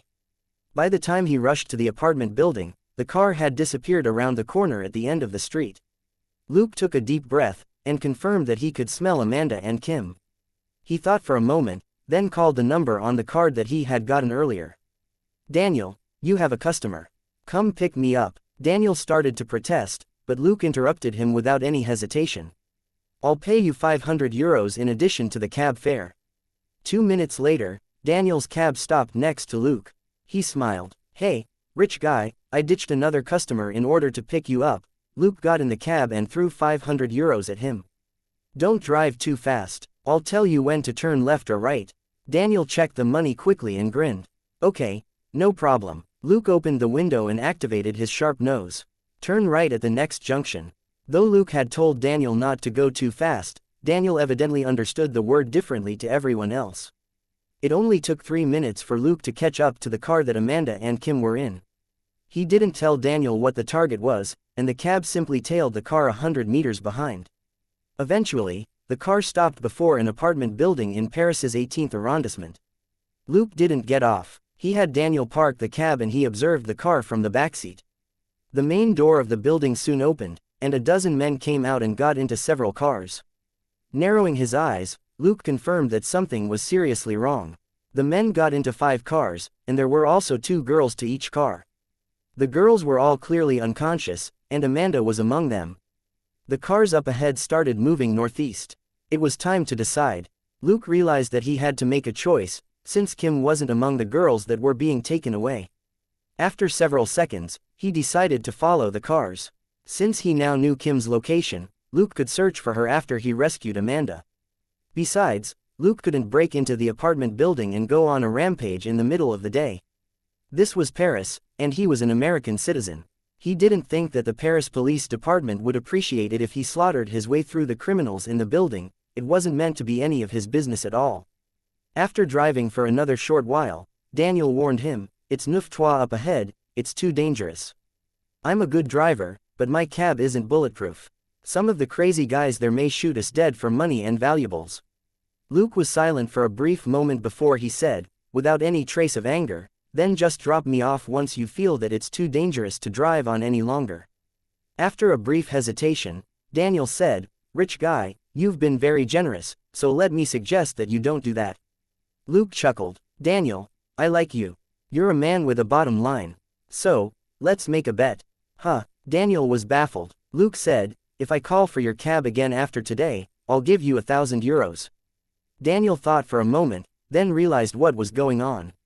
He said with a wry smile, "Fine. I'm going to be the winner, in any case." Chapter 172 Attack the Illegal Brothel, Part 1. 20 minutes later, Daniel dropped Luke off on the edge of 9-3. He sighed helplessly when Luke got out, but had no choice except to turn around and leave quickly. Daniel had been a cab driver in Paris for a long time, and he knew all sorts of people. He also knew that curiosity could get a person killed. Daniel had never once imagined he could become some important figure, nor was he interested in it. He was happy enough as a cab driver. Thus, Daniel prayed for the generous magnate, so that he could win another 1,000 euros. Luke wasn't in a hurry to keep moving. Instead, he paid cash for a gray cloak, ordinary jeans and a pair of ordinary shoes from a supermarket. They cost no more than €100 all up. Of course, such cheap clothes were shoddy in quality and style. He also asked the shop assistant to fetch him 2 bottles of water and some chocolate. He made sure the entire time that he wasn't caught on the supermarket's surveillance cameras. After that, he tracked the cars with his sharp nose and eventually reached his destination.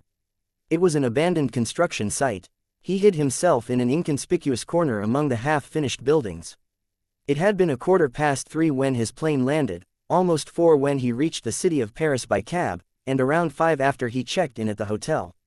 After noticing Amanda and Kim, and tracking Amanda all the way to this place, it was already past 6. Since it was still January, night would start to fall in Paris in an hour at the very latest, and it would be fully dark in 2 hours. In no rush, Luke slowly changed his clothes and his shoes. He also had a mask and gloves in his backpack which he had prepared earlier, and he would put them on when he was ready to act. 15 minutes later, he examined his gear to make sure everything was working properly. Finally, he answered nature's call in a remote corner that reeked of sh*t. Clearly, a lot of people had used this corner for the same thing. After that, he returned to his corner and sat down on a wooden plank. He had some water and made plans.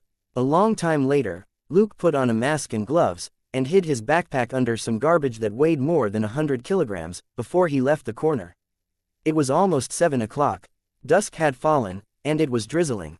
Luke took a deep breath of the cold and damp air, before he slowly breathed out. As he exhaled, he slowly lowered his head, and the rainy night turned cold and threatening. Few people would wander outside when it was cold and raining, not even the rogues who had nothing better to do. Luke activated the life detector function on his fake phone 200 meters away from the criminal's nest. He then slowly moved forward under the cover of the buildings and garbage. This was clearly an abandoned construction site, which had been taken over by a bunch of men who looked mean and brutal. Luke turned grim when he detected the disgusting smell of body fluids in the air. It was completely dark right now, and the people 10 meters away were barely visible. Standing next to an iron wall, Luke took a deep breath. A moment later, he leapt nimbly onto an abandoned car before he jumped over the wall and into the construction site. He was empty-handed, and under the cover of various structures along the way, he swiftly approached a shed in the center. The shed had a strong smell of cash and guns. Perhaps because this place was their nest, the guards weren't patrolling at all, and were simply taking shelter under the roof and smoking. Luke smelled guns on them. Moving around one side of the shed, he strangled one of the men. At the same time, he punched the other guard, caving his face in, and grabbed the man before he could fall to the ground with a loud thump.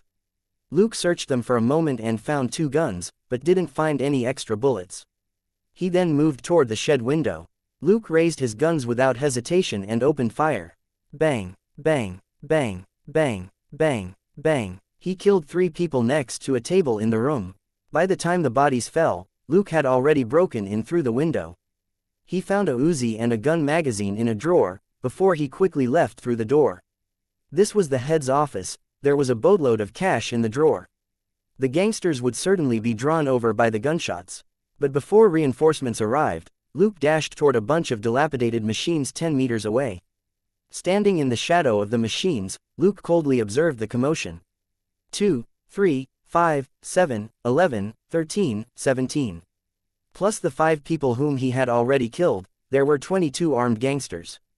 He waited instead of immediately making a move. A few of the gangsters ran into the office, and started yelling. Another 5 people then rushed over from various positions in the camp. 27. That should be all of them. When the people in the office started yelling, so did the bunch outside. 3 of them were in the office, and 12 were crowded around the door. Luke raised the Uzi in his hand. Pooh, pooh, pooh, pooh, pooh, pooh. Shooting at a slightly lower speed, Luke fired the 30 bullets that were in the magazine, and almost half of the 12 people outside the office collapsed. Only 5 dead. Luke wasn't very surprised. He had barely used an Uzi before. It already wasn't bad that he managed to shoot 5 of them. Quickly reloading the Uzi, Luke slung the gun over his shoulder and drew out the M1911 at his waist. Bang, bang, bang, bang, bang, bang, bang. Another 3 gangsters were killed while running for cover. Luke bent down and moved to a different location. He would be an idiot if he stayed in one spot to shoot at the gangsters when he was outnumbered. He was 10 meters away when the gangsters fired at his earlier position. Moving to a new hiding place, Luke observed them for a while on the side, then raised his gun again. Bang, bang. 2 foolish gangsters who had been shooting without cover were instantly killed. Chapter 173 Attack the Illegal Brothel, Part 2. The remaining 2 gangsters were so scared that they didn't dare stick their heads out from behind cover again. Ignoring them, Luke walked out without any hesitation. At a turn, he suddenly threw out his empty pistols. 2 gangsters who were crawling forward warily were hit in the head and knocked out, unable to get back to their feet. Luke reached them and took their guns, before he kicked them hard in the back of their heads. He then turned around and raised his gun. Bang, bang. A guy who was craning his neck to see what was going had his head blown up. Scared, his partner hurriedly took cover behind a car. Ignoring the second man, Luke moved sideways and found another 3 gangsters coming from another direction. They were the last to arrive, and didn't really know what was going on. Bang, bang, bang, bang, bang, bang, bang. Since they were too close, they were shot all at once. 2 of them barely put up a struggle, and the last screamed miserably after he was shot in the arm. Luke coldly pulled the trigger. Pa, pa, pa. Dropping the now empty gun from his left hand, Luke returned to the man that he had let off earlier. The guy was hiding in a corner and frantically making a call. Luke sneered as he listened to him. Pa. The head of the idiot who had planned to call for reinforcements blew up. Someone was still asking questions on the other end of the phone. Luke crouched down and picked up the man's phone. He sneered at the phone that was still making noise, and crushed it to pieces. He returned to the abandoned machines near the office and took a deep breath to activate Sharp Nose. Going around the 2 surviving gangsters outside the office, Luke locked onto the backs of the 3 people inside the office and slowly raised his gun.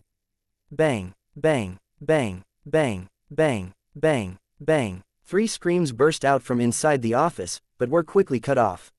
Freaked out by the unexpected gunshots and screams behind them, the 2 gangsters outside the office fled. Luke approached the office window to check the situation before he jumped inside. Pa, pa, pa. Putting a bullet each in the heads of the 3 guys who had collapsed, Luke reached the door and raised the gun again. Bang, bang, bang, bang. The 2 gangsters who had run in different directions fell and no longer made a sound. Luke closed his eyes and listened for a while, before he quickly searched the office. Putting the cash from the drawer into his backpack, he poured a bottle of vodka on some documents in a cabinet, flicked a lighter, and tossed it onto the paper. The fire quickly spread, and the whole office was soon ablaze. Luke left. Picking up an AK and a magazine from a dead gangster by the door, he melted back into the darkness. A moment later, 2 panicked gatekeepers who had been hiding in the dark were killed, too. Finally, Luke slowly walked toward the barracks, which weren't far away from the office. The 2 gangsters who had been posted as guards here were dead. The place was undefended now. Several men ran out, but Luke simply moved into the shadows and didn't kill them. From their smell, he could easily tell what those men had been doing just now. Undressed, panicked and unarmed, they weren't gangsters, but customers who were here for fun. They might not be good guys, but it certainly wouldn't be right to kill them indiscriminately. Besides, there were more than 60 such men in the barracks. If Luke were to kill them all, that would be 100 dead people, including the gangsters. Chances were that the French government would regard it as a terrorist attack. So, Luke simply avoided them and entered one of the barracks. The moment he entered, his M1911 opened fire again and left 3 holes in the door. A man behind the door dropped his gun and collapsed with the intense stench of blood. He was the only gangster left who had still been guarding the place. Of course, it wasn't out of duty, but because he was frightened and hoped he would survive the disaster by hiding here. It was a shame that his wish didn't come true. The unexpected gunshots scared the girls in the room. They all screamed at the top of their lungs. Without saying anything, Luke took out his fake phone and typed out something on it. The girls screamed again and looked at the man whose appearance was entirely hidden by what he was wearing. He stood still and silent, and the girls couldn't help but stop screaming. At that moment, many of them had the same thought. The guards here were evil men, so this stranger should be a good guy because he killed them. Even if he wasn't a good guy, this was the girls' chance to escape since the guards were dead. Luke finished typing and pressed play. An electronic male voice rang out in the room. Anyone here with a rich or influential background, come out and call your family, and get them to expose what's been happening here however they can. None of the girls responded. The electronic voice continued, you must be quick. If gang reinforcements arrive and round you up again, you'll have lost your chance, so you don't have a lot of time. While Luke played the text, he opened the doors to the cages that the girls were in with the keys he found on the guard. Don't run off on your own. The police will have to rescue all of you if you're together as a group. If you escape by yourself, you'll be nothing more than a missing person that no one will care about. You're already missing, no one will care if you go missing again. After opening the cages, Luke turned around and left. Good luck, girls. A moment later, he disappeared. The girls in the room looked at each other in bewilderment. Suddenly, a few of them rushed out of the cages for the phones that Luke had taken from the gangsters. Luke heard the girls fighting for the phones and making calls like crazy. He actually didn't feel nervous at all. He had killed all the guards here, and it would take at least half an hour for the gang's reinforcements to arrive. Besides, Luke was here for experience and credit, so the more gangsters there were, the happier he would be. Amanda was also in the room. She was lucky that she hadn't been sent to the other barrack yet. As for the girls in the adjoining barrack, Luke sighed soundlessly. Chapter 174. Where is Marco? Inside that barrack were girls who had been locked up for a while, and they were in poor condition. If they remained here any longer, they might die in this illegal brothel. There were more than 100 girls in the barracks. It was impossible for Luke to get them out on his own, so he might as well let the girls save themselves. It would make quite the impact if the families of these 100 girls demanded explanations all at once. They couldn't be poor either, since they could afford to travel to France. Luke left the barracks and positioned himself for an ambush behind some abandoned cars 20 meters away from the gate. 10 minutes later, Luke heard the vague sound of cars driving in the mud. The glow of headlights appeared on the road, illuminating the dark night. There were 3 cars. Luke took a deep breath and adjusted his frame of mind, before he raised the Uzi. Poo, poo, poo, poo, poo, poo. Shooting rapidly, Luke used up a magazine in 3 seconds. The car in the lead was riddled with holes, and the windshield cracked. It swerved off the road and crashed into a pile of garbage. Luke threw the Uzi away and grabbed the AK that he had been carrying. He fired again. Bang, bang, bang, bang, bang. The magazine was instantly used up again. Like the first car, the second car veered off the road and into an abandoned car, full of bullet holes. Luke didn't start shooting again until the third car almost passed him, so the car was only hit along one side and the back. But the passengers in the first 2 cars at least had taken the brunt of the bullets. Quickly reloading the gun, Luke raised the AK again and aimed at the third car that had already shot past him. He didn't have to aim too precisely. All he needed to do was barrage the car with bullets. Reality wasn't a movie. At a distance of 30 meters, there was no way a regular car could take an attack from an AK, as the bullets could pierce through one side and out the other. In the end, the car lost control 10 meters away and crashed into a shed in the construction site. In no hurry to reveal himself, Luke switched locations. He activated sharp nose as he moved. A moment later, he approached the cars and shot the men who were still alive in the head, before he retreated quietly. Half an hour later, standing on the top of a building several hundred meters away, Luke saw a long line of police cars dash into the barracks with their sirens blaring. He nodded in satisfaction and jumped off. An hour later, he changed back into his original clothes and shoes and appeared on a subway in the Neuf Trois. He was wearing a shabby hat and a new face mask, like any regular person would on a rainy day. Now, he only had on him an M1911 which he had looted from one of the gangsters. The Parisian subway wasn't safe at night, which was when a robbery was most likely to take place. The bulk of people worked during the day, but certain groups worked on the subway at night.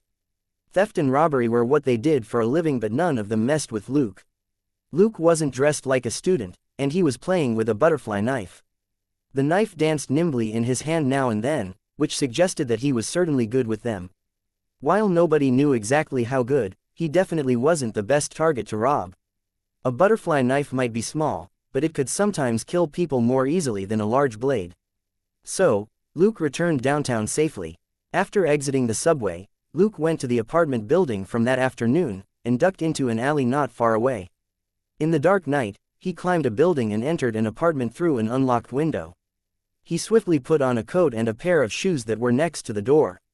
Throwing €500 into the key bowl, Luke left through the window and scaled a drainpipe up to the roof.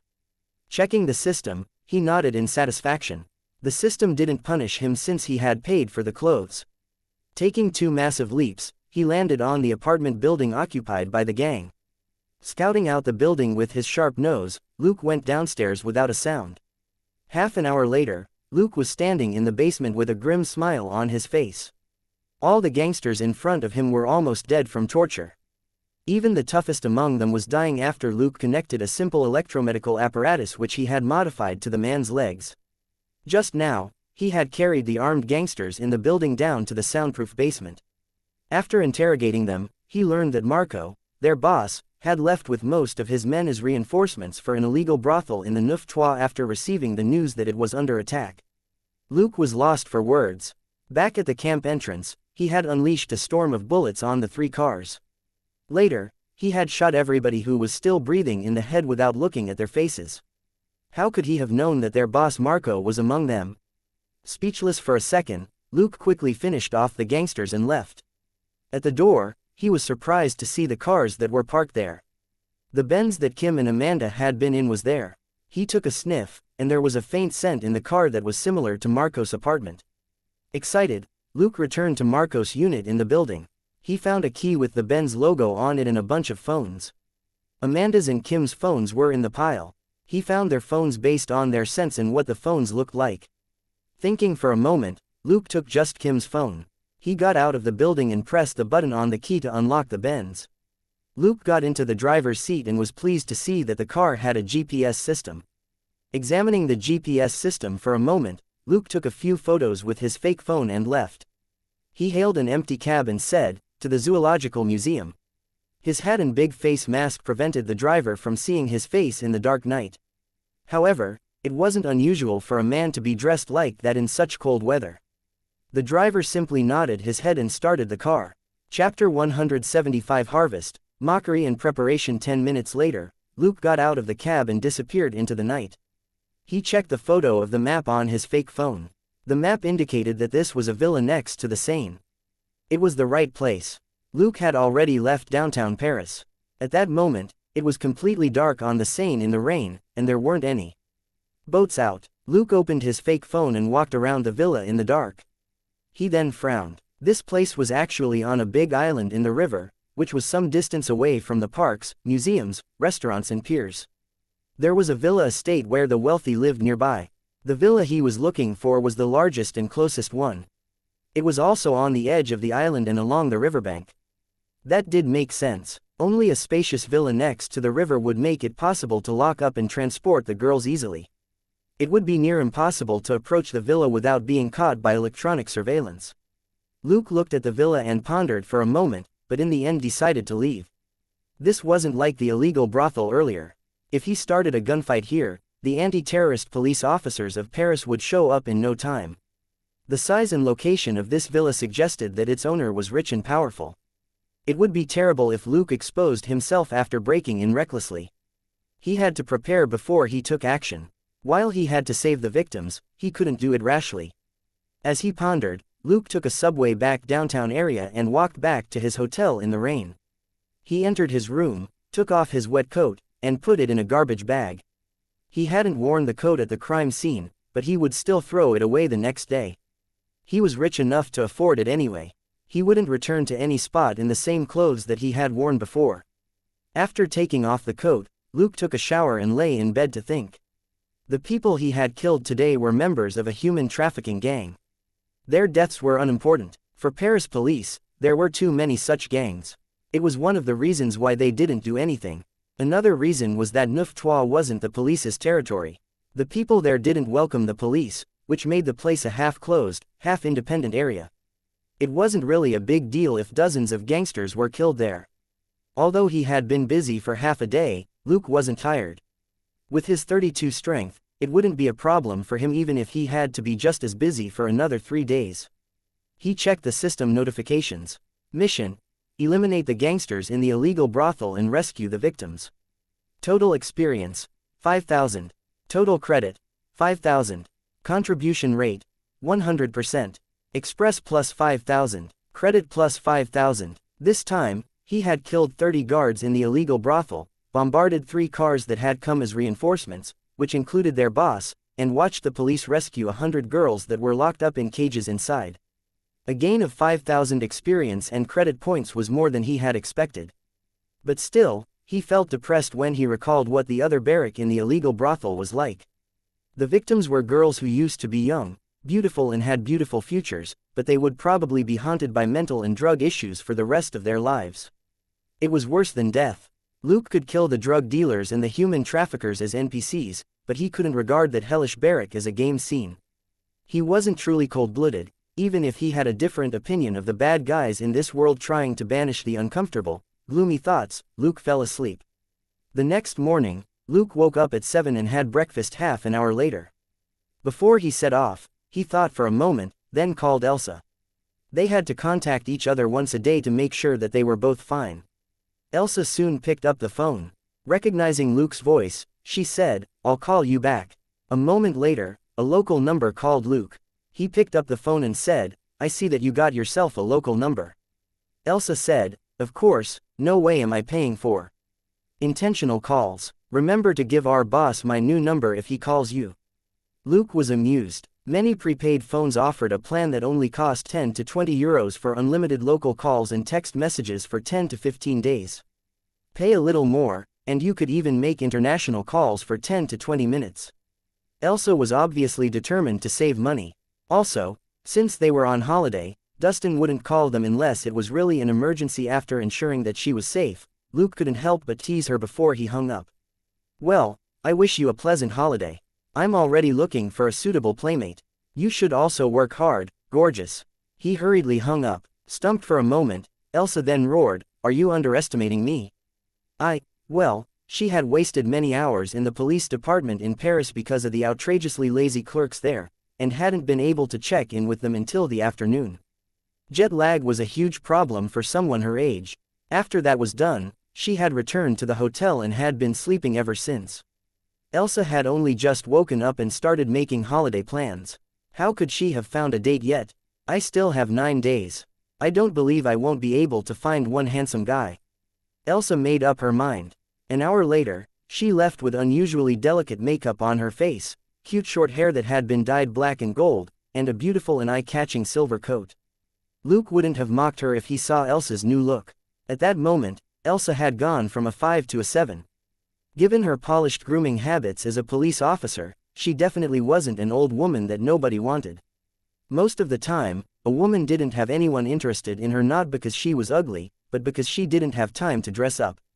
After the call, Luke got on the subway at 8 in the morning and busied himself in the city. Luke spent the rest of the day preparing and making backup plans. Chapter 176 Observation and Attack. It wasn't a big deal to kill 30 people in Neuf-Trois. That place was an illegal brothel anyway. However, his target tonight was a villa in the suburbs, and it would be tricky if he caused a fuss. He had to make sure that he didn't leave any direct evidence behind.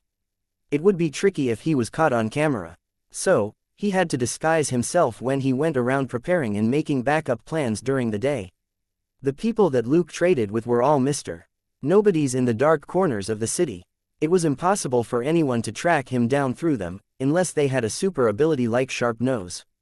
Luke then created several gadgets in an empty house he found, and by 6 in the evening, he was ready to go. Everything was set. He would save Kim tonight.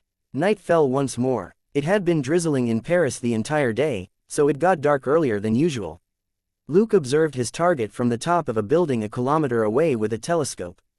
After 7 o'clock, several luxury cars entered the villa one by one, and several groups of people of varying ethnicities got out. Each group had a boss and 2 to 4 bodyguards. It was thus very easy for Luke to figure out the number of people in the villa. There were 5 groups of people.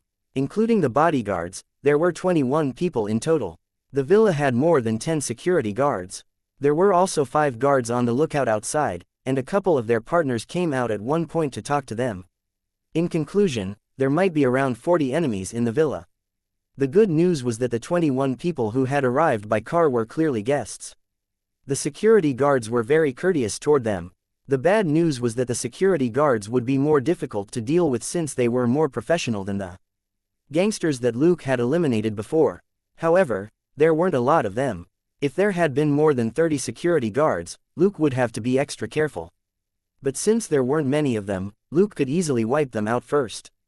Were they innocent? How could they be innocent when they protected people who kidnapped and sold girls? Seeing that everybody had entered the villa except for the few security guards who were on watch outside, Luke made his move. Under the cover of night, he quickly approached the villa.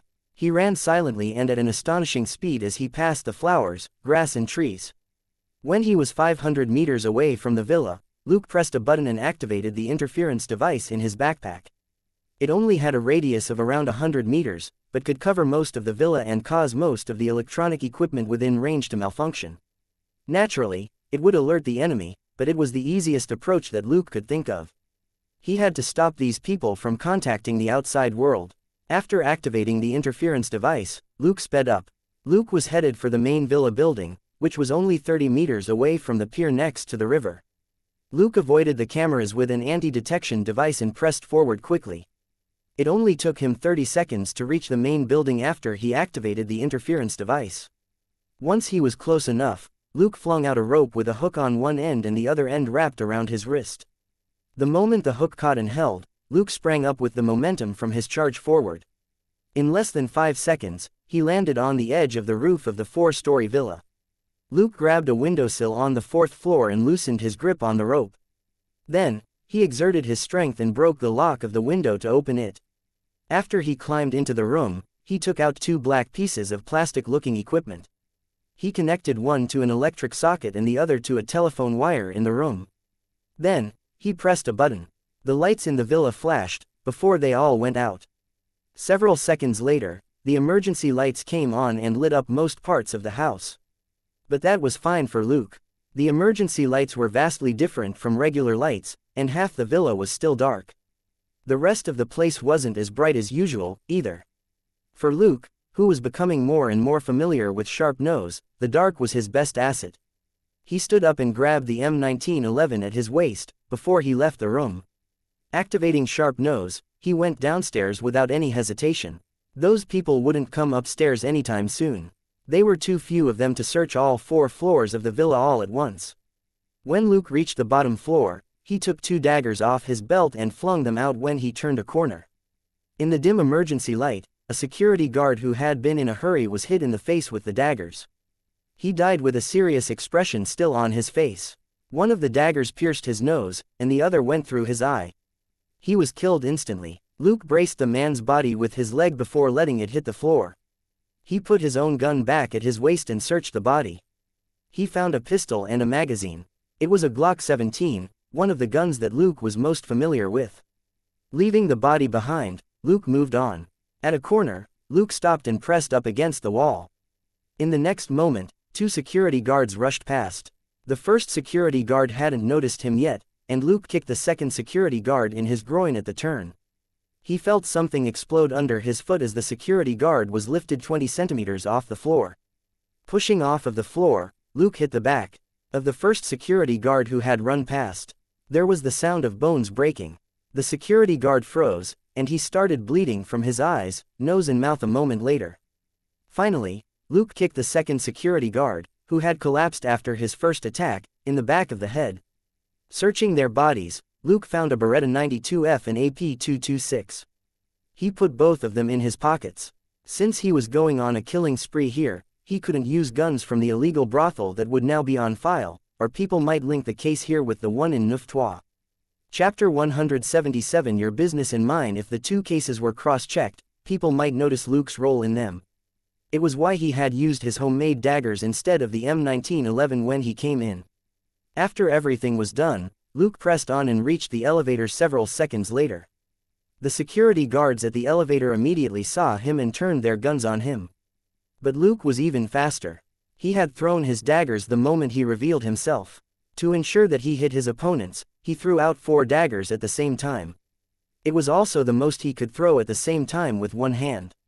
The security guards had barely moved their guns when each of them had 2 daggers buried in their chests. They trembled, and Luke threw 4 more daggers again with his left hand. This time, the guards were hit in the head. Both of them fell to the floor. Luke approached them and looted them of their weapons and magazines.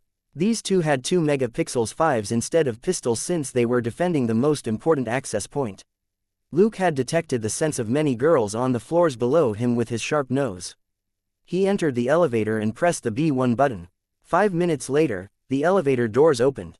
2 security guards were aiming at the elevator. They were instructed to defend the elevator and not go anywhere unless they were told to. They would naturally be alarmed if someone came down in the elevator. But they saw a colleague in the elevator, and hesitated for a moment. Bang, bang, bang, bang. Because of that moment's hesitation, 2 bullet holes appeared in each of them. Luke tossed away the security guard's body which he had been using as a shield and exited the elevator. Nobody was a better shooter than he was at close range. He wasn't scared even though it was 2 versus 1. The gunshots had exposed his location, but it didn't matter anymore. 7 of the security guards were already down. They weren't as professional as bodyguards, and weren't a threat to Luke at all. At the next turn, Luke raised his right hand and pulled the trigger of the MP5 to let fly a storm of bullets. Pooh, pooh, pooh, pooh, pooh, pooh. 2 security guards screamed and collapsed. Luke came around the corner and silenced the 2 security guards with his P226. Only 5 minutes had passed since Luke turned on the interference device, but most of the security guards in the villa were already dead. Luke quickly moved past the bodies of the 2 security guards and ran around the next corner. The moment he raised his head, he fired the P226 in his hand. Bang, bang, bang, bang. 2 bodyguards were hit in the chest and collapsed, revealing a middle-aged man behind them. The man didn't have a gun. He looked at Luke in fright, and was about to say something. Luke pointed his gun at him and forced him to retreat into the room. Before Luke followed him in, he shot the heads of the 2 bodyguards. Bang, bang. In the room, Luke typed on his fake phone and played the words, "What are you doing here?" The man hesitated and didn't say anything. Luke looked at a display window in the room, only to see a young girl under a spotlight. She was shivering and wearing nothing but 2 pieces of clothing that could barely be called underwear. Luke then noticed a device with a keypad and a screen on the table next to the only seat in the room. On the screen was a number. $100,000. Curling his lip, Luke pressed the plus button on the keypad. A gentle female voice rang out. The latest bid for product number 5 is $105,000. Luke turned his head and looked at the man. You're here to purchase girls. No. The man shook his head in fear, but couldn't come up with an excuse. Pa. The man's eyes widened as he slowly collapsed against the wall. Luke had no time to talk to him. He didn't feel guilty at all after confirming that the man was involved in human trafficking. He despised human traffickers only slightly less than drug dealers. Luke left the room and headed for another one several meters away. Instead of going in, Luke raised his MP5 and sprayed the room with bullets through the door. Someone screamed inside. He waited for a moment before he opened the door. There were 2 people in the room. One was a security guard, and the other was the guy who had welcomed the buyers outside the villa. Looking at the man, who had to be a manager, Luke asked, "You're selling these girls here, right?" In pain, the man begged, "I can give you money. Don't kill me. I didn't catch those girls. You understand, right? This is just business." Bang, bang. Yes, I do. Luke put his gun back and left the room. I'm sure that you can also understand that you are just experience and credit to me. Interestingly, the underground rooms were arranged in a circle, so the corridor actually looped around. Luke found himself back at the elevator just as the doors opened. Luke raised his gun and fired without any hesitation, and 2 security guards in the elevator collapsed. After recognizing them, Luke was certain that most of the security guards were probably dead, since these 2 had been among the 5 security guards outside. Since they had come back in as reinforcements, there had to be few security guards left inside the house. Luke had realized that apart from the elevator, this place only had one other exit that was sealed. So, the elevator was the only way out right now, which meant that there was no escape for the other 4 buyers. Luke returned to the elevator and went to the first floor. When the elevator doors opened, Luke waited a moment, and then took a deep breath before he walked out. The remaining 3 security guards weren't outside the elevator. Luke searched the villa unhurriedly. Very soon, he found a room that smelled of the 3 security guards. Luke fired at the room, only to be surprised when the bullets didn't penetrate the door. The door had been reinforced with iron. Narrowing his eyes, Luke gave up on the 3 security guards who were hiding, and returned to the elevator. He aimed and shot 5 people who had just exited the elevator and were running for the main door. 2 of them screamed, and 3 were shot in the chest. They were dead for sure. One of the screaming men had a refined appearance, and seemed to be an assistant. He was undoubtedly another buyer. Don't kill me. I have money. I can give you a lot of money. The man seemed to have realized something, and made a last-ditch attempt. Luke raised his P226. Bang, bang. The 2 survivors were shot in the head. Money was meaningless to Luke. Even if he wanted to make a fortune, he wouldn't do it by letting such scumbags go. Chapter 178 Clean up and pack away. Reloading the P226, Luke returned to the elevator and went back down to B1. When the elevator doors opened, a person was standing inside with a gun in his hand. The people outside immediately shot at the elevator like crazy, leaving bullet holes everywhere. Several seconds later, they finally realized that something was wrong and stopped firing. In the elevator, a security guard was riddled with bullets, but he was still upright. It wasn't until that moment that the people outside the elevator realized that it was a dead body that had been strung up. The moment they stopped shooting, however, a man dropped down from the ceiling and started firing with an MP5 in one hand and AP-226 in the other. Poo, poo, poo, poo, poo, poo, bang, bang, bang, bang. Half of the dozen people outside the elevator collapsed, and the rest hurried to take cover. Most of them needed to reload after the earlier gunfire, and couldn't fight back in time. Luke didn't give them any time to catch their breaths. He simply dropped his guns and took out the Glock 17 and the Beretta 92F that he had been carrying. Bang, bang, bang, bang, bang, bang, bang. The 2 guns fired up a storm and with pinpoint accuracy.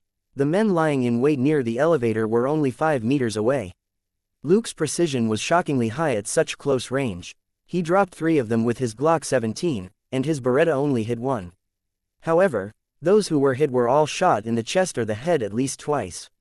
Luke's gunfire then slowed down. Gunshots rang out now and then. The tempo wasn't as vehement as before, but that was even scarier. It was because Luke was already executing the survivors. The 2 guys who didn't have guns on them had to be buyers. Luke shot them in the head first. Such criminal bosses were worth at least 50 experience and credit points each.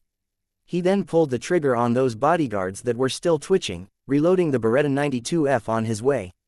After Luke executed all of the criminals, he tossed the Beretta aside, the fully loaded Glock 17 still on him.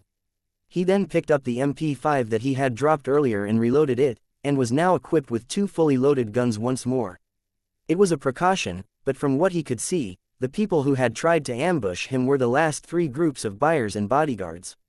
Luke took his time going through the corridor as he opened the doors to all the rooms. Activating Sharp Nose, he confirmed that there wasn't a single man still alive here. He also detected the scents of the 10 girls inside a room in the middle of the corridor. They were the goods that had been kidnapped, including Kim, whose scent Luke remembered very well. Luke went to the cage and observed the 10 girls. He nodded his head. These girls were all very pretty.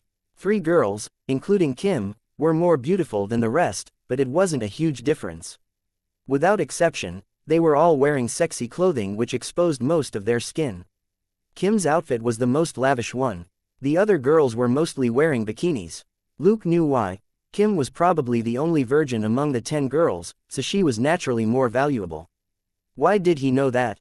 Naturally, it was because Amanda the Blabbermouth had told him on the plane that Kim was a devout Catholic. After a quick glance at the girls, Luke was certain that they couldn't get away on their own. They had been drugged and could barely stand on their own right now. So, Luke didn't hurry to rescue them, but searched the villa first. Very soon, he found a trolley for moving goods. Tearing down some of the curtains, he wrapped up the bodies of the people he had killed before he moved them to the pier behind the villa.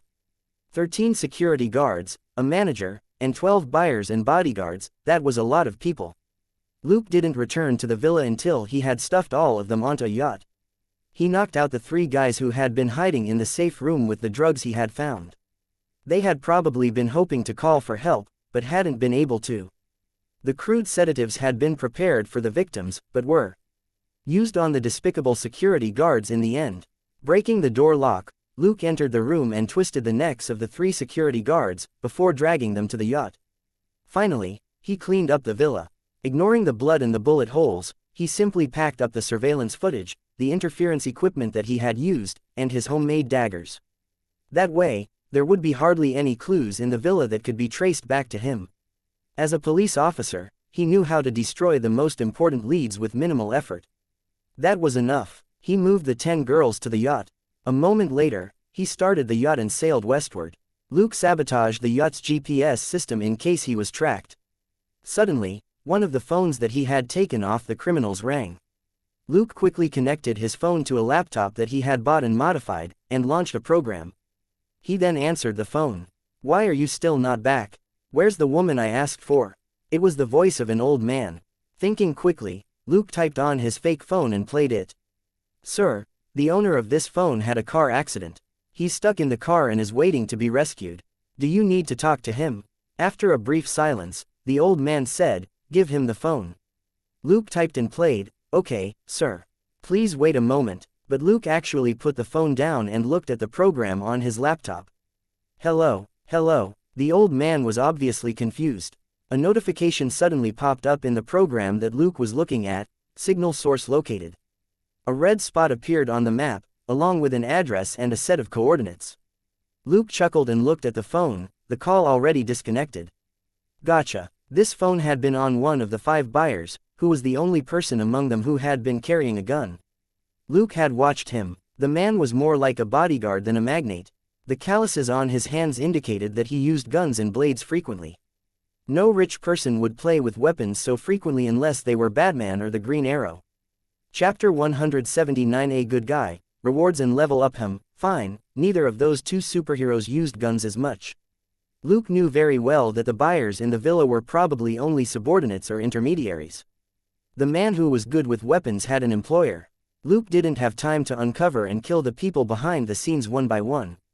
After all, he wasn't going to be in Paris for long. He had taken the phones with him in order to dispose of everything together. It was a pleasant surprise that one of the phones had helped him catch a bigger fish. Thinking quickly, he accelerated as he headed toward his destination. Well, the yacht couldn't accelerate at all. With 30 bodies and 10 girls on board, it was a miracle that it didn't sink, but it certainly couldn't sail fast. An hour later, Luke reached his destination, and saw a luxurious boat at the dock. It was a huge boat that was more than 20 meters long and had 2 levels. It was essentially a mobile villa. This magnate behind the scenes clearly didn't have a strong sense of crisis. It made sense. His bodyguard getting into a car accident wasn't a big deal. It wasn't like he only had one bodyguard. Luke slowly sailed the yacht over to the big boat and threw a rope over. He climbed nimbly up the rope, then secured it to the boat. His sharp nose detected a bodyguard smoking on the deck. Luke simply reached out from behind to twist the man's neck, and with the sound of a crack, the man instantly dropped. Creeping downward from the deck, he took down another 5 bodyguards without any trouble. When he entered the most extravagant room on the boat, a fat old man on the couch shouted in surprise, "Who are you?" From his voice, it was the person on the phone earlier. Too lazy to talk to him, Luke stepped forward and grabbed his head. Luke exerted his strength, and the scumbag saw his own back for the first and last time in his life. Luke tossed the bodies of the magnate and his bodyguards onto the yacht and moved the girls to a room on the magnate's boat. He then sailed the yacht away. An hour later, Luke arrived at a canal that he had found yesterday. Confirming that the doors on the yacht were all locked, he opened the seacock. The yacht slowly sank into the dark river. Luke, on the other hand, flung out his hook and pulled himself back to the shore. Perhaps the yacht would be found in the future someday, and a shocking case would be uncovered. But it wouldn't be tonight, or any time next week. Luke watched the yacht go down, before he drove off in a car that he had prepared earlier. He returned to the magnate's boat and sailed it slowly on the Seine. Setting a destination and leaving the boat on autopilot, Luke returned to the big room. It was the magnate's bedroom, which was the biggest room and had the most facilities. Luke was pleased that he hadn't shed blood when he killed the people on this boat, otherwise it would have been uncomfortable here. The 10 girls were still sitting together in a daze. They would be like this for the next couple of hours if the drugs weren't flushed out of their systems. Luke checked the time. It was slightly past 11. He had spent around 40 minutes in the villa. Most of the time had been spent on cleaning up and moving the bodies out. Eliminating the enemy hadn't taken him more than 15 minutes. Then, it had taken Luke more than 2 hours to track the magnate and dispose of the bodies. Finally, Luke sat down and took a break. Half an hour later, the boat reached its destination. Luke quietly docked the boat and secured it with a rope. Returning to the room on the boat, he thought for a moment, then turned on one of the phones he was carrying.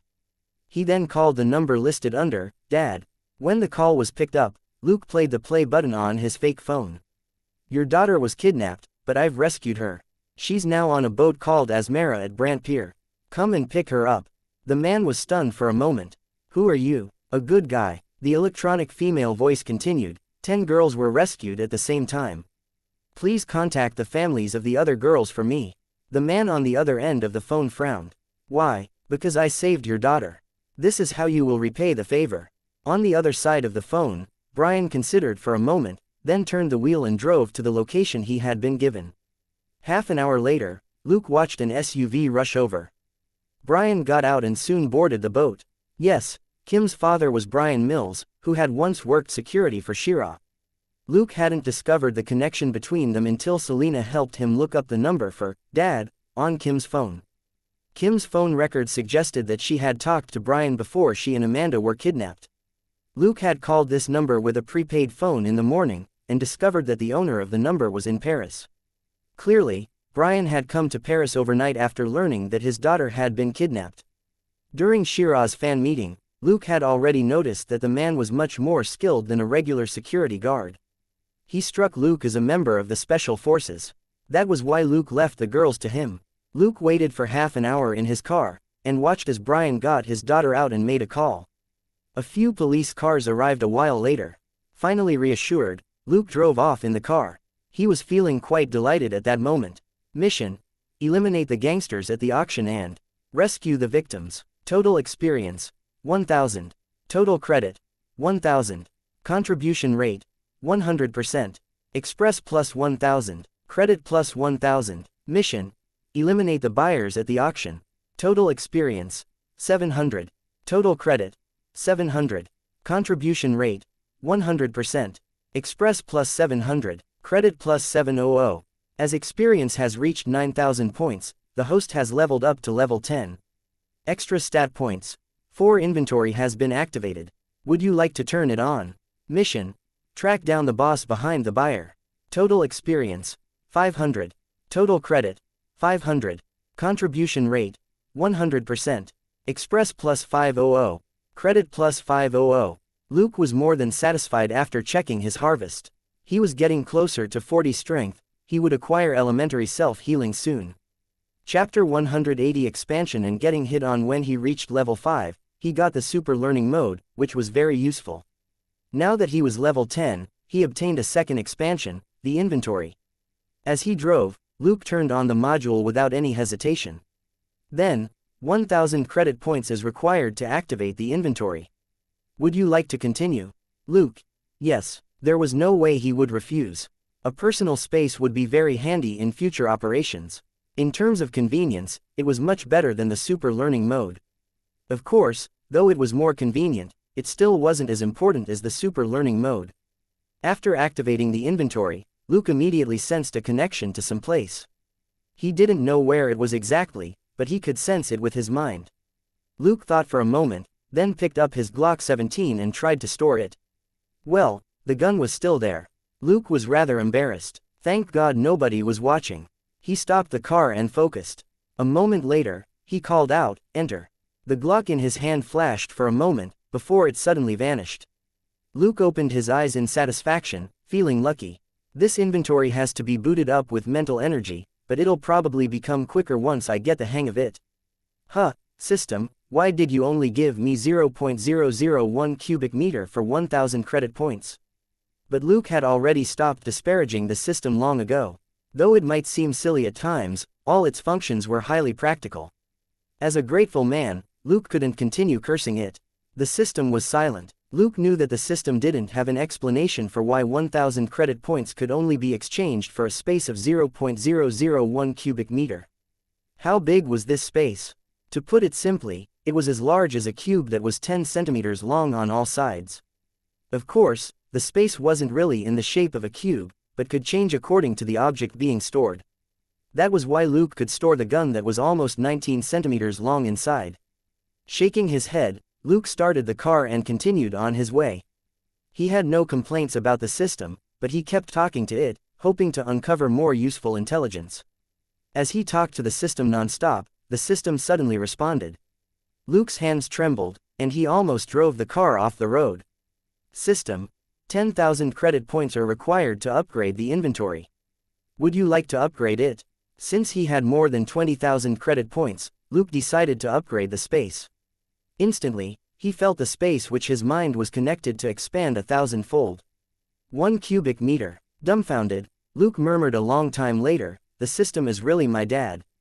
By spending 10 times the original amount of credit points, the sides of the storage space, not its volume, grew to 10 times its initial length. Luke felt that the cost was totally worth it. While 10,000 credit points were a lot, it was nothing compared to a personal space of 1 cubic meter. This space could store 1,000 liters of water. Human beings were approximately as dense as water. So, he could store 10 or more people in this space. The personal space was already very useful to Luke when it was just 0.001 cubic meter in size, to say nothing of 1 cubic meter of space. He could have stored a Glock and multiple magazines in it. For him, the personal space was a trump card. He had intended to dismantle and throw away the gun after he got out of the car, but he could keep it now. After all, his personal space was still empty. He drove the car to an alley in the 18th arrondissement. Leaving the door wide open, he walked away quickly. If a lucky dog found the car, they would see that the key was even still in the ignition. This car would certainly be gone by the next morning. It was the last clue that linked Luke to the case. Luke finally called Daniel and took the cab back to his hotel in the 16th arrondissement. He returned to his room and went to bed. The next morning, Luke casually walked out of the hotel he needed to relax today. He walked around for a while and found a nice little park. Sitting down on a bench, Luke observed the passers-by. Looking at the bright and warm people, Luke gradually felt at peace. A moment later, a girl with dark red hair approached him and said, "If I may ask, do you need any help?" Luke looked at her and smiled casually. "Oh, no, but thank you. I'm only enjoying this beautiful morning in this beautiful city." The girl was dazzled. She had an easel 10 meters away and there was a metal box in front of it. Inside the box was a bit of cash. She clearly didn't have a thriving business. As an art student who was here to sketch, her main purpose was to observe people and gain inspiration instead of making money. So, she liked to observe interesting people, like this young man. She hadn't noticed Luke at first, who was never the most eye-catching person in a crowd to begin with. His clothes were clean but boring. His hair was short and black. His face was only average and definitely didn't make the heart pound. When she fixed her attention on him, however, she found Luke's face more and more agreeable. He looked young, but there was a cold and indifferent expression in his eyes, as if he had no interest in the outside world. In the end, when Luke's lips pulled up in a vague smile, the girl felt her heart suddenly flutter. It was hard for her to describe the feeling, as if the guy had suddenly turned from an ordinary stone statue into an amazing superhero. She sensed that there was something intriguingly contradictory about this seemingly plain guy. So, she approached Luke and struck up a conversation. She blushed slightly at Luke's reply and his smile. As an art student in the capital of romance, she had seen plenty of gorgeous guys and girls whom she had been drawn to before. But none of them impressed her as much as this guy whom she had just met. She couldn't help but ask, Can I have your number?" Taken aback for a moment, Luke smiled. "I'm sorry, but I'm on holiday from America. I don't have a local number." So, Chapter 181. A little help and a new apartment. The red-haired girl was lost for words for a moment. However, she soon asked again, "Do you need any help?" Luke looked at the girl with great interest and thought for a moment. He then nodded his head. "As a matter of fact, I do." "What kind of help?" the girl asked again. Luke said, "The hotel that I checked into is a bit expensive, so I'm hoping to find a place that's less expensive but just as convenient." Mind whirling, the girl said, "Are you okay with an apartment?" Luke was startled. "I'm only staying here for a week. Are you talking about an apartment hotel?" The girl shook her head quickly. "Not exactly. The room next to mine was vacated recently. I know the landlord well. It won't be a problem if you rent it for a week." Luke pondered for a moment and didn't immediately give a reply. Noticing the look on his face, the girl continued, "It won't be too expensive. Also, it's in the 17th arrondissement and in a nice area." Luke thought for a moment, then smiled. "Can you show me?" Greatly relieved, the girl also smiled. "All right, let me pack up my stuff." Luke watched the girl pack up her easel, but when she was about to pick it up, Luke did it with a smile. "Let me do it, I think I'm stronger than you." The girl hesitated for a moment, but didn't refuse. She simply indicated a direction, and they went east. They chatted on the way, and Luke learned the girl's name, Elena Tattoo. She was a student at a private art college with a name that Luke didn't quite catch. Elena's English wasn't bad. She said that she might go to America to teach someday. Luke found that odd. "Don't you feel that Americans aren't the arty type?" Elena giggled. "That's what a lot of people think, but I don't think so. At least, it's easier to make money in America than here, well, provided that I can get my diploma." Luke smiled. "I'm sorry, I know nothing about art. Even in America, I'm one of the most uneducated guys I know." Elena, however, looked at him curiously. "But you left a unique impression on me that I can't describe. When we look at Venus, we won't think she's not beautiful just because she doesn't have a college degree, right?" Luke hesitated for a moment before he said, "But Venus is a woman, right?" Taken aback, Elena laughed. No, I'm talking about the feeling, the beauty of innocence." Luke secretly broke out in a sweat. He never expected that he would one day catch the eye of a French girl.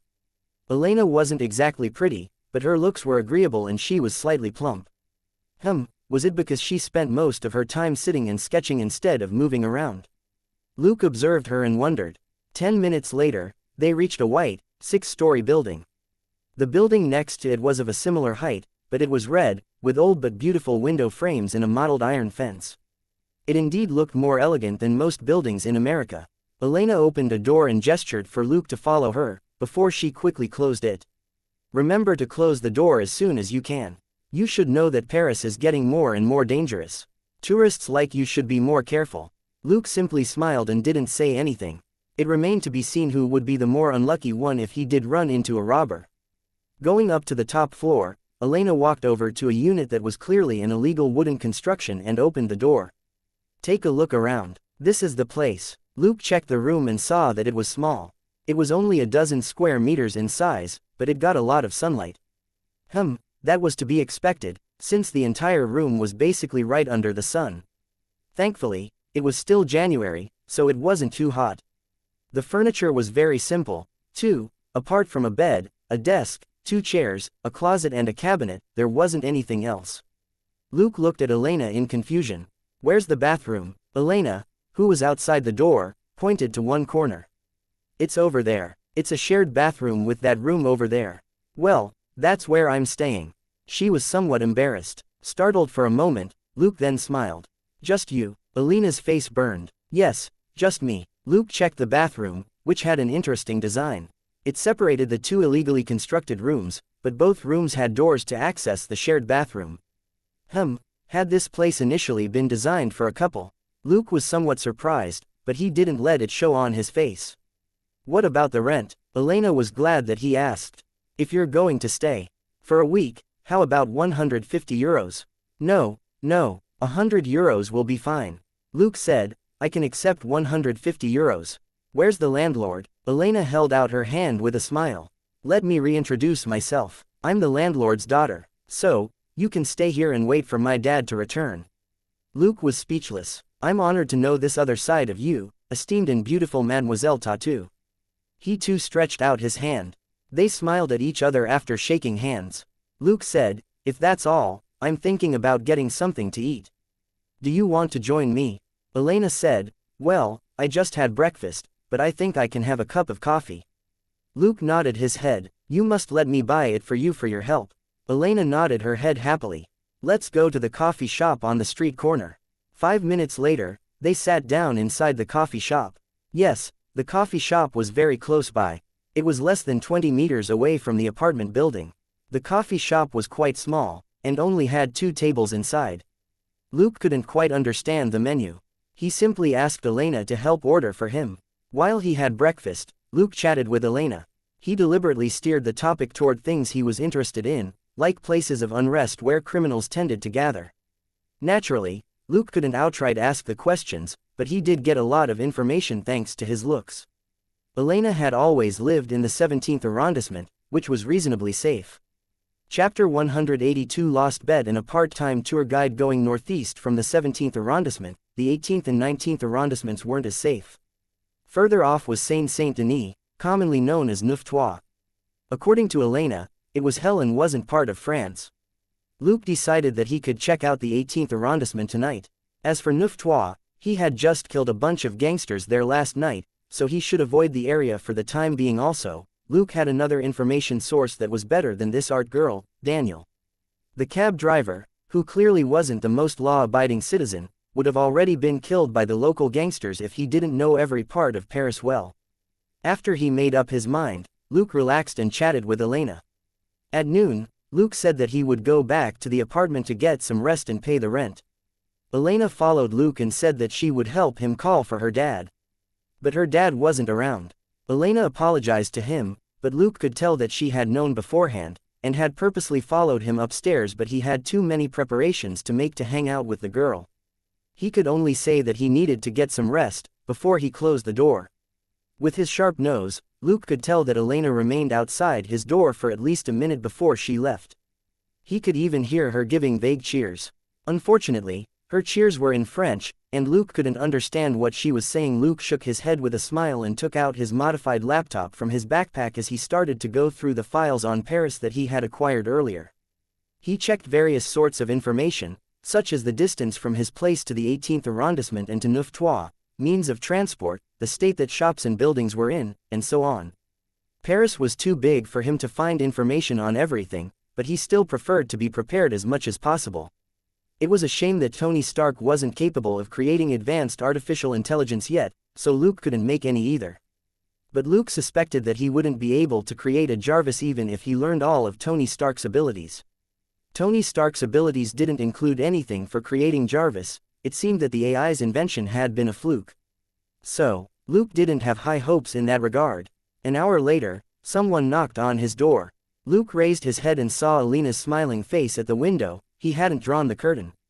He was amused. Why was Elena waiting at the window like a little kid after knocking on the door? He put his laptop back into his bag and opened the door. "Elena, what's up?" Elena said. "My dad's back. He wants to meet you." Luke was at a loss. Why did he feel like he was meeting a girlfriend's dad? He was only a renter. Then, he noticed a man who looked to be around 50 behind Elena. "Is this your father? How should I address him?" Elena said. "Well, just call him Pierre." Luke nodded and held out his hand to the old man. "Pierre, it's nice to meet you." Pierre, on the other hand, didn't respond immediately. He sized up Luke before he finally nodded. "A good lad." Then, he hugged Luke. Luke was stunned. Were they so close already? Or were French people all this warm? Pierre's English was poor. With Elena translating, Luke learned that Pierre welcomed his stay here, and he reminded Luke to return before 6 in the evening. Luke nodded with a smile. "I'll remember that. I'll let you know if I'm not coming back for the night." Elena found that odd. "You might not come back," Luke said with a smile. "I'm here with my teacher. Sometimes, I need to study with her." Elena was curious, but didn't ask since they weren't that close. She simply nodded her head. Actually, Luke was about to head out. Giving Mr. Pierre his rent, Luke left the apartment with his backpack. Elena was clearly disappointed. She had wanted to talk to Luke in the afternoon. Luke said goodbye and walked out to the street. He took a bus to a Bouygues branch, which was one of the 3 biggest telecommunications service providers. After buying several prepaid Nokia phones, he made a call with one of them. 20 minutes later, Daniel arrived. He still looked like a rogue, but the smile on his face was most brilliant. "Rich guy, I'm so glad to see you again." Amused, Luke got into the cab. "I'm sure you are, because you won the bet." He threw €1,000 at the driver. Daniel pocketed the money with a smile. "Where to today, rich guy?" Luke said. "Take me to the 18th arrondissement. Don't go too fast, and tell me what you know about the area on the way."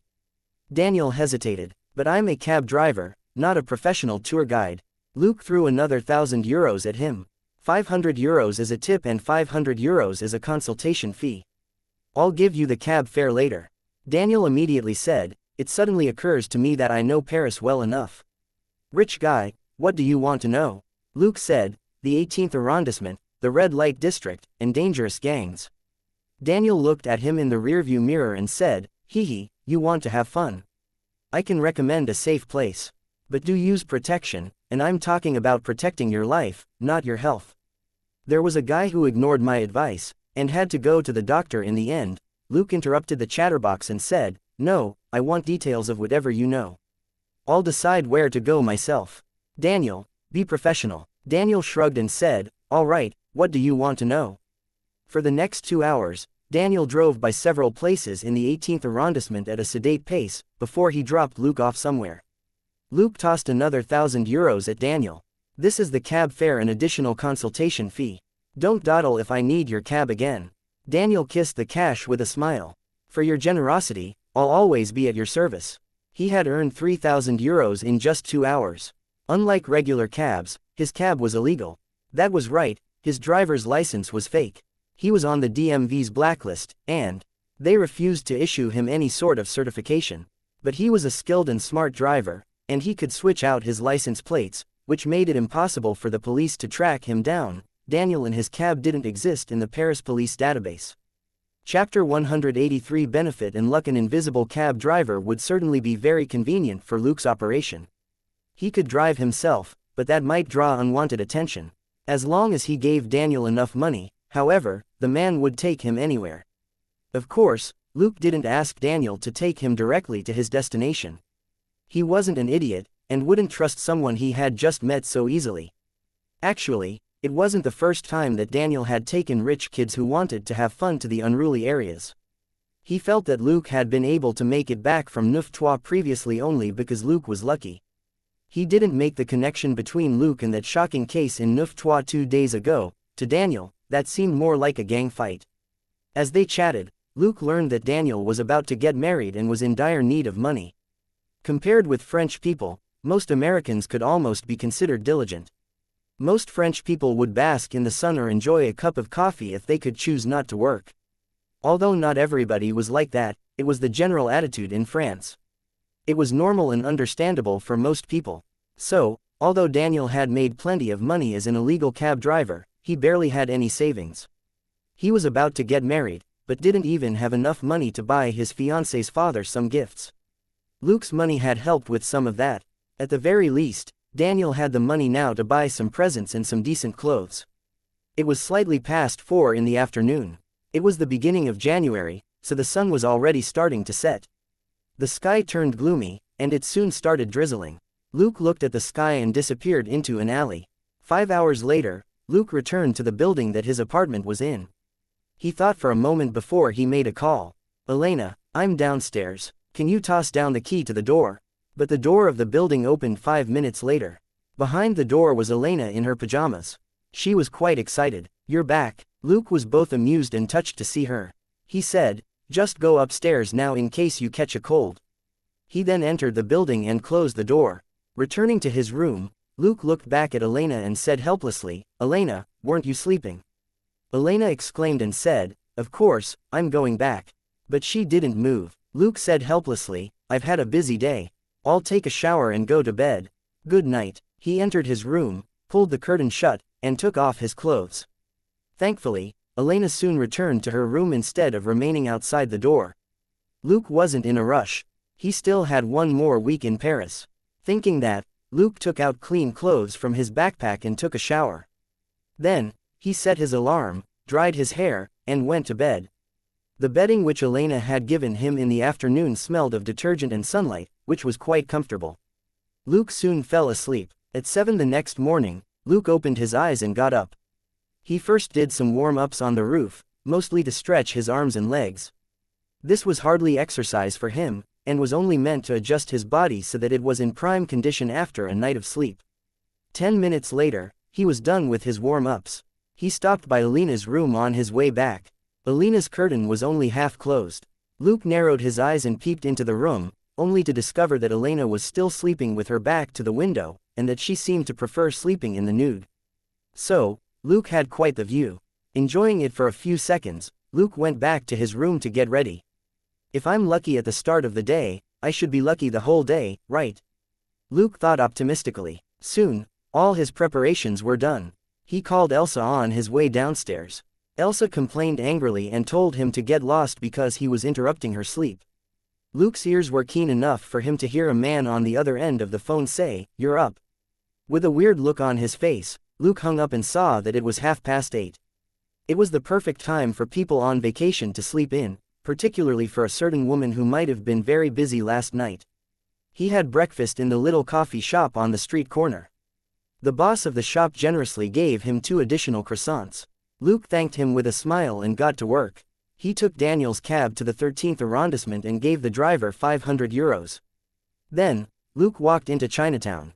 The small stores and the square Chinese characters on the signboards were quite familiar to him. He almost felt like he was on a street in a small city in China back in his previous life, where most people could buy everything they needed within a range of several hundred meters. Restaurants, butcher shops, barber shops, clothes stores, bookshops, and many other stores could be found here.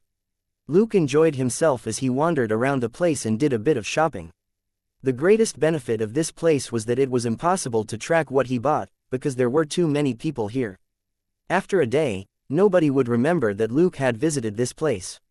Luke bought everything he needed in an hour, including certain things that were quite rare on the market, such as certain top-tier electronic products and materials.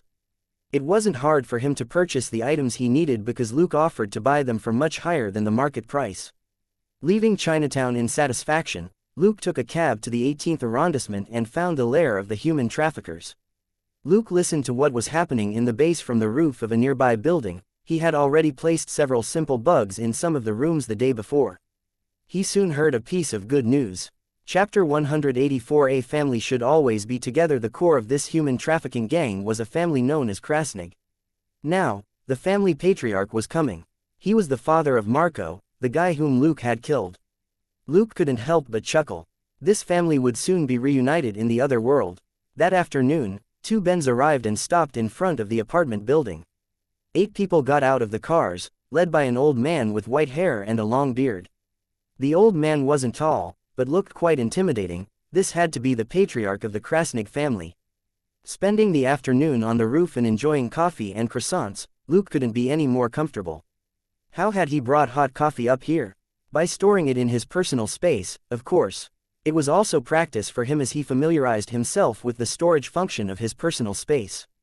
The patriarch left the apartment building, before returning again that evening. He didn't seem particularly happy. Luke wondered if he had seen the honeycomb that his son's body had become. Did the man not like his son's new style? That night, Luke snuck into the apartment building again. This operation was the same as last time, except that he had more people to deal with today. Plus the patriarch, there were altogether 15 armed gangsters in the building. But they had lousy defenses. Luke eliminated them one by one, starting with their boss, who didn't even carry a gun.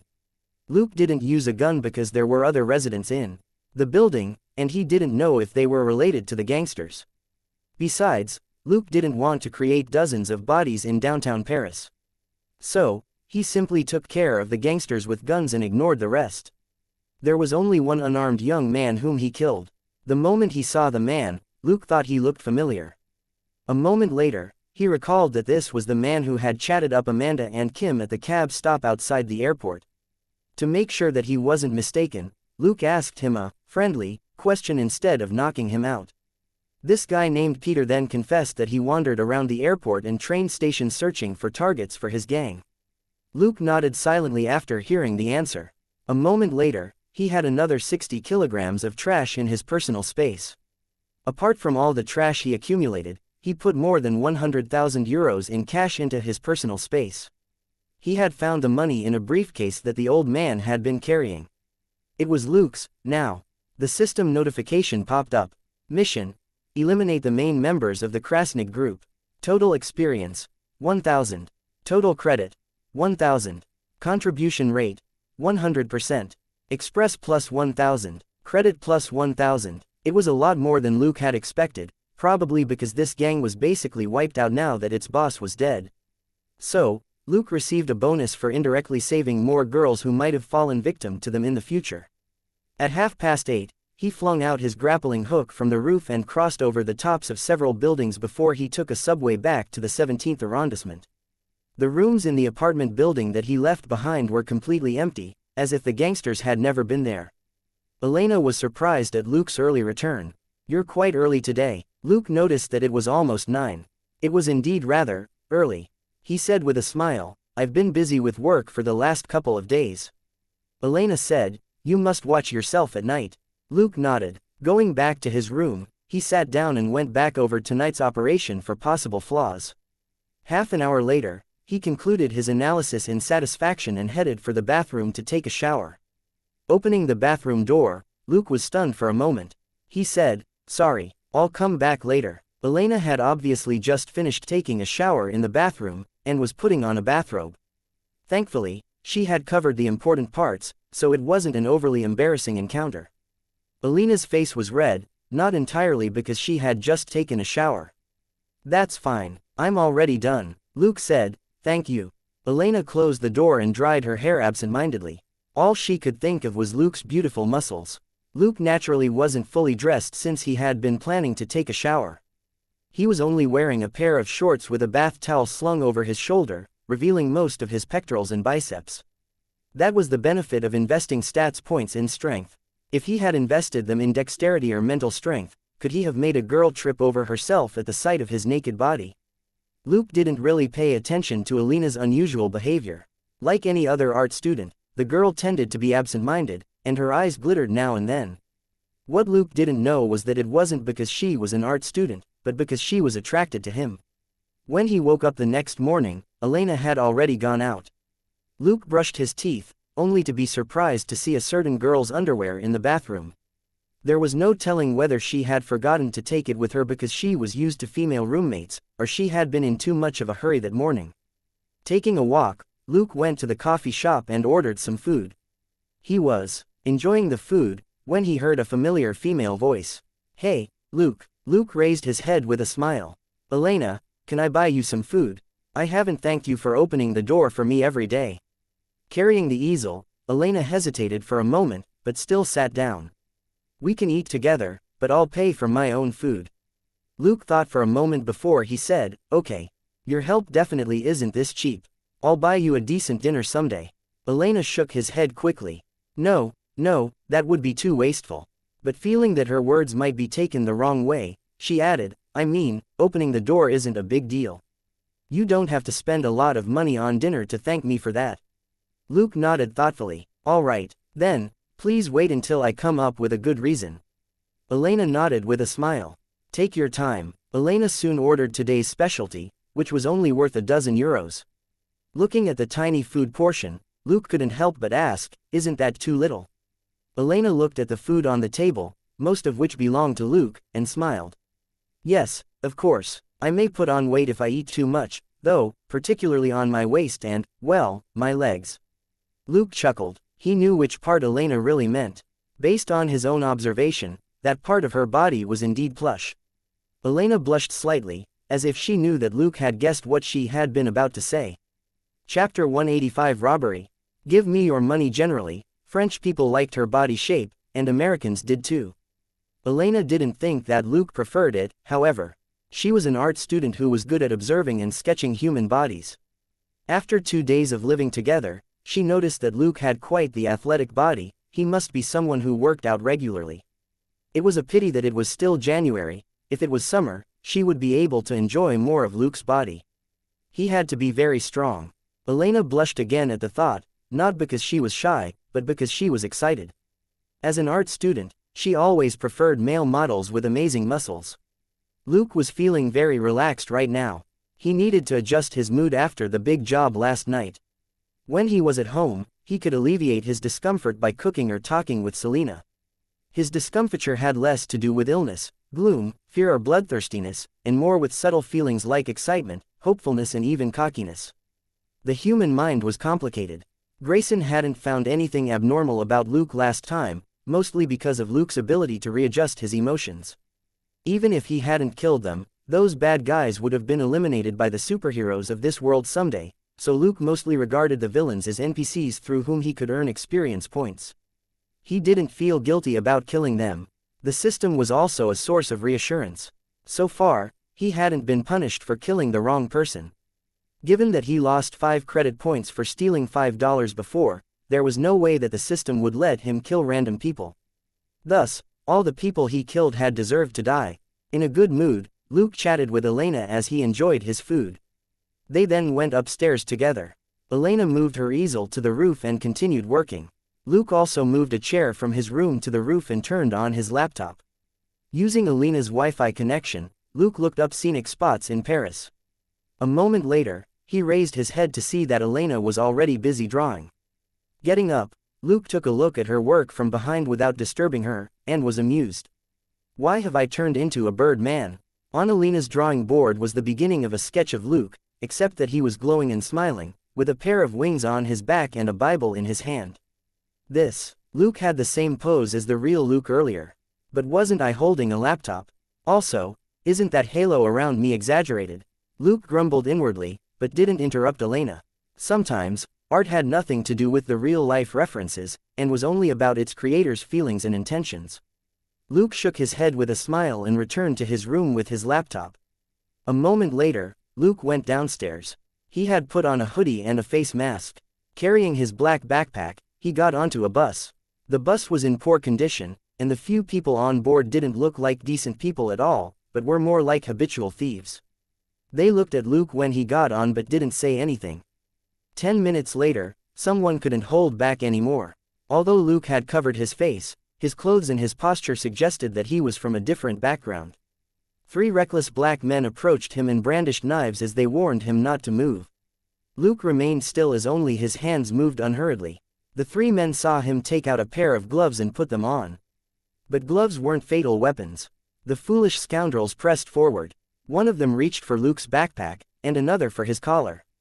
Just as their hands were about to touch him, Luke's own hands darted out to grasp theirs, before he pressed down and twisted. With the sound of 2 cracks, the 2 men screamed wretchedly. Luke remained seated and silent. Crossing his arms, he stomped on the hands of the 2 men, who had dropped to their knees. The other passengers in the bus were stunned. This wasn't the show they were expecting. Their hands dislocated. The 2 men didn't dare struggle at all. They could only scream as they hit Luke's legs with their other hand. With an indifferent air, Luke picked up a dagger that one of the 2 robbers had dropped and threw it. The 3rd man screamed and dropped his gun, the dagger having gone through his wrist. Chances were that he would be handicapped for the rest of his life. Luke slowly got up and kicked away the 2 robbers who were still screaming on their knees. He slowly moved forward, playing with a butterfly knife in his hand. Everybody was silent. Luke picked up the gun that the black man had dropped and examined it unhurriedly, before he pointed it at the 3 robbers. "Give me your money." The passengers on board were speechless. It seemed that the robbers had just tried to rob another more proficient robber. Taking €100 from the 3 unlucky robbers and kicking them off the bus, Luke returned to the back row. Nobody messed with him again. Luke got off after he entered Neuf Trois. He took a deep breath. The air here oozed experience and credit. Intentionally walking into the dodgy corners, he soon caught the attention of criminals. After looting 3 groups of rogues, Luke finally encountered some gangsters who had a car. They surrounded Luke with knives, but then stopped moving when Luke pointed his gun at them. One gangster in the car also had a gun, but Luke was faster. Luke shot him in the shoulder when he was still taking out his gun. The man was quite lucky that he hadn't been killed. Luke threw the man out of the car and drove off. Half an hour after entering Neuf Trois, he had become a man with 2 guns in a car. He searched the car with sharp nose for a while, and found various items which included bullets, cash and some weed. None of it was overly useful to him. However, he was delighted to find a dozen coins. He could use them to test the system's rules without worrying about losing too many points. Chapter 186 Nimble or Dead. Luke kept a €1 coin and a 50-cent coin for himself, and decided to use the rest of the coins like his small balls to hit criminals with. Suddenly, he heard a drawn-out scream. Slowing the car down, Luke craned his head and looked up, only to see a man scream as he fell from the 10th floor of a building. Luke was rather amused. Was this what people meant by, "Be nimble or be dead"? However, the gun that the guy was holding suggested that he wasn't an ordinary person. Luke wasn't interested in exposing himself by rescuing the falling gunman. Bang! Whoosh! The man crashed onto a car that was parked next to the building. leaving a huge dent in it. Luke saw blood pour out of the man's mouth and nose. He shook his head and got out, then raised his head. He noticed a man swinging on a long rope from the 10th floor to the rooftop of the neighboring building like Spider-Man before leaping down agilely. Luke remarked with a smile, "Interesting. He's both gutsy and skilled." From the man's posture as he swung and leapt around, Luke could tell that he had astonishing athletic ability. Faint cries rang out from the first building. Several people then burst out and jumped over to the neighboring building as well. Luke was rather amused. This truly is an amazing place. He got back into his car and followed them. But 300 meters later, he stopped. The young man who was being chased had disappeared in a gap between two buildings, behind which was a jumble of bungalows. As an outsider, Luke couldn't even find a road to enter the area. "I'll just consider it a free action movie," Luke thought as he drove off. Daniel had mentioned several gangs, and Luke was here to find out which of them would be the most profitable for him. After around half an hour, Luke stopped the car in front of a supermarket. He bought 2 bottles of soda water from a vending machine. Suddenly, Luke heard the sound of engines. Luke turned around, only to see 2 cars screech to a stop behind his car. Bang! One of the cars even crashed into Luke's car with its reinforced bumper and pushed it forward around 2 meters. Luke raised his eyebrow. Well, aren't you aggressive?" 6 men got out and charged into the supermarket, leaving the drivers behind in the cars. One of the drivers noticed Luke and brandished his gun. "Boy, you want to be shot." Luke immediately lowered his head and pretended to tremble with fear. The people around him didn't show any surprise. Clearly, they were used to this. Lingering 10 meters away, Luke wasn't scared, even though 2 of the 6 people who had gotten out were carrying guns. Several minutes later, a brawny man who was obviously their leader hauled out a girl, who struggled in his grip, and while the man was almost 1.9 meters tall, and the girl was 1.65 meters tall at best, she couldn't look any more pitiful. But her temper was bigger than her build. She cursed loudly, disobedience written all over her face. She had long, black hair and round, chubby cheeks, though her jaw was sharp. "Ashless, what are you doing?" she yelled. The brawny man looked at her as if she were a lamb about to be slaughtered. "Boss wants to see you." "Idiot, my boss never shows up in the afternoon," the girl yelled again. The brawny man chuckled. "I'm talking about my boss, Taha. I'm sure you've heard his name before, haven't you?" "Yes, I have." Luke's lip curled. The name was still fresh in his mind. Taha was one of the famous big bosses that Daniel had mentioned several times. He specialized in drugs and dealing weed. His shipments were always among the top 3 in the area in terms of volume. Watching them grab the girl and take her away, Luke got into his car and slowly followed them. 20 minutes later, Luke stopped a block away. He clicked his tongue at the buildings up ahead, feeling a little shocked. 100 meters up front was a high wall which surrounded several buildings, and Luke could only see one entrance along it. Several men stood on the street like guards. They stopped and checked every car that wanted to enter the block, and even interrogated the driver, before they moved the spike strips on the ground away. Luke also noticed people holding rifles in the houses behind the guards. That was serious firepower, and that wasn't the end of it. Luke saw guards patrolling on top of the high wall. They were obviously armed with pistols, rifles, the whole caboodle. Was this place some kind of military fortress? But those guards were clearly lazy and sloppy. Luke didn't think that this place was a military camp. It was an individually constructed fortress, but it was truly impressive. Luke parked the car in an alley not far away. It was already 4 in the afternoon, and night would fall soon. He entered an adjacent building and went upstairs. Reaching the rooftop, he surveyed the environment. As he was observing the ringed fortress, he saw someone nimbly climb the wall into the place. A guard who walked past the area stopped and looked back, but then shook his head and went on his way, with no idea that a stranger had just snuck in right under his nose. Luke was amused. That was the consequence of a lack of professionalism.